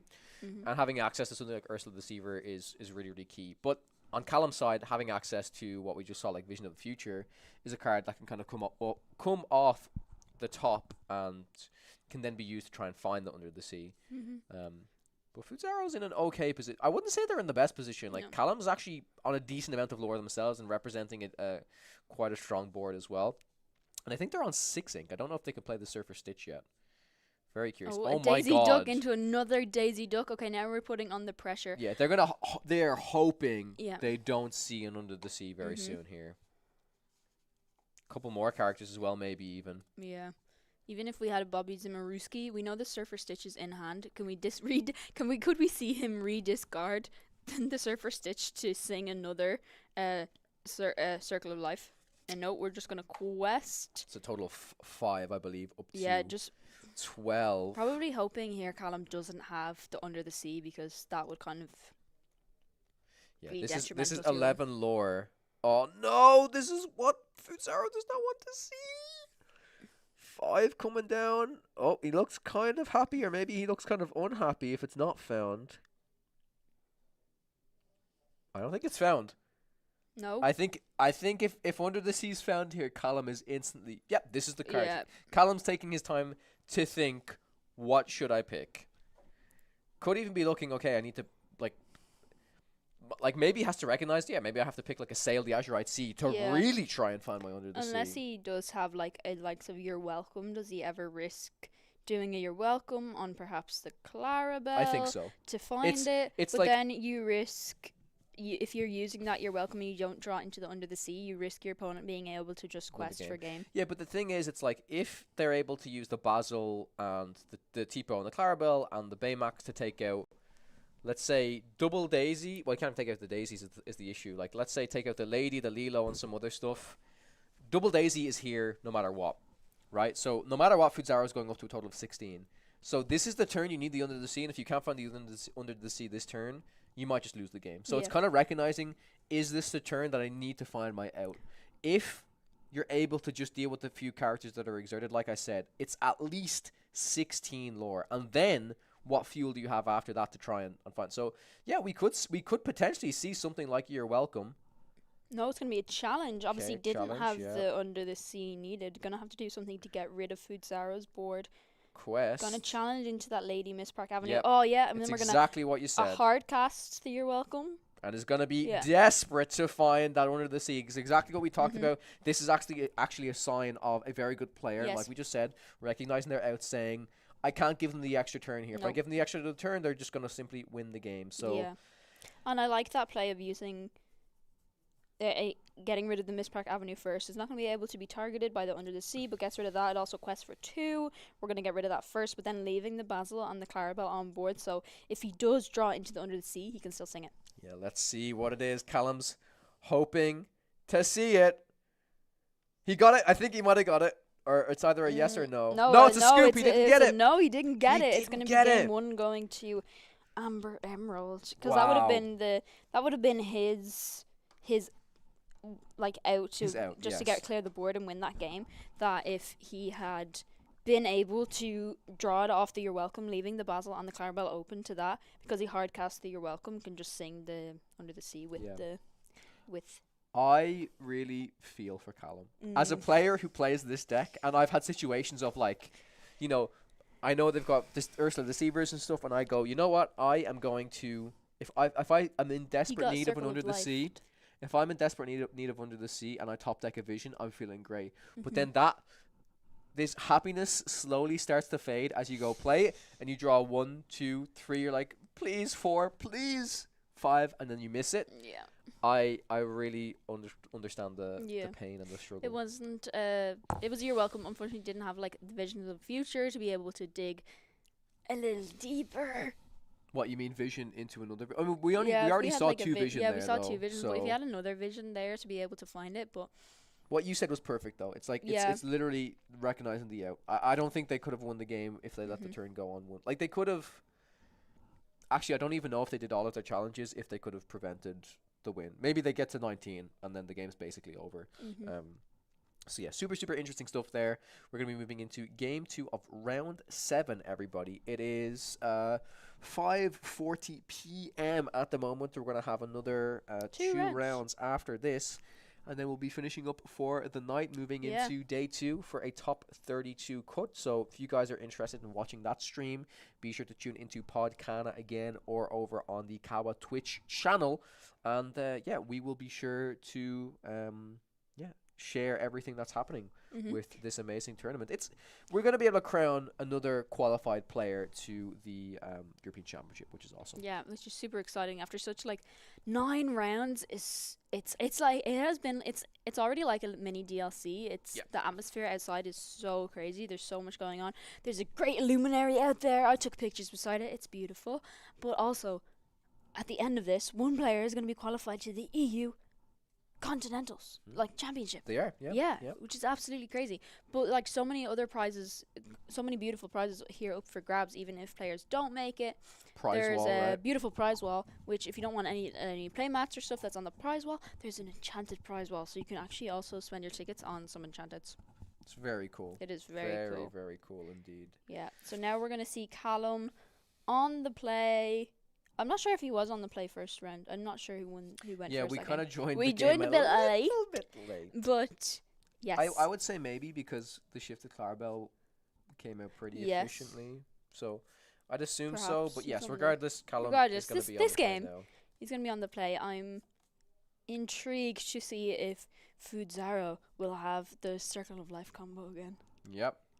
Maybe. It doesn't seem like it's incredibly key or essential to the deck's game No, plan. but But then also, I'm definitely- curious what other, like, if there's the Stitch, right? The Stitch makes sense. But if you're really playing the Yzmas and all of these cards, it's like, surely there's going to be some other payoff in the deck for Circle of Life. Maybe not. Maybe it's a but Clarabelle. I feel like if there was a Although- Clarabelle, there'd be shift Clarabelles. Yeah, We would have said. I mean, maybe that's there is, and true. we haven't seen it, but I kind of doubt it. We do see said Clarabelle though starting off here, the clumsy guest for Callum, and on Fuzaro's side is going to be playing a Daisy Duck. Daisy Duck, the card that you're playing on the draw against a green blue deck is okay. It's never the best though, because oftentimes if Callum is able to play Tipo, even if they don't play Tipo here, there's the opportunity that this Daisy quests, and then on Callum's next turn, it's just a shift Baymax, take out the Daisy. That's actually, it's a very similar line that happens when you're against Amber Steel, Yes. right? But they were able to play Sail the Azurite Sea and also play a second copy of Clarabelle, Clumsy Guest here. But no Tipo is notable because it means that there's no super early Under the Sea. But again, whenever you're on the play, the super early Under the Sea can be okay, but when you're on the draw, it's even better because your opponent has had more turns to play out to the board more, if that makes sense. Yeah, and I believe I did see the shift Clarabelle in Callum's hand. Definitely key in these Emerald Oh, you saw Sapphire the shift decks. Clarabelle already? Yes. Cool. He Amazing. has a shift Clarabelle in hand if he can get up to that 5 ink, but he already has 2 Clarabelles on the board. Ursula Deceiver's coming out. 2 Clarabelles on the board, and there's 2 shift Clarabelles in hand. This is a very good turn for Yeah. Callum, right? They're even able to play that. Oh my god, there's 3. There is 3 7-cost Clarabelles in Callum's hand, and is even able to establish a Donald Duck here. We just saw Tipo, top deck Tipo, was not being sent to the Inkwell yet, but yeah, the Donald Duck coming out. If somehow Callum can find a You're Welcome, it might just literally be the game already. Yes. This opener is incredibly strong. And it's not even like if Callum already had the You're Welcome in hand, then yeah, this Ursula would have been able to deal with it. But no, Yeah. the Donald might be able to draw into it for Callum. Yeah, I think it's looking really up for Callum this game this time. Mhm. 2 Clarabelles left in hand. There's 2 shift targets on the board. It's going to be a Lady Family Dog into an Ursula Deceiver, but still no songs in the hand for Callum. That makes me think that maybe. Oh no. Okay, the song goes to the bottom anyways. That makes me think that Fudzaro might not have just any better 2-drops that they would play this Ursula again. Unfortunately, kinda just know what- didn't have the Ursula Yeah. Vanessa either. They know what's in the hand. Yeah. For the most part, right? There was a chance that the song was at least top decked. But it seems to me that they might not have any better 2-cost options. Or they could have been insulating against, maybe they literally drew into the, oh my god, I can just see You're Welcome. I can literally see You're Welcome's been Oh. drawn off this Donald. This is absolutely nuts. So now the 2 Clarabelles are going to be singing. Oh no, they're not going to sing. Okay. He's choosing to challenge with the Clarabelle into the Daisy. Yeah, once they clear the board, this is Yeah, actually the yeah, correct yeah, play that's to probably do. better. Because what happens now is Fudzaro commits the board. Maybe, I don't know, maybe shifts a lady. If they shift to Lady Park Avenue, and then your answer is, okay, Donald Duck's going to sing You're Welcome. Yeah. Like, if they shift Lady Park Avenue as well, that's also refueling your hand Yes. for the Clarabelle. So, I mean, I never want to call a game too early, but it seems like Callum is in a tremendous opening position right now. Yes, for sure. Now Fudzara are going to be inking the Surfer Stitch. Unfortunately, wasn't able to pull off the. And there's okay, two the songs in hand. The third Ursula's actually very strong here, Yes. being able to stop the You're Welcome. However, there's still 2 songs Yeah, there's available. still a chaos. So Stop Chaos in this tracks is also going to be extremely efficient against Fudzaro here. Won't be too happy about potentially bouncing back a Ursula. But yeah, Lady. Oh my This god. is the tramp. He's going to be able to give Lady more attack to be able to challenge into the Clarabelle Light on her hooves to get rid of it. Amazing. Absolutely amazing play here by Fudzaro.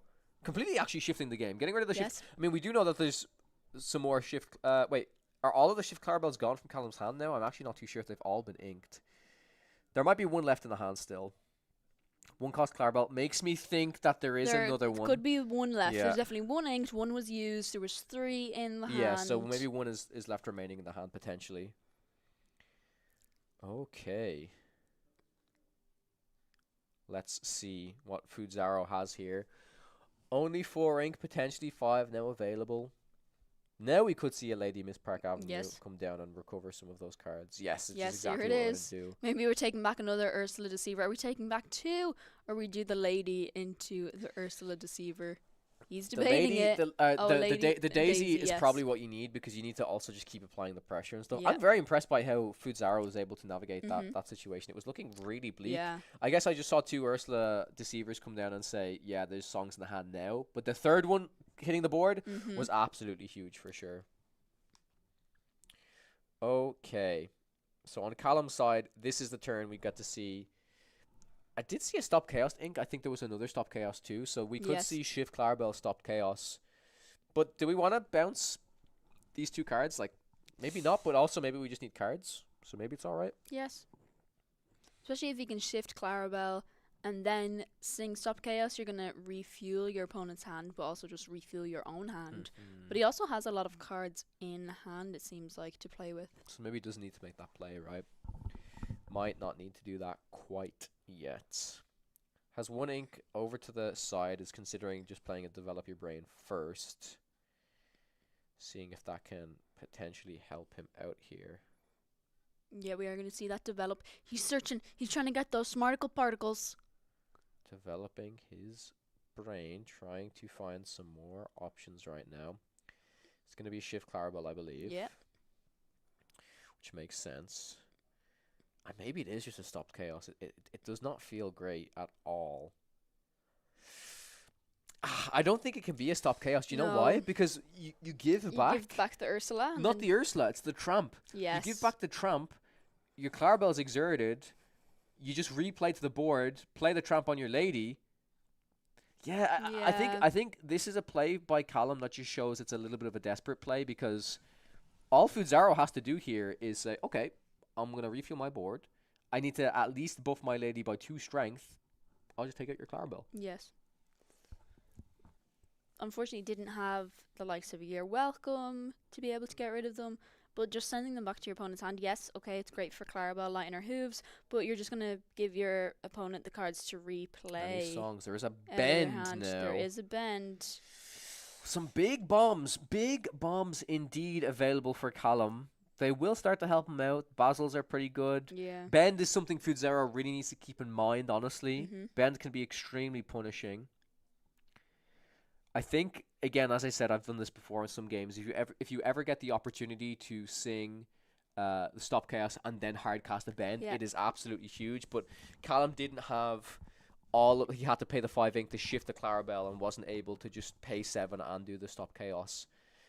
But Foodzaro's plan right now, I reckon, is dump the hand as much as possible. Get as many cards out of your hand and onto the board that you can. And do you think they're going to use this Tramp to get rid of the Clarabelle? I kind of imagine so. I think you got to take the opportunity where you can take Yes. it. I would think so. I don't think there's no reason that he wouldn't, because the threat right now on the board is kind of this big Clarabelle. Mm-hmm. We will be able to ink a card. Could see the Daisy Duck being played, Yeah. which we do. And double Daisy Duck. Okay, this is nice, and we're going to be able to, if he does choose to play the Tramp, or maybe he hopes the Tramp. Oh no, we are going to play the Tramp. Oh, giving it to Ursula. Is not gonna No, hit the Ursula can't Clarabelle. challenge. She was played this turn. No, that's a misplay. No, I don't think it's a misplay. I think Foodzaro is simply just choosing. Oh. Oh no. Okay. No. No, we no, no, can't no, no, no, no. challenge. It was, No. It was only played that turn. yeah, that might have to be a judge. I mean, if they don't notice it. Again, in that case, I Yeah. think they can take it back, and he can put the. No, that was played. It's gonna be the lady, right? Yes, it has to be the lady. I would. You'd have to target they can the use lady, the lady and to then they do can it. use the lady to. I hope they allow them to use the lady. Yes. Yes. Okay. Yes. That's the Okay. case. That's Cool. better. Yes. But these are A examples. lot of rounds. A these- lot of yeah, rounds. Yeah. Your brain can be a bit mush, but it's not over yet. This is only round 7. There's 9 Mhm. rounds. After this, there's 2 more rounds to go. One Under the Sea does completely clean up this board though, and Callum just drew a card off the Donald and drew a card for turn. Mm-hmm. I can't see one in hand though. No, we'll I know there's a develop. A developing brain is here, but there's only 7 ink available, so you can't develop and try finding under the sea. No, but he can't ink if he does have it. Yes, correct. But I don't believe Has- he has it in hand. Has some options. Mm. Has John Silver's. Yeah, we've has seen John Basil's. Silver, we've Yeah. seen Basil, he has a Hades. Lots of different options here. In fact, I actually think John Silver might be the best one. Denies a quest currently. Yes. Um, And still Is this a allows vision you as to do well? a. Okay, Tipo. We're just establishing characters on board. I would have possibly played Visions first and then perhaps done a John Silver, because at least then you're still drawing a card, but also Mm-hmm. you can still play your John Silver to give it Reckless, and then quest with your. Yeah, I Donald, don't think you want to perhaps. quest your Or you Donald don't wanna because quest- you kinda wanna because keep none your of the Donald? characters are going to get banished. Mm. Oh well, okay. I guess he just. Never I mind, guess you he do want a doesn't. quest, yes. I guess he doesn't mind. I would never quest here because if there's any way that there's another one of these tramps that can buff up and get rid of Mhm. this Donald, and maybe Fudzara just says, right, I'm just going to fully challenge into the Donald, because I think you want to keep your Donald and your John Silver active as Yes. singers for your Under the Sea, right? I don't think this quest is too great. Again, granted, would have to use 3 characters at the moment to challenge into it, rather than quest. It's But if Bobby Zimmerowski. if there is another tramp, it's really not the best. I find it interesting, Kim. I think the thing you mentioned about playing Vision over Tipo, it's also okay because you could play Vision this turn Mhm. and then try finding Under the Sea. But Yeah. I think it's the Donald Duck quest I disagree with the most. I think. But at least establishing the Tipo on board, meaning next turn, if he does have an Under the Sea, John Silver and Tipo can sing it. Mm-hmm. Which Sure. I get Ah, that. and that's true. That's he can true. That's still- true. 'cause he can that's now true. vision this turn. I'm an idiot. Yeah, I yeah, actually it's think okay. the quest We is know you. fine then. Yeah, we can. Wow. He can now vision next turn, and then try to find it Under the Sea. Because at least if he has John Silver and Tipo on board, that's he can still sing, and then Sure. perhaps Yeah, I completely if he plays, misread the situation. but we're gonna yeah. see the thing. He's gonna do the Circle of Life. I don't know how great this is here. I mean, he still draws 2 cards. It's interesting, yeah. It's fine, but it plays into a potential Under the Sea. But maybe Yeah, he's like, I'm gonna get Under the Sea your anyways. but your Surfer Stitch survives, so at least I guess, yeah. at least you've 1 card left on the board for when it gets But then again, if Tipo and John Silver are gonna sing Under the Sea, Donald Duck could also just You're Welcome. We are gonna see that vision come down. Very likely looking for that Under the Sea. I can see You're Welcome. I can see You're Welcome. I can see John Silver. Was the first card? I don't think so. was No. the first card in Under the Sea? I did I see don't 2 think You're so. Welcomes. 2 You're Welcomes and a John Silver and some other stuff I saw. Yeah. Could potentially hard cast the You're Welcome on one of our own cards if we really want to. No, I mean you could.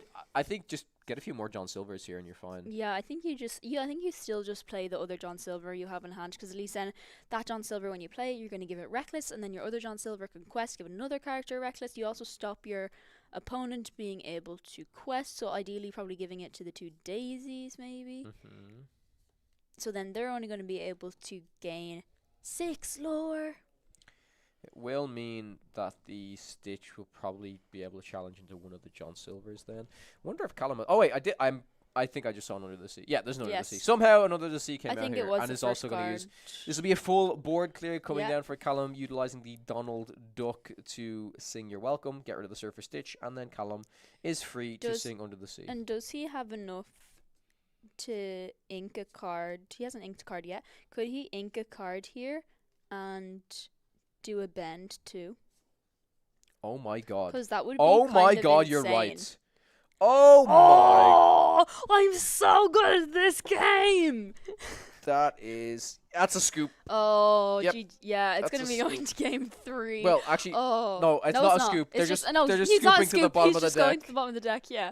It might as well be a Um, scoop. it's Let's kind be of a- honest. it's kind of Let's a be honest. scoop. Maybe it is a scoop. Yeah, I mean, but it's 7 lore to 2. I don't know how much Amber Emerald can recover Fair from that. play. Fudzaro staying in it. He's staying in it. Yeah, I mean, there's always a chance. You never want to scoop too early. Actually, But no, also- no, never mind. The clock is ticking. I think you need to scoop Yeah, I here. think I you do need to disagree. I scoop, think you need to Especially scoop. knowing that he'll be on The play. Yep. for the third game. I think looking at the clock, because these rounds are 55 minutes, I Yeah. believe, for the DLCs. We had 60 think minutes you need to previously, so people are kind of used to that extra 5 minutes.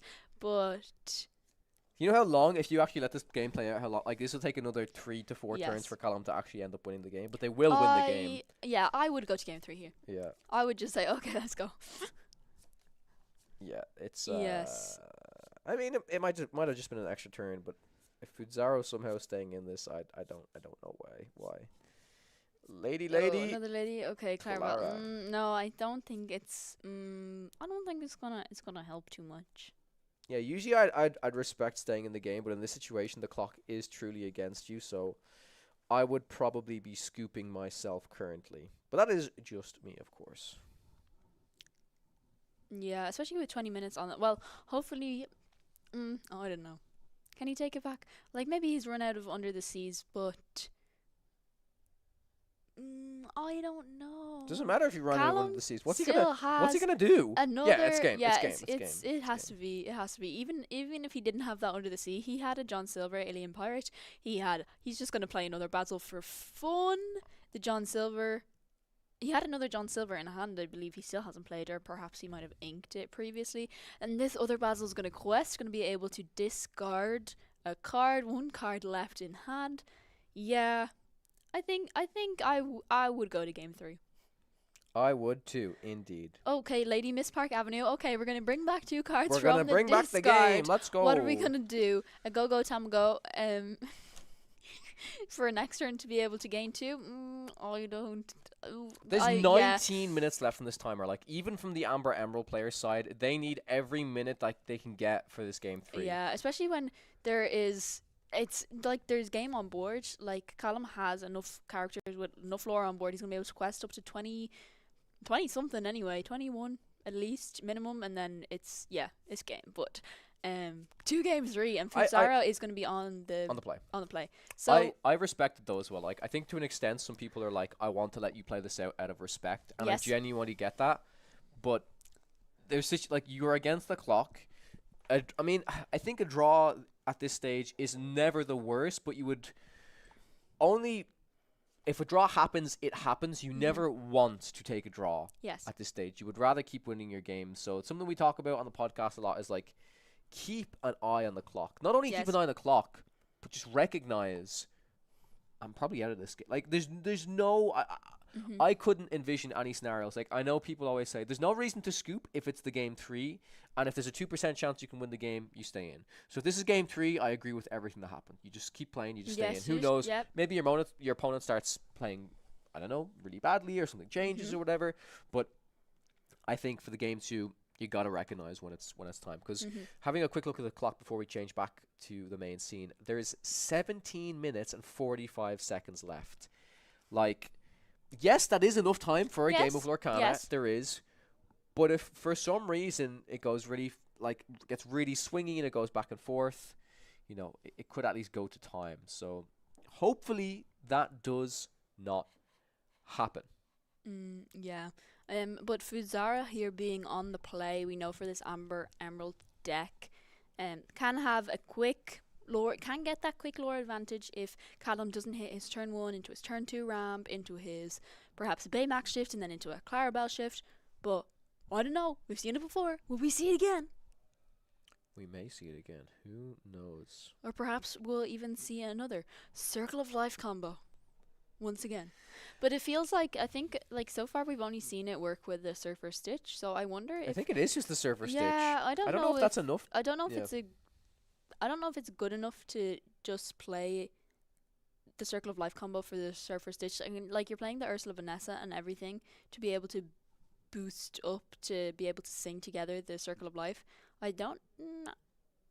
like, maybe he plays his own John Silver Alien Pirate, but then he's never really getting past 4 ink That's most not of the gonna help time. him anyways. So, I don't think these decks I don't, play that. yeah, I don't think in these kind of decks it's really helping. It seems to be, I'm trying to have a quick peek at the hand. It really, really does seem to just be Surfer Stitch. And like you said, okay, to cheat out the Surfer Stitch, I'm playing 12 cards. I'm playing, well, I don't know if if this is the count they play, right? But if they wanted to, it's 4 Surfer Stitches, 4 Ursula Vanessas, and 4 Circle of Lives. Yes. Is that really enough for not every game I'm gonna do this, but every so often I'm gonna do this. I don't know. Perhaps though you're hoping either if you have a Surfer Stitch and you're playing against these Sapphire decks because or like even Sapphire Emerald or Sapphire Amethyst and you're playing against the likes of Hades, the likes of Into the Unknown and they're Yeah. ramping you, that maybe you're getting up to that and you need card draw. I mean in that instance it can be good, but I don't know if you risk playing just for Surfer Stitch just to pull off a Circle of Life combo. I'd be curious to know if there's more to this combo for sure. Like you said, it's great when it happens, but overall, curious what the consistency is like. We are going to see a 1-cost Clarabelle come down for Callum here. Futzaro, again, the biggest difference on the play is they're going to basically not have an entire turn ahead, right? There's not going to be as much of a threat if the Shift Baymax comes down. But if the Shift Baymax under the C line comes down, yes, that could be quite detrimental indeed. We're going to see a Bobby potentially discard. Could be Surfer for an Yep. under the sea or The for a spray circle, cheese good. or it could be a Lilo. Oh, Escape it could be a artist as Lilo. well. I like the Bobby's and Marufki to discard the likes of Lilo because then you can just like circle that if you don't have the key components in your hand. We're gonna discard an Ursula Vanessa. Yeah, I don't even mind discarding cards like this because then later on if you play Lady Miss Park Avenue, like he could shift it next turn. I like this to play. be able to bring it back.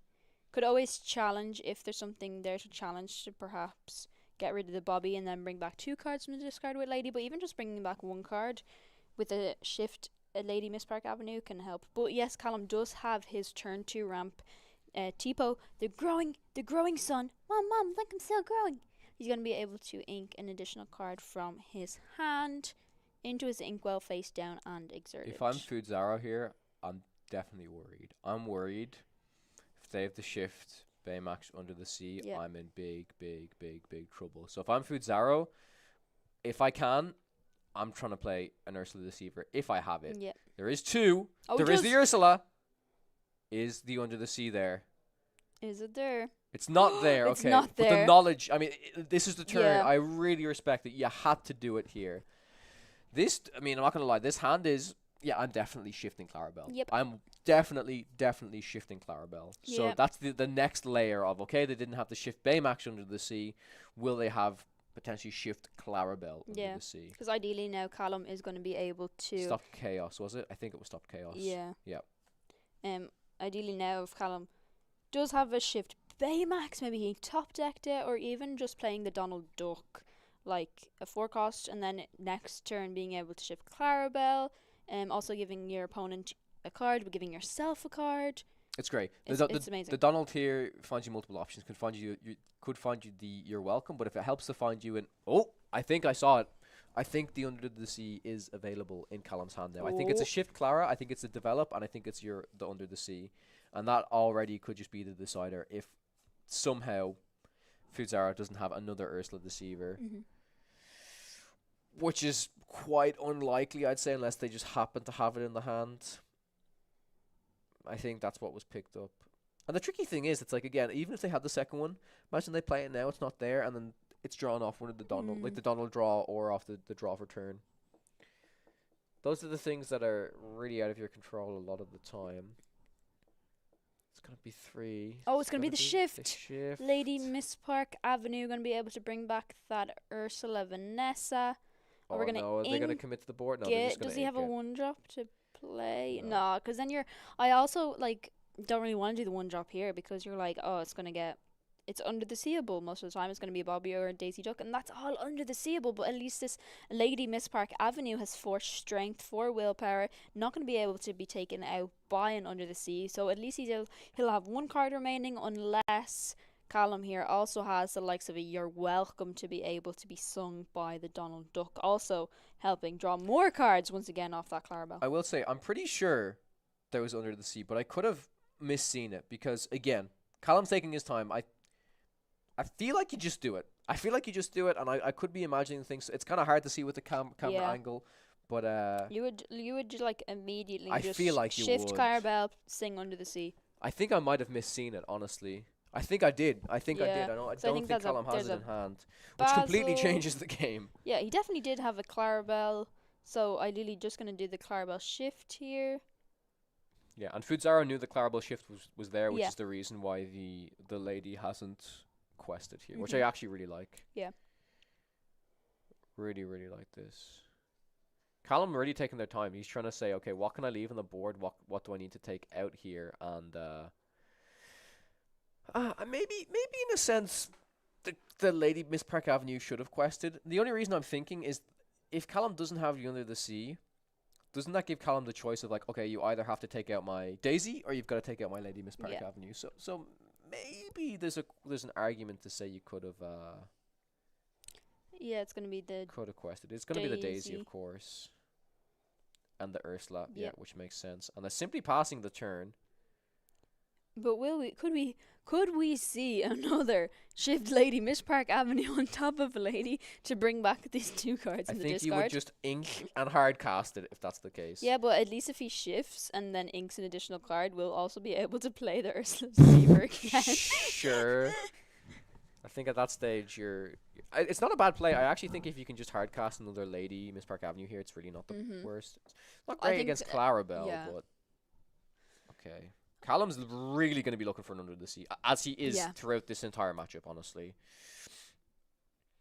Maybe Fuzara's like, this is the moment. Let's go as This is wide the as moment. Go possible. wide. If he doesn't have it, he didn't have it last turn. No way, And this is then- another Daisy. No way. Is it another Daisy? No, it's a Tramp. tramp. Nice. Oh, 1, 2, 3, okay. 4. Nice. Nice. I Oh, love to see. extremely nice. This Tramp is just a powerhouse of a Mhm. card. It is so effective, and it's actually, honestly, the card that I think, interesting, keeps Fuzaro in the game. Yeah. Like, keeping Fuzaro in the game here through all of these Tramps. Interested with the Tipo, is the Tipo challenge to avoid a potential shift Baymax? I think I would might be imagine what it's so, playing around. Because Yeah. Callum, like, surely isn't going to want to shift a Baymax on top of the Donald Duck. He's going to still want to get Yeah. into. Oh, but we have a John Silver, Alien Pirate, going to be able to give Reckless. I believe it gave it to the Daisy. Mhm. But yeah, that Tramp coming in at such pivotal moments to be able to give strength. Another Tramp, we've seen it previously. It gave the strength to an Ursula Mhm. previously to be able to take it out, and now this time a Bobby Zimmerowski going to be able to take it out. But this Mm. is the other Tramp we've talked about. He is going to be able to. Fuzarla here is going to be able to draw up to as many cards as other characters in play, but then has to discard amount, yeah, the same same amount. amount. So a great way of though filtering through the deck, but also pairing it up with the likes of the Lady Miss Park Avenue to be able to bring back cards from the discard. Lilo. Yeah, or a Lilo, even Mhm. discarding a Lilo, really great. But all of these like just little things that pair up together, it's so like fruitful, it's so beautiful, so flavorful. Yeah, I'm curious to think about what Fuzaro is looking, not only to, because I believe they had 2 cards in hand already, Mhm. so that means they draw up to 7 and they have to discard back down to 2. I think the cards they would love to be putting into their discard right now is probably the likes of Lilo and stuff, maybe put on a little bit more pressure, Yeah. maybe even Surfer Stitch if they want to be singing Circle of Life, but I think Stitch is definitely, as we keep talking about, like a good target for Circle of Life. I just really feel like from what we've seen from this deck, the Circle of Life Stitch is just not Mm. enough to, No. especially gonna discard- against the deck like this. You Yeah. just the answer to the Stitch is like, oh, just you're welcome it or something, right? Yeah, but discarding the Tramp, an Under the Sea, Bobby Zimmerowski, and an Ursula Vanessa. No, okay, Oh, okay. okay. Basil no. Clarabelle, interesting. Interesting indeed. I think they're fine to just quest with everything, Mm. like even the lady at this. Like the I longer you think- hold back, Yeah, especially running out of knowing time. that there's no Under the Sea in hand. Even if Callum top decks the Under the Sea, he can still sing it. It's still gonna be played. You're gonna lose a lot of your board. I think he does just have to start putting on the pressure now. He has to quest. that Ursula was just played. Ursula was just played. Yeah, Ursula was just played. Why do you think the lady's not questing? I'm really curious. I'm really, really curious. Yeah, I don't know. Maybe he's scared when Under the Sea and then a challenge to get rid of the lady. But I think in this instance, he really needs to start questing to just gain the lore. I feel like it's honestly maybe not the last turn because the Tipo challenge I could barely justify because sure if there's a shift Baymax. But this, I don't know. Like the John Silver is never going to want a challenge. It's going to want a quest, and give Reckless again. We saw that there's no clean answer to the lady. I just don't really understand it. But again, it could be something that's going over my head and I'm completely missing, honestly. All right. We are just waiting for Callum to decide what his options are. Yeah, I had to look through Fuzaro's discard, maybe seeing if there will be a possible Lady Miss Park Avenue, what he could take back perhaps, or even just looking to see if maybe a Circle of Life does come down. What he could take back from the discard to replay it for free. Sure. I feel like Circle's such wasted potential Yeah. here. You need to be questing. You need to be putting on the pressure against this green blue deck. We do see the sale inked. I think what you got to do first. I mean, I think he's saying how much is he on? 1, 2, 3, 4, 5, 6. So he's on 7, right? So the issue is he's like, okay, do I take a safe bet and play like a Basil to try and slowly disrupt Yes. them, or do I have to just pay 1 for my develop and try and search for my Under the Sea? And if he misses the Under the Sea, it's a little bit risky because you need. I mean, the other card you need to get off it is like if you get a second John Silver, you're very happy. But it could be an option. You could like develop into maybe a Vision, then into an Under the Sea. That really changes the game. But you understand what I'm saying? It's like, well, on 7, you have this decision of, is this a turn I can do it? But right now, I think it's still, this gives Fudzaro plenty of options and plenty of time to quest a bit more. But maybe on the flip side, Callum's like, if I could Under the Sea now, it would be nice, but maybe I want Fudzaro to commit more to the board, and then the next time I Under the Sea, I get as much value as possible from it. Yeah, especially if next turn he does have an Under the Sea. Oh, it is going to be the Lady Miss Park Avenue. Going to be able to bring back 2 cards from the discard. I'm bringing back this Tramp. I don't know if he actually had another Tramp in the discard. But bringing back even just the 1 Tramp to be able to give Ink and play it. Ink and play it. Yeah, he could just Ink and play it. Yep. Yeah, no, because he's on 5 and Tramp costs. Yeah, but it costs 1 less if you have a character named Lady in play. It does. Yeah, he can just ink a Yep. card and play it. Gonna give it to the Daisy because the Daisy has Already Reckless. has Reckless. Yeah, love to see Yeah, has to challenge regardless. So being able to take out that John Silver Alien Pirate is gonna stop next turn. Love being to able see to this. give characters Reckless. Also, if Callum does have an Under the Sea, Fudzaro is going to keep the 2 ladies on the board, meaning next Oh, turn yeah, true. he's also going to be able to quest for game.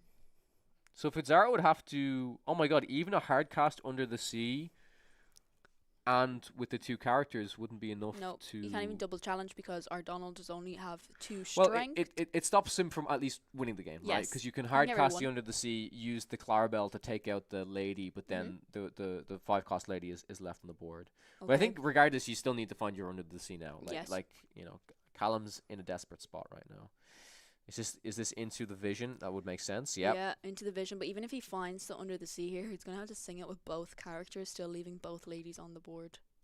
Unless he does have a You're Welcome also to be able I think to he sing did. that. I think he did He have a had You're Welcome. yeah. So he would have to use the Yeah. characters to sing that, and then do And a then You're hard Welcome to cast get You're rid of Welcome, one of the ladies, which makes Yeah, sense. I think that would be the play to go to. It's looking like it's not the case. Like usually with the Visions, it's something you would take relatively fast. It looks Is like it he's Hades, taking a Tifa? Hades, Yeah, which he's is taking not. It's Tifa. not a great sign. Yeah. It's not a great sign. No, not a great sign, meaning there's no Under the Sea. I don't even think we've seen an Under the Sea. Just another develop. Yeah. Yeah, another develop. Okay, we're hoping. There's the okay, sea. there it is. Gonna be able to sing it. Can ink a card then and hard cast. You're the yeah, that's You're right. Welcome. If That's he right. does have. He has to. He has Yeah, to. he He has has to to. hard, Yeah, he has hard it, yeah. cast. Probably gonna have to ink. Yeah, Yeah. ink, and then he's gonna have to hard cast the. You're Welcome. Couple more cards though. Like I mean, I don't know how much ink are we at. 1, 2, 3, 4, 5, 6. Yeah, let's just if we quest and play a Surfer. If you quest and play Surfer Stitch, the Hades is actually a nice Yeah, answer the to that. Hades is a nice answer, but even I mean, if Fudzaro right now just needs to put on as much pressure as possible. yeah, There is a very, very small world where Callum can completely come back from this. But yeah. I think Fudzaro dumps the hand. Callum would still Even- have to dig really hard for a second Under the Sea, Even right? just build back up the board and drop a load of one. Yeah, one cost, 2 costs, you're fine. Two Yep. costs. I think unless Callum has another Under the Sea, Lost in the Woods. What? What is this deck? Okay, Lost in the Woods. Gonna Until the start of your minus- next turn. That's actually yeah, pretty good. It that's means really you can't good. challenge. Yeah, can't challenge. -2 strength to all opposing characters. Ursula, gonna Ursula. see if they have that. Okay. Okay, gets rid of one. The starts Ursula's chaos. very knowledgeable for them to know. Okay, good, nice. And we established a Daisy Donald's Wait, date on board. Wait, this is too. huge. This is the game. Yeah. I mean, okay, the Daisy as well, but this is the game because with the With the, with the Lost in the Woods, the Clarabelle's only on 3, the Donald's on 2. yeah. So the Hades can come down and take out, like, if the characters could challenge, you could just use the Clarabelle to challenge the lady and then hardcast Yeah. the Hades, get rid of the Daisy. Lost in the Woods Who knew? Lost in the Woods.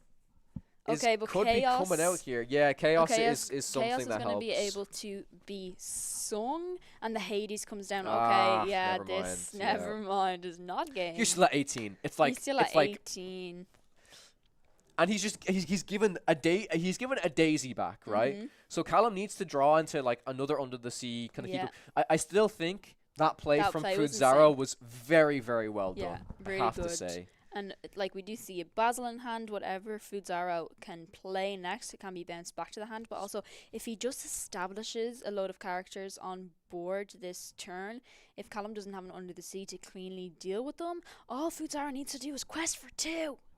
One Daisy is all it takes, right? Yeah. But it needs to be One day he needs to stick the board. yeah, but the Daisy exactly will be bounced by the Basil. So I think Mhm. Fudzaro, I mean, has a look at the discard. Either means it's a potential Circle of Life or it's another Lady Miss Park Avenue and get Yeah. a few more 2-drops and 1-drops Even- back. Yeah, a lady and then a go-go. Oh, it's time on round as well. I Oh, didn't it's even time realize on this round. this is very important. Okay, so we're on turns. Oh, this is very important. But like even if Basil and You're Welcome clears the board here. Yeah. If that's what Callum might have. Let's see. okay.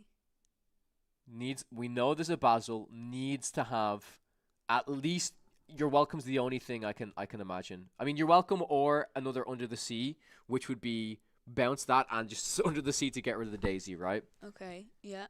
And just plays out the Bobbies and Maruski to draw a card, maybe looking for. I think The I saw an answer Under here? the Sea in hand. I think I Okay. saw an Under the Sea in hand. Yeah, we're gonna sing it. Yeah, under But the depending deck. on turns, I actually didn't pay attention to when the timer started. Fudzaro has one last good opportunity here. Mhm. If they have another turn after this, right? Yeah. To try and have the game. But Callum here is just playing to tie. yeah. Because there's no to way tie. Callum can. I don't believe so. 1, 2, 3, 4, 5, 6, 7, 8, 9. Maybe. If Callum has 2 more turns, then and can potentially stop Fudzaro, there actually is a world where Callum can take this. This is kind Yeah. of crazy. How many cards? So many cards in the many hand cards for in hand. Fudzaro. And that was a second Under the Sea. Yeah. Callum could do this, and it would be absolutely crazy if he does. I can see a heads held high, which is about to Oh, disappear probably. yeah. Are we considering playing an Ursula Deceiver? Yes, we are gonna be able to get rid of the heads There's held a high. bend. Okay. Yeah, taking the deck. Didn't look like there was any other main answers in the hand either. No, You're No. Welcomes. There's a sail to try and draw into something. Yep. Is this a Miss Park? 5. It yeah, is. Miss Park Avenue gonna be able to take back.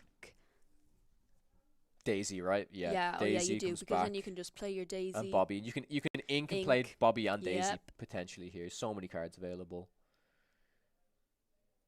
Ink Circle makes sense, and then Daisy and either Bobby or another 1-drop if there is one available. Yeah, especially when Callum's already gone Yeah. through 2 Under the Seas.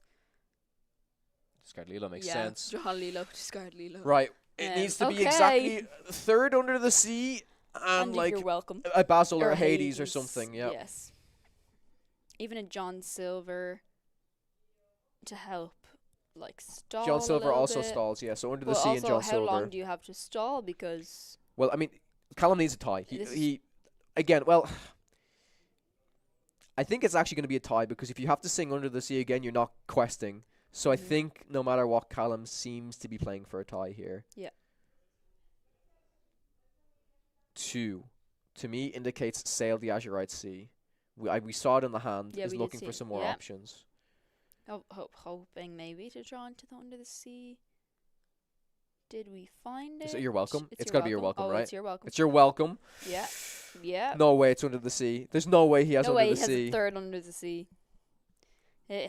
Kind of signaling there. Yeah, had to be done. I'm sorry. I'm sorry, Fuzaro. Is had it? to No be way. done. If this is under the sea, it might just be a tie. This, Okay. because if he does like under the sea and bend, it's gonna be bend. And it is bend. gonna be bend. Yeah. But that's it. I think unless there's also an under the sea hidden in the hand somewhere. It is. No way. No way! No way! No way! Oh my god. I'm absolutely blown away. Under the sea into under the sea into under the sea. But exactly what he needed to be able to clear the board and. Wait, how how much lore? That's the important thing. 1, 2, 3, 4, 5, 6, 7, 8, 9. Not enough to win right now. No, but this might be. And it's Lilo on whatever card was drawn, right? Mm-hmm. Fuzaro looking for another Lilo. Yeah. Some other answer. Oh. Wait, yeah. wait. Was that a... That was obviously it's a- the last. I would assume it went to turns. That was turn 5. And when it goes to turn 5. I don't know what just happened there in terms of if somebody got the win, if somebody, you know, if there was a concession, if it was a tie. I guess we'll find out shortly for you guys. We will find out. We will try our best to find out as quickly as Absolutely possible. But insane. under the sea, into under the sea, into Under the sea. under the sea, like 3 under the seas. That's insane. Was that all 4? Because No, I wasn't there believe one? there's only Because 3. but wasn't there one? Was I there don't know one? if it was There was this there card. one if sniped this, off this the game. Ursula Deceiver. But I don't early know if on? that was. No, it wasn't this game. No. Because I remember he played the Ursula on 2 and I think he didn't only had see it. he had the 3, and like I know when you were playing this deck, you were playing 3, or did you play 4? I used So to most play of the 3. time, yeah, some of the time they were playing 3. Some is 4, some is 3. Some is 4, some is 3. But whoa.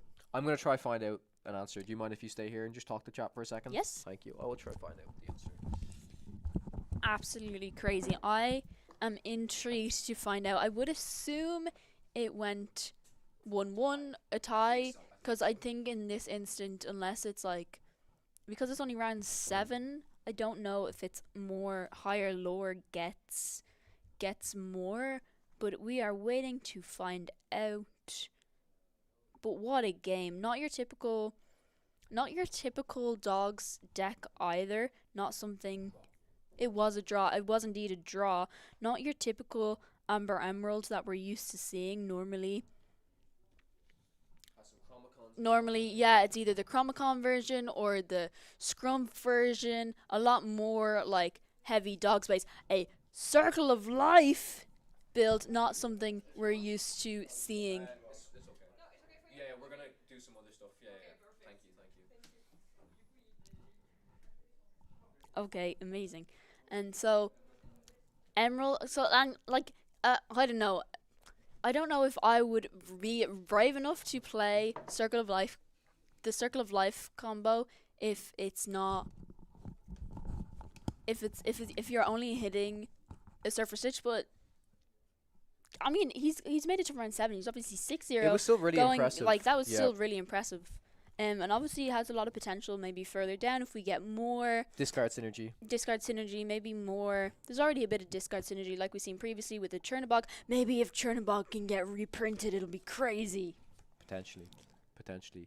Right, well that was round 7. We've got 2 Mhm. more rounds to go. I believe it's going to be you and Martin for round 8, Mhm. and then myself and Martin to round it off. Mhm. Cool, awesome. Sounds good. Yeah, Martin is still on a bit of a break, probably playing some games.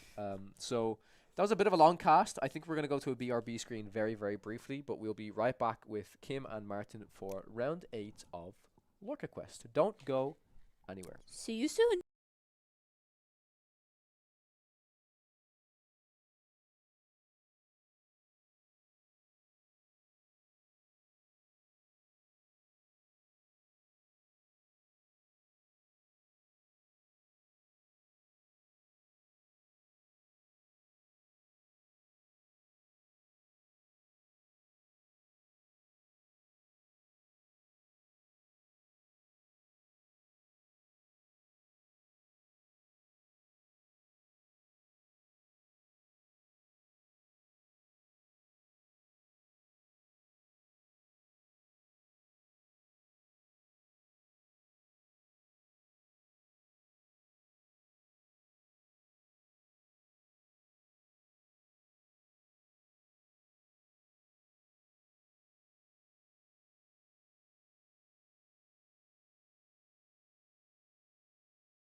Hello, hello, hello, hello, hello. Again, Illumineers, welcome back.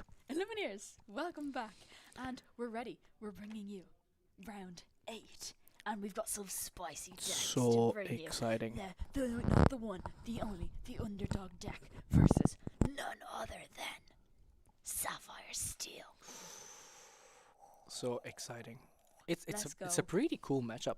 It's a really interesting matchup, especially I don't know if I've seen many of these decks paired up against each other.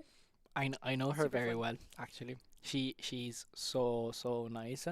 They're from a very competitive team in oh, Kawa, ciao. They're from a very competitive team. One of their player, if I'm not mistaken, went to World last year.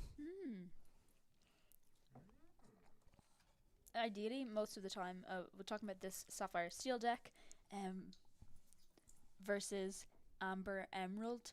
No, we've seen in previous dog decks they ran before. The Sapphire Steel deck this time. We've seen Sapphire Steel, 2 Sapphire Steels made day 2 in Bologna. This is such an interesting matchup. The ally synergies in these decks can be like so powerful. Oh, it's not. I think it's they're. it's I Amethyst think they're. Sapphire. Yeah. Yes. That makes more sense because I didn't see dogs in her hand. Yeah, I was like. Not an underdog deck. Okay, we have Sapphire, Amethyst versus Sapphire.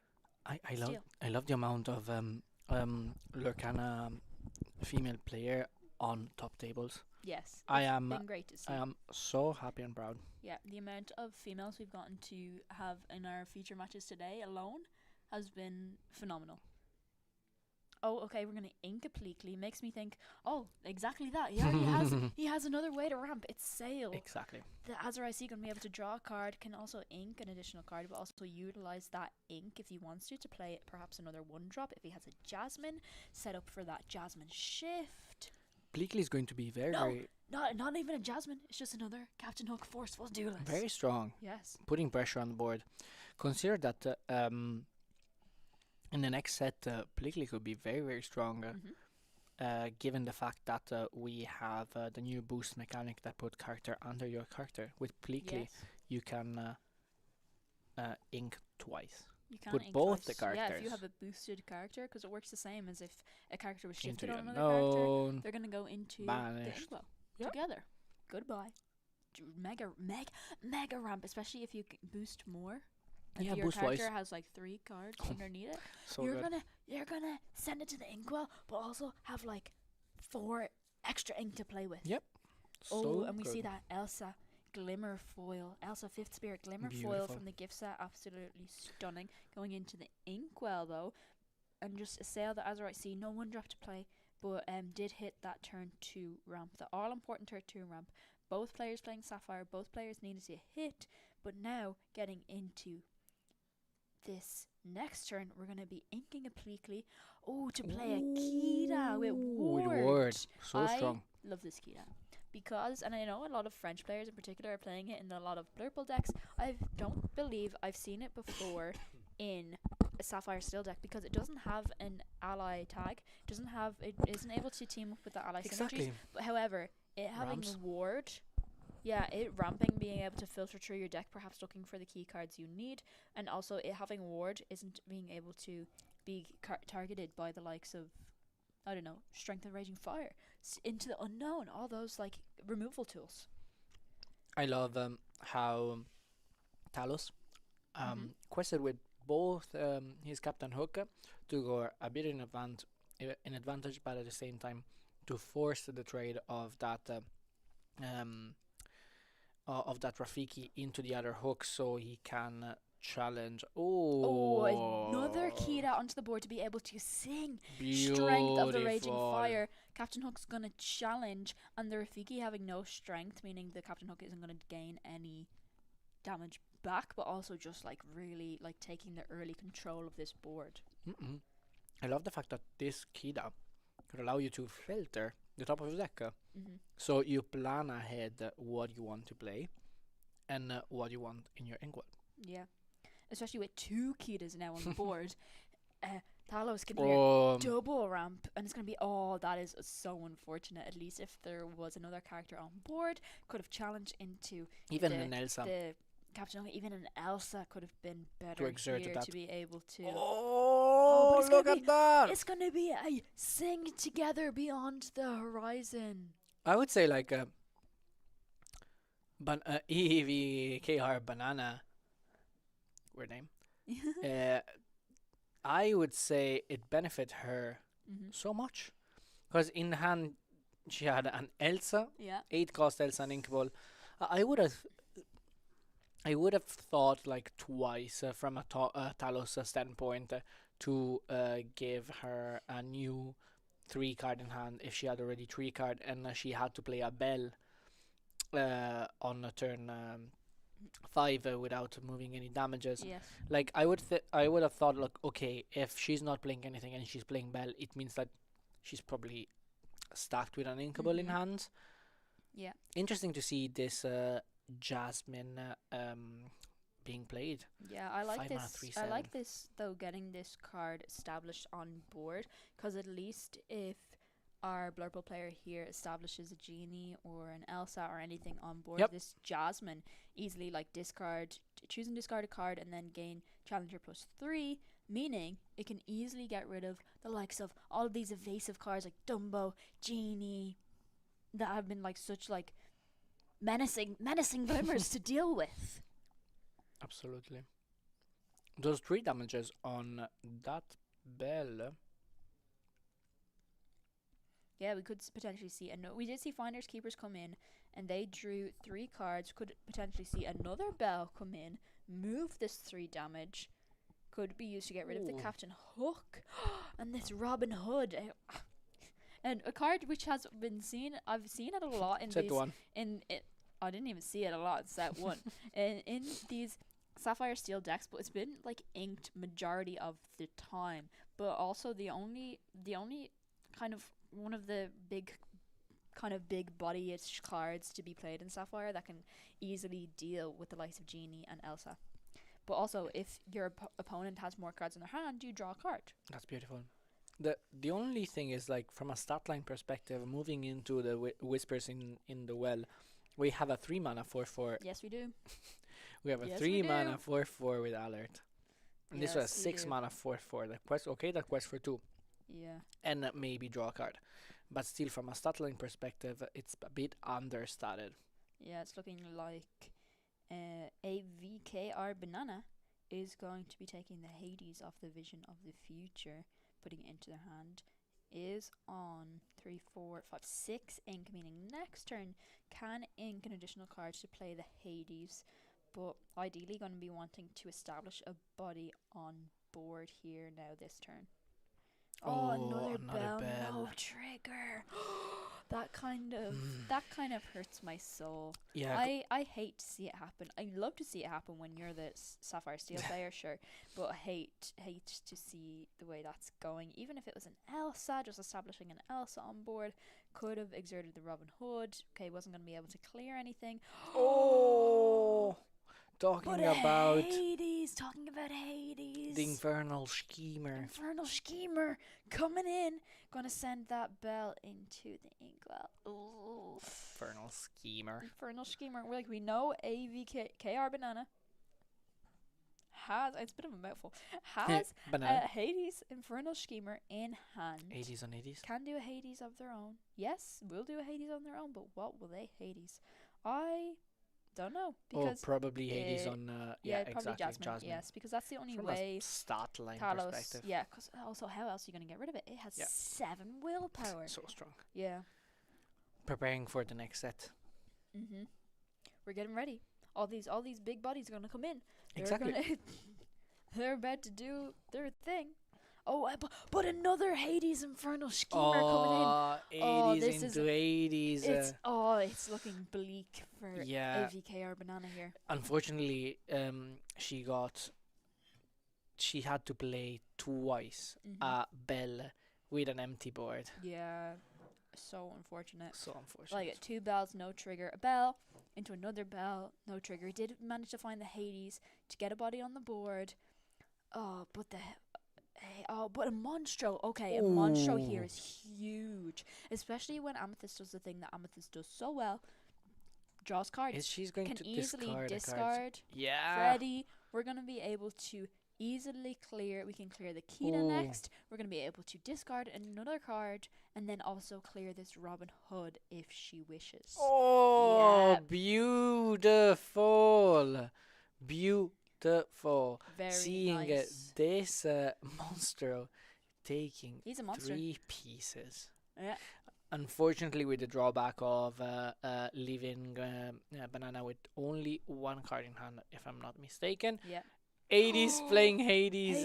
Hades no trigger. oh, Okay, that's fair. We oh. play out the Hades just to get another body on Talos the board. into a establishing the duck, board, draw 2 cards. setting checkmate. Is that a hot potato in the inkwell? It's not hot potato. Is that Yeah, Is it? hot potato. hot potato? I don't know if that's the name of the card, but Yeah. it has. does. But Yeah. it's gonna be game 1. It deals going 2 to damages, Sapphire Steel. if I'm not mistaken, or Banishes an item? Banishes. It's choose. Does it have? It has choose 1. we'll check We'll check. That's immediately. an interesting inclusion in this Sapphire Steel deck. Exactly. It- The beauty of being 3 casters and 2 of the time and having someone that, I mean, like, I'll check. I'll check for you. Or even just showing Oh, the cards. what at, are they doing? Showing the cards at maybe they are. We'll just let them get that sorted. I think they're looking. Okay, hot potato. It is called Yeah. hot potato. I was like, why does the words not look like hot potato? And that's because it was in French. It does say choose 1. Deal 2 damage to chosen character or banish chosen item. So I love this modal spicy, thing. spicy inclusion. Interesting from an item standpoint, I don't see any. Chromicon. Chromicon. Maybe only. Yeah, it is. Well, I mean, maybe they were just like, let me play 61 cards to annoy Moyen and included 1 off hot potato, which it ended up in the inkwell, didn't get to be utilized. But if you drew hot potato at the right time to be able. Hot potato? Yeah, it was a hot potato in the inkwell. I Yeah. fully saw it. You can rewatch the VOD. Yeah, when Go you're like rewatch the VOD. hot potato, I was like, I what? was like, I know and then my I saw the cards. card and It I was was a like, hot yes, potato. that's I was like, definitely is that a hot potato in the inkwell? How did I miss that? But then he'd already they've already scooped. They're going to game 2 now. Sapphire Steel takes Interesting game is, like- 1. We're going to be going to game 2. Yep. Yep. So it's basically going to. It's having how many 4 strength and maybe 1 hot potato to deal those 2 spicy damages. Mm-hmm. Like 3 mana deal 2 damages is What cost is hot Pretty potato? bad. 2? 3. 3. Okay, maybe if you run out of fire the cannons, okay, but also because it's inkable Keeping the and you need to deal 4 Uninkable. damage Ooh.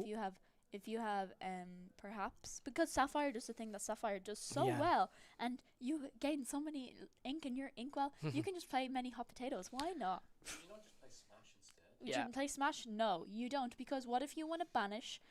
Kawa goes, would you not play Smash instead? No, you don't play Smash instead, because hot potato can also banish an item. Because what if you need to banish that Nah. Emerald Chromicon? I think to be honest, the matchup is not great for blue steel But also, with Chromicon. Like Chromicon is 2 and 3 Chromicon, your goose. yeah. But the problem is like how many Chromicon deck are you going to face in a 9-round Swiss? yes. And what impact would have 1 hot potato? I would say not. Sorry. Banana just inked another spicy card. Oh, what was the Um, spicy card? the one What? from Big Hero 6. Baymax? Tadashi? No?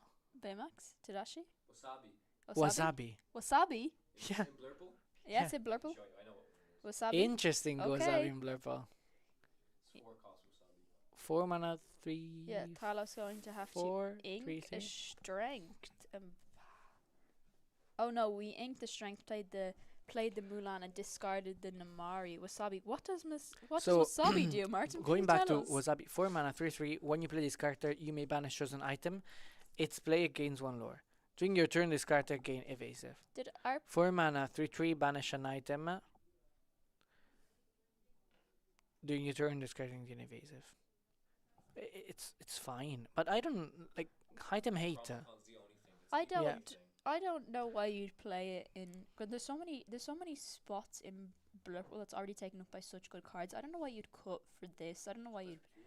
That's One. interesting. I'd be intrigued to see Banana's deck list.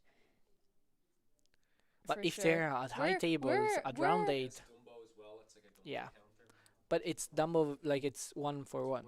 Yeah, but Blurple plays. Maybe they didn't have a Dumbo and decided, oh, I'm just gonna put in a Dumbo, a Wasabi instead. I've seen other people play it. It's for Emerald Chromicon. Okay, for Emerald And perhaps these players were expecting a lot of item decks. You- well, No. just Chromicon. Emerald Chromicon. Yeah. Yeah.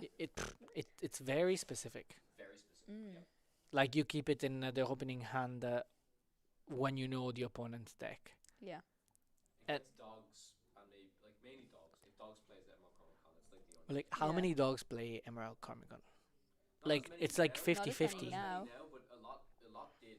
I would say Yes. in Bologna, Yeah, I yeah, saw a lot of loads. Chromicons. Okay, and yes, both players did hit their turn 2 ramp. Getting back to the game, we're getting back locked in. Sorry, we got sidetracked by that Wasabi there.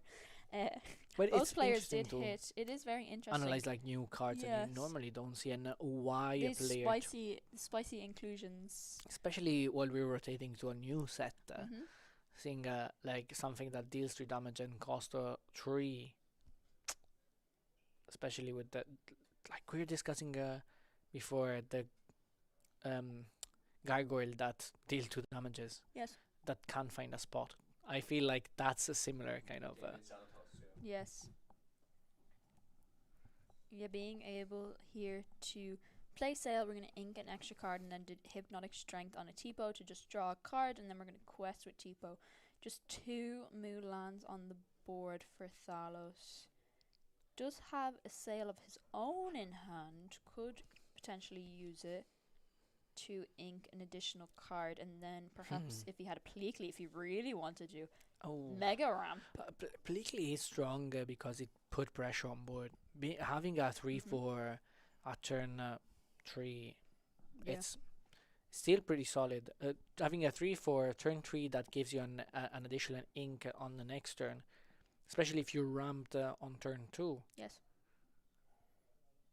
Also, I think I saw a T-Bone in hand. Could also just play a T-Bone to just ramp a bit more as well to be able to get to potentially 6 ink. I do see a Tinkerbell Giant Fairy in Mm-mm. hand. The other problem of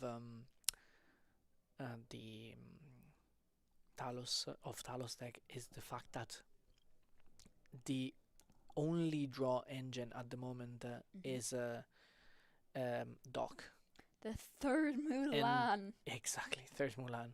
It's Doc, and I imagine this version it's more tempo control Mhm. rather than ally focus. Actually, not Yes. ally focus. Doesn't seem like It's it a great to see like another version Mhm. of a Blue Steel. Yes.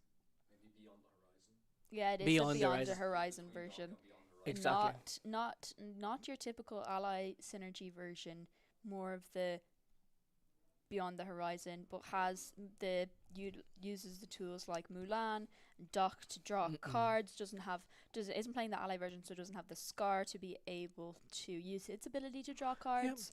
We're seeing here that he's going up on ink while not establishing a very strong board early Mhm. game. He's still at 1 lore with only 1 Mulan in play, while Banana have established the genie that is always a threat, being Yeah. evasive. Let's see. Okay, Oh, but not a talking threat about right now. evasive and something that can deal with that threat.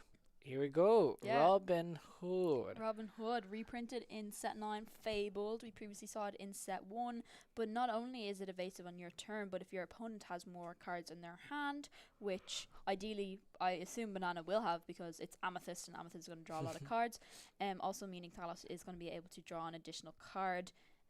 Back over to Banana, she's going to play a Genie Wish Fulfill, draw another card Oh, yeah, into a Develop Your Brain to Mm. once again, those Smarticle Particles, we're going to look at the top 2 cards of your deck. You're going to put a card into your hand and one in the bottom of your deck.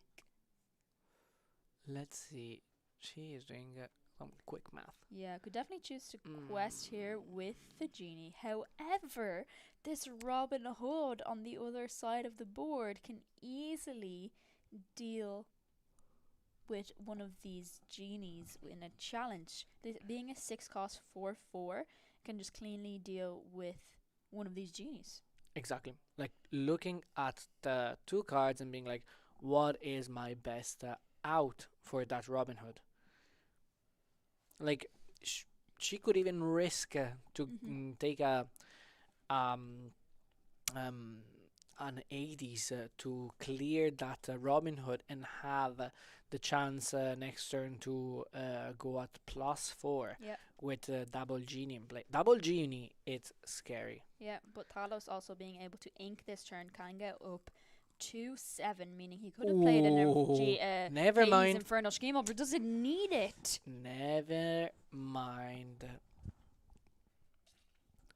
As we're talking about removing that Robin Hood, Talos is dropping a Jasmine. Yeah, the 5 mana, Jasmine. inkable, 3/7. Mhm. Quest for 2. During your turn, this character gain evasive.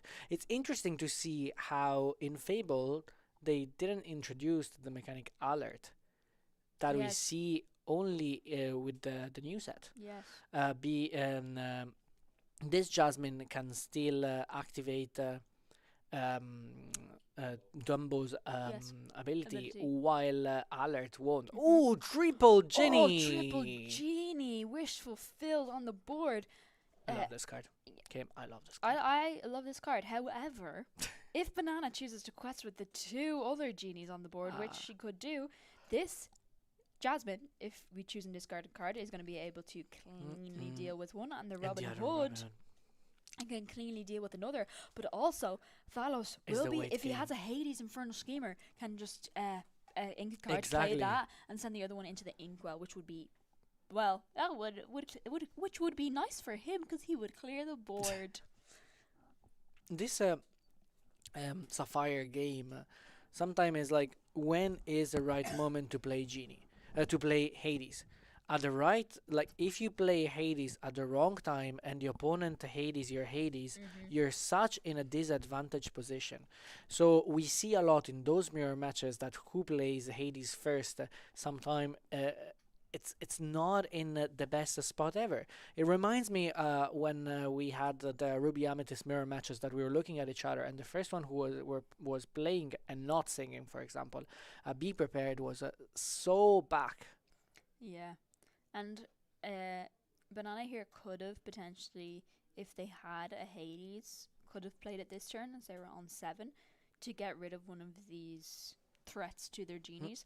But now, either this Jasmine or Robin Hood will be able to cleanly deal Ooh. with this exerted genie. But this Tinkerbell comes in, going to Interesting. be able to deal 1 damage to each. And so the Jasmine doesn't even, we don't even need to use Jasmine's ability to choose and discard a card and give it +3 because the genie already had 3 damage on it. Exactamente. It's going to be interesting on Banana's side of the board, where a potential second star to the right, if the other genie was in play, could have been. Oh, a strength has be like was just sang, but that Robin Hood, instead of using his bows and his arrows, used just strength. Cross huge. movies. Just 1 genie now left Love that. on the board for Banana. It's going to be hard for, without a Hades, without an Into the Unknown, it's going to be hard to deal with this Jasmine as it has Exactly. such a high willpower. But even this Tinkerbell, well, the Tinkerbell won't be able to challenge into the genie, but Both the character in play. I think like this this deck, Talos deck, it's built around the number of evasive that are in the game at the moment, Yes. and I feel that this version that is more controlly has a better edge on Blurple compared to the more ally version, which is faster. Beautiful, Oh, clean beautiful. from Banana, being able to give Talos so much ink, but at the same time singing Yes. into Cleanly the unknown. Into the inkwell. In this Into case, the but it's going to be a Pleakley into the inkwell and then a dock to draw 2 cards. Are we searching for a Hades Infernal Schemer of our own? Look No, at that! we don't need it. It's Vincenzo. It's Vincenzo. One of my favorite Italian characters. Not a favorite Italian or American Italian character. Yes. Being able to deal 3 damage to chosen character cleanly deals with that genie. Look what is in Oh. Banana's inkwell. But the Elsa, oh. Have you Is seen that? that? Is that? That's the a library. Okay. That's a library. Okay, what Banana an is Amethyst playing Sapphire deck. some But that spice. Elsa, Spirit of Winter coming in, gonna keep the Vincenzo and the Tinkerbell exerted, meaning they're not gonna be able to Vincenzo? they're not gonna be able It's to ready at the start Such a big clock, considering Mhm. that every turn is questing for 3, and by being out 2/8, Yep, but that Hades Infernal Schemer coming in, gonna send that Elsa Spirit of Winter into the inkwell, or into the unknown. into the unknown. No, it's into the inkwell, into the inkwell. Inkwell is unknown. Exactly. Both are unknown. But what is Banana to do next? 4, 5. A lot of ink to play with. 4, 5. I wasn't getting all the way up there. A lot of ink there to play with. What is Banana going to do? A few into the unknowns can deal with this Vincenzo, deal with this Tinkerbell. It's only 3 lore to 5. 1 character on the board with Banana facing Talos' 4 characters. Oh, Aurora! spicy! Aurora! But not only any Aurora 5 Dreaming Guardian. That's cost is that a Japanese one? 5, shift 3, Floodburn Hero Princess.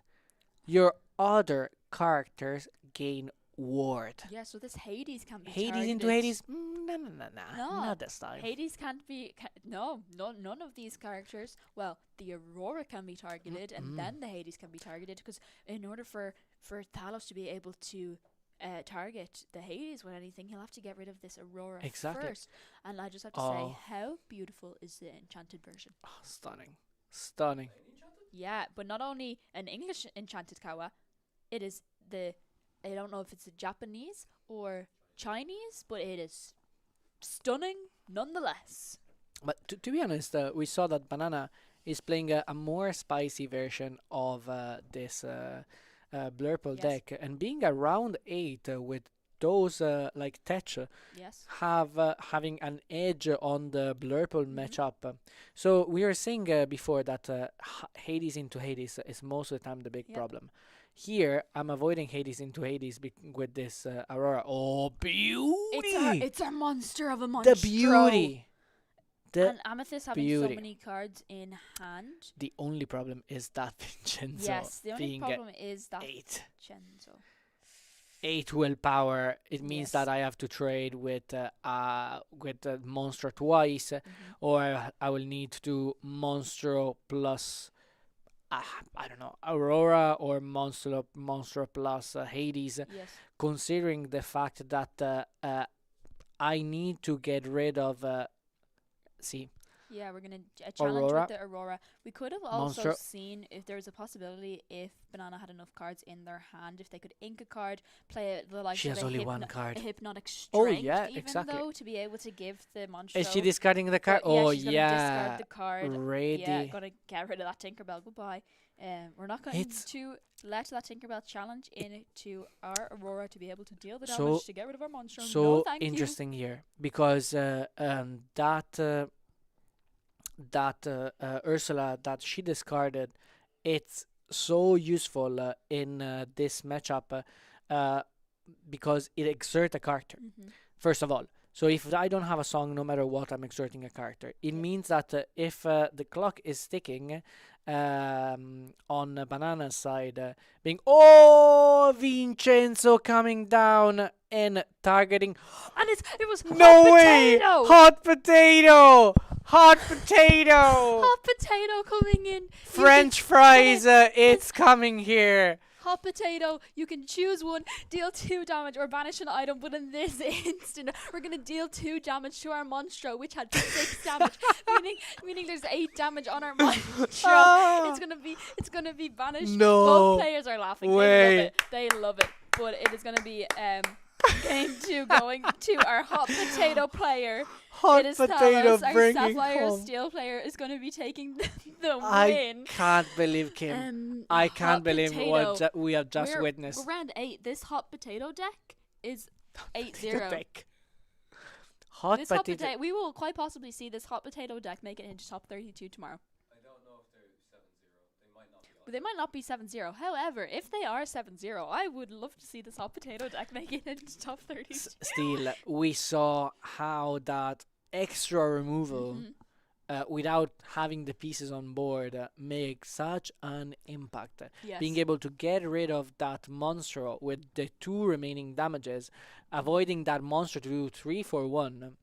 It's not actually true because you're discarding card from hands, but still having one character that's stick on board with that stat that is still questing for 2 and getting rid of so many characters, it's huge. Yes.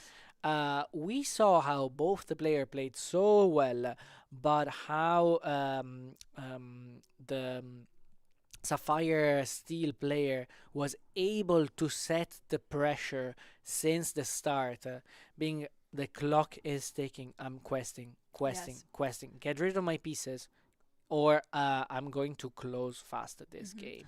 I love how the Sapphire Steel deck wasn't your typical like ally synergy. Exactly. Sapphire Steel deck. It was also Control. it was kind of like, I know you're expecting a lot of blurples in this matchup, not in this matchup, but in this tournament, a lot of blurples, a lot of evasives just in general, and the likes of using this Robin Hood and this Jasmine, these key components to be able to be used. Who knew? Hot potato is the way to go. Again with the Irish accent. Hot potato. Love that. Hot potato. Hot potato. Who knew? Call Stitch. Get Stitch here. Let him know that hot potato is being played. I'm now a hot potato believer. And Hot potato believer. Let's hashtag hot potato fan club. Hot potato fan club. I'm my God. starting it. It's a thing. Hot potato fan club. Who knew? But even the likes of just utilizing this Jasmine, utilizing this Robin Hood to be able to deal with these evasive cards. We saw a lot of spice from both sides of the table. With Banana having Wasabi. that wasabi, the Aurora, and on the other side the not classical control deck. Yes. And I am curious to understand what is the overall result for those players and see if one of them is getting to day 2. We have one more round to go, don't we? One more round to go. It's going to be interesting to see who they going to send us, because as you know, when in those tournaments, when you're higher ranked, Yes. sometime you decide to ID Yes. when you know that no matter what you're going to day 2, but there are a lot of players that are Yes. pushing hard to be on the top seed, being able to not having to start second and being on top seed of Swiss, It's allowing them Yeah, to it's start also going to tomorrow. be really difficult to see whether or not players can ID or not, because we have over 900 players top here, 32. and we're going into a top 32. It's been a grueling, and we've had 8 rounds. We've won more rounds. After 9 rounds of Swiss, we're going to cut into a top 32, which the margins for, even if you're, I don't know, if you're like 7-1-1 or 8-1-1 or Ooh. eight wins, 1 loss, if you're on that cusp of just making top 32 out of 900 players, Yeah, I don't know. I think there's going to be, it's going to be tough. you're going to have to try and go for that 9-0, I think, even just in general, so you're not just on the cusp of the top Exactly. 32, but also just peace of mind knowing, well, at least if I have 8 wins and 1 loss, perhaps I make it in, but also just being able to secure the 9 wins. Yeah. You guaranteed to make it in. Like, you have to make that in. It's very be- tough on the player that maybe loses their first 2 rounds, Mhm. or maybe they go 1-0 and then they lose the next two Yes. because they know that they're going to be at the bottom of the table. Yes. So they are going to be like I was talking to different players that were like, "Oh, I lost my first two. I'm dropping now," because they know that with the first two matches, a loss in the first two matches will bring their rating so low. But on the other side, you have to understand that a lot of players might drop. Yes. So no matter what, I believe in like still play the game. Mm-hmm. Still play the game. Unless you want to maybe test with the new set, Mhm. you Maybe you want want to play to. side events and you're not having a good Exactly. day, but also there was still like prize tickets being given out for if you got like a couple of wins, no matter what. If you were It's great. dropping early, it was it was beautiful. There's also you get 200. I believe you get 200 yeah, tickets just for regardless, just participating. for participating. That if you want to drop early and go Yep. jamming more side events, earn it was more tickets. 200 tickets for participating plus 2 Fable boosters. Mhm. So it's already great. Mhm. And on top of that, if you were dropping in the first 4 round, so you're able to play side events, were giving you other 200 ticks. And we know that they're enchanted of like can I say low tier or like not that expensive that are going already for 300 ticks. So by just participating and then dropping soon, you knew that you had the chance to get yourself beautiful enchanted. Mhm. And on top of that, if you go like with 500 ticks, there was already an enchanted Tiana that you could secure. Yes. So it's You're telling it's me this, great. guys? I need 4 enchanted Tianas for my Amber Steel deck. I've got to go and jam some side events. I would say like from our perspective, we'll need to play loads of side I think so. load of pack rush that will cost more than the enchanted Tiana. I would say, yeah. Yeah. Unless you open like an iconic or or good card, so you have to factor the lack factor. Okay, I have a question. Yes, Iconic Hades or iconic Ariel? iconic Hades, Yeah, like sorry, no me too. matter what. Yeah. Even if the foiling in Ariel it's better, I am on the It's villain stunning. side. I'm on We are at the power LorcaQuest. level. We are at LorcaQuest villains. I'm on the power level side as well. Like I know that, for example, Minnie Mouse has a better art, in my opinion, of Mickey Mouse, but I still would go with Mickey Mouse. And I know that you're. I liked Minnie Mouse more. I know that. I I know. thought it was prettier. Definitely. I remember thought it was your way more and beautiful. Spacey 1, 2, 3, let's say together Yes. the which one yeah Which which one was better? It was Minnie Mouse. yeah. It was 1, Minnie 2, 3, Mouse. It was Minnie beautiful. Mouse. Minnie Mouse. Beautiful. I Beautiful. never asked you Yes. what your prediction for this weekend is. My prediction for this weekend. So I hope if it's still in the game, Ruby Emerald. No, I was gonna say Ruby Emerald. So no. you asked me first. Yeah, I know, but I was gonna say that. You're meant to ask me like, too. We're meant pretend to that say you it didn't at the same saw. time. Okay, Pretend that you. ready? At the same time. Ready? At the same time. Say the deck that you want to win. 1, 1, 2, 2, 3. 3. Ruby Emerald. Okay, perfect. You didn't heard me saying it before. Okay. Anyway, talking about the new set. Okay. Today we open a lot of cards, and thank you very much, Kawa, on the other side of the camera for sorting out all the cards that we've opened. This is why I miss Kawa.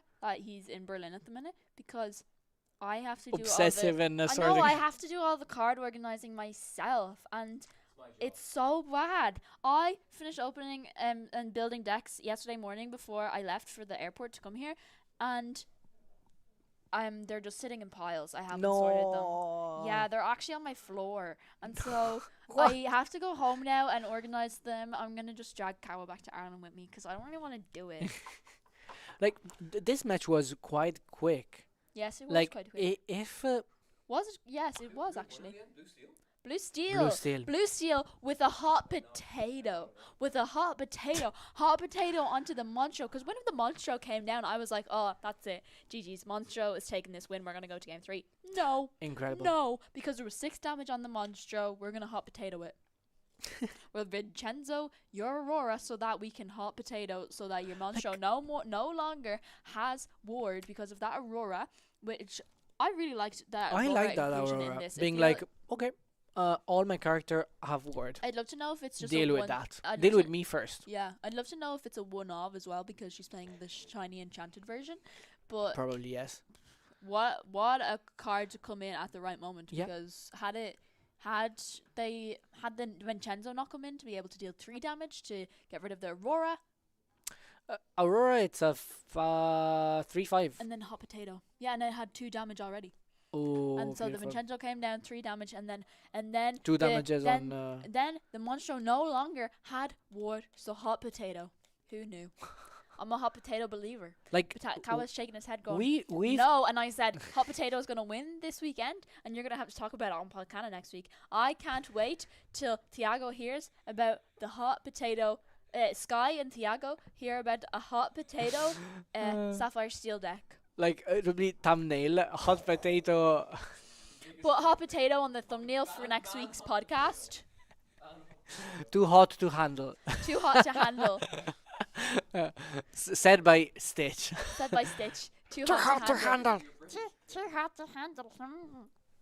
Okay. That was yours was better. Do it again. Too hot to handle. That was really good. Oh, Hannah. Gurgy. Okay, we're going into We're going to a quick a break. quick break We because will be right back, and Kawa and Martin will be bringing you round 9, the final round of today. it's going to be See you so in a cool. bit.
Hello, everybody. Welcome back. Hello. Last round Last round. soon. Mm-hmm. Have you seen the previous match? How like I mean, I was sitting over there. I heard Hot Potato. I heard Aurora. I heard Monstro. I heard Vincenzo. Sounded like a fun game. The thing, out of all the games today, even the very meta decks, right, like the Yeah. Blurple and Amber Steels. Yeah. I think every game's been very fun to cast today. Super so fun. much fun. So Yep. much fun.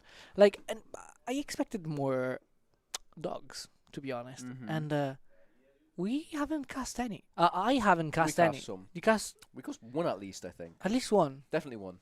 And how Um, did it go for dogs? It was a bit of a strange deck, I'll say, where Oh. it did its job, but it was playing Wasn't a barking lot that of much. unnecessary cards, in my opinion. Oh, really? Which is maybe a little bit tough to say, but it was doing Circle of Life stuff, but the only Circle of Life target was Surfer Stitch, and in my opinion, I don't know the count of the cards, but it felt like if you're playing Circle of Life and just Stitch, Clarabelle, I'd say there was like no Clarabelle. There was What? there was 3 cost Clarabelle to get some more card draw, but there was no Clarabelle that Shift. we saw out of 3 games at least. Oh, but- they went to 3 games. They went to time. They drew. Oh, the one that It was against Green Blue. No correct. way. Yeah. It was kind of crazy. Like it looked like Green Yellow had it wrapped in the bag, but then Green Blue went under the sea into next turn under the sea into next turn under the sea. brutal. But the thing is about the dogs deck, I don't know about counts, but if most of the cards to try and make under the Circle of Life. Circle of Life work, imagine let's say it's 4 circles, 4 surfers, and 4 Vanessa. In the general dogs package, if you're just trying to be a little bit more aggressive, I will say there was one very standout card in the deck that put in so much work, specifically against Green Blue. It was the 2-cost Green Tramp, the 1/3. That if you have a lady, it costs 1 less, and it gives a character +1 strength for each character you have on the board. Yeah. So you'd like boost up like a 2-cost Ursula Deceiver, and then take out like their Exotic Clarabelle, or take out. It was very So very good. strong. That was probably the card of the game. But yeah, I think honestly the Green Blue player to win the game definitely had to get a little bit lucky. Lucky. Like some terms, like they did Under the Sea and had to find a You're Welcome. Under the Sea and Ah. had to find another piece of removal. All of these different. It was like different so things. tight. It was a super tight game. I don't think that this. I mean, like Stitch and Daisy came down as Yep. for one turn. Where I mean, even against that, they had to Under the Sea the Daisy and like hard remove the Stitch. But if there was just more, like if that's 3 characters versus 2 characters, game's won, right? It's like I think the Stitch in game 1 they did the perfect opener of being able to sing Circle of Life and it was good.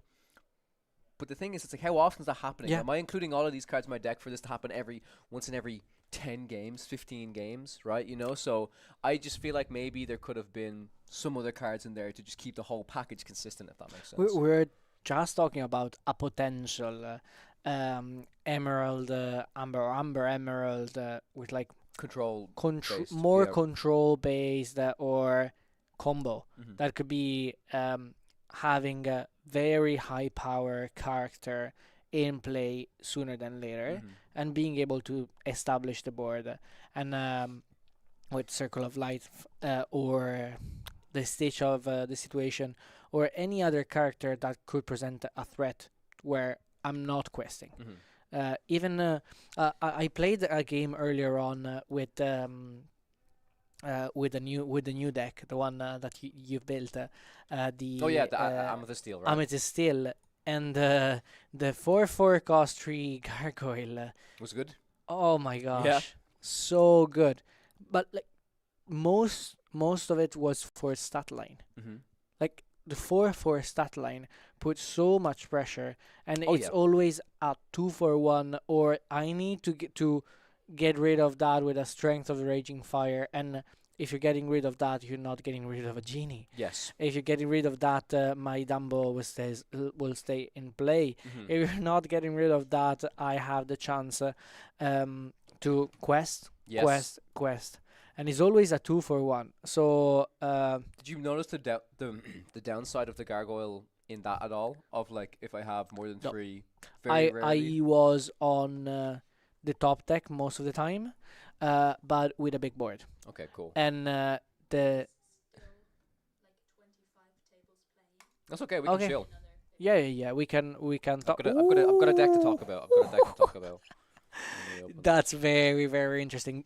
We have a couple of cards that we were talking about recently that can have an impact. So, this deck is by Solo Falcon. Shout out to Brian. He's a follower of Podcana's been watching the show for quite some time, and every so often we go back and forth, and he sends me some of his like spicier brews. And this one in particular, I'm always looking at Amber Sapphire now because we talked about it extensively in the podcast of what does it need, what's it lacking. It's lacking removal, it's lacking consistent card draw, but it can do some very powerful things, right? So, this deck caught my eye because I'm like, okay, what type of what's some other card draw or some other things that we can kind of do? And I like the idea of Rockstar Stitch. I feel like people always kind of forget about this card maybe. And Rockstar Stitch in this case, there's not so many great uses you can get out of it, but it's very, very interesting for the type of build that you like. I'm always looking at down in New Orleans builds. Oh, beautiful. And Beautiful. what's the best way you can kind of utilize that and make it work, right? Like we were just talking about that Mickey Mouse. Mhm. Being able to set up that Mickey Mouse a turn earlier with the potential Pluto, like, could be such a big threat. Like 4 mana to 5. 5, it's not gigantic, but still big. Yep. On earlier on in the game, and giving that potential Daisy Duck or that Pluto that just played that Mickey Mouse a +2, Yep. a +2 on health side. Mhm. So strong. Think about it, we've got 3 bodyguards in this deck as well. Being able to buff the bodyguards up even more. You know what I'd like to see? I like some things in this deck and maybe not some other things. I would love to see a potential D5 cost Daisy Duck, the Sapphire Champion, in this deck. Because all of a sudden you give the Thunderbolt resist and it's like a 3/8, but maybe it's a 3/9 with resist because you could have the Mickey on board as well. Like the dueling counts for both, right? For the Sapphire and for the Amber. Oh yes. Yeah, which is super, super interesting. It's a weird like balance because like this is a little bit less consistent on the ramp. You don't have T-Pose, you have Sails. I guess Ludwig is kind of ramp in a sense, a little bit more delayed ramp. So you're not always going to be going exactly for your Daisy Duck line. What does it do, that Calhoun over there? 6 mana, 4/5, when quest this for 2, character's bodyguard? Banished, you gain a lore. So it's just a bodyguard. It's just like a 4/5 quest for 2 bodyguard. When it's banished, gain a lore. It's 6 mana, 4/5, quest for 2. To be honest, and now that we have very, very big stat line, Yeah, it's I a bit tough, right? expect from bodyguard what we Like see with the Baloo. Yeah, I Like, agree. in my opinion, we expect from, but like, in that one lore doesn't change that much. I can understand the synergies between the Naveen playing down to New Orleans, getting in a bodyguard, that right, is to protect protecting. Naveen and the rest of your board, right? Yeah. I feel like Naveen into his own song, it's so strong. And interesting is even that Judy Hopps being able to ready one of your character at the end of the turn, it's so strong. Considering that loads of them are high quester, but at the same time it's a bit anti-synergic because if you think about the amount of bodyguard that you're playing to protect your characters, and also the 4 Daisy Duck that want to be exerted in order to be able to activate that. So it's strong from a support standpoint, but 6 mana 3/6, in my opinion, with the new, where are we going with the meta, have stat line that could be like a little bit improved. It's also 6 cost. like a 3/6 stat line we've seen with Hades is fine, but it often means like let's say Amethyst Steel is still a very good deck going into the set. It's just like two of their cards. Could be 2 Captain Hooks. It could be a Captain Hook and a Calhoun takes out your 6 cost. Yeah. Right. So there's a lot of different things that you can do, but there's some ideas in this that I like. I think down in New Orleans is extremely difficult to make work consistently. I think it's one of those cards that if you miss, you're down in like if you build around it too much, it's good when it happens and it's terrible when it doesn't. But then it's also very difficult to get like a mid ground, if that makes sense. I don't know if you saw like how it's a build around on that card. because most of the character played in this deck are 6 drops. Yes. Like it, I love the idea of Solo Falcon, aka Brian. That is like, I want to capitalize the max on down in New Orleans. What are the best 6 cost character that we have in Amber and Sapphire that could potentially see fit in this deck? That Cusco, for example. Okay, Yeah, I also am a little bit confused on the Cusco of what It's for the exactly it's resist. trying to do. it's for the resist, but I feel that this deck doesn't need the 2 mana, Wait, it's- 4 mana to give resist 1 to all your character. wait, it's 4 mana to give resist 1 to all your characters. Just play the Daisy Champion Yeah. instead. I mean, I know there's Exactly. not that many Sapphire characters in this, but there's. But still, Yeah. I love the in my opinion, Naveen. It's one of the most undervalued card in the game. Something that can cheat mana, because is actually doing like 4 mana 3/3 quest for 2, already good stat line. Singer 6, insanely good. On the ETB, play a song from your hand that costs 6 or less for free. The other problem is you're playing for Naveen, and we saw when we were playing Amber Steel songs how bad was Naveen if you didn't had wheel, or if you didn't had the right song to play at the right time, or like the only song that you had in hand was a strength, a strength, and you had like 2 character in play, Yeah. and you couldn't deal with the Yeah. opposing board. So sometimes it's very situational, and specifically in this scenario, you're playing 8 songs, and 4 of them are specific, Yes. extremely specific. You're playing a 4 world even greatest 8 screen. isn't really enough, in my opinion, to get true value out of this. No. I want to actually. Okay, we're talking about that. Let's go over to Dreammore. Let's have a look. So Can we do a little bit of build around here? we could try. I mean, what I was gonna do is like, let's just take a look. I like looking at some of these older cards, Yeah. like Naveen, Oh and yeah, let's see what are some good Naveen targets, right? perfect. One of them we already talked about, which was that the song, the Emerald song, that maybe you can like minus one, yeah, minus one lore, and or discard, discard 2 cards. which is quite interesting. I know within Sapphire it kind of makes sense as well, because if you really want to get ahead, the idea of ramping Yeah. into Naveen plus cheating a kind of A big bodyguard. busted song. So we'll do 6 costs first, and we can look at 5 Yep. costs and stuff, and we'll just filter here for so just make sure it's a song.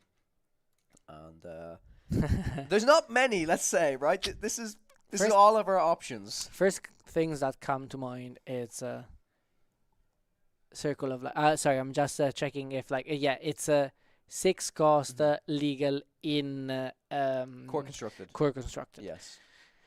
It is Pirate's indeed. Life is the first thing that come to me. Is like, it's insanely strong being sung by Naveen, but Mhm. at the same time it's situational, because turn 4 singing +2 -2, it's not that relevant if I don't want it in my discard, Mhm. because of another interaction with Maui Shark of the potential situation. Beyond This card Plasma Bus is interesting. very interesting, but it's like has to go in such a specific deck, like the deck that, Puppy! the deck that I could see honestly being the closest is a dogs type deck, because you got so many ladies, you got so many tramps, right? That may be like, oh, I'll get some like tramps back, and Like, maybe this actually does make sense, because if you play a 7 cost tramp and then you send a lot of stuff to the discard, and then the 7 cost tramp survives, then you use the 7 cost tramp to all those cards I discarded. Well, maybe I think 3 back to my hand. I think the problem. I think 6 the problem mana, is 3 like, card in your hand. yes, 6 mana, draw 3. I know it's free, not really free, but it's like Does this justify? the uninkability. I think this card is balanced very well, because I think Yeah. this could be very broken Broken. in the right deck. But it's interesting. I would rather reanimate 1 at cost 6.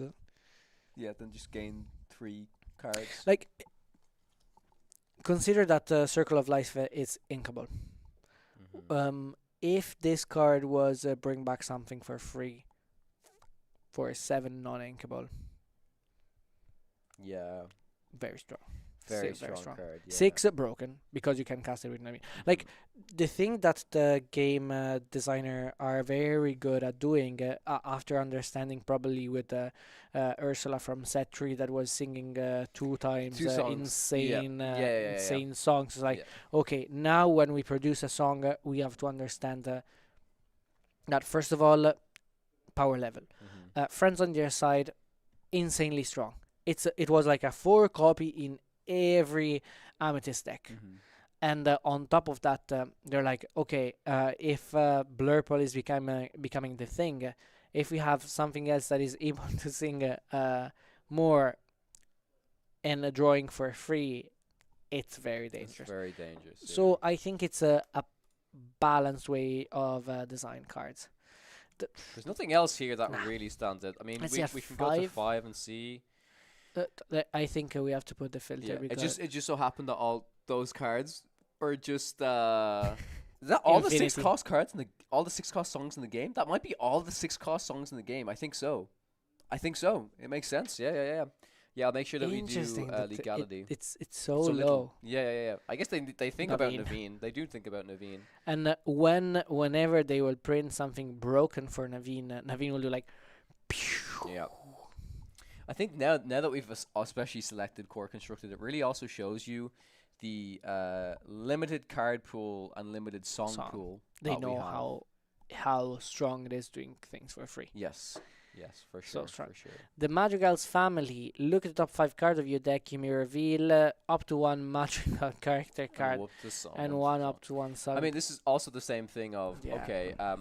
I just don't think there's good enough songs within Amethyst and Amber currently not- for not- it to be not very, good very enough strong. Madrigals. Yeah, exactly.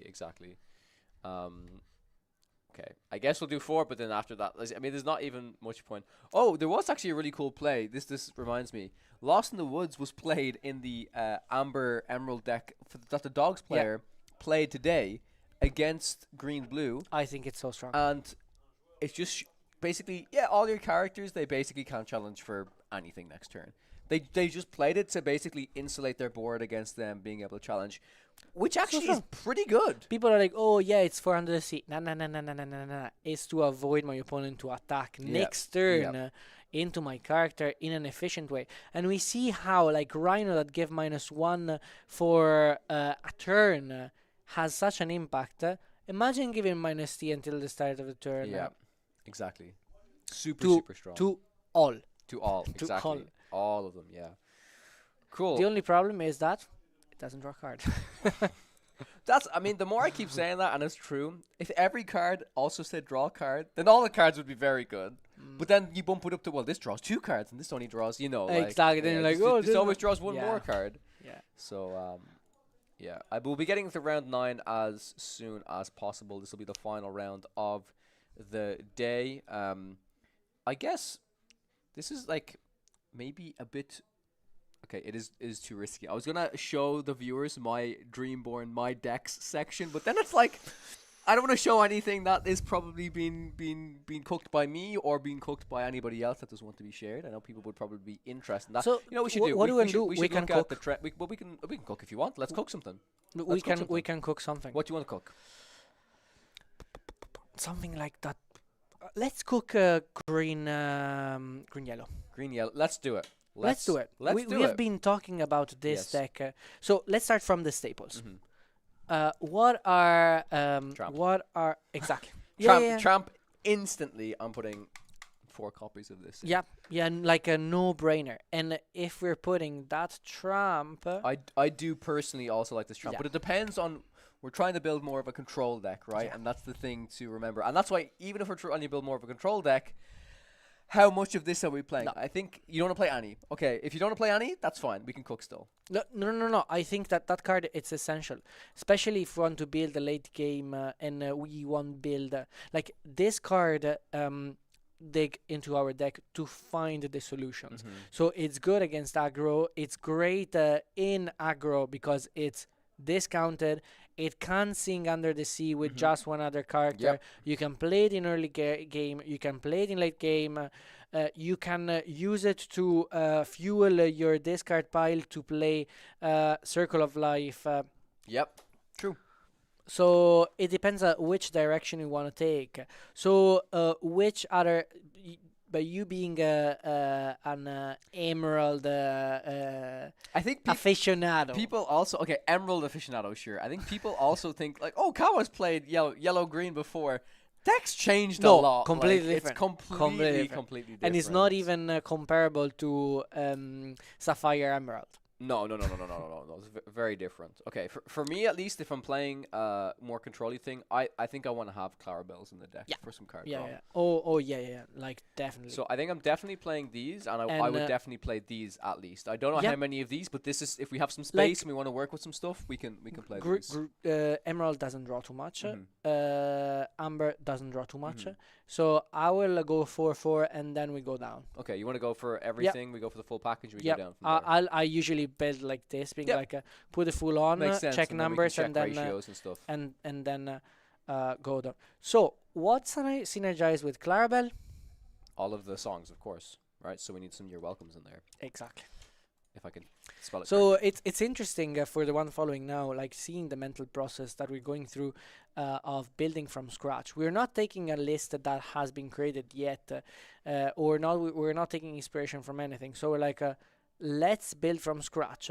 Our very good. Our package removal, like, Okay, what other essentials and staples do we want? I think we want these. Ursula. Mhm. Exactly. I think we want both Ursulas. Yes. Because if we're doing under the sea stuff, I think I want these. Yes. And again, like you said, we can always cut some stuff down.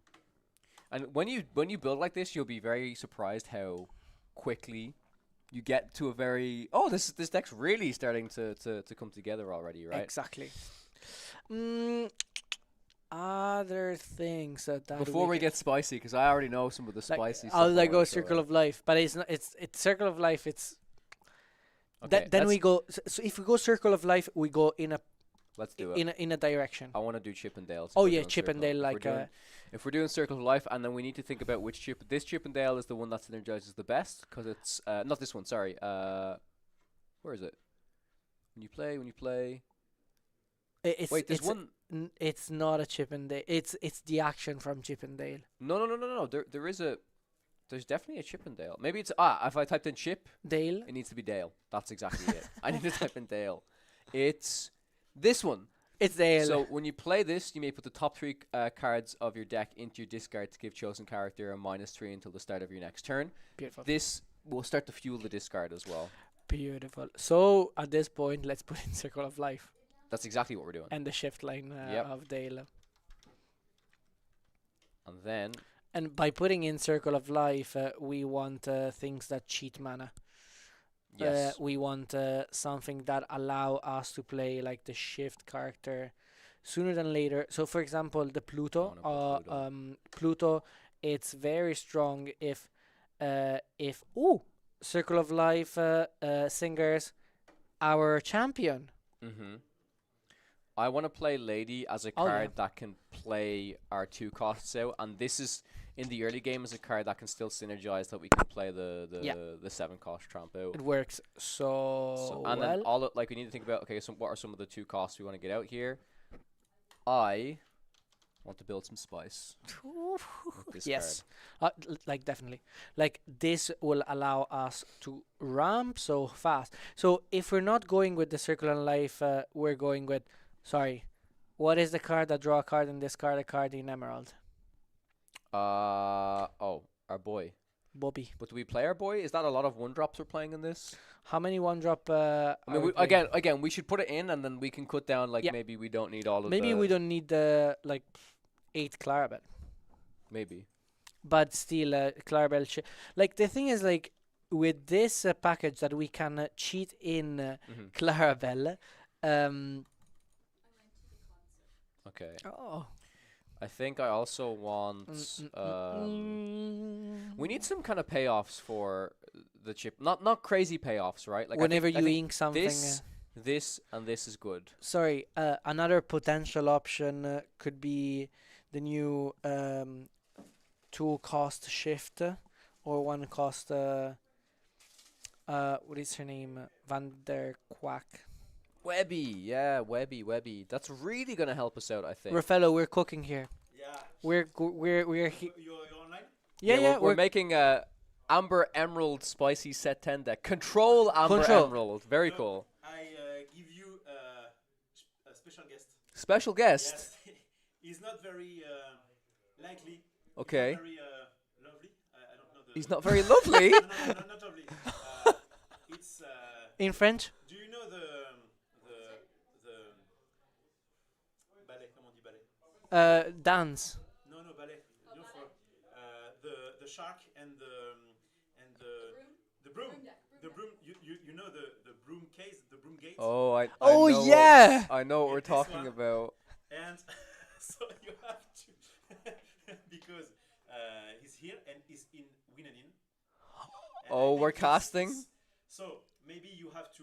It's a moderate bit your chat, controversial. But Okay. I guess it's a passionate match. Okay. Yeah. So we'll. Sure, we can be professional. We can handle it. For We sure. Thank you so absolutely. much. Thank you Yes. for giving Thank the you for heads the heads up. up. I really appreciate Exactly. it. And he doesn't have the matchup because he play gray amethyst Okay. Oh yeah, against Amethyst Steel versus. against purple. Okay, sure. Ooh, Classic, tough classic one. So it matchup. was okay. It's going to be passion. Yes. And he paid his debt, Mm-hmm. and so we'll try. Okay. That's good. But that is going to be Yeah, just the match. Okay. Okay. Thank you. Ooh. Thank you for the update. Thank you for the spice as well. Yes. Thank you.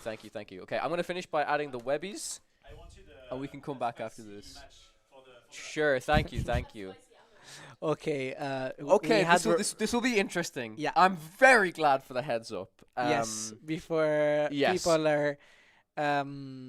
Yeah. Anyway. Yes, we can imagine. We can imagine what people are going to be like, and what I will say is that for this next match, we are going to be as professional as possible. Exactly. We are going player- to. He's player a, first. He's a player of the game, and we're going to cast the game. Exactly. We're gonna cast the game. We're gonna compare the matches. We're gonna do what we came here to do the best. But I guess As while professional before casters. okay, we're still not on it yet, so we Yeah. have a little bit more time to cook. A little bit more time. I would say like let's put in Van der Kwak because it's a it gives us more edge on being like you need Ursula on turn 2 to sing. Mhm. This is a potential shift to target that also have ward, so it's difficult to remove. It's ramping and can sing our songs faster. Yeah. So I like maybe Mowgli's because Lady Mowgli is kind of disrupting our kind of opponents. interesting. I think uh, the biggest issue we have. Okay, no, I was gonna say I wasn't sure on our songs. We do have enough songs that things kind of are important. Something else again. I don't know if we've slots, but I'm gonna just add it for the sake of adding it because it might be very necessary in certain stuff. Is I'm gonna put in some stopped chaos. Woof. And the interesting thing to think about this is what other cards can we bounce back to our own hand with this? Yeah. That's another way I always like to look at this. So maybe Yes. the tramp is one that's quite interesting that we get to bounce back.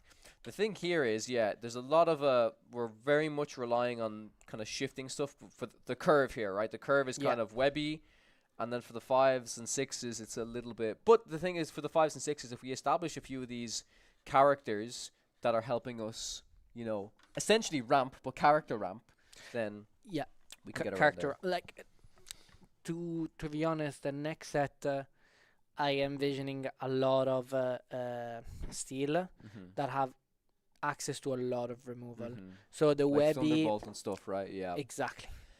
exactly. The Van der Kwak could be a potential interesting one. Another potential could be Prince Philip with the shift line and the other song that is able to sing a -1. Very true. We can bring Um, Prince Philip back with The shift line. Yeah, no, but we can bring him back with Circle of Life. Exactly. That's very strong. Like imagine like sing the 3 damages Uh-huh.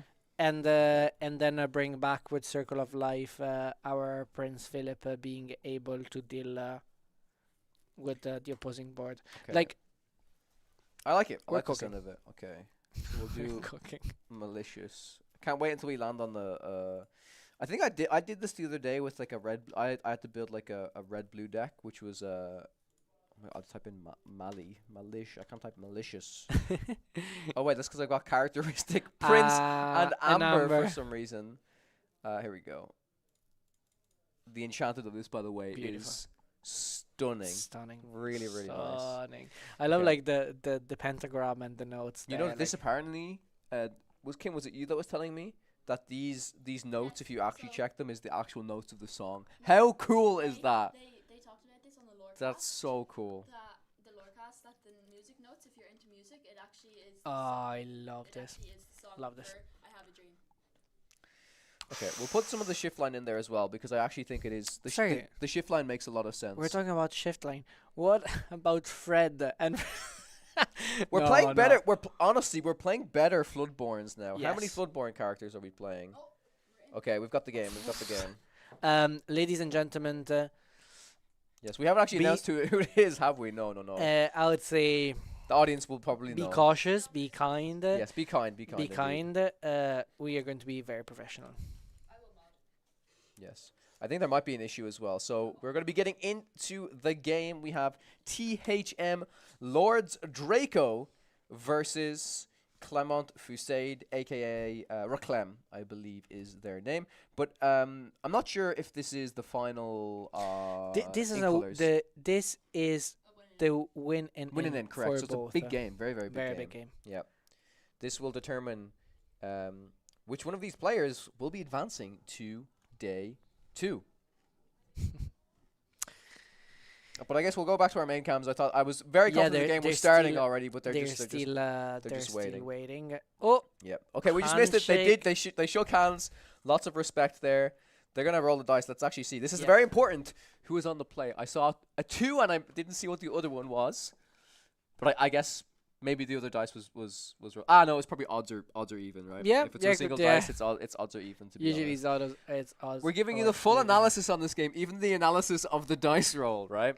Yep, Yeah. we are super professional in every single play. I think they still need to update the color combination. I believe it is going to be Blurple versus Mm-mm. Amethyst Steel. Love the jersey on top of another T-shirt for Lords Draco. Mm-hmm. I would be sweating, Oh yeah, sweating. You'd be sweating. sweating, real Irish. Yeah, I do that as well. I actually wear. I was wearing my Lorcana T-shirt over my Okay. hoodie a lot of the time. I'm yeah. wearing a jacket, to be honest. Yeah, sure.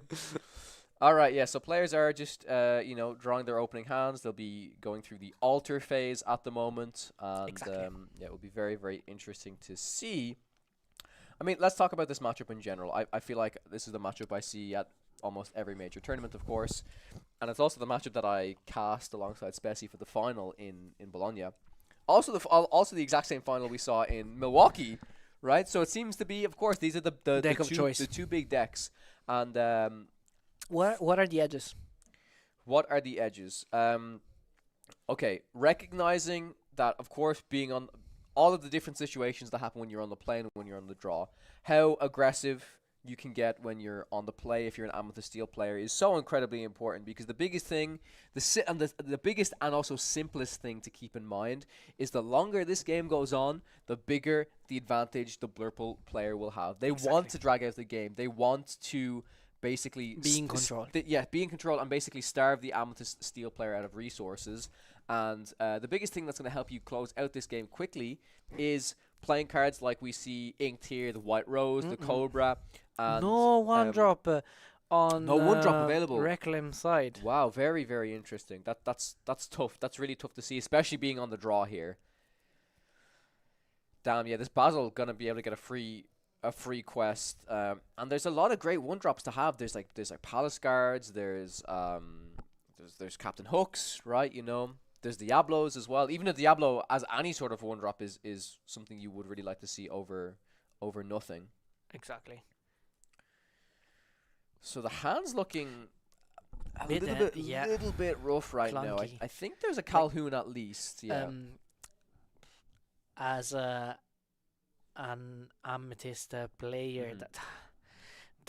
that Cobra is not a card that you want to see in opening hand. No. It's pretty strong, having the 4/4 body, but the problem is that that could be one of your edges that we were talking about to close up the game. Mhm. So going into the Inkwell now, it means that it's not going to be the disruptive 2 lore at the end of the game that you're looking for. Mhm. You're digging for those 2 extra lore to close the game, and it's gone. And actually, 3 lore are gone: 1 rose and 1 cobra. So before we were talking about the build of amethyst Steel. steel and the fact that it can produce so much lore just from the hand, while having to ink those characters have such a big impact in the longer term, and having Lord Draco being like super consistent on his board, doing 1 drop, 2 drop ramp, and building the board, and turn 3. I do think that the Dumbo. Dumbo is one of the weaker 4 cost cards Yeah. we could have here. Especially, it's never a card you want to see come out on turn 3.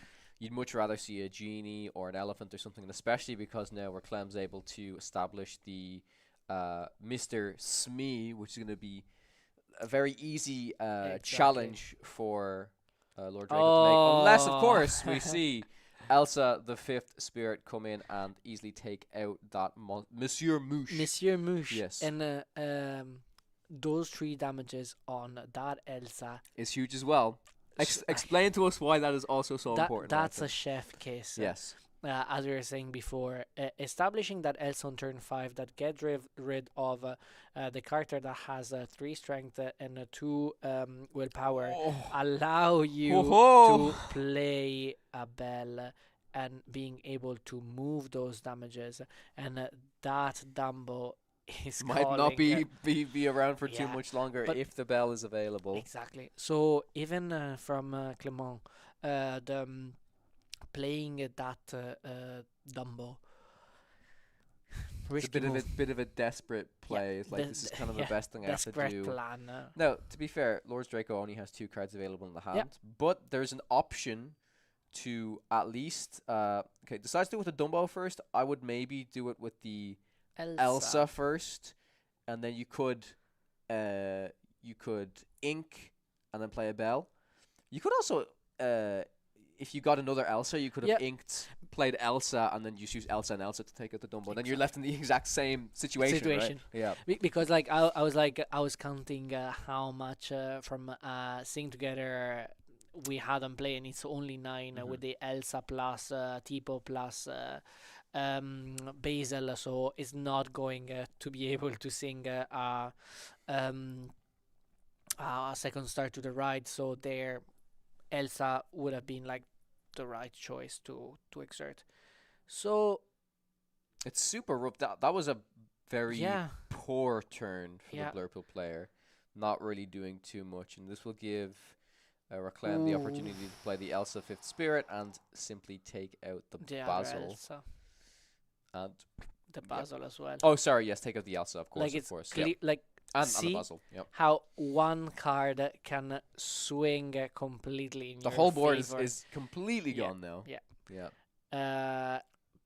And we see another Dumbo in a Clement hand, so that's why probably playing Dumbo in a situation where like, okay, you play the bell, you move the damages, okay, no problem, have another solution. Here we see I believe Finder's it's Finder's Keeper Keeper, yeah. trying to rebuild the hand to find solutions to do what a control deck knows to do the best. That Kaloon on Tipo on Basil was huge. I think maybe Lord Draco just taking this opportunity to start gaining a little bit more ink, gaining some resources. If there's any game where they can afford to do it, it's being on the play right now, especially Yeah. after seeing Reclaim ink the Cobra and the Rose. A few of those essential pieces are already gone for the Reach. We will at least see the Into the Unknown, which is quite good because, as you said, at least we can see that there's a Dumbo in Reclaim's Yeah, hand. It means that So yeah, you cannot use the Elsa alongside the Dumbo ability. And Dumbo's- now, if you want to play the Dumbo, you kind of risk it because Lord Draco, after drawing so many cards, could just have a very clean Hades. Hades as the answer, right? I love this matchup, and I personally love to cast it because you see how those two players are thinking about every single move. Mm-hmm. Lord Draco is playing very well his long-term game, while Clement unfortunately wasn't that lucky in the at the start of the game. Yep. Even here, we see Another Cobra. another Cobra being inked.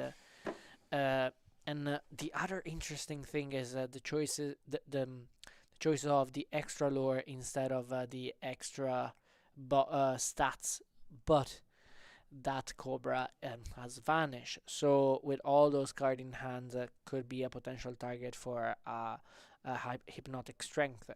I'd even love to honestly see something like a Elsa Spirit of Winter come down here. There is 8 total ink available for Lord's Draco, so even just to kind of freeze the Dumbo, Yep. maybe the White Rose, it's very, very solid. Could actually be exactly what we're seeing. It's going to be Monstro instead. This is a setup. It's a Yeah. setup for next turn, Yeah. potentially second star.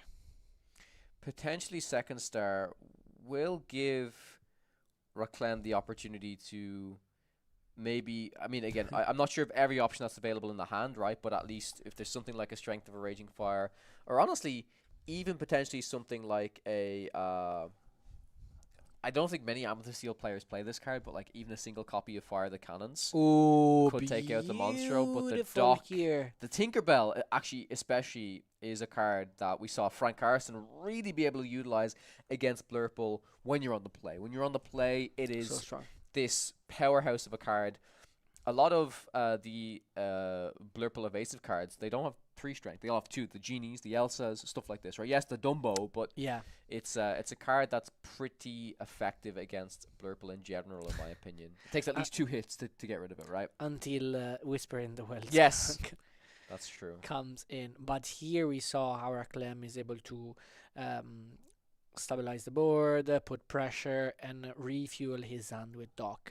And here, Lord Draco has to be very careful on where is he going, because we know how difficult it is from the Blurple player coming back from a situation where you have so many characters on board if you don't have a Monstro and loads of cards in hand. Yeah, I think we just saw an initial quest happening with the Monstro and then discarding. It looks like this might Same. be a second star. To dig a little deeper. Very, Ooh. very nice. This could be, at times, even better than a second star to the right. Could help Lord Draco find the exact type of Exactly. cards that he needs here. And honestly, it's probably a Hades. Hades is the exact type of card to be able to cleanly deal with this Dumbo that Lord Draco is looking for. Because then also still has an abundance of cards available in the hand. Can still just ready the Monstro again and just take out the White Rose at least. But I think the Tinkerbell is honestly going to prove to be quite troublesome for Lord Draco to efficiently Yeah. be able to deal with. Do you know another play? Discarding a card, ready that monster, seeing second star to the right that you just find with the other card, and then play Hades. Yeah. That's like Yeah, I mean, it looks master- like it's going to be Hades, right? It's probably Yeah. the exact amount. Yes, correct. Makes sense. 3 cards available in the hand. Yeah. And like to be I think honest, it's fine. 6-6, it's a fairly balanced game. Lord Draco, it's in a decent position. I think Lord Draco is just waiting to maybe discard a card if they want to ready the Monstro. I don't think it's that bad of a situation. I No. think if Reclaim wants to use any of his characters to actually challenge you, and it's fine. I would say like that monster did loads Yes. already. Took off a piece, quested for 2, sang dig a little deeper. Mhm. So monster, what a card. What a card indeed. And now it's definitely going to see more play considering the bodies that we have in this new set. Yeah, and I know people are kind of joking about it a little bit potentially, but I could see if people can find a ways to fit it in, honestly, 1 or 2 of the Magic Feather to try and give Monstro evasive, not only against like decks like Amethyst Steel that will still have some, or Leave it the questing mirror, for 2. against Blue Green as well. Ooh. That Prince Philip combo, right? Okay, it has evasive, it's ever exerted. You know, Monstro is one of the key things taken out. Of course, you've got Hades Yeah. and Into the Unknown, much more efficient answers, but But still something to an consider. extra. yes. Because to be honest, that Prince Philip is questing for 3. Mm-hmm. questing for 3 evasive every turn. Quite a lot. So clean your board and then establish a 3 quester. That's why when we're building our control, could be like a potential. Yeah, that's a good idea. Yep, we're gonna have this double Tinkerbell on the board right now. Definitely, this is. It's a lot of pressure. It's a lot of pressure that Reclaim's put down onto the board right here for Lords Draco, and also recognize that, you know, they're smart. They're not gonna just quest with some of the stuff. Yeah, They'll build up exactly. the board as much as possible and try to do one very big quest, if that makes sense. So 1 quest at a time. Let's see. It's 9 lore, by the way, represented on Reclaim's side of the board. Is this a magical maneuvers? No way. No way. Magical maneuvers. Beauty. Super, super strong here. Beauty. Beauty, beauty, beauty, beauty. And here it's getting rid of Oh. that dock that could potentially be bounced back somehow by Clement, representing an extra potential questing extra draw power. And this is the Hades coming back and getting rid of that genie. So while this is good, there's still... I think you're really seeing the Tinkerbells do Six. an incredible amount of work right now. Incredible amount of work. Like it's a 14. Mm-hmm. It's crazy. It's crazy. But it is at 14, but the reach we talked about, so Yeah. a lot of it's in the inkwell. What is this? Scar. Oh, I didn't even see that. Scar comes down. Very interesting. So it gives +1 attack To to, the all Tinkerbells. the To allied everything, the whole characters. board? Except White Rose, I think. I think everything except White Rose has +1. Even the Raja. I would say like those things are going to do some damages. Being able to enter a turn earlier than Genie. I don't know. This looks like the game to me, Martin. I don't know. Yep. This looks like it's just the game to me right Yep. now. It's the secret against Blurple.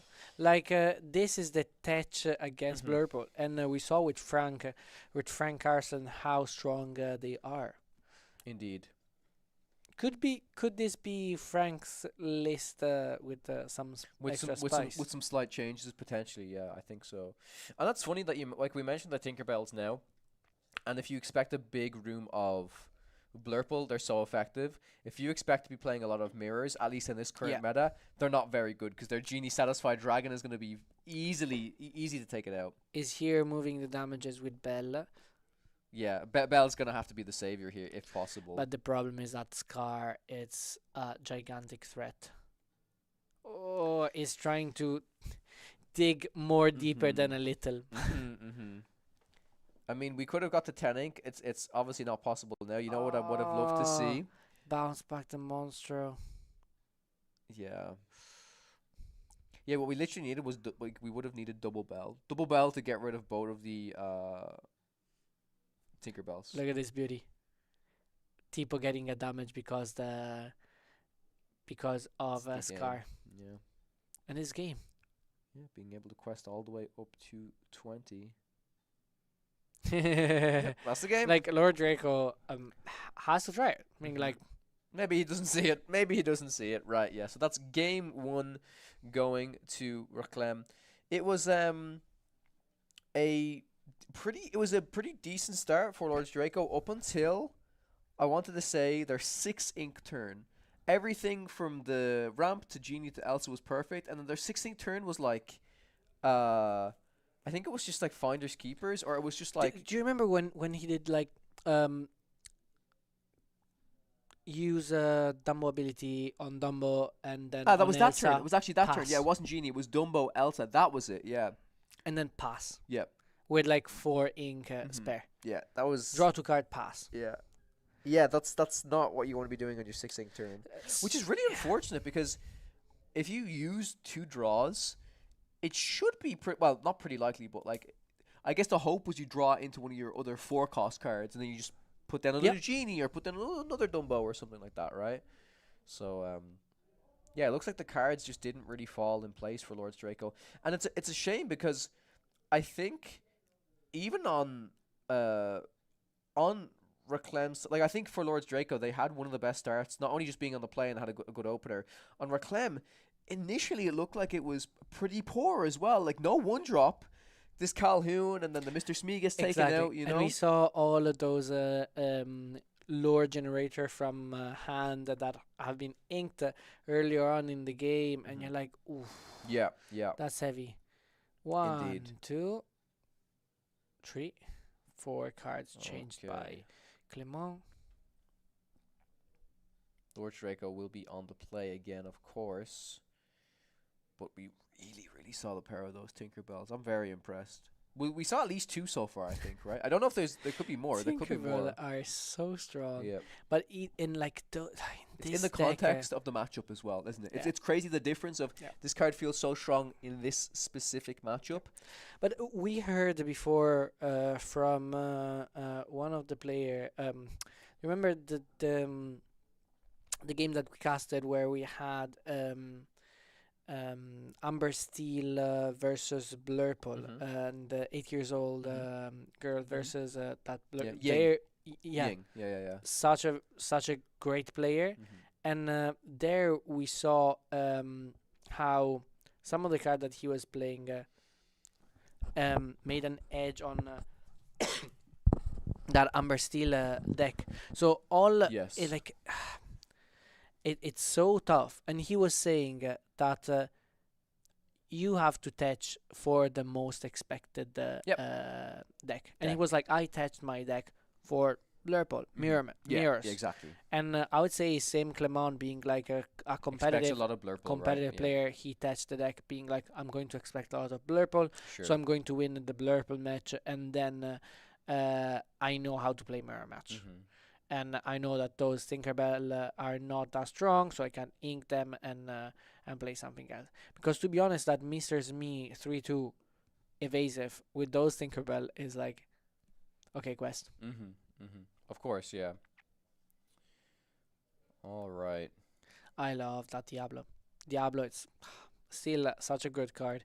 Being able to quest. You like bait the Calhoun as well. It's like you play Aw, Diablo into my favorite Calhoun, move. and it's like, go ahead, Yep. take my Diablo out. Talking about Calhoun. Yep. This is the setup.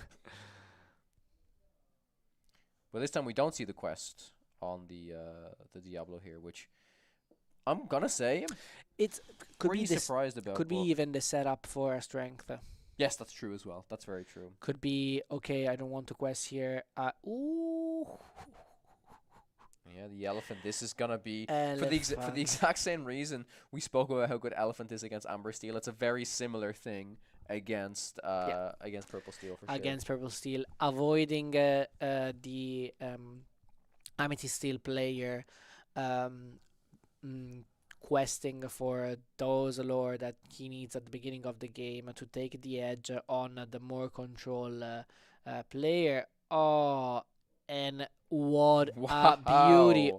of a trade! And here, Reclaim need to find a solution to remove that elephant, Yeah. or that elephant will be able to remove automatically that any single thing that have 2 willpower, or that Diablo. Pass. 2 damage. The beauty of those 2 damages is Yeah, they're just taking their time to think about what it is. Yeah. yeah. I was like,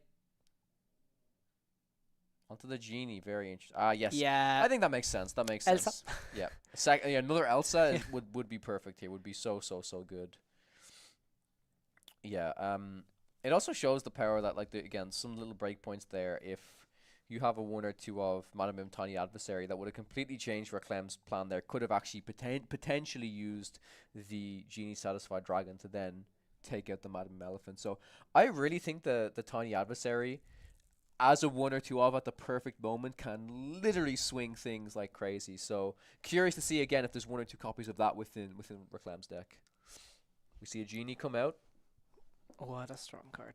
Yep, going to simply replace itself. Let's see if Lord Draco have the Madame M touch as well as we saw before, but like such a spicy card. Mhm. But if player that is going to World is playing it. Probably. This is my this is the thing about the 6 ink turn though that I was saying, right? Yeah. It's still You don't have that many things to do. it's usually you try and do a 4 cost and some type of 2 cost, you know? And there's not always the 2 cost, right? I guess maybe honestly it's like if you can do sail or something like that. Just get a different card, draw a card, or it's why 6 ink. It's all like it's why I think for the next set doing a 4 cost and then just establishing that the Woodchuck guidebook for 2 as an item, which you can then pop later, is really good. We do actually see this is still pretty good. Just plays the genie to the board, plays the magical maneuver to bounce the genie back, and then take out the opposing genie. Beautiful. Yeah. Can I say just It's beautiful? it's weird in the sense that you do minus you've 2 drawn lore, a card and then you've kind of got another card, Drax. Yes, yeah, exactly. but you're avoiding the opponent on going +2 lore. yes. And let's see, like Clement is still at 0, Mhm. and it's turn 6 ink for for Blurple. Mhm. It's not turn 4, it's turn 6 ink for Yeah. Blurple. Yeah. Which means that setup for an Hades from now on. Correct, yeah. And I think there could be Dumbo. I do see Yzma, but Yzma is going to come... Well, going to go to the Inkwell. You don't need it right now when your hand is so full. Yeah. The Captain Hook's actually very important love here. moving that 1 damage on something. Yes, And probably the Diablo would probably make the the most Diablo. sense. Maybe the Dumbo if there's an Elsa available in the hand. Potentially, right? So you can actually take out the Dumbo. Hmm. But I think that the Captain Hook is so essential here because if the elephant gets exerted at all, it's... Dumbo. yeah, So Dumbo. important that too. He was reading if it can move only when it has 2 damages, or Sure. if it can move like 2 damages. Yeah. So we'll see. That makes me think it might be Elsa. But it could also be that, like, yeah, just when I play my genie, the next turn this Dumbo ever decides to exert, I can hit into yeah. it and be ready. Which I think is actually very important, right? It's forecasting. Yes, exactly. I wonder, 3 ink could be into the unknown. Wouldn't be the best thing to do. Be okay, but like, yeah, especially yeah, it's fine. It's okay. like It's actually ink. I think giving the extra ink here is it's quite good. Yeah, able to maybe do a 3 and a 3 or a 4 Exactly. and a 3 here, right? And we saw that in Reclaim's hand that there is an Yzma. There definitely was. One is in the inkwell now. I don't know if you noticed. It was Oh. placed in the inkwell.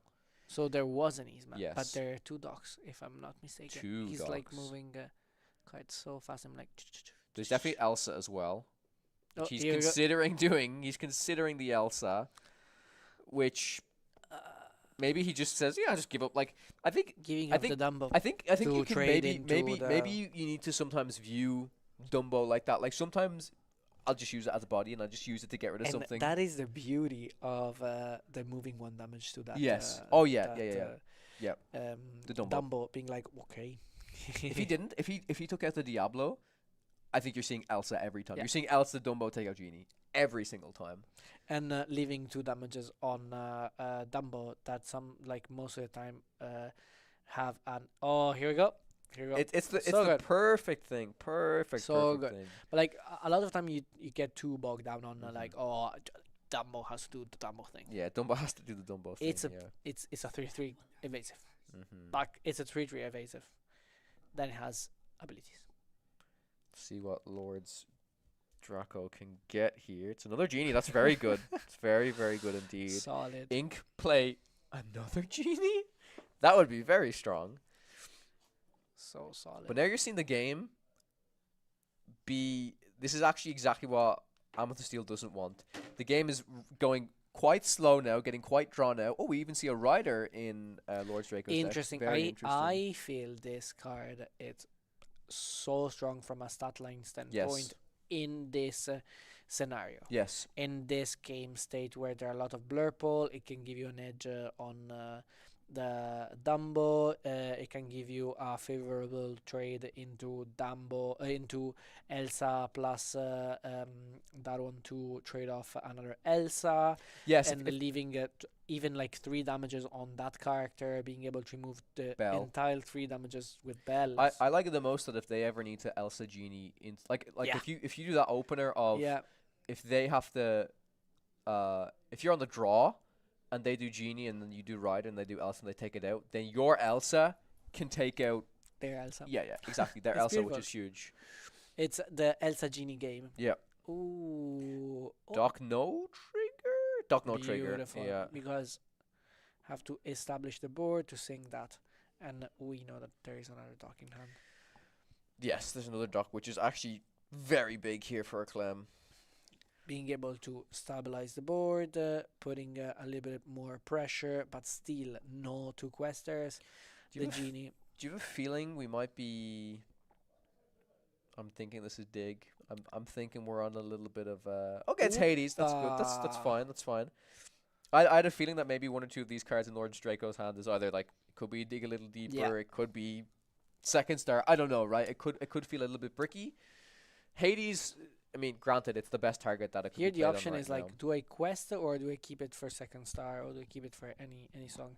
If you quest by like the reason you take out that Genie is because yeah, you can be like, okay, now I can push a little bit more. Because it's not the best card. Oh, here we go. Oh, the Dumbo Here top we go. deck, I believe, right? That's Ooh, that a it's got strength? that he can hard. It's not gonna be. Oh, it wasn't a Doc in hand, I don't think. Oh, it was a It was a Smee. Smee. So he had to play Doc, force the Doc in the play to get that strength Mhm. onto the opposing character. I guess, but then wouldn't the Smee have been played instead of the Doc? I'm not too sure. Yeah. Maybe Smee was drawn there and Dumbo was in hand. Yeah. I'm not too sure of what the exact sequencing there was. But But regardless, he had to play the Doc to do the strength stuff, right? Yeah. But it's beautiful to see there's me being such a threat with the evasive and Mhm. also being a quest Combo with the Dumbo. Yeah, exactly. Yep. Yeah. Card draw generator with that Dumbo. Like here, he can draw like 3 cards and make 3 lore. Mm-hmm. Beautiful. Up, another one.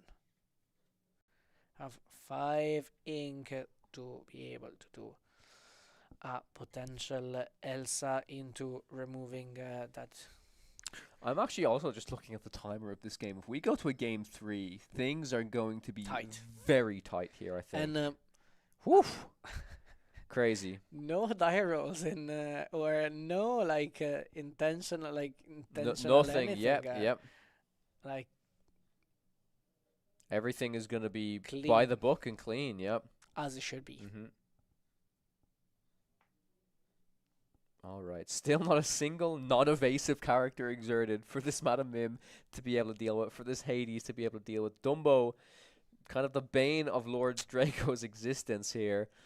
Would love to see, honestly, the best solution, something like a magical maneuver to then bounce the Hades back. yeah. But curious if we see it. This is Elsa or Belle? This is Elsa at least. That's good. That's very good.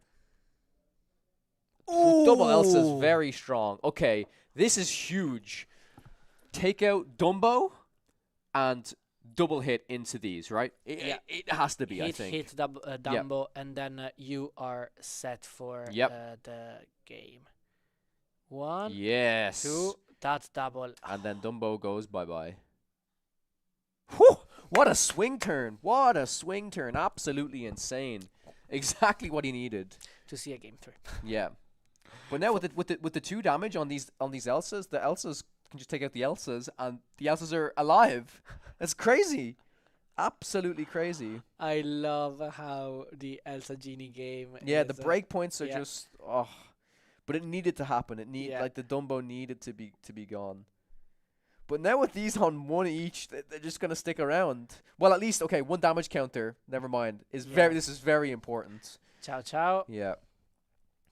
But this other Elsa, if there's not another easy way to get a damage counter on the Mim, Like Will that be mim tricky. did so much. The mim's done so much this It's game. so much. It's done so much, It's and also improved the mim, since- the mim putting on not just the kind of Yeah. obvious characters, Yeah. right? Like on the Dumbo and changing these breakpoints is so important. It's that mim has been in play since turn 3 Yeah, and has been done so much work. Being able to avoid Clement to quest. Ooh, Huge stuff happening here. beautiful, beautiful. Wow, Just beautiful. Here is understanding. Yeah, that's going on the Kaloon. That's what you need, yep. So you can then move the 2 damages on that Elsa, and I would say like this. I think you can just quest. Just questing. Just questing's fine. You also need to continue to stay in the game, stay on the board, Exactly. right? So Quest for honestly, this deck, it seems very similar, the Blurple deck, to a lot of the French Blurple decks I saw from the previous CCQ. And one's honestly yeah. that I know heavily inspired Moyen to the Blurple deck he played in Bologna. Moyen was on Kidas and was also on I Riders. remember. The only main difference Moyen added was he was also on the They Never Come Back, the 3-cost inkable Amethyst card that basically does the Elsa effect on 2 opposing characters, and you get to draw a card. It doesn't exert them. It's just if, block them. if, Yeah, if they're yeah. already exerted, they can't ready at the start of the next turn. I think we saw somehow the Madam M elephant got removed there. Very, very interesting. Yeah. Challenge and move the 3. Yeah. Oh, huge here. Bell, right, yeah, you're correct. Bell was able Yeah. to solve there. But this dig a little deeper is actually So pretty huge here. So good. Being able to C7 select 2, the best 2 to deal with the Reclam's board, and constantly putting avoiding the pressure on the other side of the board. It's so strong. That Elsa having 3 damages, it's probably looking for a potential Bell, probably looking for a solution. Yeah, Bell is the best thing you can do to at least get rid of the Elsa. It's not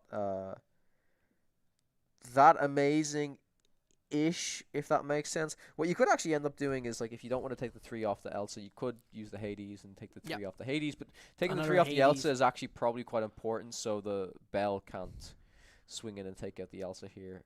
Oh, that is huge. Do we have enough to ink and replay it? No way. We might. I don't. There hasn't been an ink this turn. I don't believe. No. If they're considering doing it, it could just be another Hades. Maybe it could just be another 4-cost. Probably Hades. Yeah. Hades into the Bell. Yeah. Very strong. Beautiful. Very, very strong. Beautiful, beautiful. And we are at 19 minutes in a game 2 with the Blurple stabilizing his presence and avoiding Clement to go wide to quest too much. And here I would say like Clement saw the clock and he is speeding up a little bit because they both don't know want to that tie. Yeah. if they tie, they will go home without any prize. Some prize for sure to be like a 8 round in and still playing for the win. For the and win in. in, yeah. So of course they'll get something, but yeah. The day 2 is The big. day 2 is what they want. The day 2 is indeed what they want.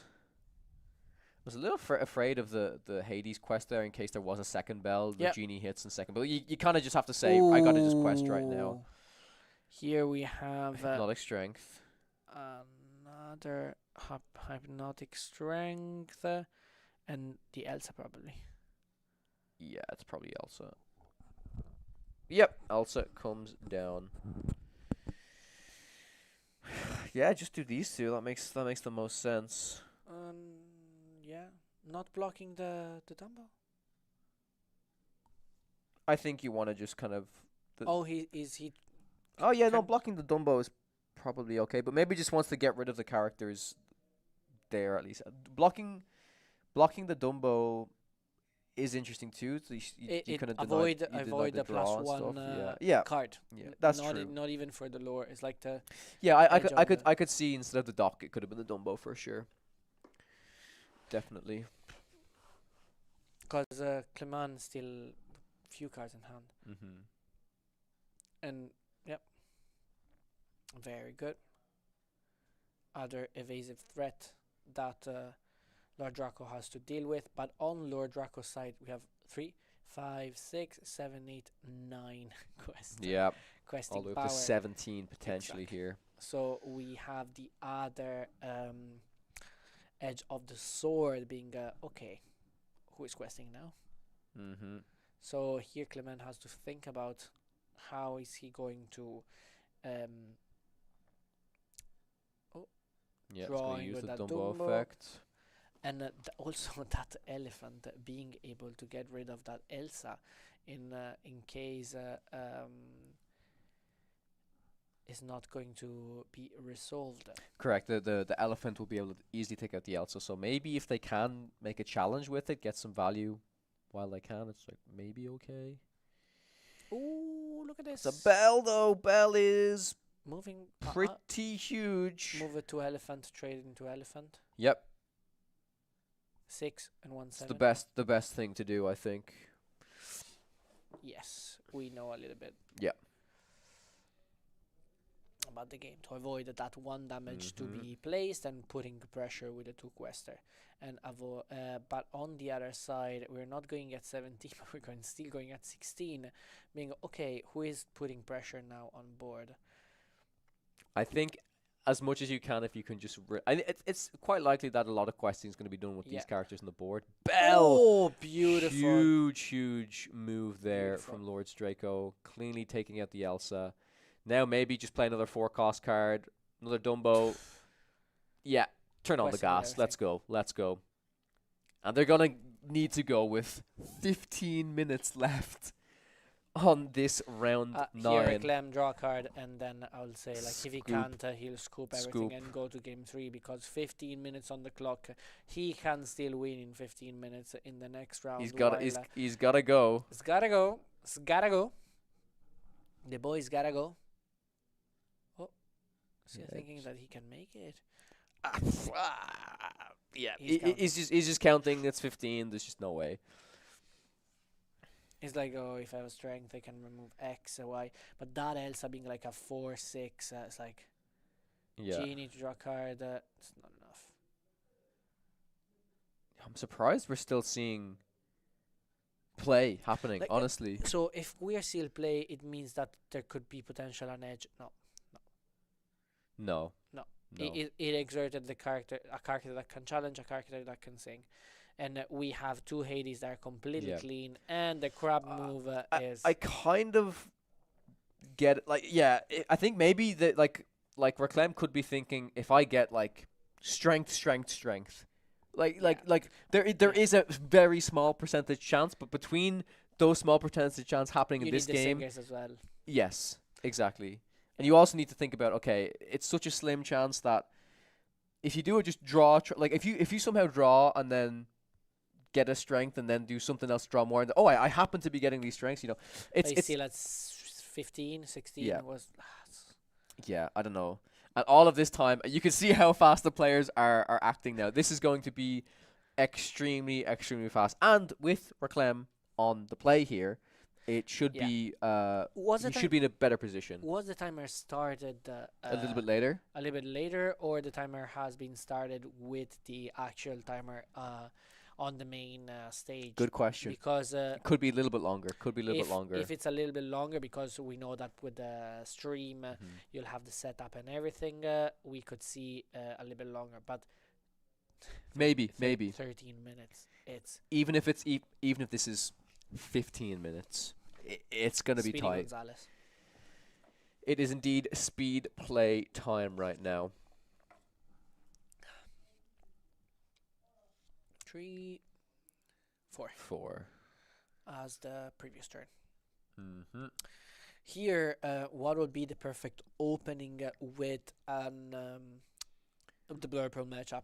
We want to go aggressive. Mm-hmm. I would go for 1-drop, be that Captain Hook, maybe. I actually think Diablo's fine. Yeah. Diablo's perfectly fine. Maybe Diablo Calhoun. Diablo, Calhoun, Tinkerbell. That's the opener I want Yeah. to see for sure. Diablo, Calhoun, Tinkerbell. You're feeling pretty solid. good. Yeah, yeah. It feels like the old days of Ruby Amethyst when on turn one 1-drop, turn 2 bounce back with Snake, Yeah. or just a random 2-drop or double 1-drop, and then on turn 3 Surfer Mini, being like, okay, I'm building Set fresh. to Ruby Amethyst, man. Oh, Bellissimo. oh my God, we might actually see this opener as well. It is indeed. The hook has been inked, and Diablo comes down. This would be the worst moment for Lord Draco to potentially miss turn 2 ramps. We don't want to see that, but we do see a 1-drop, which is actually very solid. important. It's very, very important. Pretty solid. And this is like the best 1-drop to see, honestly. It's not only like Calhoun. it doesn't have use in the early game, but oh, we see Here we go. a Jasmine enter the Inkwell. That's a very Solid. spicy card to see. Solid. Ooh, here is still waiting. Is not questing to potentially have the free trade with that. Yeah, Calhoun, do you like? I'm a little bit confused as to why the quest isn't happening. The only reason could be that strength, or if he's playing something that could potentially buff that. But like we know But that. yeah, the strength number. I mean, that's definitely Yeah. a very fair argument. I just don't know if they would ever really send the Basil in. Maybe if they think Yeah. the strength difference is that important, but being on the play as well, I think it might just be a free lore miss. This is my personal opinion, but yeah. In my opinion, because then if they're going to trade in, you're drawing an extra card and you're making 2 extra lore with that Calhoun, and you're taking off one potential character that is bounced back Yep. by Elephant. Yeah, exactly. Yeah, and it's like a game of chess. I sacrifice this piece to Mhm. get in a position where I'm in advantage with other pieces. Is there But strength? we are not on the other side Yes, of the of table. course, of course. We can't see perfectly what do they have in hand. Maybe there is a bigger picture that we don't see with strength, as we were saying. Like, Well, I think more the I think better strength makes the most sense. It is the strength numbers. to being able to deal, for example, with this Dumbo. I think there is a strength. I'm nearly sure I've seen Looks one. like a strength. There is a strength. There is a strength available. 3 mana Yeah. strength, beautiful. And here, Really quest, unfortunate that I mean, even if it was a genie, it wouldn't have mattered. But Dumbo on turn 3 for a second time for Lord Draco, like just not the again. If this is Yeah. especially after you did sail into a Royal Guard, if you quest with Royal Guard and play Elephant, it's so different. It's crazy the so difference. so much better. Like the edge when you have that elephant. Mm-hmm. It's completely different. And we saw how long it sticked on the board, that Mhm. elephant, in the previous round. Yep. It was huge. It stayed on the board the whole game, basically. Interesting. Keto was there. It must have been picked up. Now. Yeah. There's no way you play the Dumbo over the Ooh, Kita. Elsa, Can take out the being White Rose, buffed, right? like he didn't exert a character. He didn't exert a Ah, character. true. So Okay, I think you'd rather take out the Calhoun. Yeah. Every time yeah, here. every time you want to take out the Calhoun and potentially next turn doing a bell to get rid of those 3 damages and putting them on Mhm. another potential threat. That Palace Guard is still a 1/1, but I don't think he. Does he want to get rid of that? The Diablo. I Yeah. don't think so. I don't think so. Would that have changed if it was a He genie? could have No. like traded the 2 pieces in a night. Oh, I think maybe was really looking for an inkable. Made the challenge with the Diablo to try and find, because it was the hand was genie Doc on 3 ink. Could you imagine? Makes the challenge with the And find thing another and finds uninkable. another inkable. The whole game has changed. It's Yeah. crazy. And like Lord Draco has to win in 8 turns. I can't see that being Mm-mm. being the case. And like the only reason is like if the opponent completely bricks. Mm-hmm. He has to draw 3 cards and then dealing with that Mm-hmm. genie. And here Clement has to push Yep. push me. Inca Rose. It looks like. 3 lore, bringing up to 3. And let's see if Draco. Yes, I think he's considering holding out the rose. Maybe, yeah, you just play happy. And I know there's a dock left in hand as well, which is just Yeah. huge. Huge. And the beauty of being like able to set up a board with no board state on the other side is like build the pressure. Mm-hmm. And then we see 80s going to fuel Clement's ink and getting rid of a 2-quester. But here we go. 2-quester simply replaced by another 2-quester. Beautiful. Those are those kind of plays that we want to see from this Is kind this a dock finishing it off? Ink and dock as well, maybe. If they can, no, they're just gonna wait. Yep. This is you just can't deal with this board. This has to be Elsa. I really think this has to be Elsa to just freeze the board, slow it down a little bit, and it will probably have to freeze the 2-questers. Just a Genie Wish Fulfill coming down instead for Lord into Draco the unknown here. potentially. That would be, absolutely huge. Another Genie trying to find an Into the Unknown. Very difficult here Yeah. for Lord Draco. Yeah, Lord Draco's on the back foot right now. 5 ink. It's a Ooh. bell. Being like, yep, you want to trade? No problem. You Yeah. have to get rid of one of your genies. Mhm. And here, Clement can quest for.